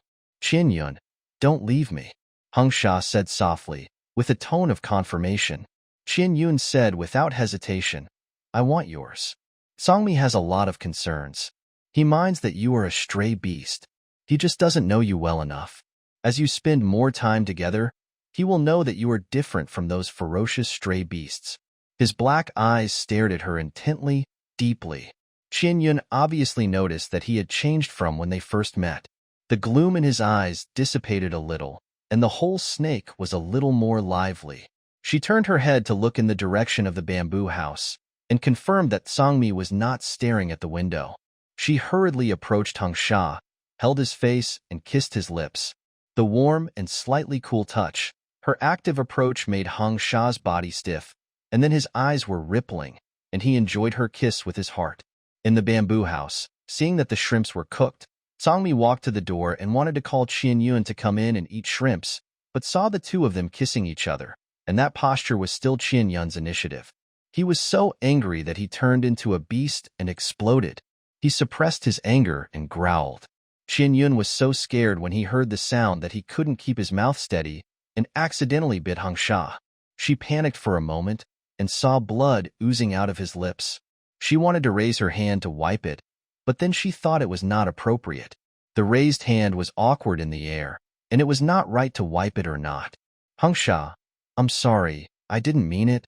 Does it hurt? She asked worriedly. God knows how devastated she was.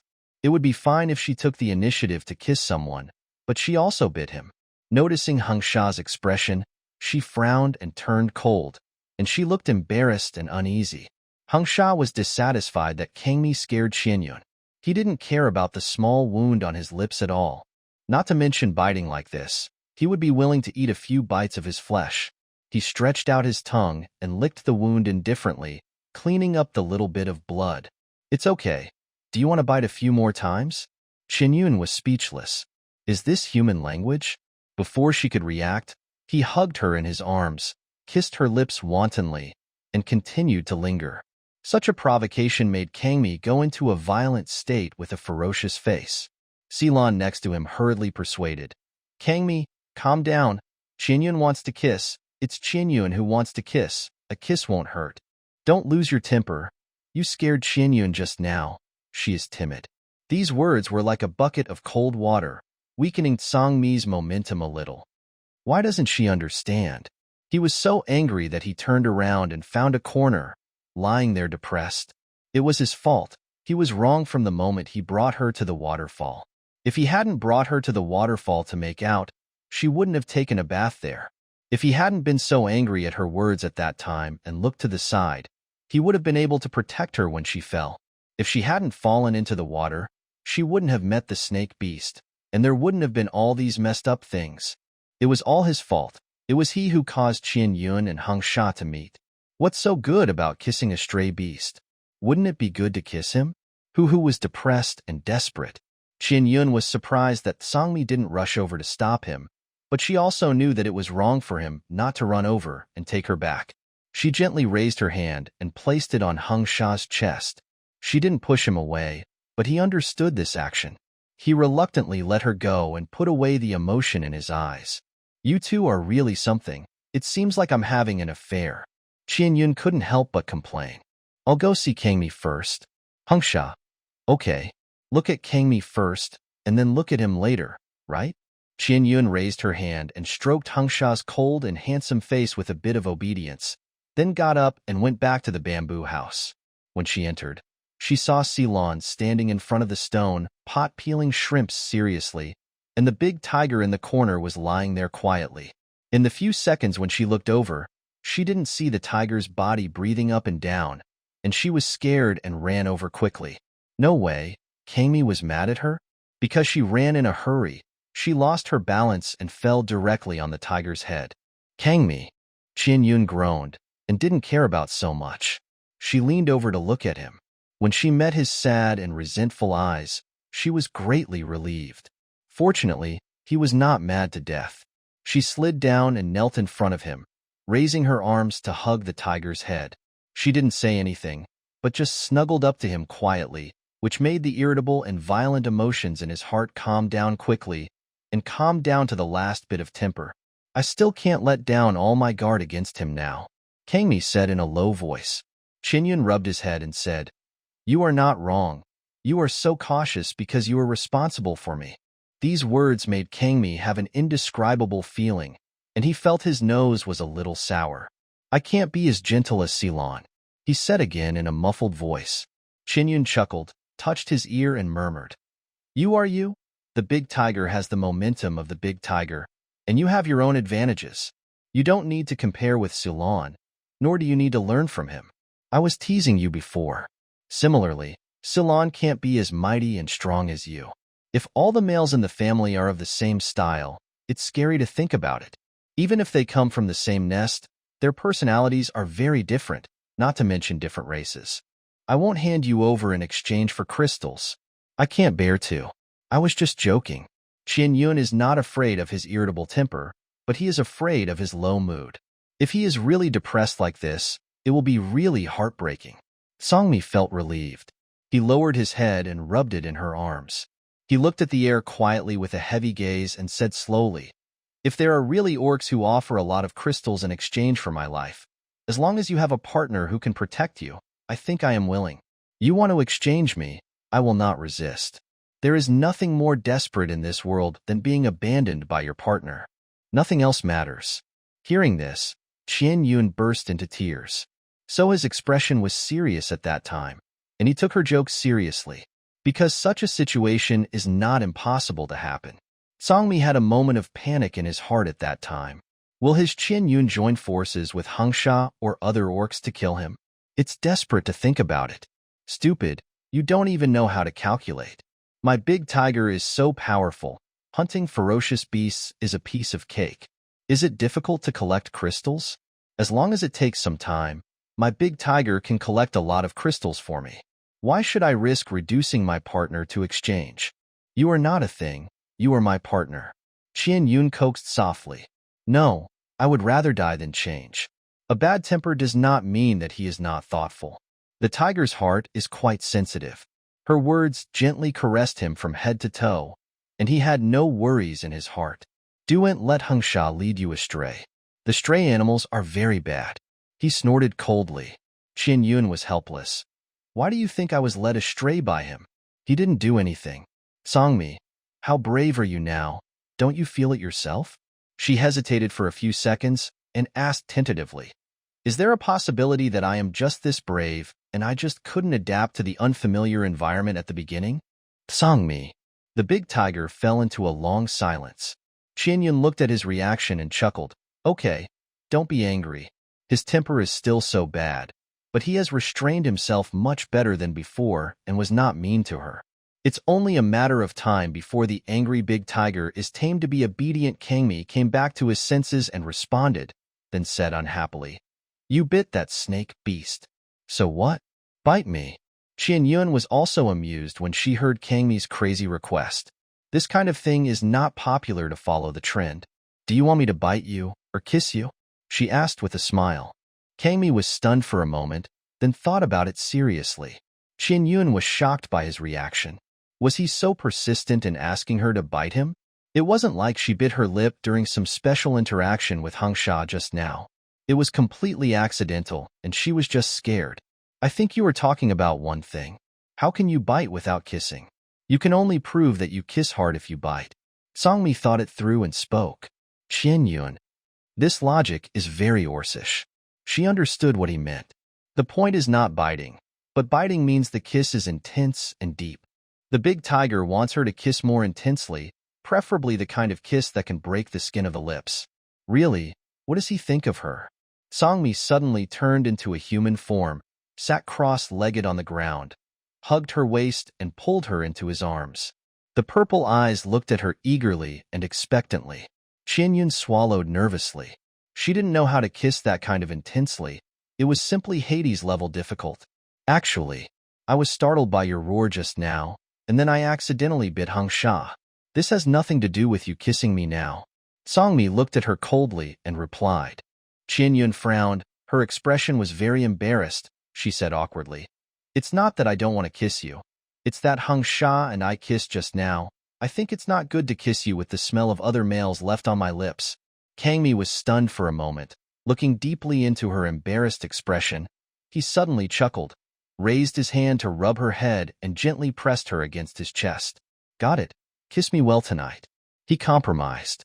Qian Yun was touched that the big tiger was so obedient and did not force her to kiss him, and then she heard him say again, you are not only spoiled but also particular about this and that. She snorted in dissatisfaction. No matter how spoiled he is, it is his own choice, and he can't escape it in this life. While they were talking, Ceylon, who was silently peeling shrimps and acting as an airboard in the distance, had been listening to them. While he was using his observation skills to understand Qian Yun, he would also get to know her better from her interactions with Kangmi and Hengsha. If she doesn't like to kiss another partner after having the breath of her partner on her lips, it means that she also has this kind of particularity in other words, you have to take turns sleeping with her one by one, and it may not be possible to sleep with her together. Tutu is sad. When can he enter her nest? I want to eat shrimp. Qian Yun noticed the shrimp in Sealan's hand and spoke. Hengsha kissed it. Songmi was coaxed, and Ceylon also peeled a bowl full of shrimp. It was time to work after eating. Hearing this, Ceylon immediately handed her the bowl of shrimp meat. Shrimp doesn't have such a strong fishy smell as fish. I didn't add anything else to add flavor, just a few pieces of salt leaves. Can you try to see if this level works? He stood by and waited with a smile. Whether it was Kangmi or Ceylon, in their impression, Qian Yun had never eaten shrimp. At least they had never caught shrimp for her to eat. It was unclear whether she had eaten it when she was with Hengsha. At this moment, they were looking forward to her reaction when eating shrimp. Qian Yun looked at the white and tender shrimp meat and picked up one to taste it. It was tender and fragrant. Although it was a river shrimp, The taste was unexpectedly good. The shrimp was very big, and she had to finish it in several bites. Seeing her eating with relish, Kangmi and Ceylon both breathed a sigh of relief in their hearts. Very good. The food she can eat has increased. The fish and shrimp in the river can be eaten, and the fish and shrimp in the sea can also be eaten to a large extent. This will make life in the sea more convenient. Qianyun had eaten fish before, so she was not very hungry. Now she felt full after eating a few prawns. She was full, so she fed Kangmi a bite. I want to eat the spicy fried clam meat you mentioned. Songmi ate the shrimps she fed him slowly and reminded her that there was still clam meat to be cooked. Qianyun reacted and immediately got up from his arms. The processed clam meat had been placed next to the stone pot. They had never seen how to cook with oil, so they didn't start with the clam meat. The oil was already boiled, waiting for her to teach. The ingredients were limited, so they could only be arranged simply. Qianyun opened the planting space, took out the chili peppers and onions, and called Hung Sha, who had almost processed the beast meat outside, in to watch together. Qianyun's cooking skills were not very superb, but her cooking skills that were not enough to starve her to death were enough to play in this world. Not to mention how delicious the dishes were. It was enough for her to be able to swallow them after they were cooked. She didn't have many cooking skills, but she was not good enough to starve herself to death. Seeing that everything was ready, when Qianyun started to get started, Hung Sha walked up to her and said, "You tell me to do it. The clam meat is a little watery and the oil will splash." After saying that, he pulled the person to Kangmi and asked her to stay away from the stone pot. Kangmi snorted coldly and hugged Qianyun in his arms. Salon agreed. "Qianyun, tell us directly what to do. Cooking food is too dangerous. We can all do it together." Qianyun chuckled, and she briefly explained the steps. Because the ingredients are limited, there are only a few kinds of side dishes, and there is nothing special about it. Hung Sha has experience in stir-frying meat slices, so he can easily handle stir-frying clams. Put the hot oil in the pan and stir-fry the side dishes. Watching the sound of frying in the pan, Kangmi and Salon's reactions were the same as Hung Sha's first time seeing her frying meat, a little nervous. Kangmi also hugged Qianyun and stepped back a few steps, for fear that the hot oil would splash on her. Seeing how carefully they protected her, she was indescribably touched. When the rich smell of onions wafted out, Qianyun had a flash of inspiration. "Oh, yes, a lot of onions grow in my space. We can make onion oil." The three males next to him looked solemn. After boiling the fat with oil, he boiled the scallion oil again. Hung Sha quickly stir-fried the clam meat until it was cooked. He looked at Qianyun, and after getting a nod from the other party, he began to serve. A plate of not very large amount of spicy fried clam meat was ready. The color is attractive with a charming oily sheen, and with some red, green, and yellow embellishments, it looks so good. The few of them gathered around and looked at this dish and fell into a weird silence. It turned out that she used to eat such complicated food. No wonder she couldn't eat the meat with a strong fishy smell. The food they make here is not that complicated, and she is wronged. Qianyun took the lead in tasting it. It was fragrant and spicy, and the clam meat had a few chewy texture and tasted okay. "You guys try it too." She took another bite and motioned for them to take the spoon beside her to eat. But Songmi took the spoon she had used directly from her hand and scooped a mouthful of clam meat. This was the first time he had seen this kind of cooking method. The taste of the clam meat was very unique, which made him incredible. The tribe has stewed clam meat before, and the taste is completely different from that fried in oil. "You are really worthy of being my Qianyun. You know so many strange things." The big tiger suddenly became proud. Qianyun sneered. "If you think it tastes good, eat more. Now we are going with the flow. There should be a lot of water clams in the river. You can eat as much as you can until you get tired of it. It can also be made and put in bamboo tubes. There is enough space in the space for storage. The sealed space will not let the food go bad no matter how long it takes. The space is so powerful that the three of them feel so comfortable." "Got it." Kangmi touched her head lovingly and scooped a mouthful to feed her. Qianyun opened her mouth obediently and ate it. After eating, she turned her head to look at Ceylon, who was eating elegantly and seriously. Hung Sha can eat slightly spicy food, and Kangmi obviously has no problem with it. As a witch doctor, Ceylon, who prefers to eat vegetarian food, should have more contact with chili peppers than the two of them. But knowing and understanding does not mean that one can eat it. Seeing him eating seriously, his handsome face did not seem to be affected by the spiciness at all, so there should be no problem. Noticing Qianyun's concerned gaze, Ceylon smiled and said, "It's delicious. I like it very much. No matter what food it is, it tastes good before the rainy season. It doesn't taste so delicious during or after the rainy season, especially some food in the water." Maybe the heavy rains in the rainy season scared them. Qianyun was amused by his words. It would be a serious problem to make the meat taste bad. Then Hangsha, please catch more water clams. Make as many as you want. There are side dishes and bamboo tubes, so you can stock up a lot. Ceylon looked at her and smiled, then said okay. Other people store dried meat and fish for the winter, but you store cooked food. Kangmi joked lazily. It's unique when you think about it. Qianyun lowered her eyes and said softly, I just have a space, and I can only store vegetables. I need to rely on you for the meat. Her reliance and recognition made the three of them feel extremely satisfied, and their sense of responsibility became more overflowing. Taking good care of her and protecting her are the most important and firm things in their lives. The meat of the fierce beasts has been almost processed. You should put it all in the space. Hangsha reminded. Qianyun nodded. Well, I'll collect it now. She turned and ran to the door, and Kangmi followed her out slowly. When Qianyun went down, she heard a splash in the river, and a big fish swooped down from the water and took away a piece of meat on the outermost part of the platform. Her face changed and she exclaimed, My meat! The next second, the big fish that was half in the water was caught by Qingfeng, and Kangmi caught the fish with a sneer. What a great catch! Qianyun frowned as he looked at the big fish, which was 1 meter long, dark purple and somewhat flat, and full of sharp teeth. Fish are coming to steal the meat of the beast. How can they be so careless? This fish looked ferocious. He said, This kind of fish is very fierce. There will be a lot of them in such a big river. Beastmen dare to attack. How can they not dare to take a bite of the meat of the beast? After going down, Qianyun hurriedly collected the meat, including a large piece of meat that had not been cut into pieces in time, and she put it into the space. Otherwise, it would be taken away by the fish. Songmi looked at the situation in the water flow, thought about it, and directly lifted the big fish into the air. The green wind swept, and the good fish was instantly cut into pieces, and its flesh and blood fell from the air into the river like a fairy scattering flowers. Before Qianyun could react, he saw the river surface boiling, and countless fish came to grab food. Qianyun, collect the meat and make room. I'm going to kill the fish. Songmi looked at Qianyun, who was frightened but not crying, and smiled.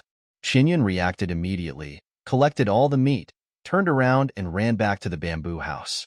At the door, she ran into the arms of Hangsha, who came out to check the situation. Hangsha hugged her, looked up at the situation outside, and then looked at her to confirm her emotions. After confirming that Qianyun was calm, he touched her face and handed her to Ceylon, who came behind. Hangsha also went down to help. He turned into a white snake and went into the water to drive the fish. One wave was the fish attracted by the smell of fish meat, and another wave was the fish driven by the big white snake. They all gathered together. Songmi saw that the situation was almost done, and a hurricane rolled up the clustered fish. Hangsha pushed the bamboo house to the shore. The originally green wind was now full of black fish. Qianyun's scalp was numb when he saw the scene. The fish looked ugly, with ferocious teeth and many different shades of color. They were big, scary, and there were many of them. Ceylon looked at the fish with sparkling eyes. Some fish skins are very beautiful. I can save them to make clothes for you. Qianyun shrank her neck and came back to her senses from the fish. She thought of something and said to Ceylon, Can you make me a few pairs of those small pants? Just like that. She gestured in the air. It had been a long time since she had small underwear. Ceylon listened carefully and understood what she meant. He hesitated and said, Those animal skin pants are worn by females when they have their. After the is over, the female's reproductive power is the strongest. At that time, it is easiest to conceive a baby through. Tutu didn't mean anything, just explained it simply. Qianyun's mouth twitched. She remembered that it was not only human women who had their periods, but also animals. But the period was long and there was no regularity when they came.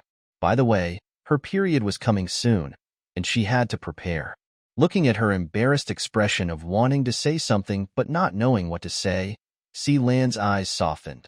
Well, I'll make you a pair of pants with the most beautiful fish skin. After getting the answer, Qianyun nodded happily. She glanced at Songmi and Hung Sha, who were already killing fish over there. The strong smell of blood in the air made her feel a little nauseous. She pulled Lan into the bamboo house. As long as the distance was far, she would pretend to be blind and not see it, so she wouldn't look at the blood. I don't know what Hung Sha used to sew this set of clothes for me? Qianyun asked curiously. The animal skin clothes that Lan made for her were made of animal skins of the same color cut into thin strips as thread to sew the clothes, but she couldn't see what Hung Sha's animal skin clothes were sewn with. It felt like they were glued together. Lan smiled but didn't say anything. How should he tell her that the snake's skin clothes were sewn with a kind of insect in the water? The insects are very small and tough, and they will become translucent after death.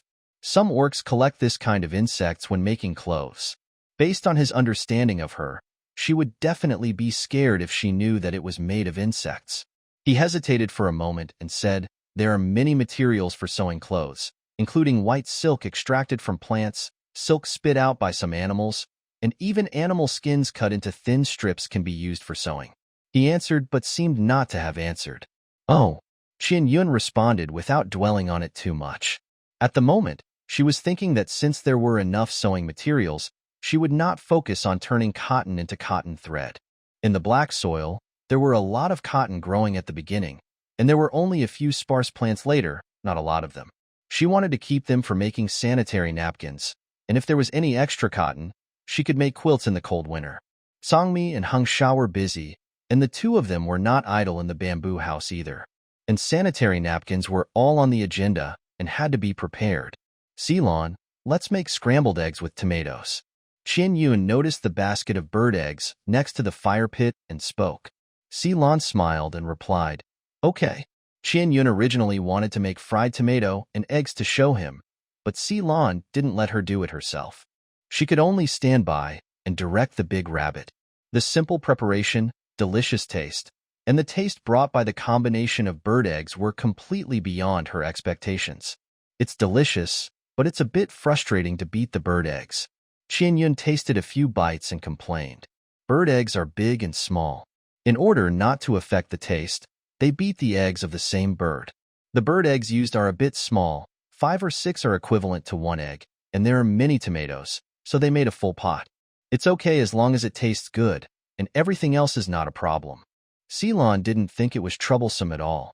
For males, as long as they can make females eat well and live well, it is worth it to do anything that takes effort. After all, in this world where only survival is possible, time is the most. Qianyun pursed her lips and smiled. She has adapted a lot to this world. This slow-paced life is very comfortable. Then she felt sleepy and said, "Lan, I'm full and don't want to eat anymore. I feel a little dizzy and want to go to sleep."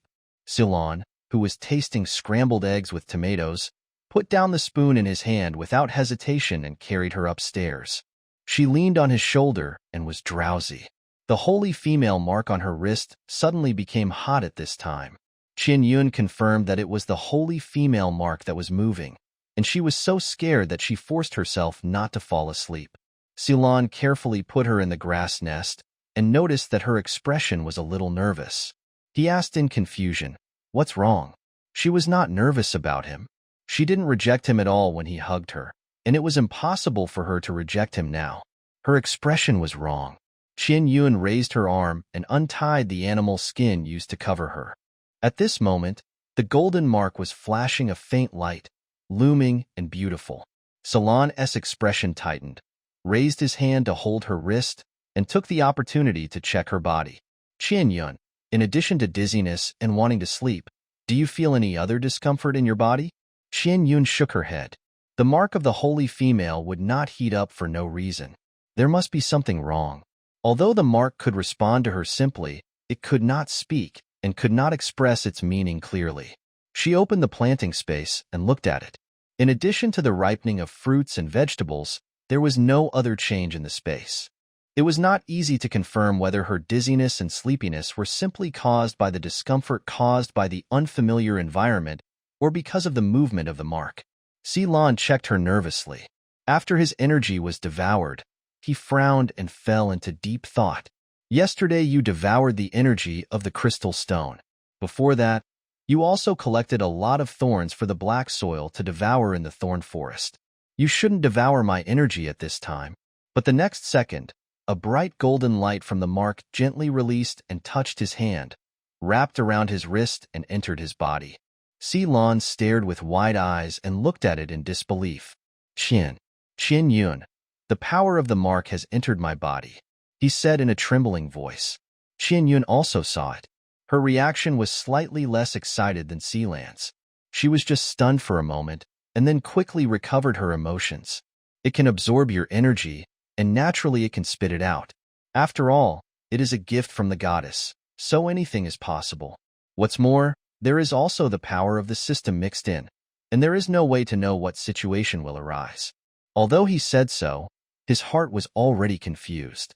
I wonder what it wants to do, because it is not an evil force, but the power released by the mark of the holy female. This power is entering his body. Ceylon does not feel panic, but puzzled.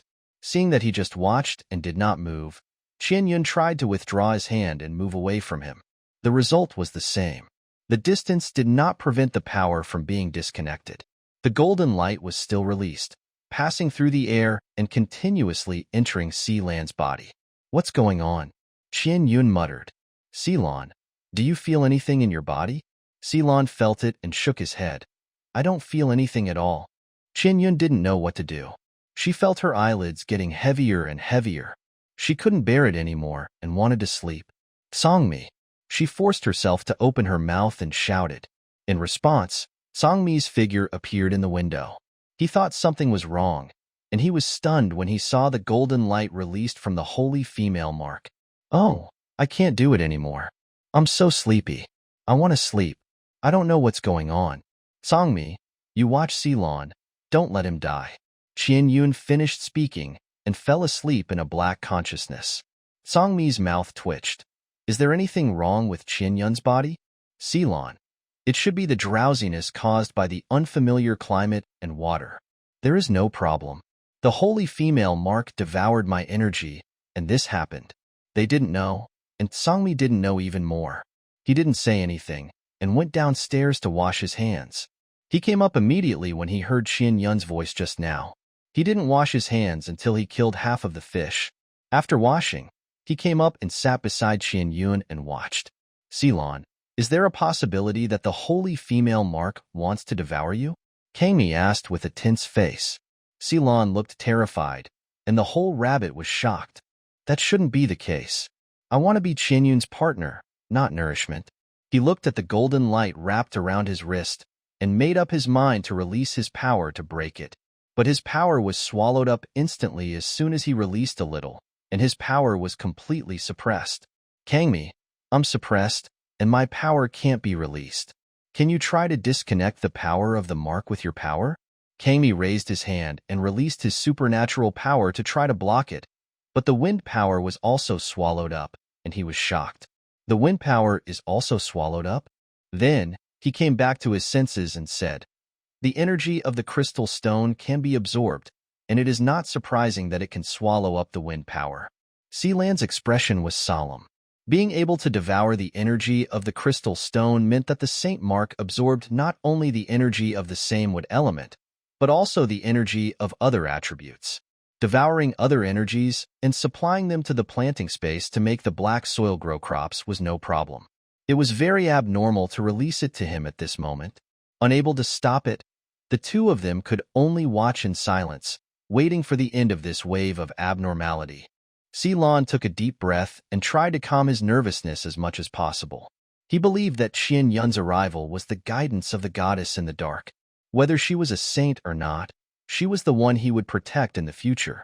He believed that the goddess could sense his heart, and they could be together happily. For the first time, he was suddenly scared to death. If the Saint Mark really regarded him as he would devour the nutrients, and his energy would surely make the planting space stronger. He would devote himself without reservation. He was also afraid that he would never see Qian Yun's beauty again. When he was struggling with anxiety in his heart, the golden light suddenly stopped. He and Songmi instantly tensed up their nerves and watched the follow-up nervously. The light of the holy female's mark had dimmed, and Qian Yun, who was sleeping soundly, did not move. The air was quiet. After waiting for a while, there was no movement, as if nothing had happened. Songmi turned his head to look at Ceylon, and was surprised to see a circle of light golden spells appearing silently on his neck. Ceylon was frightened by his eyes. He nervously lowered his head to check his body. He looked at all the places he could see, but there was nothing. He touched his face and asked, "What's wrong with me? What did you see?" Songmi sneered. "The witch doctor of the holy female, the mark appeared on your body." Ceylon was stunned for a moment, and then he was very excited. "Really? I became the witch doctor of the holy female? Qian Yun's. Great. I'm going to kill the fish. You stay with Qian Yun." Seeing that nothing was wrong, Songmi stood up expressionlessly and went down to kill the fish. For him, it didn't matter whether the mark appeared on Ceylon's body or not. Even without the mark, he was still Qian Yun's partner. The mark just made the relationship closer. Ceylon restrained the excitement in his heart and turned into a beast, carefully leaning against Qian Yun. He lowered his head, closed his eyes, and kissed the mark on her wrist with the most pious attitude. A kiss that was deep and tender, and a vow to protect till death. When Qian Yun woke up, it was dark. A fire had been lit in the fire pit upstairs. She turned her head dazedly and looked at Ceylon lying beside her. The rabbit-eared boy lay obediently on his side beside her, looking at her with half-squinted eyes. The sleepiness in his eyes told her that he had just woken up. Qian Yun reached out and stroked his face, asking with concern, "How is it later? Are you feeling unwell?" Ceylon shook his head, raised his hand to hold the hand that was touching his face, moved it down, and placed her hand on his neck. Qian Yun then discovered that a circle of light golden spells appeared on his neck. She was stunned for a moment, sat up abruptly, lowered her head, and leaned in front of him to take a closer look. She couldn't believe that this kind of ancient spell also appeared on his body. She raised her arm to compare their marks. It can't be said that they are exactly the same, but it can only be said that a few symbols are the same. The mark symbols on Ceylon's neck seemed to be split from the spell of her holy female mark. "Ceylon, have you become a holy male?" Qian Yun exclaimed.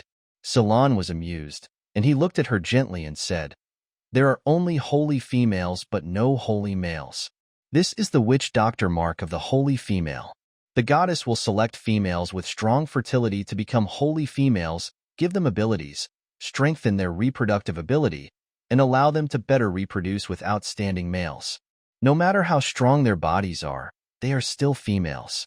They can't compare with males, and they will get sick." In the past, when the goddess selected the holy female, she would also select a witch doctor to be the holy female's partner in order to take better care of her. The witch doctors have excellent medical skills, but most of them are not very strong in combat. When the holy female first appeared, the various tribes scrambled for her. In order to seize the opportunity to reproduce, those males with strong combat power excluded the witch doctors, resulting in serious injuries and deaths to the witch doctors. In a more serious situation, when the holy female is sick and needs a witch doctor, there is no witch doctor to treat her. Some high priests prayed to the goddess to use tough measures to restrain the witch doctors, and thus the mark of the witch doctor was created. Qian Yun was speechless. What a crazy operation. "Qian Yun, my medical skills will improve, and I will be more proficient in plants, and I can take better care of your body. I'm so happy." Ceylon smiled and hugged her. Qian Yun leaned on his chest, listening to the heartbeat in his chest because of his happy mood. She couldn't help but smile. "Well, I'll trouble you in the future, my witch doctor well." She raised her head and looked at the mark on his neck again. It was very unique, like a collar, just below his Adam's apple. As she looked at it, her eyes couldn't help but look at his Adam's apple, and she reached out to touch it. Ceylon paused for a breath, and his throat slid subconsciously. The atmosphere instantly heated up and became ambiguous. Qian Yun came back to her senses, embarrassed by her hooligan behavior. She blushed and stood up to run, but her waist was tightened and she was held back in his arms. She pressed against his body, too scared to move. Qian Yun, I want to hug you, Ceylon asked cautiously, and he immediately stopped even though she didn't want to. Qian Yun's eyes flashed with a smile. She couldn't refuse such a gentle request. She didn't say anything, just let him hold her, feeling each other's heartbeat and breathing. Big Rabbit said hugging was a real hug. He wouldn't have any other restless movements, nor would he make her feel too strong a sense of urgency. She leaned on him, feeling his warm skin and soft breath, which made her feel a little sleepy again. Ceylon, I want to sleep. These words made Ceylon's face change, and he quickly hugged her and sat up. Don't sleep. Eat something before you go to sleep. He held her hand while speaking, releasing energy to check her body. The holy female mark did not devour his energy, and he successfully checked her body. There was no problem. There's nothing wrong with your body, I'm relieved. Let's go downstairs to eat. Songmi and Hung Sha have caught several little wolves, Ceylon said, and carried her downstairs. The bamboo house was already drifting in the river. Hung Sha was cooking food downstairs, calm and composed. Qian Yun met his gaze and smiled at her. A light flashed in her black eyes. Songmi is guarding outside, and he and I will take turns to guard after dark. Got it, Qian Yun responded. She got down from Ceylon's arms and walked barefoot to the door of the bamboo house. It was pitch black outside, with no light at all, and she couldn't see Songmi's figure. When she looked around curiously for the big tiger, a green light shone on the platform below, and Songmi sat below and released his supernatural power. Qian Yun smiled. Songmi, have you eaten? Songmi's eyebrows jumped with joy, and she said, I'm not hungry, you can eat by yourself. I'll bring you food later. Okay. He couldn't help but chuckle, and his eyes looked at her a little deeper. Qian Yun said hello, and turned back to the bamboo house. Ceylon was already serving food. She noticed that the space downstairs was enriched with many things. There were tables made of bamboo strips, small stools polished with wood blocks, and several long tables for placing ingredients next to the fire pit. Whether it was the dining table or the long table for placing ingredients, the edges of the table were raised with polished and smooth bamboo strips to serve as baffles, so that the food on the table would not fall directly when the waves were big. There were also some large and small baskets in the corner for placing things, and a grass nest that looked quite familiar to her. The beastmen liked to use hay to make nests when they slept on the ground, but they didn't just put a pile of hay there. The males would tie the hay into bundles and make a shape to prevent it from falling apart. Different males have different methods. The method of stacking hay was obviously Hung Sha's snake nest. She approached Hung Sha, and he watched her approach quietly. When she came to him, he raised his arms and held her in his arms. Come to my nest at night, he whispered. The feeling of cheating came again. Qian Yun said with a smile, the big tiger will come to fight with you, so you have to be good at night. According to the current situation, before Hung Sha and Kami change shifts, Ceylon will stay by her side, and if she sleeps, Ceylon will stay with her. Kangmi and Hung Sha are arguing that it's up to them. If they offend Ceylon, he will join forces with Kangmi to target Hung Sha. Now the atmosphere between Ceylon and Hung Sha is harmonious, and the balance between them cannot be broken. If she leaves Ceylon and goes into the snake nest, the rabbit will definitely be unhappy. As for Hung Sha, as long as she really goes into his snake nest, he doesn't care about offending Ceylon, nor is he afraid of fighting with Kangmi. If she doesn't go into his snake nest, he won't be angry, and the result is within his expectations. I want to be with Ceylon tonight. I'll come play with you tomorrow, okay? You can use your big snake head to take me swimming in the river. Qian Yun snuggled in his arms and asked expectantly. Hung Sha's face was calm, but the disappointment in her heart because of the rejection of the invitation to enter the nest was instantly excited after hearing her words. Okay, he agreed without hesitation. She understood everything. He just wanted to get in touch with her, not necessarily sleep in the same nest. Although he wanted to sleep together in his heart, he meant more to express that he wanted to be close to her. She understood everything. Qian Yun raised her eyes to meet Hung Sha's pair of earnest and deep black eyes, pursed her lips and hesitated for a few seconds, blushing and tiptoed to move closer. He immediately lowered his head to meet her, and gently but not neglectfully accepted her kiss. It was just a light kiss, and she turned and ran to the dining table after the kiss, leaving him standing there with a smile on his face. Ceylon saw it, and he said nothing, taking care of Qian Yun, who had already sat down to eat. The fresh fish had been stewed, the meat of the little wolf had also been stewed, as well as various wild fruits and vegetables. These fresh foods were placed on the table in front of Qian Yun. These were for her to eat. They ate other meats. Songmi and Hung Sha preferred barbecue, so they grilled meats separately. Ceylon was arranged by them to sit next to Qian Yun and eat with her. Qian Yun ate a berry, thought of something, turned around and asked Hung Sha, "Is scrambled eggs with tomatoes delicious?" Hung Sha, "It's delicious. We finished it all." She laughed happily. In their family, although the time of eating is random, they basically finish the meal. There will be no food left for the next meal. Every meal is fresh. There are still many vegetables in the space, and some recipes can be gradually developed. Ceylon eats vegetables, Kangmi and Hung Sha like to eat meat, and they eat vegetables by chance. Since the two of them can eat, then everyone can eat together. The table made by Kangmi is very large and sturdy and can hold a lot of food. Qian Yun opened the planting space and took out a lot of fruits and put them on the table. Strawberries, apples, cherries, and peaches are ripe, and there are a few that are not ripe. She didn't pay much attention to them. These ripe fruits are enough to eat. She put those fruits in small baskets and placed them on the dining table. Ceylon looked at her taking out basket after basket of juicy and pleasing fruits with an expectant expression, which made Qian Yun feel indescribably good. "These are fruits grown in the space. I put them here. You can eat them. I have a lot of them in my space," Qian Yun reminded. The description of many will make the males take them and eat them at will. Otherwise, they would think that there are not many and want to leave them for her. The three of them responded in unison. Well, the big tigers outside also listened to her and responded from a distance. "Study how to eat the other vegetables slowly. Take your time," Qian Yun murmured, picking up the spoon to eat the meat. With fish and meat, the males were virtuous and beautiful, and she was not so easy to cry. Qian Yun didn't have much feeling for those wild vegetables, and now she focused on eating fish and meat. While she was trying to eat, Ceylon and Hung Sha took the fruit to eat, one eating peaches and the other eating strawberries, and their pre-meal fruit began. Qian Yun watched the two of them eating with relish and said with a smile, "I'll clean up and put more in later. The black soil has swallowed so much energy, and those fruit trees have grown big and produced a lot of fruits.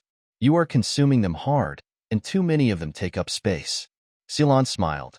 "If the number is really too large, we can also exchange other foods with other tribes. These fruits are very beautiful and delicious. The females will like them very much. As long as there is demand, there is a market." Qian Yun nodded and couldn't help complaining. The black soil doesn't grow things that can be found in the forest outside. Hung Sha was standing behind her.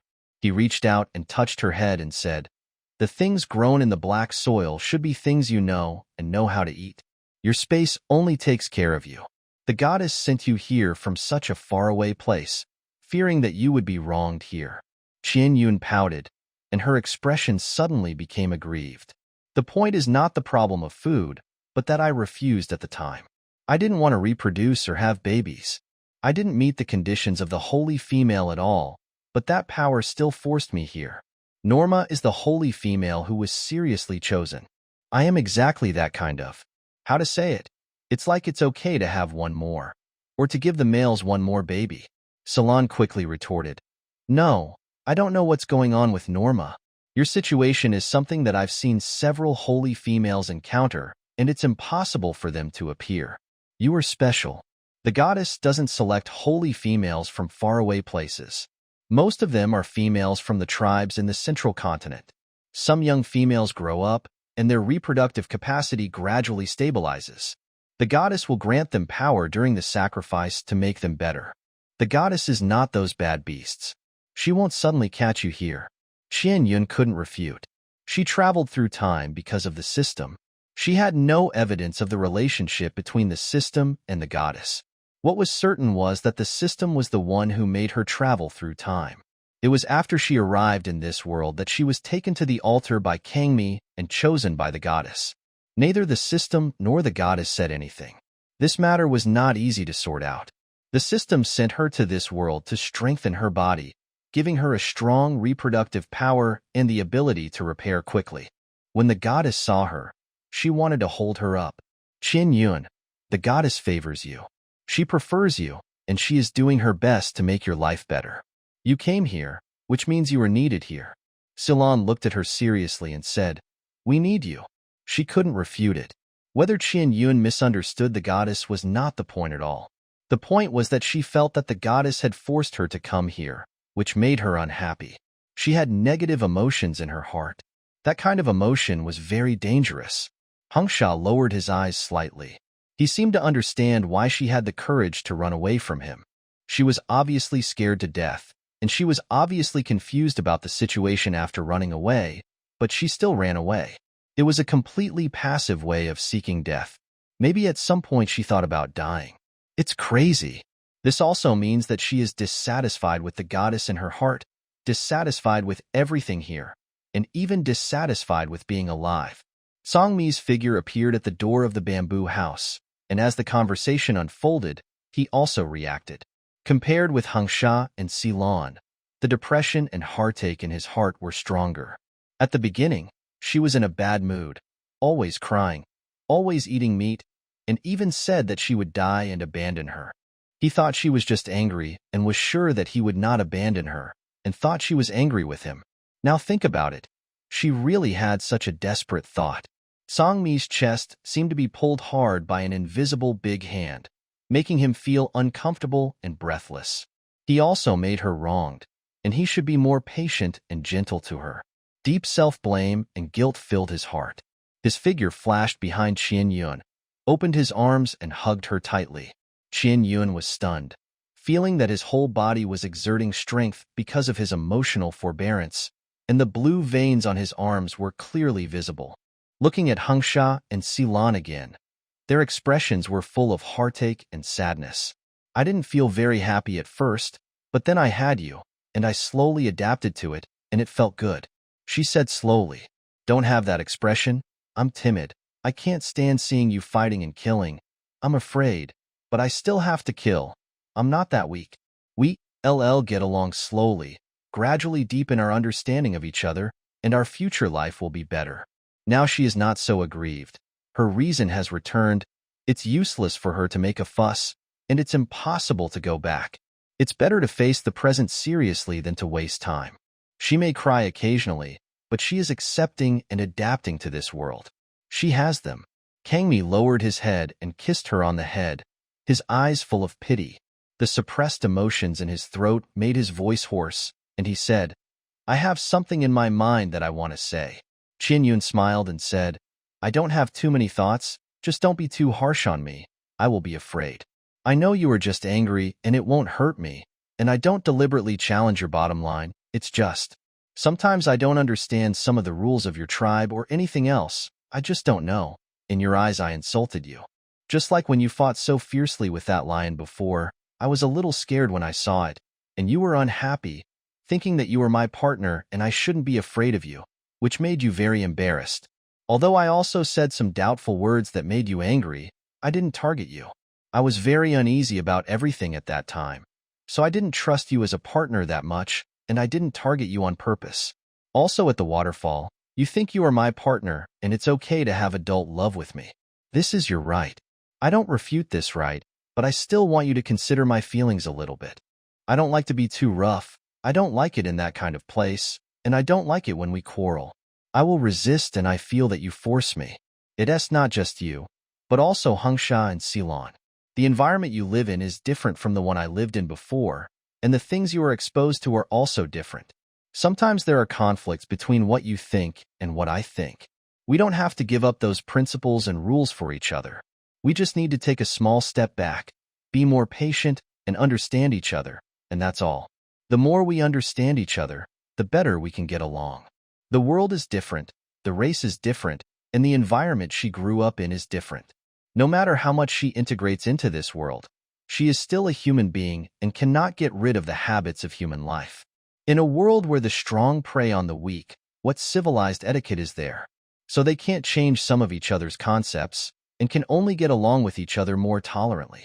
Qian Yun raised her hand and hugged Sangmi's arm, pursed her lips and said, "Have you noticed that you were mean to me before because I vomited everything I ate, and you were worried that I would starve to death, so you were anxious and angry? Later, you were mean to me because of Hong Sha. Now you are also very restrained and not irritable. We are getting to know each other more and more, and we are getting along better and better. It's not as annoying as it was at the beginning. A lot of his irritability was because he didn't understand her. The feeling of being at a loss and having difficulty in doing anything made him very annoyed. In addition, she couldn't say what she could eat, so the atmosphere between the two would be very tense. Sangmi's eyes flashed, and he said in a deep voice, "I won't stop it. As long as Hong Sha doesn't do anything bad, it's up to you." Hong Sha's mouth corners seemed to be hooked. "What bad can I do? I won't take Qian Yun away from you. I will be wherever she is. I want to be with her tonight." Sangmi rarely gave in, but he couldn't help but get angry when he heard this. "If you dare to sneak into the nest, I will peel off your skin." Hong Sha snorted disdainfully. "I won't climb. Qian Yun can climb anytime if she wants. My nest is over there." After saying that, he pointed to the grass nest in the corner to confirm that it was his nest. Qian Yun's eyes flashed with a smile, and things like climbing nests should not be mentioned so directly. There is no need for it at the moment. If it gets cold, your fire-type supernatural power will warm the nest. Then she said, "Kangmi and Slan beast forms are furry and won't freeze me." A few words appeased the three males, and she needed them. The males are all easy to satisfy. As long as their partners need them, they will not compete with other males. Especially Kangmi and the other three are good at different abilities, and they will not compare with each other. Kangmi rejected Hong Sha simply because of his identity as a stray beast, and was wary that he would take her away. Putting aside the identity of a stray beast, everyone got along well, and they got along better and better. "Okay, let's eat." Qian Yun came back to her senses and gently patted Sangmi's arm to stop the topic from continuing. This pair of strong arms has been holding her, giving her an indescribable sense of security. Sangmi lowered his head and kissed her on the face, and said nothing more. He turned around and went out to look at the bamboo house drifting route. Qian Yun raised her hand to call Lan and Hong Sha to continue eating. The topic ended here, and the development of the topic also made them more cautious with her. Not only should they make sure she is well fed and warm, but they should also pay attention to her little thoughts. What if she gets depressed and runs to the wild? When Lan thought of this, she was completely upset. It was too scary. She must be watched closely and coaxed to be happy every day. Qian Yun didn't expect the males to be so sensitive. She checked everything for her. But seeing how worried they were about her, the feeling of being cared for was good. She filled her stomach, ate a few more strawberries, and got up to get food for Sangmi: barbecue, stewed meat, and various fruits. She didn't know which one the big tiger liked to eat, so she put them all in for him to try. Qian Yun put the food away in the space, walked to the door, and looked at the darkness below. She said weakly, "Sangmi, please light up, I can't see." The next second, Sangmi released his supernatural power and lighted up. She sneered and walked towards him. Sangmi stood there, watching her bare white feet step by step carefully and firmly towards him, without a moment of hesitation or fear. This feeling filled his heart with a warm feeling. He raised his hand in advance and stopped in mid-air waiting for her to come closer and hold his hand. He held her hand tightly and gently pulled her into his arms. "It's dark. You said you would kiss me well, but did you kiss them just now?" Sangmi put away his supernatural power, and they were instantly surrounded by darkness. The dark and quiet atmosphere, with only the sound of rushing water and his breath in his ears, made Qian Yun feel a little panic. Sangmi did not take the initiative to kiss, but waited for her answer. Qian Yun's face flushed. She stood on tiptoes and moved closer to him, successfully kissing his thin lips. Her initiative was shy and tender, gently touching Sangmi's heart. He could no longer restrain himself, and turned from passive to active, lingering with her. When Qian Yun's face flushed, her legs became weak and she couldn't breathe. Sangmi let her go contentedly, hugged her, and sat down. Qian Yun slowed down, took out food from the space, and gave it to him, and he started to eat happily. After a while, Hung Sha came over in a half-human, half-snake posture after eating, and sat down next to him, with the snake's tail flapping on the water. The small flame on the tip of the tail was extremely conspicuous in the dark, attracting Qian Yun's attention every minute. She suddenly remembered something and asked, "Where are the tendons? I want to string pearls." "Hung Sha, can your little flame be bigger?" "It can be very big, bigger than you expected. I'll go get the tendons." Hung Sha turned back to the bamboo house and soon came out with a large bundle of tendons on his back. When the bundle of tendons was placed in front of Qian Yun, she twitched her mouth as she looked at the tendons of varying thicknesses. Hung Sha raised his snake tail, and the flame at the tip of the tail expanded violently, lighting her up. Qian Yun inexplicably didn't know where to start. The thickest tendons were as thick as her fingers, and the thinner ones were about the same size as her black hair. Each one was very long and stacked together. Did they leave behind those tendons on the beasts that seemed to be of relatively uniform thickness?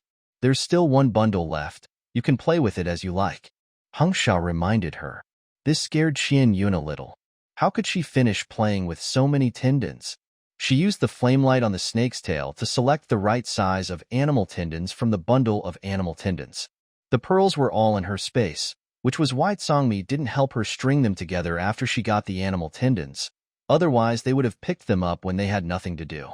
After Qian Yun selected the small animal tendons, she tried to pull them. The gray animal tendons were very elastic and tough. She pulled such a small one several times but couldn't break it. It was a perfect way to string pearls, and it wouldn't break so easily. She strung a pearl and looked at it, and found that there was still space in the hole to string 2 strands of animal tendons. She added one without hesitation, and 2 strands were more secure. Songmi was watching while eating meat, and Hung Sha was also paying close attention. Stringing pearls for fun has attracted great attention from males. Qian Yun strung up the pearls with good appearance and strung them to the right length according to the size of her wrist. After tying them tightly, she asked Hung Sha to deal with the excess animal tendons, and she put on the pearl bracelet beautifully. The main color is pink, with a few white pearls evenly mixed in. The center is a light blue deformed bead in the shape of a heart. She fell in love with it at first sight. "It looks good. Why did you add this blue one?" The big tiger, who didn't understand the meaning of the heart shape, asked in confusion. Qian Yun smiled and said, "It looks good. This shape is unique. You can't find the same one in the world. It is unique." But she won't say anything else, otherwise they will get too excited, and it will be scary to make everything into the shape of a heart. Songmi and Hung Sha were thoughtful. "Unique, just like her. Then I have to transform the flame stone. I want Ceylon to help me with this," Qian Yun said, focusing on the animal tendons next to her and choosing thicker ones. The pearls are not in good condition. It is already the limit to be able to put together a bracelet. She is not very interested in the remaining pearls. One pearl bracelet is enough for decoration and is also worn for fun. The flame stone is a treasure, so it must be used well. There is also a large intestine hairband. "Qian Yun, I'm here."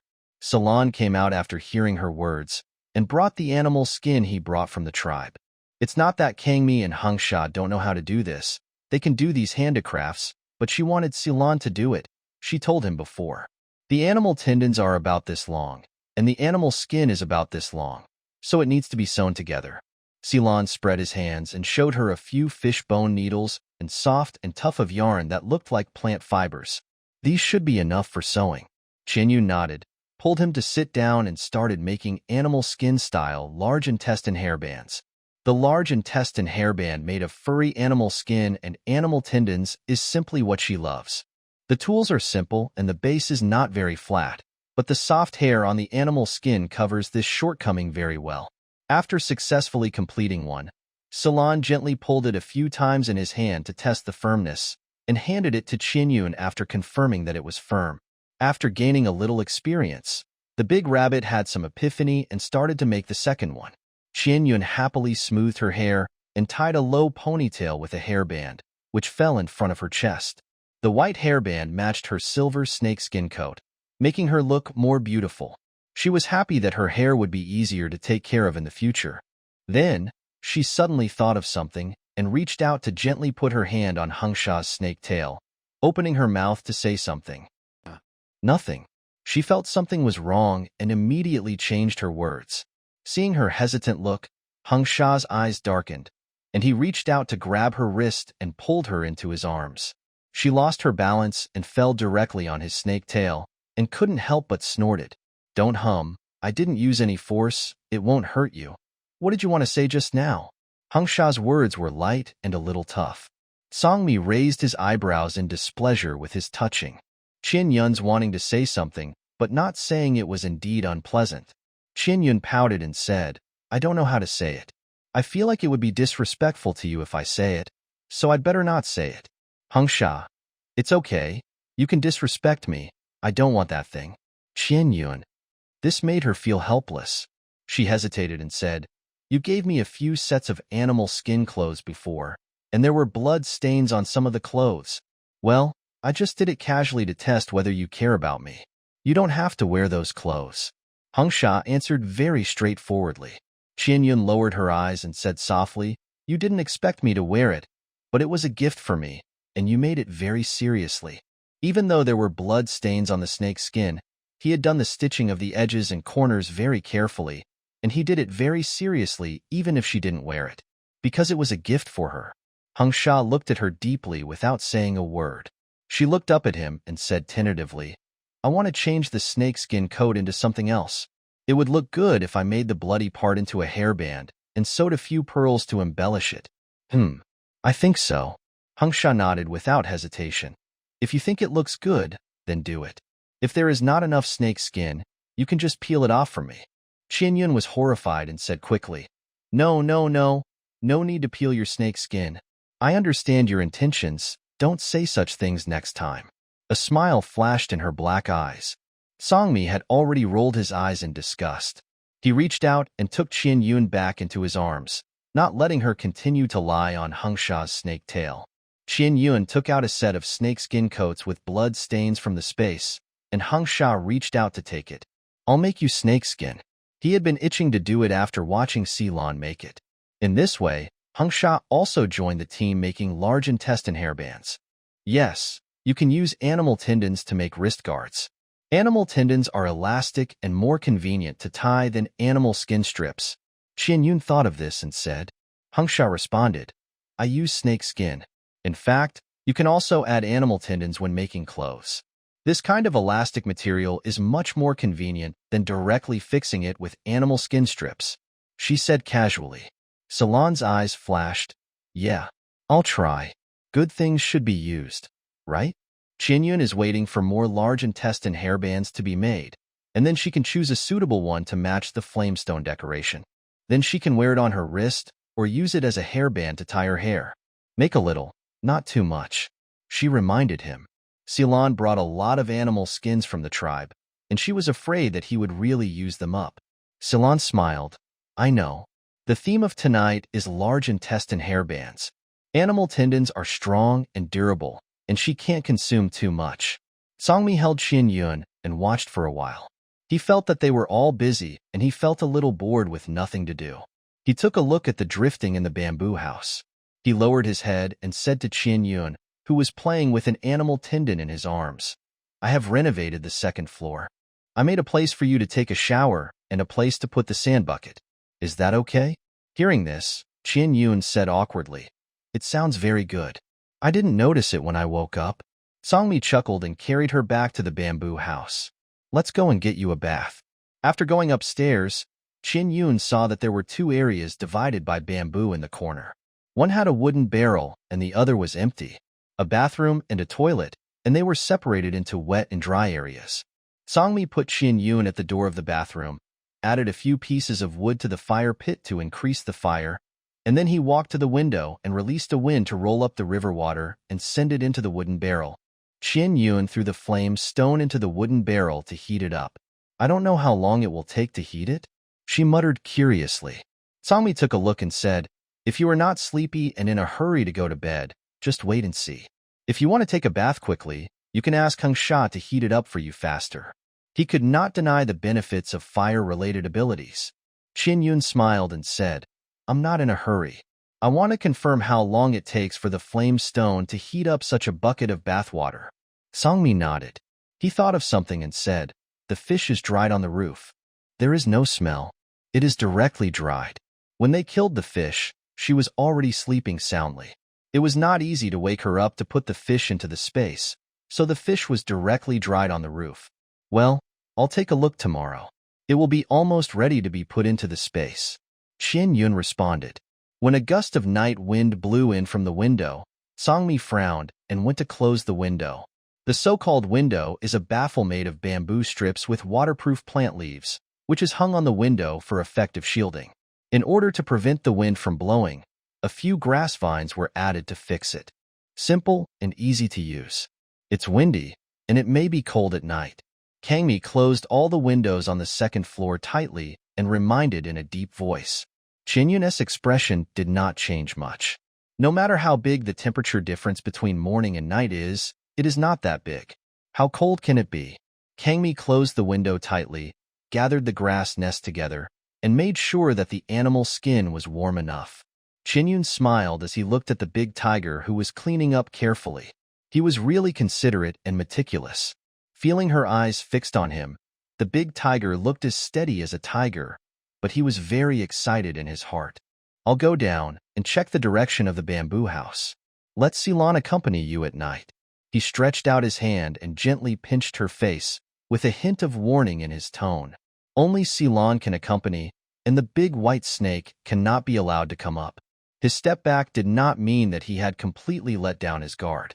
Qianyun had no choice but to respond obediently. The bamboo house is a little shaking. Don't go down. I'll let Ceylon come up to do those things. You stay upstairs obediently. Okay.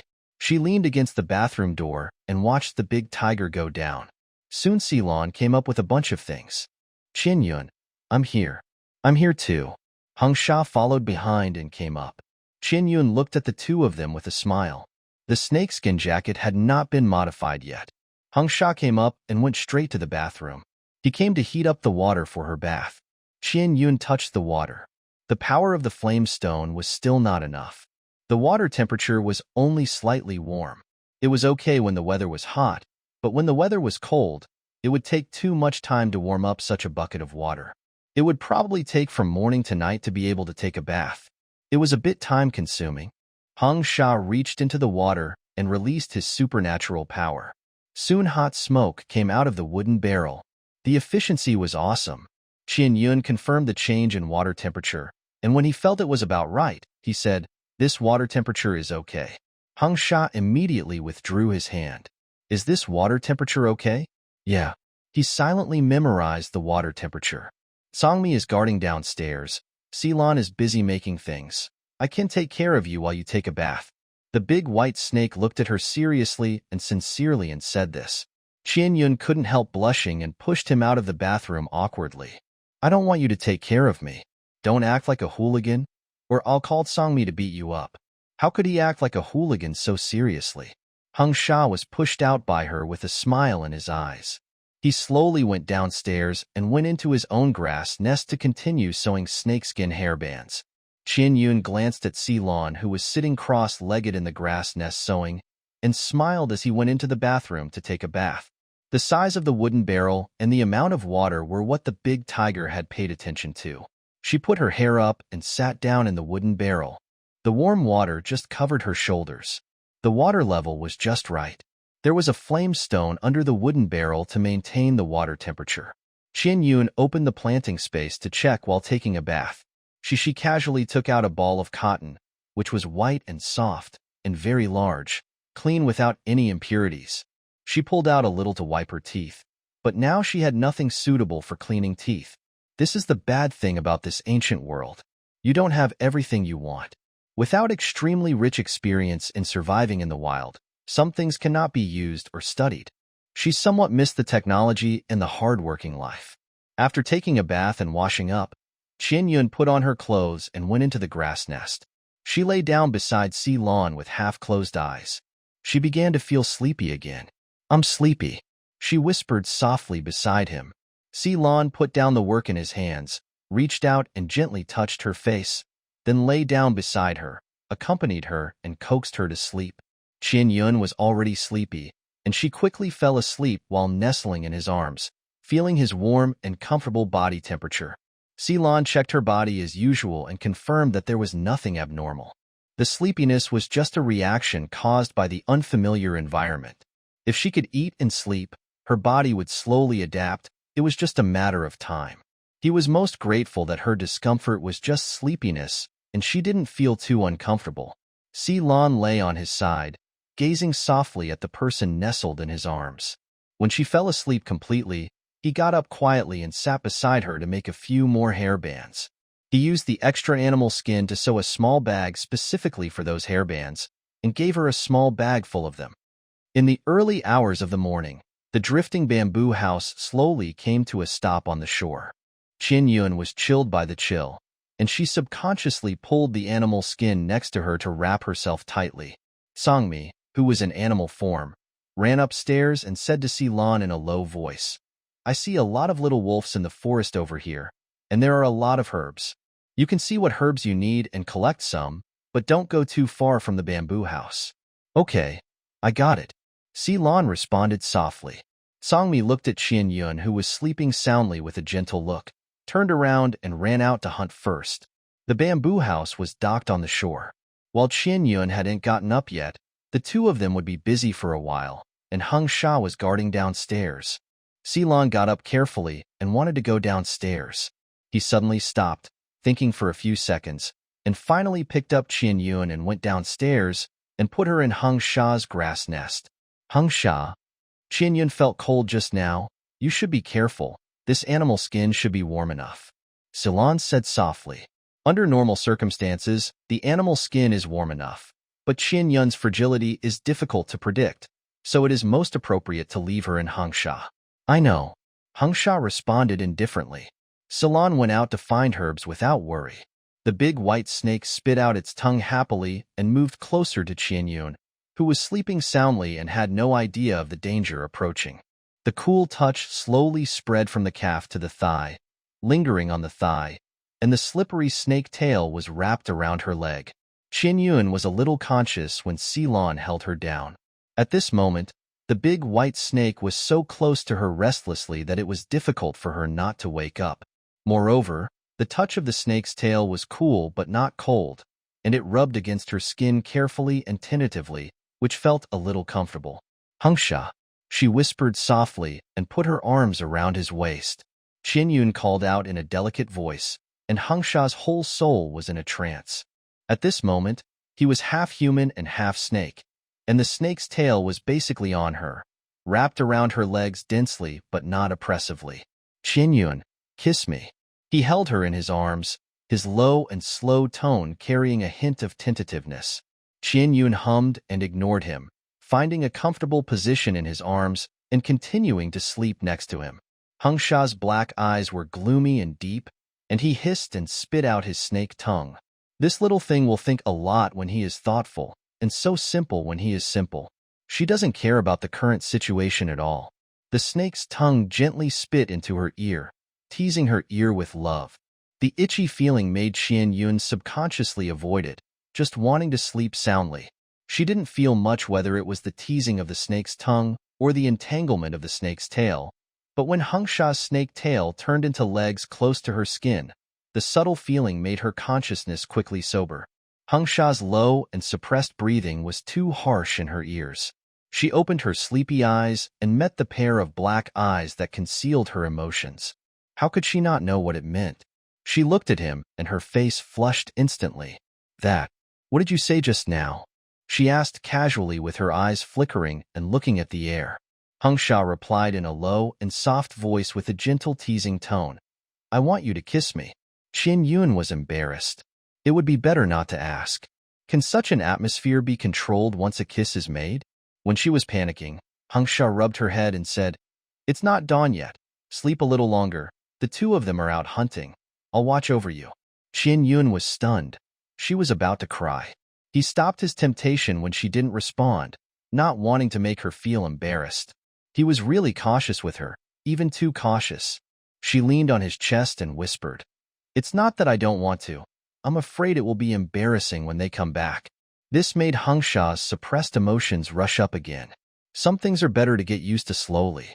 In the future, when there are more partners, you may sleep together, and we can take better care of you by your side. How to have adult love, what you like.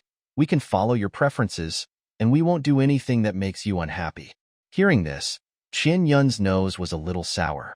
It was obviously such a ferocious stray beast, but he was so patient and careful in front of her, for fear of making her unhappy and embarrassed.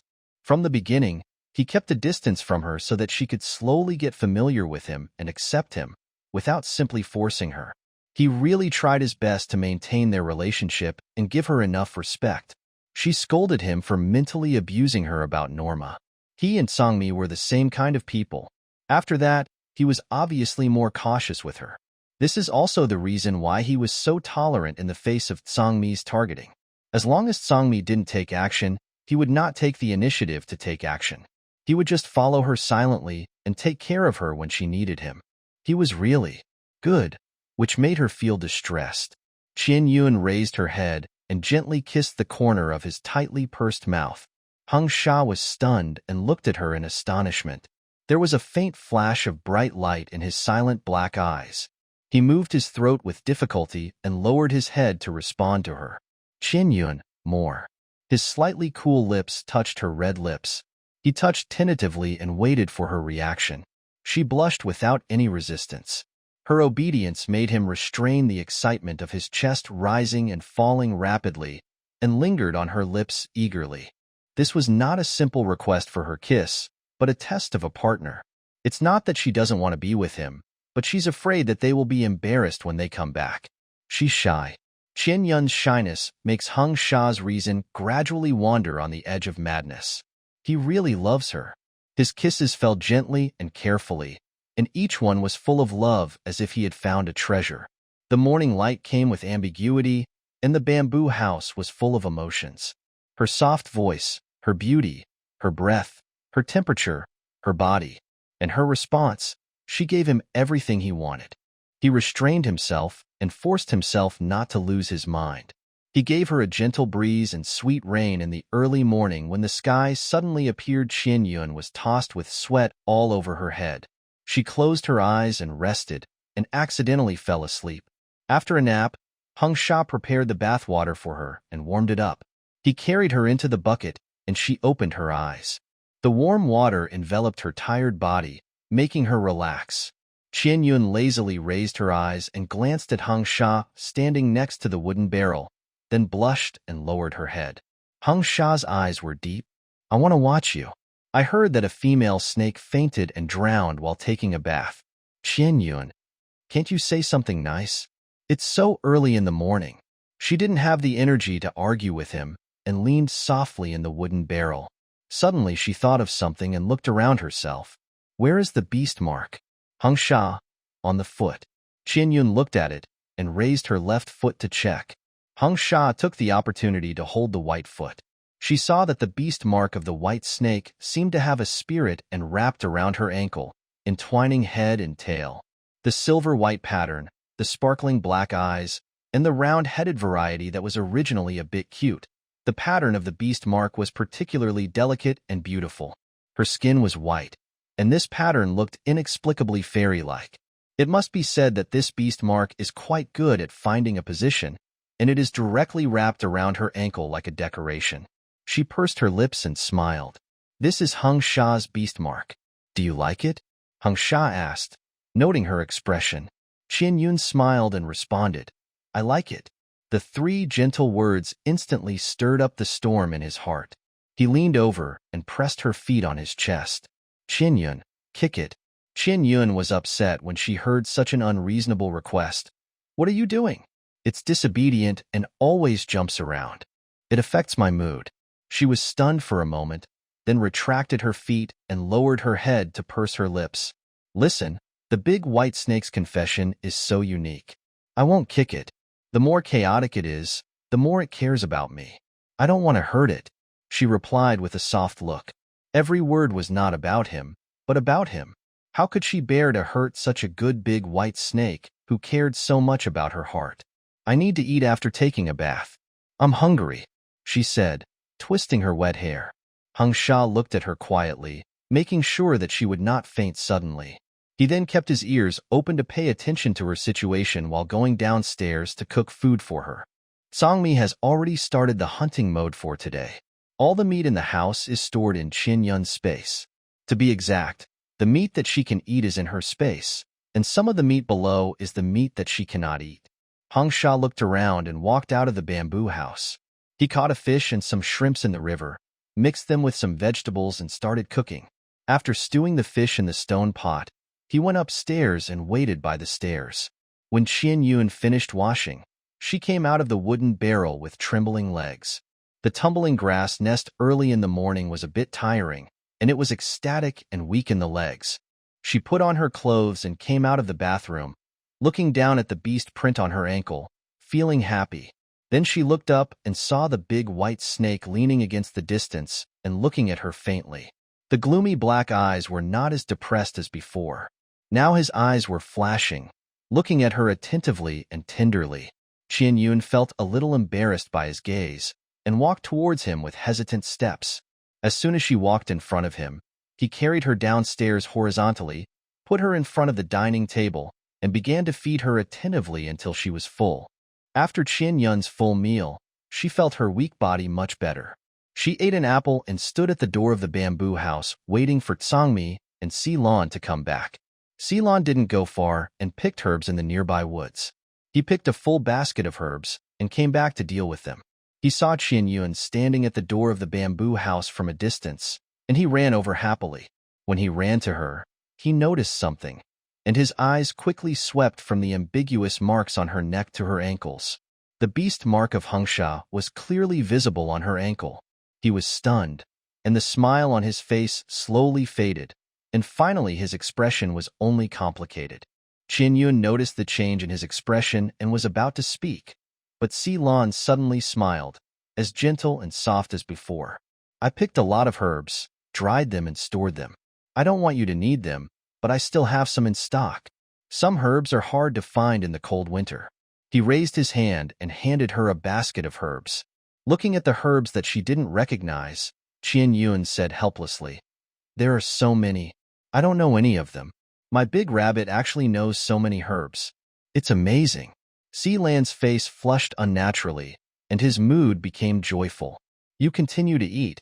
I'll dry the herbs." He took a few larger baskets from the bamboo house, spread the herbs flat in the baskets, and put them in the sun at the door to dry. Soon the big tiger came back, carrying a bunch of prey. He tied the little wolf with strong vines and brought back a large group. Songmi saw Qian Yun at the door of the bamboo house, and he deliberately ran to the back of the bamboo house and found a place to put the little wolf down in a convenient place to deal with the wolf meat. Qian Yun couldn't see what he did in this place. After putting the little wolf away, he went into the water to wash off the blood stains on the tiger's fur, and then shook the fur over in a cool manner.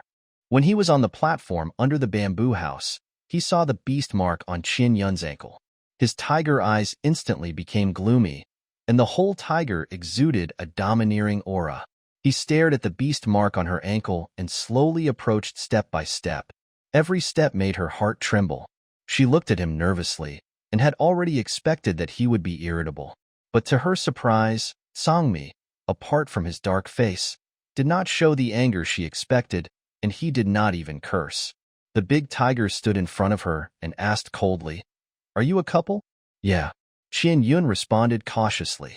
He looked her up and down, carefully examining the skin with traces of ambiguity to make sure that the white snake didn't bite too hard. "Be good, and continue to eat the fruit." He leaned over and licked her lips with the fragrance of fruit, then looked coldly at Hengsha, who was sitting at the dining table eating Qian Yun's leftovers as if nothing had happened, and gritted his teeth and said, "Hengsha, get out here." After that, he turned and went to the shore. Hengsha chuckled lightly and got up. Qian Yun opened his mouth to stop him, but when Hengsha passed by her, he touched her head lovingly and said, "We are a couple, and I am your partner now. It's time to have a good fight with Kangmi to confirm who is the stronger in this family." After that, he turned into a white snake and followed Kangmi's footsteps. Qian Yun watched them walk towards the forest next to them to fight with concern. After hesitating for a moment, he said, "If we attract the ferocious beast again, don't fight. Collect the meat for me." Songmi was so angry that he laughed. Very good.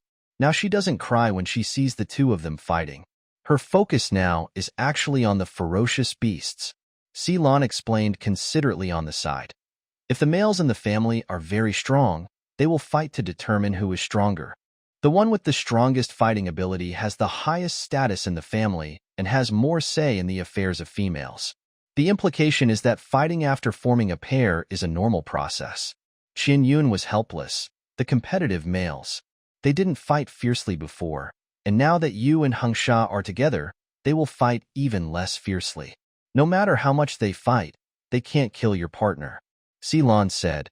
His heart suddenly felt so sad.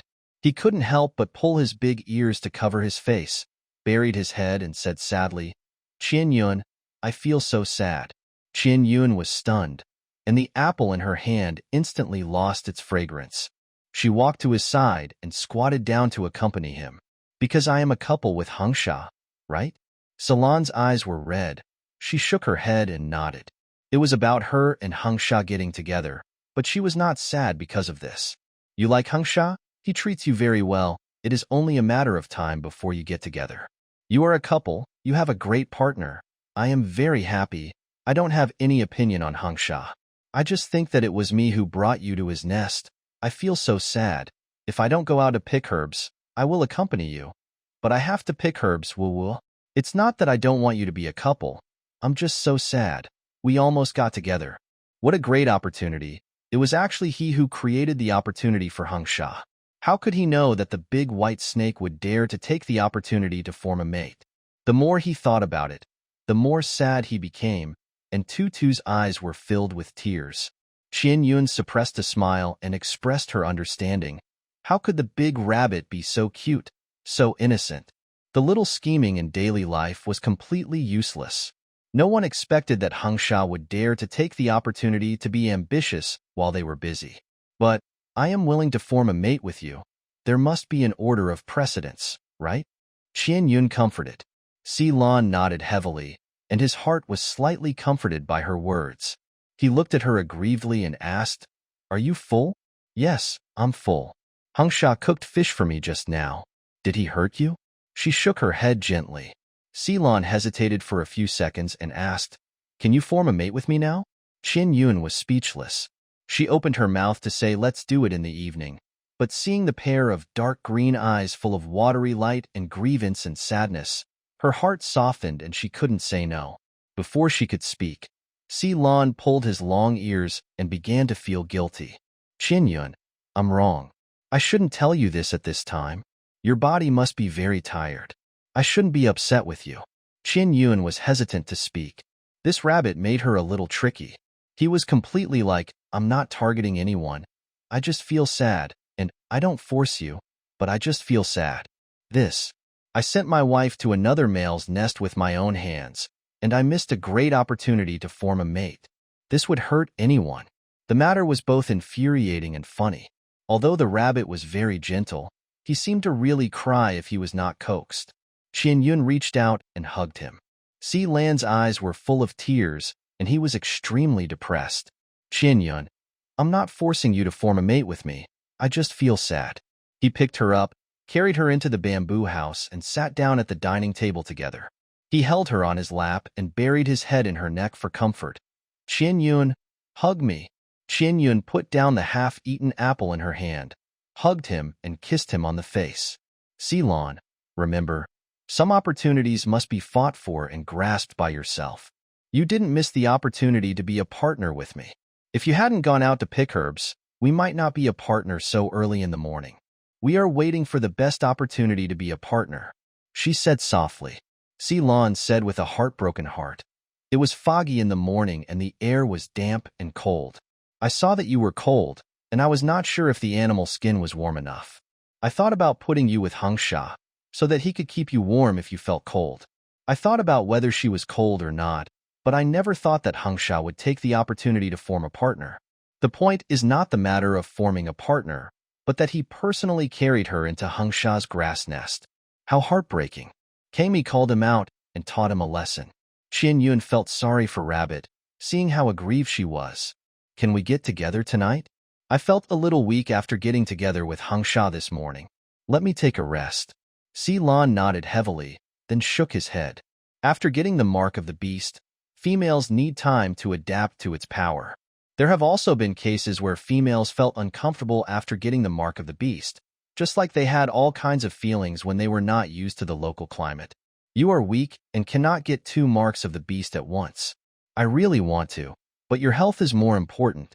Qian Yun was moved. Now that he had the chance to get together, he still kept his mind and focused on her health. My big rabbit, she called softly. The soft and gentle call made Lan pause for breath. He looked at her with obsessed eyes and couldn't help kissing her lips, sweetly and tenderly. His kiss was light and soft, without the urgency that made her breathless, and it was as gentle and sweet as water. It was not the first time Qian Yun kissed him. She enjoyed the rhythm of lingering with him without any hurry or delay, which would not disturb her. She always had a throbbing feeling like a deer running around. But this time the throbbing feeling was too strong, and her body suddenly burst into strong emotions. The indescribable feeling made her blush, and she was embarrassed and at a loss. Lan noticed that something was wrong with her, let her go and checked her nervously. Her skin was hot, and her whole body exuded a charming breath of emotion. The sudden situation made him understand her situation very well. Lan, I feel so uncomfortable. Qian Yun frowned and endured it, but her body couldn't help hugging him, trying to find warmth and comfort in his arms. Lan's ears blushed, and she took a deep breath. He couldn't bear her like this. Qian Yun knew this feeling very well, the same feeling she had when Sangmi and Hangsha teased her. But it was absolutely impossible for her to have such a strong feeling after a few kisses with Lan. No matter how sensitive her body was, it was impossible for her to become aroused after a few kisses. Lan, what's wrong with my body? It wasn't like this before. Qian Yun asked, uncomfortably leaning on his arms. Lan's excited heart, trembling lips, said nervously, You are in heat. When females are in heat, they are the most fertile. It is easy to get pregnant through at this time. He didn't dare to say the rest. She had a strong reproductive capacity to begin with, and if she encountered estrus, pregnancy was a sure thing. However, this kind of estrus that occurred when the body was in the best condition was not like the usual arousal that made her blush and heartbeat. This kind of estrus could not be relieved by herself. So the question was, if he helped her relieve it and they became a couple, she would most likely get pregnant. She said she didn't want to have a baby. Qian Yun, it's very easy for you to get pregnant in your current condition. If you really get pregnant, please don't hate the baby, okay? The bunny babies are very cute, and I will take care of them if you get pregnant. I will also be careful and try my best not to let you get pregnant. Okay. He looked worried and uneasy. Qian Yun murmured softly as a response. What she didn't like was the process of pregnancy and childbirth, not that she hated the cub. At the moment, she had no other choice in this situation. Big Bunny said he would be careful, and he would definitely be able to reduce her pregnancy rate to a minimum.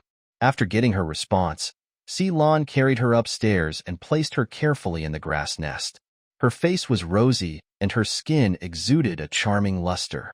The sweet breath of love filled the whole room, which deeply attracted him and made him unable to control himself and move closer to her.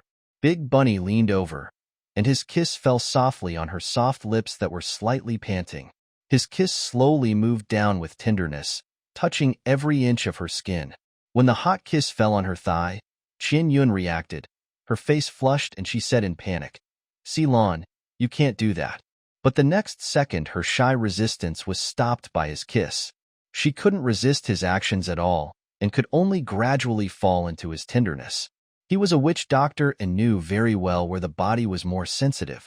Every time he touched her, it fell on the most sensitive part of her body, making all her consciousness sink madly. She was intoxicated by his fatal tenderness, infatuated and intoxicated. She didn't know how much time had passed until she fell asleep after the full. She fell asleep tiredly. When she woke up in a daze, the uncontrollable emotions in her body had completely subsided. These accidents, were really unexpected. One was more difficult to predict than the other. In the end, she still endured all these hardships. Now the big rabbit shouldn't cry so sadly. There is no rabbit upstairs, and he doesn't know where he went. It was quiet downstairs, too. She got up with the animal skin covering her body and sat in the grass nest in a daze. When there was a noise from the stairs, she looked up and saw Ceylon coming up with a bowl of meat. Seeing her sitting there with messy hair, the kind of heartbreaking feeling of brokenness made Ceylon very moved. The bath water is warm. Eat something first, and then take a bath later. He squatted in front of her and said gently. Qian Yun glanced at the hot meat and raised her hand to him.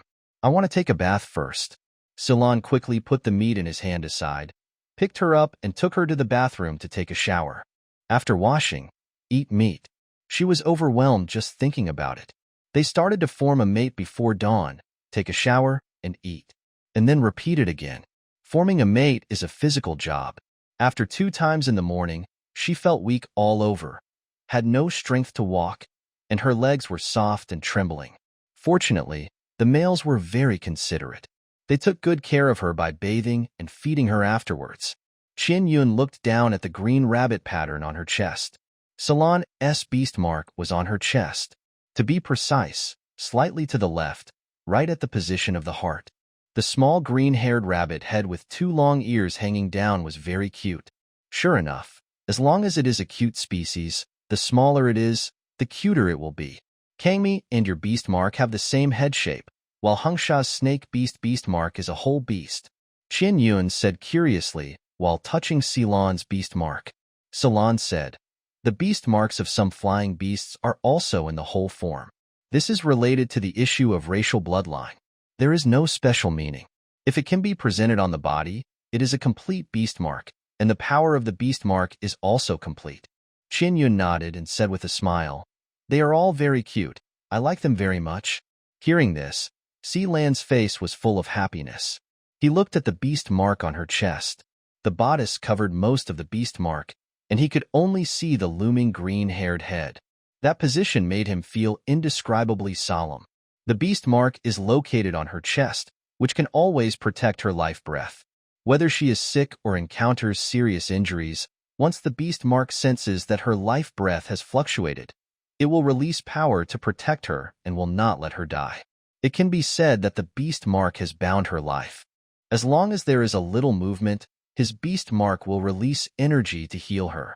Because he is the witch doctor of the holy female and is bound by the holy female mark, his identity is destined to make his beast mark appear on her chest. This will better protect her body. Even without touching her body, he can clearly sense her physical condition through the induction of the beast mark at a distance. This magical ability was given to him by the holy female mark, and it is limited to her. Aren't Songmi and Hengsha not back yet? Qian Yun asked. The sun was shining brightly outside, and it was noon. Ceylon picked her up and went downstairs gently, saying, I'm back, dealing with the prey by the river. We attracted the nearby ferocious beasts in the middle of the fight. Qian Yun didn't know whether to laugh or cry. Why is it so easy for them to attract ferocious beasts when they fight? Ceylon explained helplessly. The energy released by orcs fighting is strong.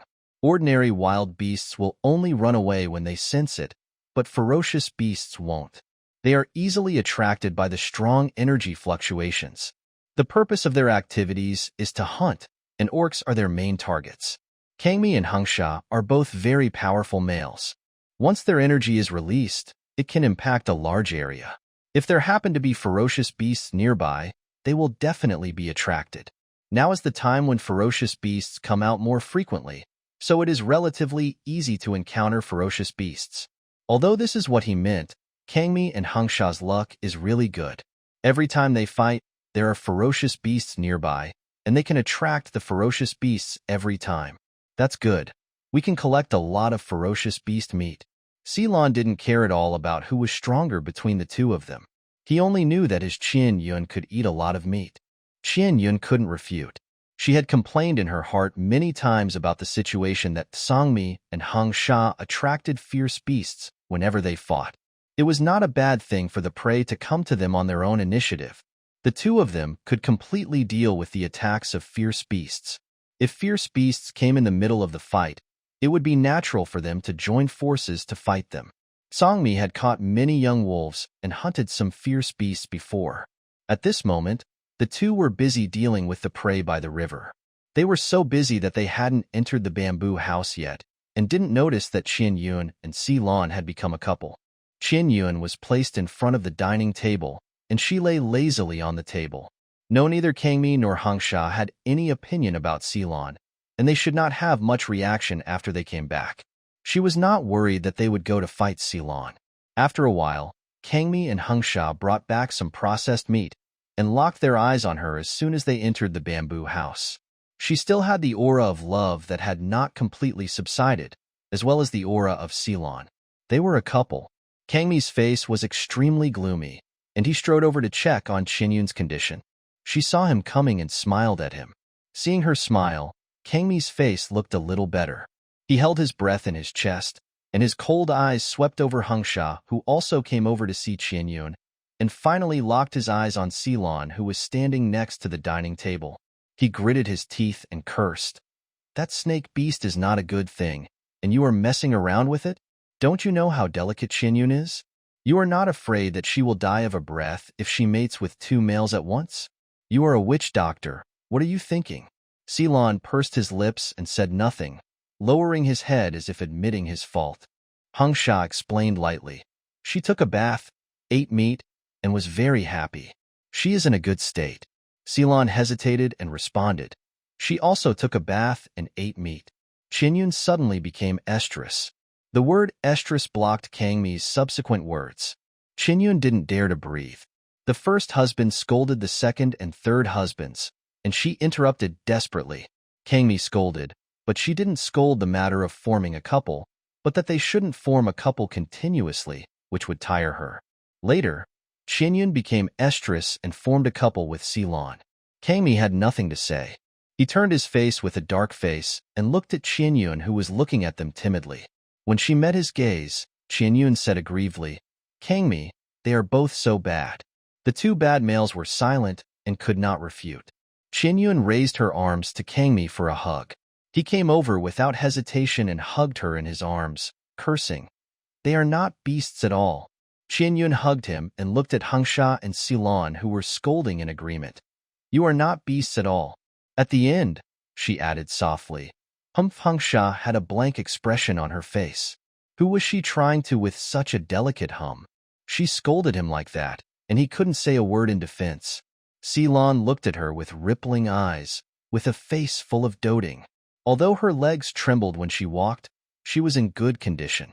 Her delicate body completely withstood the two beast marks. "I'll take you out to bask in the sun. There's a lot of meat outside." Kangmi glared at them unhappily and carried Qianyun out. Qianyun asked with concern, "Kangmi, have you eaten after being so busy for so long?" The big tiger snorted coldly. "You are full of anger." She sneered, and Kangmi gave her an unpleasant look.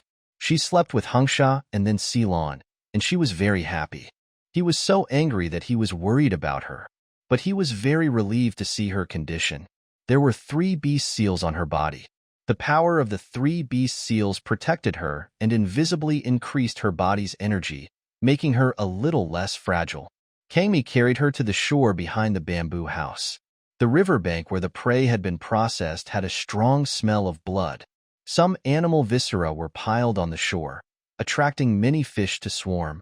He piled it there to attract fish, and now when a large group of them came over, and a gust of wind swept them up to the sky, and then smashed them down heavily, knocking them unconscious on the ground. A wave of fish was harvested in minutes. Under the shade of trees far away from the river bank, the meat of the little wolf and the fierce beast was cleanly cut into suitable pieces and piled up, waiting to be stored in the space. Each piece of meat was padded with clean leaves and was handled very carefully. Qianyun was very happy to see the large and small piles of meat. She opened the farming space and put the meat into the space, storing it by category. After putting the meat away, she turned and looked at Songmi, who was cleaning the fish on the shore. She said, "After killing and washing, just put it directly in the big basket. No need to dry it." This kind of fresh food will not go bad in the space. As long as it is cleaned, you can take it out and make it when you want to eat it later. There is no need to wash it again. Songmi responded. He squatted on the shore and killed the fish skillfully. The fish that dared to gather around the blood were carnivorous. This kind of fish looks ugly and ferocious, but the meat is delicious. The fish entrails are thrown on the shore to lure the fish in the river. Big fish came in wave after wave, and he killed one after another. There are endless kills, really endless kills. Ceylon came to help. He looked at the situation, found some rattan weaving baskets from the woods next to him to put the fish, and then squatted on the shore to kill fish together. Qian Yun watched from a distance for a while. The fish in the river were really upset. Wave after wave were attracted and killed one after another. There are too many fish. I can't eat so much. It's almost time. You go eat something. Her caring words made Songmi suddenly lose all interest in catching fish. I know. I won't catch them after I finish dealing with these. Are you tired? Do you want to go back to the bamboo house first? Kangmi turned his head and looked at her and asked. Qian Yun shook her head. I'm not tired. I want to stay outside for a while, she said and sat down on the tree roots next to her. Kangmi looked around a few times. There was no danger nearby, so he let her sit there. The branches and leaves of the big tree were not very dense. The sunlight sprinkled on her body through the gaps in the leaves, and the spots of light brought a comfortable temperature. Is it okay to bask in the sun like this?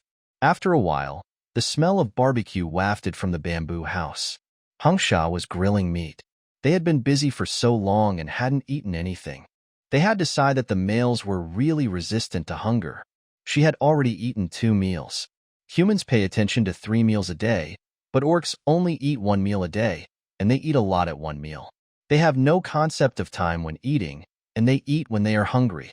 Qian Yun sat under the tree, blowing the forest breeze, feeling the warmth of the sun, and she was much more energetic.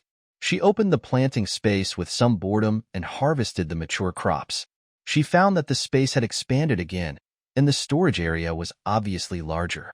The originally empty storage area was now piled with various things, which was not crowded, but the sight of it being full made her feel at ease. In addition to absorbing the energy of the crystal from her body, the Saint Seal also absorbed the energy in the air to supply the space. The space would accelerate the maturity of the crops at a uniform speed, and would also quietly expand the scope of the space. When Kami and Ceylon had finished processing the fish, before Qinyun got up to go over, Kami came over quickly and carried her to the shore to collect the fish. Perhaps for fear that the basket would leak and dirty the space, the bottom of the basket was woven very tightly and padded with large leaves. Each fish was drained and put into the basket, and no water leaked out. This kind of carefulness touched Qianyun's heart. These fish skins look good. I'll process them and dry them in the sun later. Ceylon left some of the good-looking fish skins. Well, good. Qianyun responded with a smile. They returned to the bamboo house and sat at the dining table to eat. There were fish, meat, and meat that Hungsha had just grilled on the table. It was the first time for everyone to eat together like this. Qianyun had been fed. She was eating cherries silently beside her. The sweet and slightly sour cherries suited her taste very well. The 3 males were eating quietly on their own. This overly quiet atmosphere made Qianyun turn her head to look at them several times. Every time her eyes fell on someone, the other party would turn her head sharply, making her dare not look. With the aura of Kangmi and Hungsha, the atmosphere could not be much more lively. It was very good that they could sit together and eat meat. When the atmosphere was depressing and only the sound of eating could be heard, Salon suddenly thought of something and said, "There is something about Qianyun that I forgot to tell you." Kangmi and Hungsha both raised their eyebrows and stared at him.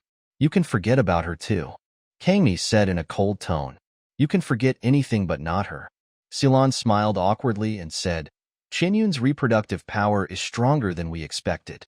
I have never seen any female with stronger reproductive power than her, including those holy females.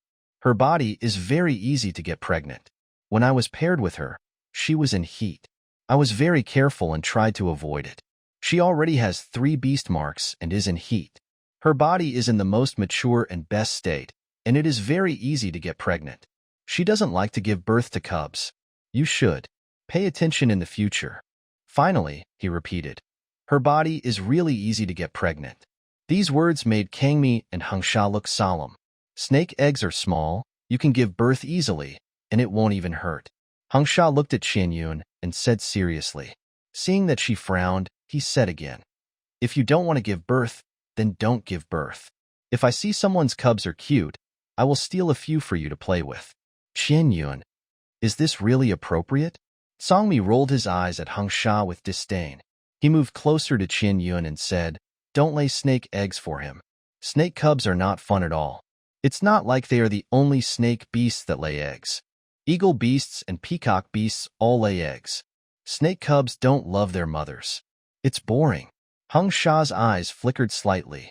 Qianyun thought about it and asked tentatively, can you adopt other people's cubs? Hearing her words, the three males fell silent instantly.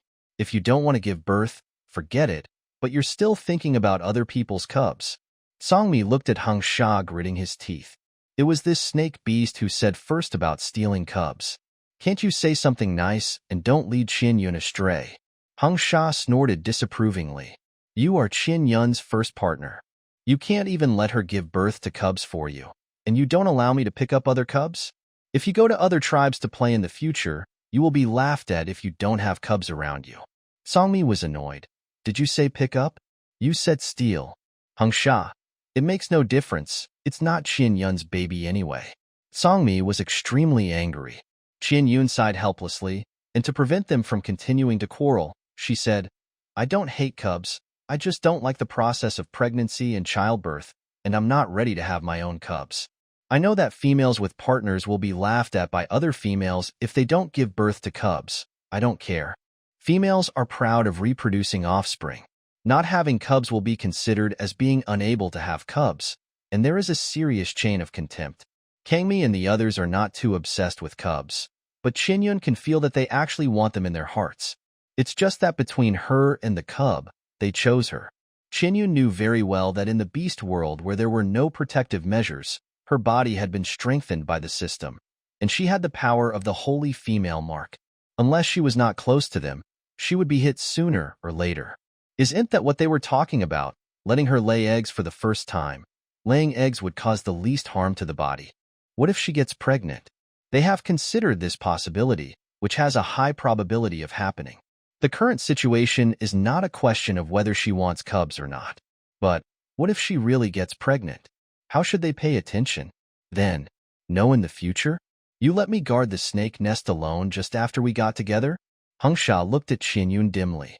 The beastmen, who had no concept of contraception, could only think of not having adult love, because only by not having adult love could they completely prevent the female from getting pregnant. It was too difficult for the beastmen to not touch their partners. Songmi and Silon looked at Qianyun with resentment. Qianyun was under great pressure. It was not realistic to not sleep with them to prevent pregnancy. Just be careful. You know I'm very delicate, right? Strong reproduction is one thing, but there are risks in the reproduction process. Even if I'm a saint female, I can't guarantee that there is no risk in giving birth to a cub, she said slowly. Hearing this, the expressions of the three of them eased a little. As long as they didn't keep a distance from them, everything else would be fine. If they held back for a while, they would be careful. Okay, keep eating. Qianyun didn't want to talk about this embarrassing topic anymore and urged them to keep eating. They didn't say anything else and lowered their heads to eat. After filling their stomachs, Songmi moved the bamboo house to the river and continued to move forward with the water. When hunting, he had already wandered around the nearby forests, but there wasn't much to find. The prey had already been processed, so there was no need to stay here any longer. Silon went to collect the animal skins and fish skins. Those fresh skins couldn't be used directly, they needed to be tanned. Qianyun curiously leaned on the window and watched the big rabbit squatting on the platform below, soaking the animal skins in a wooden barrel and rubbing them carefully with some plants. He was busy for a long time, rubbing, soaking, and combing the hair. The fish skins were quick to process, and after a while of tanning, they were dried in the sun. She felt a cool breeze approaching from behind, and she knew it was Hengsha approaching her. Hengsha hugged her from behind, lowered his head, and gently rested his chin on her shoulder. Hengsha, Do you need to find a place to spend the winter in the cold winter? Qian Yun asked curiously. Hung Sha replied calmly, It's not really necessary. I used to be alone and would find a cave to sleep when I had nothing to do. Now that I have you, I have to take care of you. I have fire abilities, which will make me more cold resistant than other snakes. I want to stay by your side through the winter. Qian Yun tilted her head slightly and pressed her face against his, responding softly, Okay, we'll spend the winter together. I'm afraid of the cold and want to hug you to keep warm. Okay.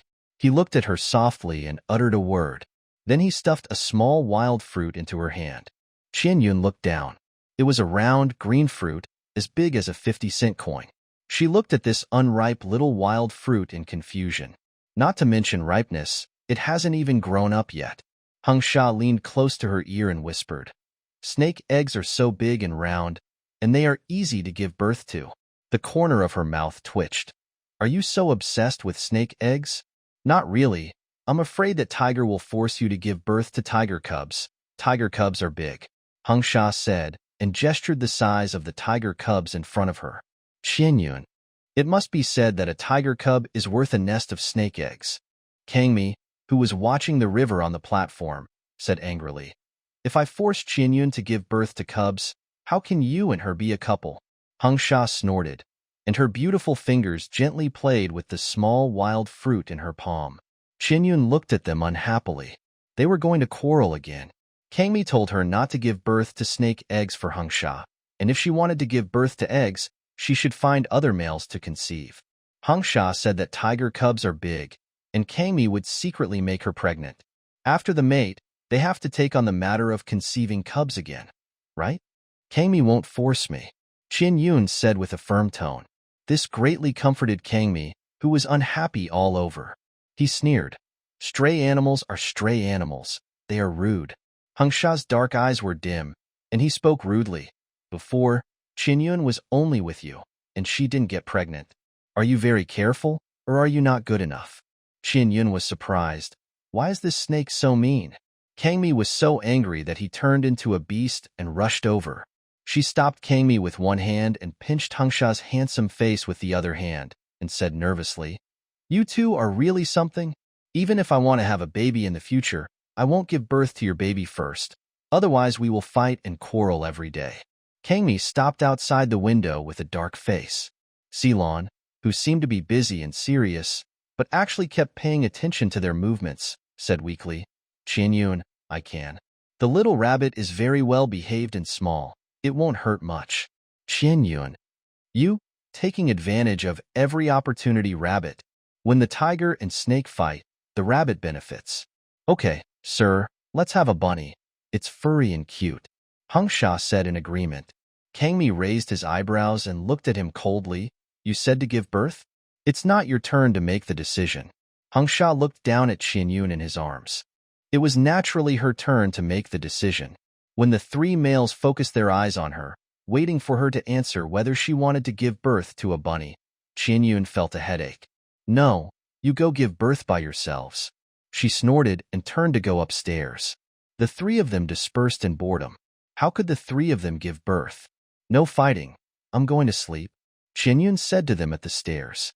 The next second, Hung Sha turned into a big white snake, wrapped around her waist and took her into the snake nest next to her. Sleep on my side. The snake body surrounded her, and he rested his head on his head and watched her to protect her.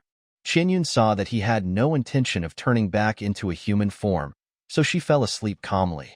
Guarding her by her side in the form of a white snake made her less embarrassed.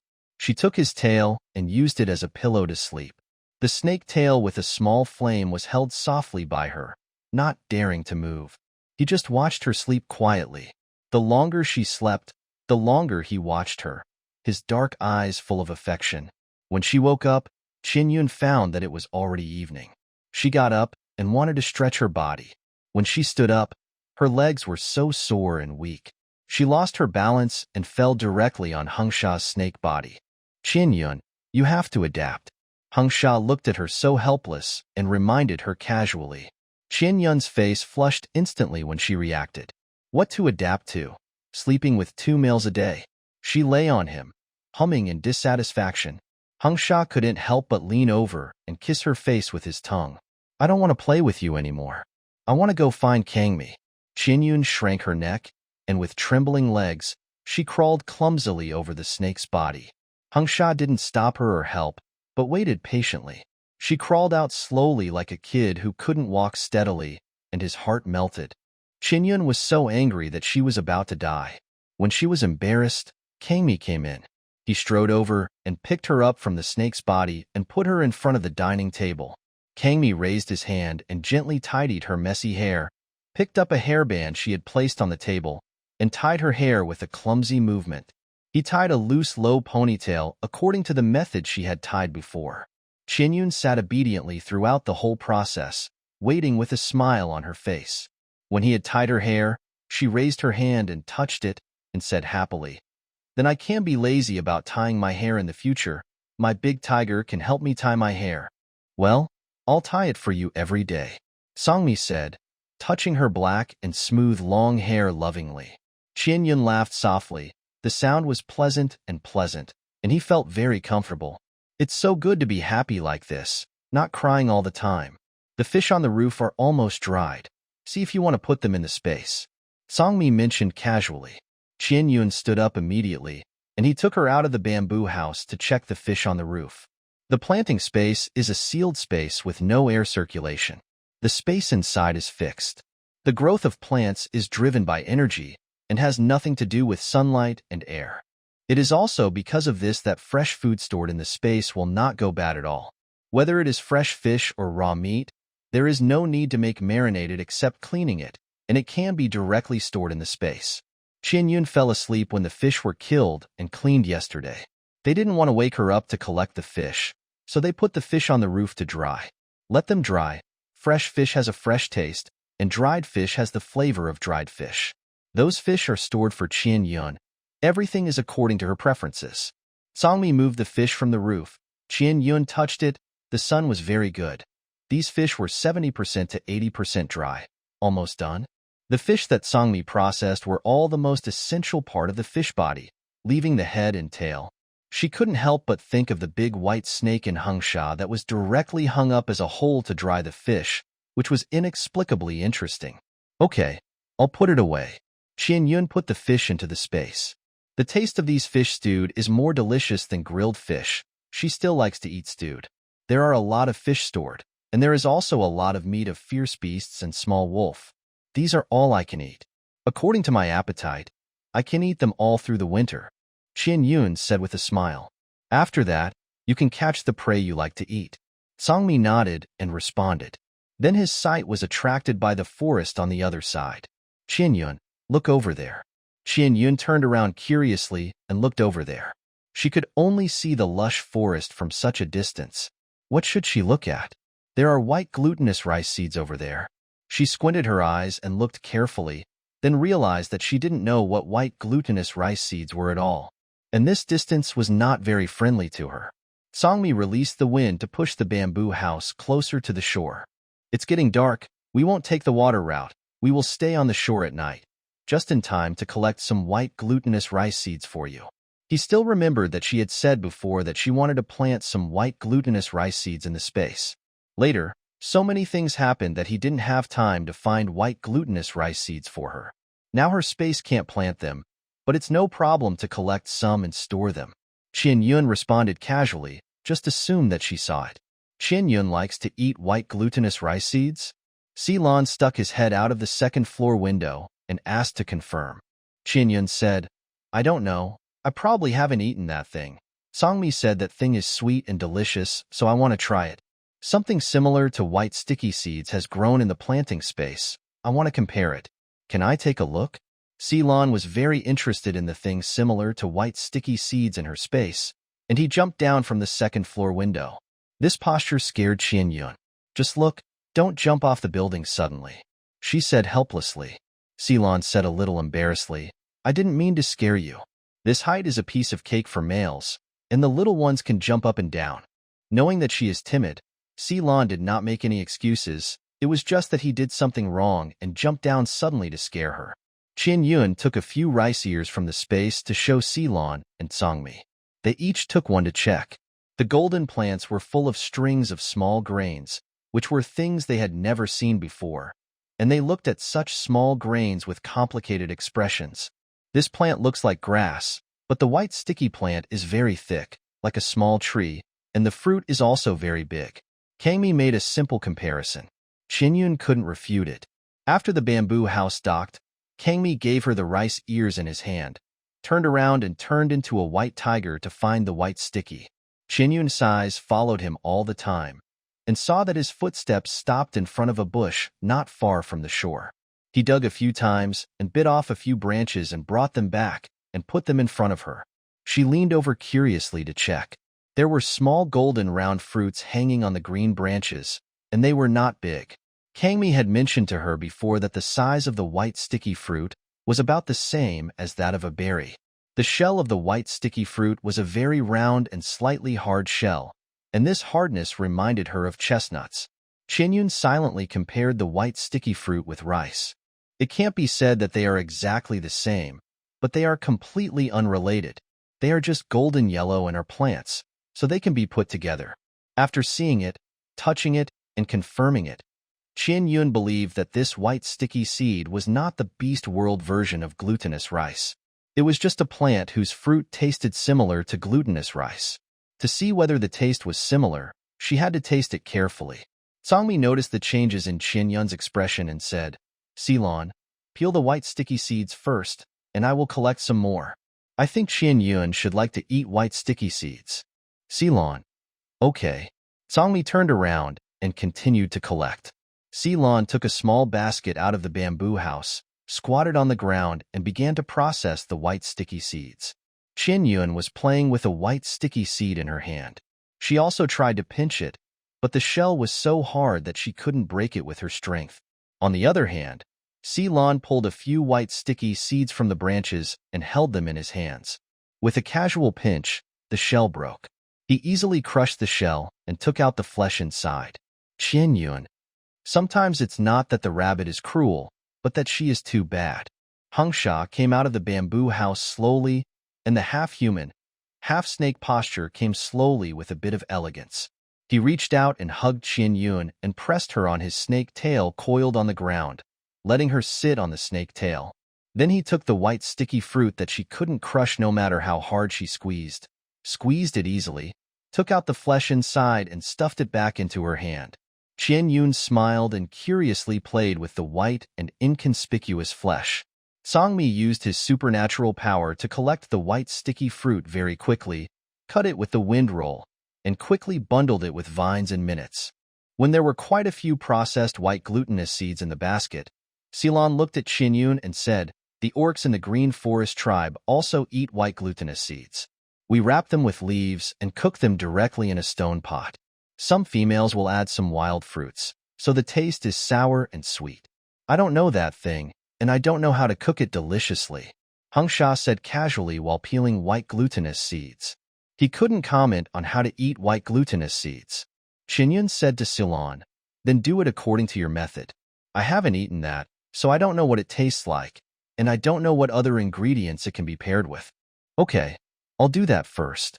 Silon took some white glutinous seeds into the bamboo house to make them. Hengsha was still shelling the remaining white glutinous seeds, and his slender and beautiful hands easily crushed the shells and took out the flesh. "What is that small grass?" He raised his eyebrows and looked at the rice ears next to him and asked. Qinyun bent down and picked up one, explaining to him, "This is a rice ear, which contains rice grains. This also needs to be shelled, and the pulp inside can also be called rice." Hengsha, why does one thing have so many names? After he peeled the white sticky rice in his hand, he reached out and took the rice ears from her hand, pulled the rice grains off and rubbed them in his palm, and immediately the golden husks fell off. Qinyun stared with wide eyes in surprise. "You can rub it like this?" After rubbing it a few times, Hengsha opened his palm and blew gently to make the husks fall off, leaving only white rice in his palm. She also clearly saw the flash of light on his palm, and the snake scales disappeared silently.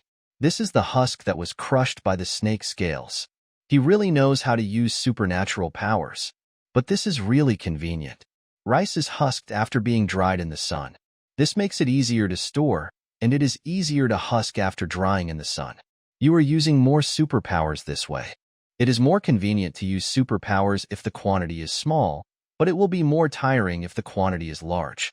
I will dry it in the sun first, and then we can use a stone mortar. That is, get a stone vat and a stone stick, put the rice in it and pound or grind it, and the rice husk will fall off easily.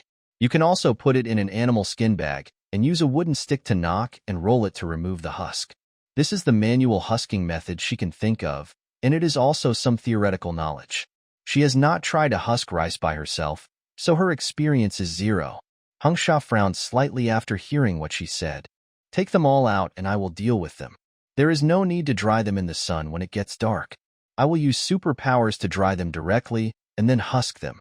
Such a small thing needs to be dried in the sun and tossed like that. Trouble. Then he said, during the day, the bamboo house is floating in the river and the wind is strong, which can easily away the rice. Qin Yun was embarrassed. It was true. The conditions were limited, and the bamboo house was not suitable for drying rice on a large scale. Let Hangsha use the fire ability to dry it. This method must be said to be really convenient. Okay, thank you for your hard work. Qin Yun responded softly. Hangsha's eyes were deep, and he lowered his head and kissed her face.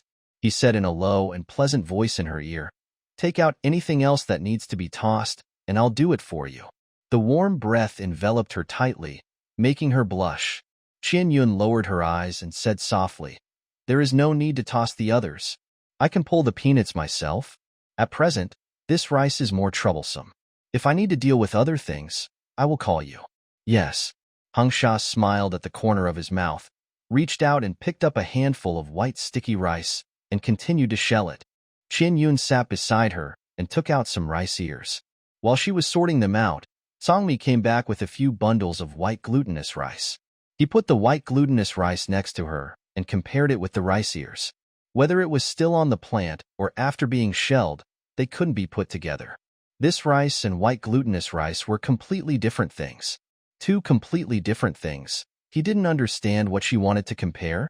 The only similarity was that the shell was golden yellow and white after being shelled. Except that they were both plants, there was no similarity at all. However, as long as Qin Yun wanted to toss, everything else was not the point. He glanced at Ceylon, who was cooking in the bamboo house, and said to her, "There is still a lot of white glutinous rice over there. Wait for Ceylon to cook it, and you can try it. If you like it, I will collect it. If you don't like the taste, I will stock up some for Ceylon. I won't collect it on a large scale." Qin Yun nodded and responded, "Okay." Songmi sat down next to her and shelled the white glutinous rice together. After a while, Ceylon took out the cooked white glutinous rice.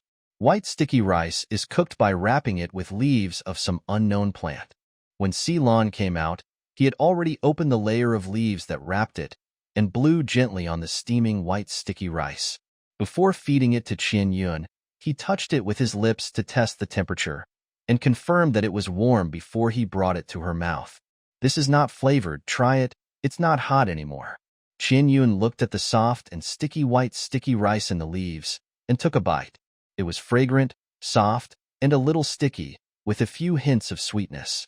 She tasted it carefully. It tasted very sticky, but this taste was inexplicably like adding some plant sweetness to glutinous rice. It was sweet and soft, and tasted pretty good.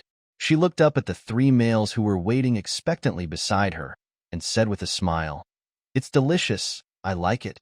After she said that, she opened her mouth and took another bite of white sticky rice from Sealand's hand. Hearing her answer, the males breathed a sigh of relief in their hearts. There was one more food to eat. Songmi turned around without hesitation to collect the remaining white glutinous seeds in the forest. None of them can be left behind. After Ceylon fed all the white glutinous seeds in his hand to Qin Yun, he looked at her gently and said, "I still have some cooked with strawberries. I wonder how it tastes."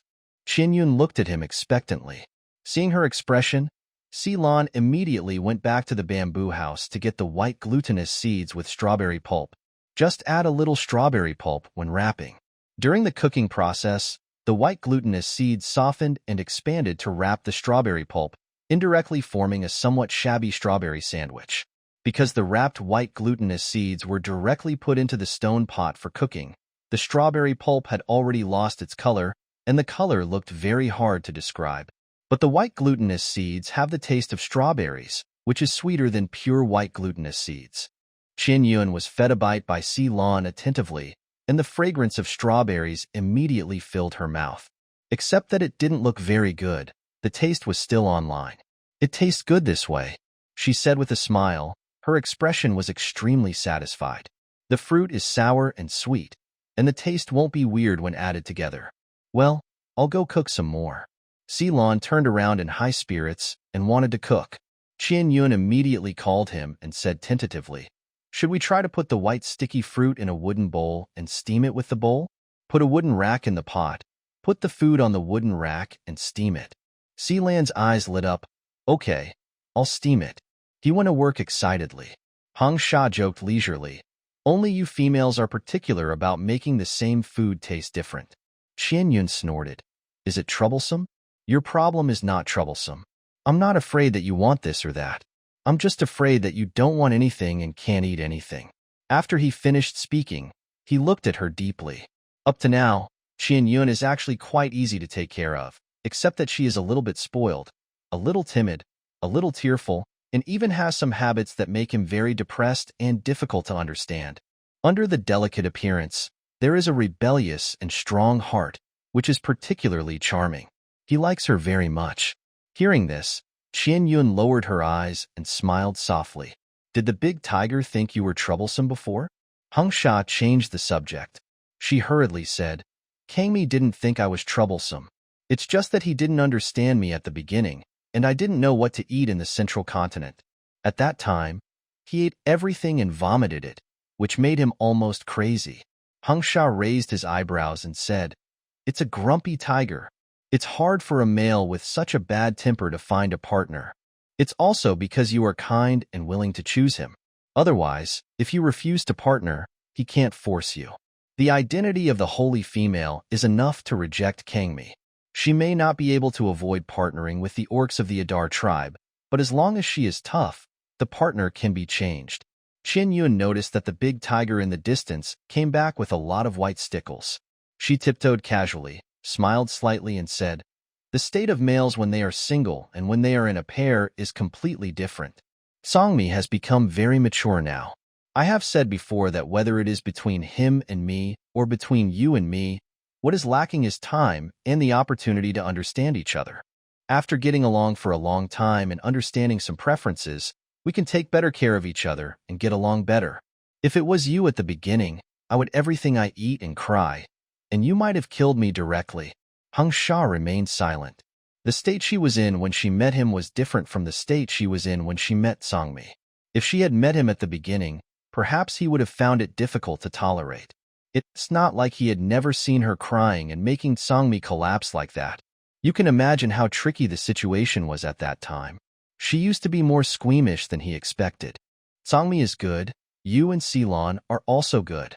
I hope everyone can live well together." Qin Yun said seriously, "Even if the mouth is broken, it doesn't matter. Just don't move the real scene." Songmi didn't mean to look at Hang Sha, turned around and continued to collect white sticky. Hang Sha's eyes flashed slightly and looked at Qin Yun, and asked slowly, "Do you say this?" The light tone with a bit of oppression floated over, making Qin Yun's scalp numb suddenly. I said, "If you do something bad, I can't beat you. This will make Songmi feel better and won't be too repulsive to you." She replied weakly. Hang Sha looked at her with a gloomy face. "Don't even mention hitting me. Even if you want to kill me, I won't resist.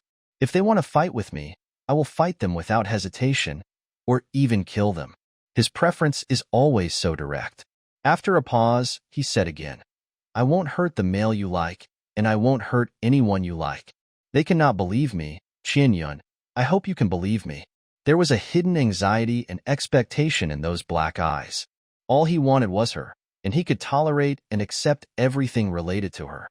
Qin Yun's heart was touched, and she reached out to hug him, and said word by word firmly, "Well, I believe you."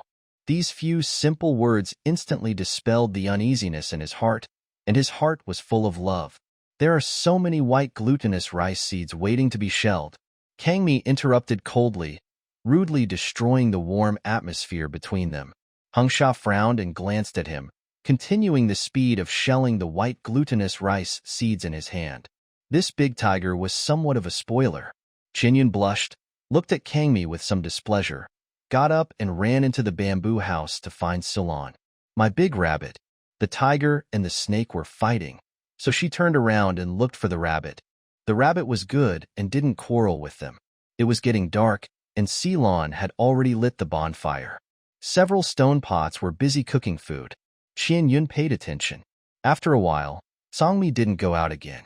He sat at the door to deal with the white sticky seeds together. There was no verbal interaction between him and Hangsha. He shelled the white sticky seeds by himself. There was only the sound of the shells being crushed outside the door. She was relieved and stood beside Ceylon to busy herself with dinner. She took out some vegetables from the space and put them on the long table. Corn stewed with pork ribs could be arranged. Because that meat was the meat she couldn't eat, she prepared to cook it herself. Also cook a few corns to eat. Then roast some beast meat, boil some peanuts, and fry some eggplant, and their dinner is complete.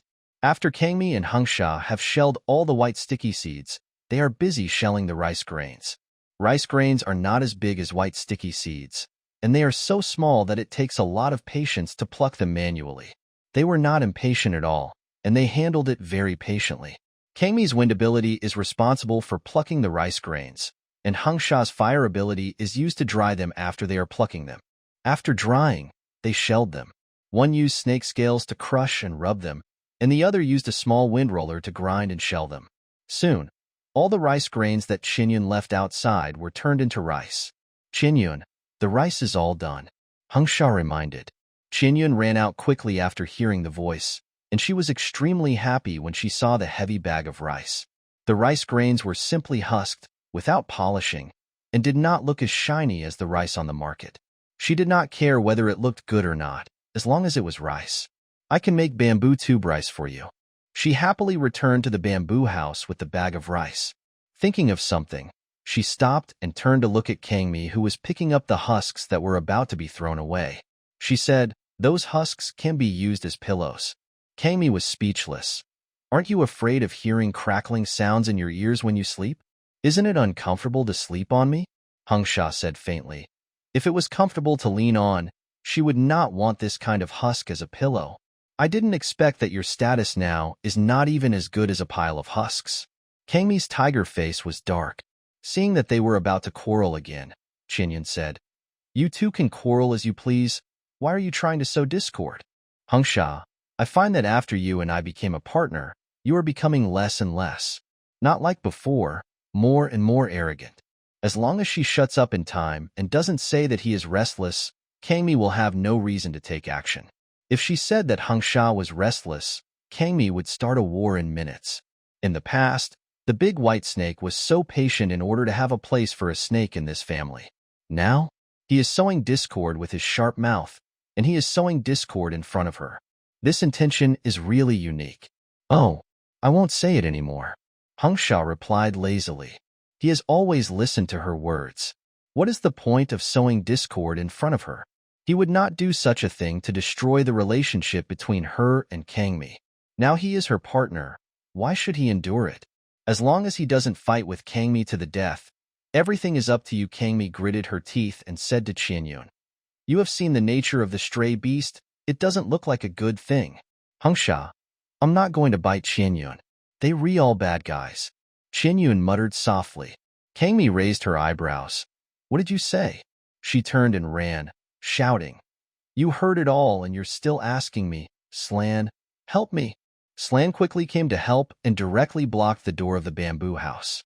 Kangmi yelled in annoyance, "Why block the door? I'm not chasing her." Qianyun is scared. You two stay outside for a while, and come in again when she fills her stomach happily. Slan stood at the door for fear that Kangmi would kick the door. The weather is not very good, and Qianyun doesn't have enough animal skins to keep her warm. If you have nothing to do, go hunting and collect some animal skins for her to keep her warm. Don't scare her. How did I scare her? Slan, I find that you are really not a good rabbit. Kangmi cursed and turned into an animal form to go ashore to hunt. Hung Sha agreed faintly. He was not a good rabbit to begin with. After he finished cursing, he turned into a white snake and went into the forest to hunt. The rabbit is not a good rabbit, but it is not obviously bad, and it will not compete for favor too blatantly. The release of some small schemes is within the range they can accept, so they just let it be. If Ceylon is really as gentle and harmless as he seems, they will worry whether such a male can protect Qinyun together. Qinyun leaned against the window and watched the big tiger and the big white snake hunting in different directions. She sneered. God knows how much Kangmi was vomiting blood in his heart. Her smile was so deafening from a distance. His little Qinyun was really led astray. Huhu's mouth was full of bitterness, but he felt a little happy in his heart. Ceylon looked at Qinyun smiling so happily, and a smile appeared on her face. Sometimes she is also very naughty. How is bamboo tube rice made? He asked curiously. His words drew Qinyun's attention back, and she walked over and began to prepare bamboo tube rice. She washed the rice and soaked it for a while, and while soaking the rice, she prepared the other side dishes first. Ceylon was watching carefully at the side. It seemed simple to put the ingredients into the bamboo tube, but the number of ingredients was large, and the amount of each ingredient was also particular. It was the first time he saw rice, and he was very cautious about the food made with rice, and he watched it very seriously. Little did he know that Qinyun just put it casually. Only when putting salty leaves and other seasoning spices, she did not dare to be casual. Yes, let's try to make bamboo tube rice with white sticky rice.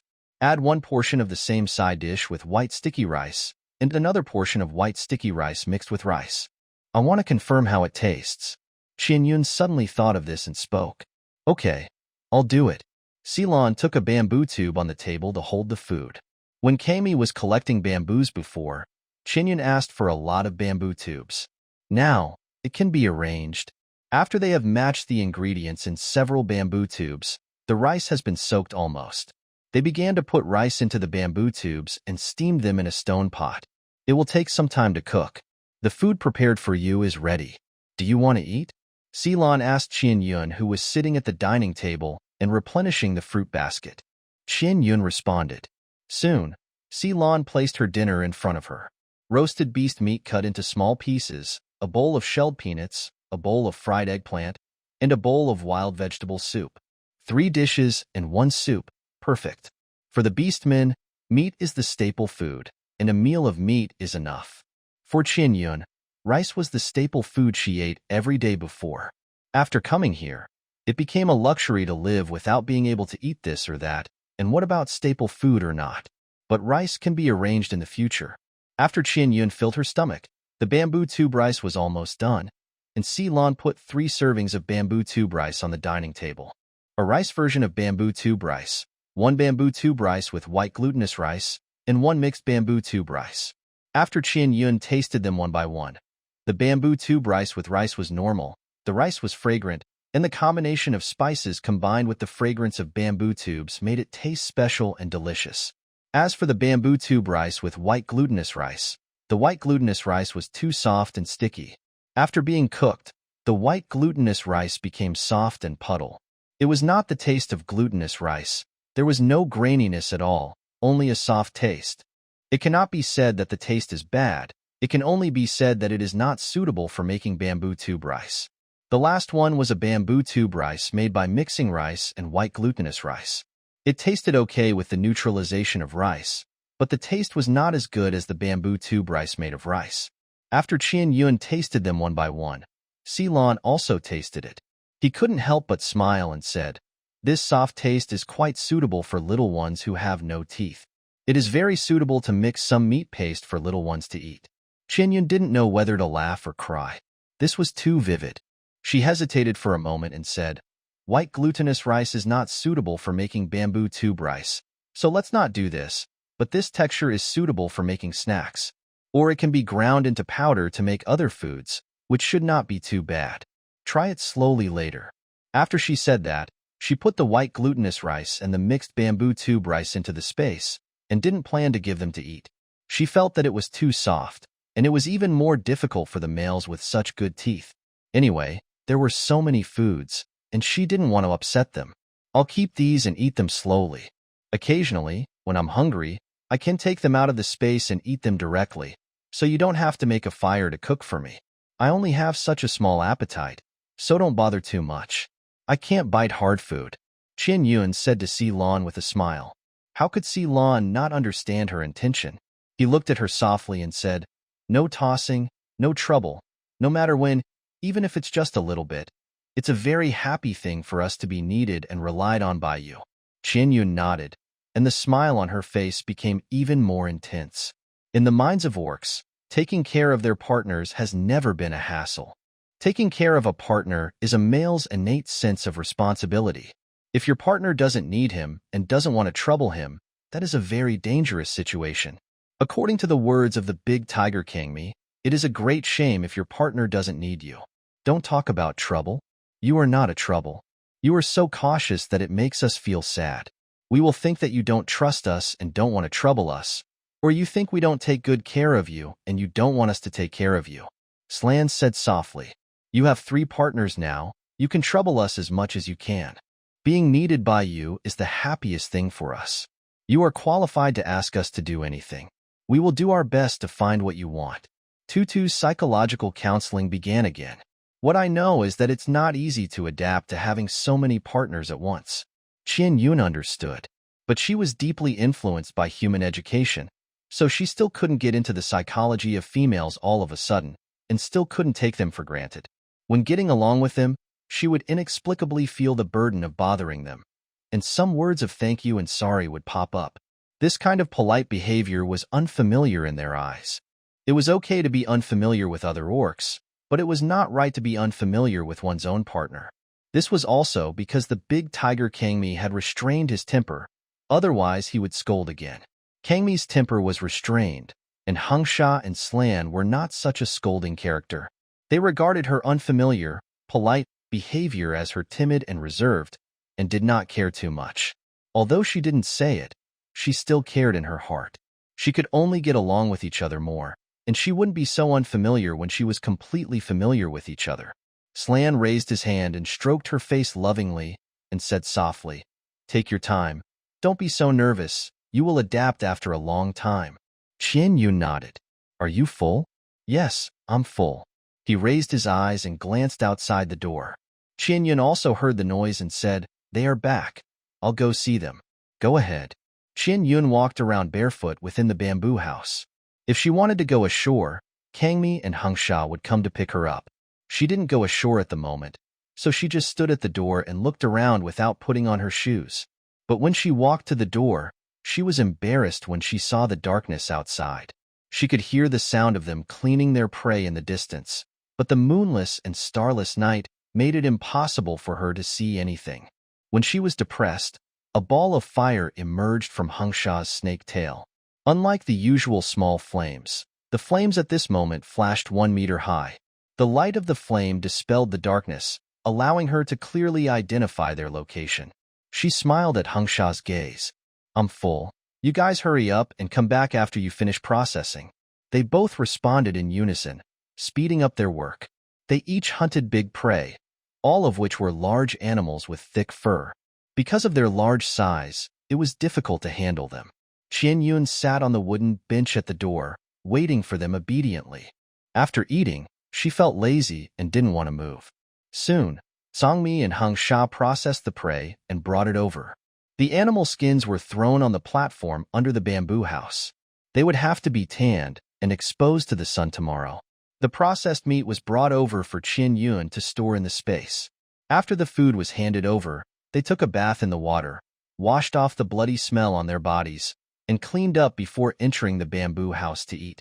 When Songmi entered the bamboo house, he saw Qian Yun sitting at the door with no intention of coming in, so he carried her in directly. "Why are you sitting at the door alone? What if a wild beast rushes over and attacks you? Aren't you going to play in the river with Hangsha later? Just wait by the side. The snake beast eats very quickly and can finish it in 1 bite." Hangsha retorted, "No, I'm not that scary when I eat. You've seen it." Qian Yun chuckled, and Kangmi put her on a wooden stool. Kangmi and Hangsha sat on her left and right, and Lan sat on the opposite seat, somewhat lonely. Males all have times when they eat raw meat and drink blood. and they all have a brutal side, but they are more gentle in front of females. Hung Sha was even more cautious and slow in front of her, not to mention swallowing it in one bite. He didn't even open his mouth to scare her. She watched them eat with a smile on her face. In the past, she was afraid of both Kangmi and Hung Sha, but she had never been afraid of Salon because he looked gentle and harmless, without any aggressiveness. This is the difference between races. Now that she has accepted them and has trust in them, she is not as afraid of Kangmi and Hung Sha as she was at the beginning. Do you males have an invisible understanding? Kangmi and Hung Sha were busy outside, and Ceylon was making food in the bamboo house. Qin Yun asked curiously. There should not be a clear division of work between them. The fact is that Kangmi and Hung Sha are in charge of external affairs, while Slan is in charge of internal affairs. Kangmi began to explain to her. What kind of tacit understanding is required? Whoever catches prey faster can catch more. Whoever cooks food better can cook more times. We all go out, and Slan will be responsible for staying by your side to protect you. Do we need to get together and discuss this seriously? Qin Yun said. I'm curious. Songmi was speechless. Knowing that she was teleported from a faraway place by the goddess, it was normal for her not to know. How could a single female know more about the things that happen after they form a couple? It was normal not to know. If you don't know, just ask, and I'll tell you. Songmi said as he stuffed a piece of barbecue into her mouth, which was beast meat. Qin Yun did not resist and ate it obediently. In this case, she asked questions without hesitation.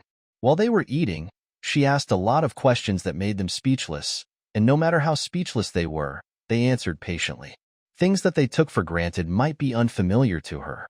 Qin Yun also asked all kinds of questions openly. Anyway, she was teleported from a faraway place by the goddess, and this identity was enough for her to ask all kinds of questions with a naive look on her face. After this question and answer session, she learned more about the beastmen's affairs, especially the things that happen after they form a couple. I'm done eating. Let's go to the river to play. After filling his stomach, Hung Sha stood up and took Qin Yun's hand to go out. When he walked to the platform below, he turned into a white snake, and then released his supernatural powers and slowly went into the water. Qin Yun looked at the big white snake, which was surrounded by a layer of soft red light. The light of the supernatural power made his whole body glow, which was extremely dazzling in the darkness. After Hung Sha went into the water, he swam quickly in the river to confirm that there was no danger in the nearby area. After the inspection, he showed a big snake head and slowly approached Qin Yun's position. There are no ferocious big fish in the river here, and the water flow is not very fast. Come down. I'll take you to play. He spoke to her. Qin Yun hesitated for a few seconds and did not go into the water directly, but lay directly on his big snake head. Hung Sha chuckled, turned around and took her out to swim. The water near the riverbank was very gentle, and he took her to swim around in this area with gentle water flow. The big head supported her body, and Qin Yun felt like she was lying on a floating stone. Qin Yun reached out and touched the river water, which was warm and not cold. I want to go swimming. I can swim a little, but my physical strength is not good. I can't hold on for too long. Can you take me with you? She was eager to come down and play. Hung Sha did not answer but arranged it for her directly with action. He dived into the water slowly, allowing her body to completely enter the water. The snake body spread around her, touching the soles of her feet vaguely, so that she had a foothold at any time. Qin Yun gently paddled her limbs to adapt to the water. This location is not far from the shore, and the water seems to be very deep. When her feet touched his snake body, she stepped on him. Hung Sha easily steadied her body and said, "The depth of this kind of long river is hard to predict. Some rivers may look calm on the surface, but there are undercurrents surging underneath. You can't play in the river alone." Qin Yun looked a little embarrassed. "I dare not play in the river alone. I was lucky to be washed away by the undercurrent when I fell into the river before. Otherwise, I would have died if I had tossed around a few more times. Will you accompany me when I want to play in the water in the future?"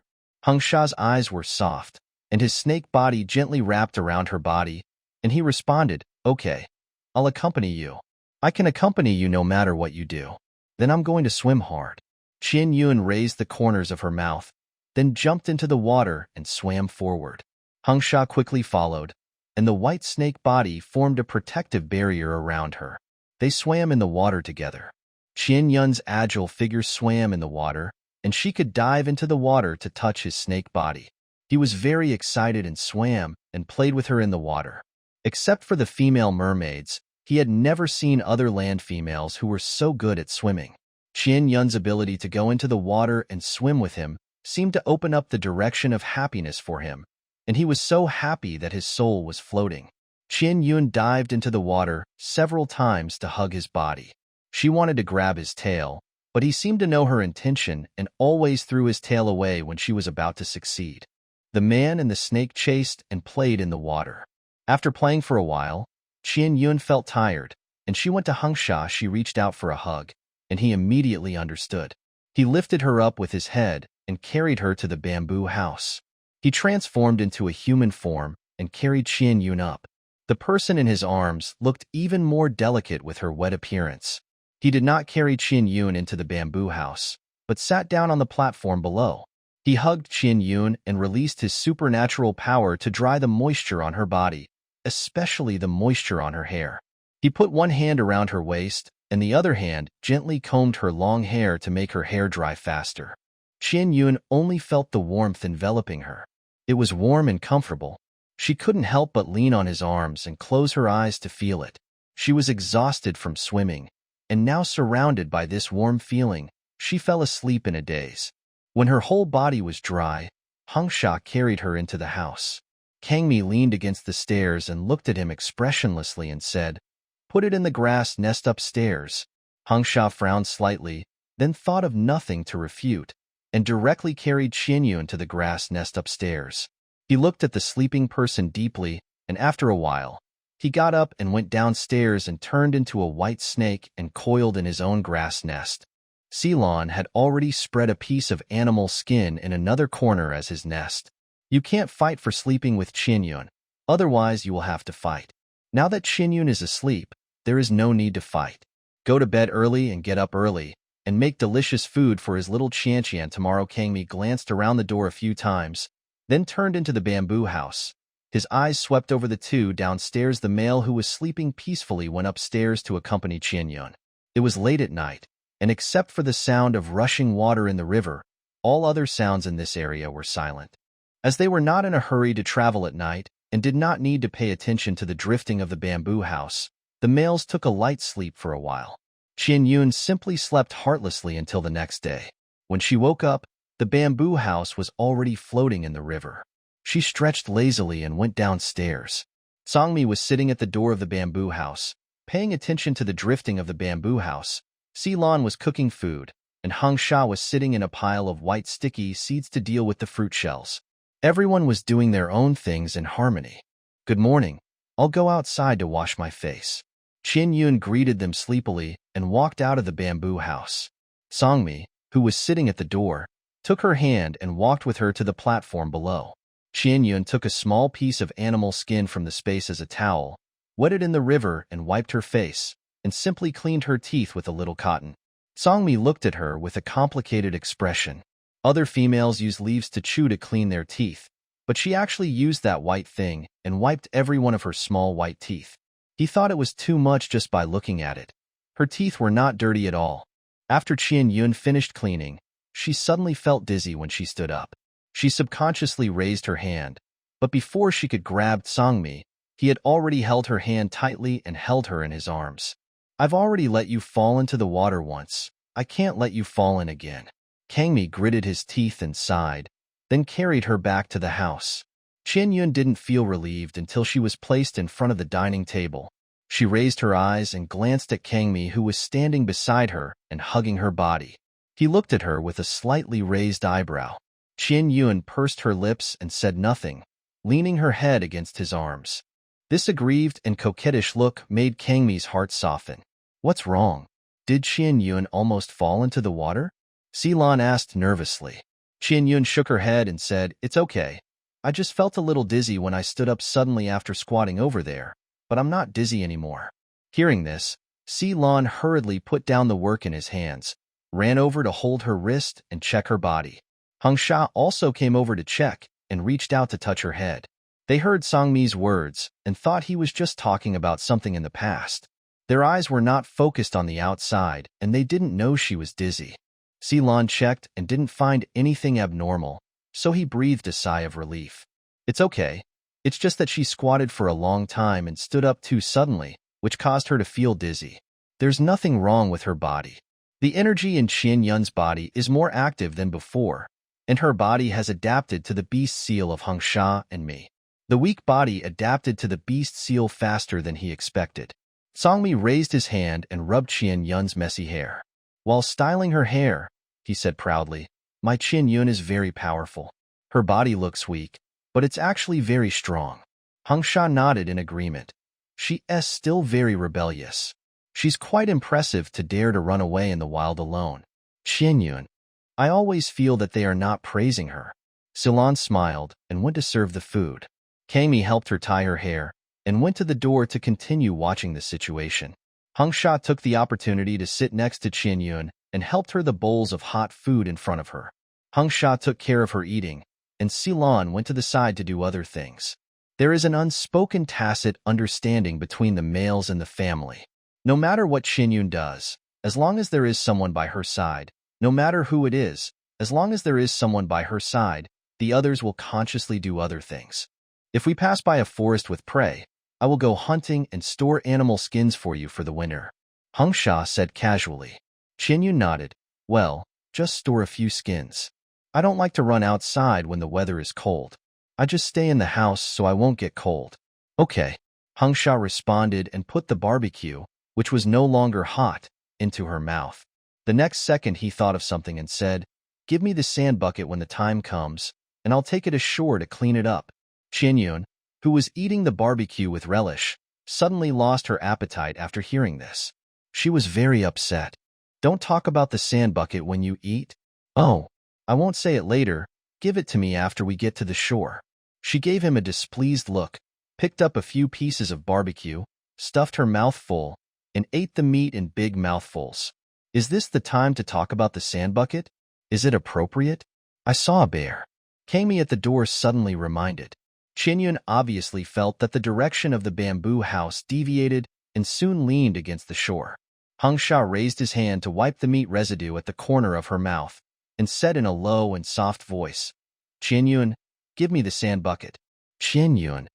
Really? She was embarrassed and hesitant. Although they were already a couple, she was still embarrassed to clean the sand bucket. Sangmi stood at the door and said, "If she doesn't want to give it to you, don't talk nonsense. She may want to raise maggots for fun."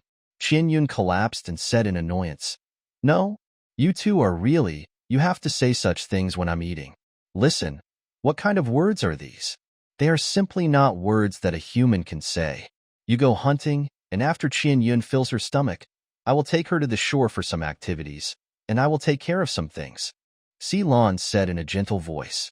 Listen to how elegantly Big Rabbit said it, calling it some things.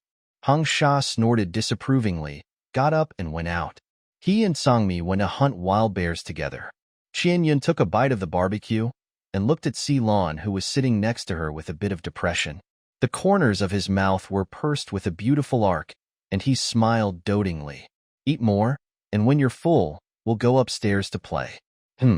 After filling his stomach, Ceylon transformed into a beast and carried her ashore.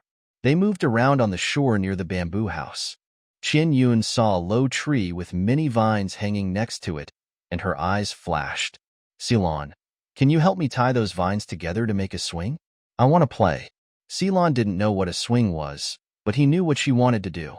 He brought Qian Yun to the big tree, put her down and started to pull the vines. He tied the toughest vines together. The vines were thick and big enough to sit on. Ceylon sat on them and swung for a few times. The vines could bear his weight, and there was no problem bearing Qian Yun's body. After confirming that there was no problem, he held Qian Yun on the vines, and she happily sat on it and swung casually. Ceylon smiled and watched for a while, then took out a few animal skins from the bamboo house and sat next to her to sew. Qian Yun looked at them curiously. They were all very thin animal skins and fish skins. When she saw him cut the shape of with sharp fish bones, She immediately realized what he wanted to do.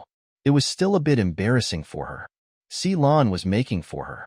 Ceylon found that she was looking at him and began to explain to her. Fish skin is thin and comfortable to wear, and adding a layer of furry animal skin will easily absorb blood stains. Qian Yun chuckled. Is this the animal world version of safety pants? But don't add too thick animal skin when you make it. If you get angry, I have cotton here that can be used as sanitary pads. You can just change the small pads and throw them away after use. I have a lot of cotton here, she said slowly. She also took out cotton from the space to show Ceylon. This kind of cotton can be crushed into a suitable pad, which will be more comfortable to use. Ceylon looked at her with clear eyes and joy. He nodded and added a layer of soft animal skin to the according to her request, so that it would feel soft and comfortable even without the cotton pad. There were a lot of small pieces of animal skin and fish skin, some of which he brought from the tribe, and some of which he had processed in the past 2 days. He made more than 10 pairs of for Qian Yun in one breath, which made her look happy. After making he shyly asked Qian Yun for a sand pit bucket to clean up. She blushed and took out the sand pit bucket from the space and handed it to him. No matter how embarrassing it was, she had to deal with it, otherwise Tsangmi, the big tiger, would tease her again. Ceylon dug a pit nearby to deal with it, cleaned the wooden barrel and dried it, covered it with new sand and fragrant flowers and plants, and finally sent it to the bamboo house. After a long time, Tsangmi and Heng Sha came back with 2 big wild bears. They met Ceylon's eyes from a distance, and Ceylon picked up Qian Yun and took him back to the bamboo house without hesitation. Qian Yun looked confused. They are going to deal with the wild bear. It's a bit bloody. Don't watch it. Let's go to the bamboo house to sleep. Got it. She understood. But she didn't expect that he would really carry her back to sleep. He carried her back to the bamboo house, kissed, hugged, and teased her in the grass nest on the 2nd floor, and really slept with her.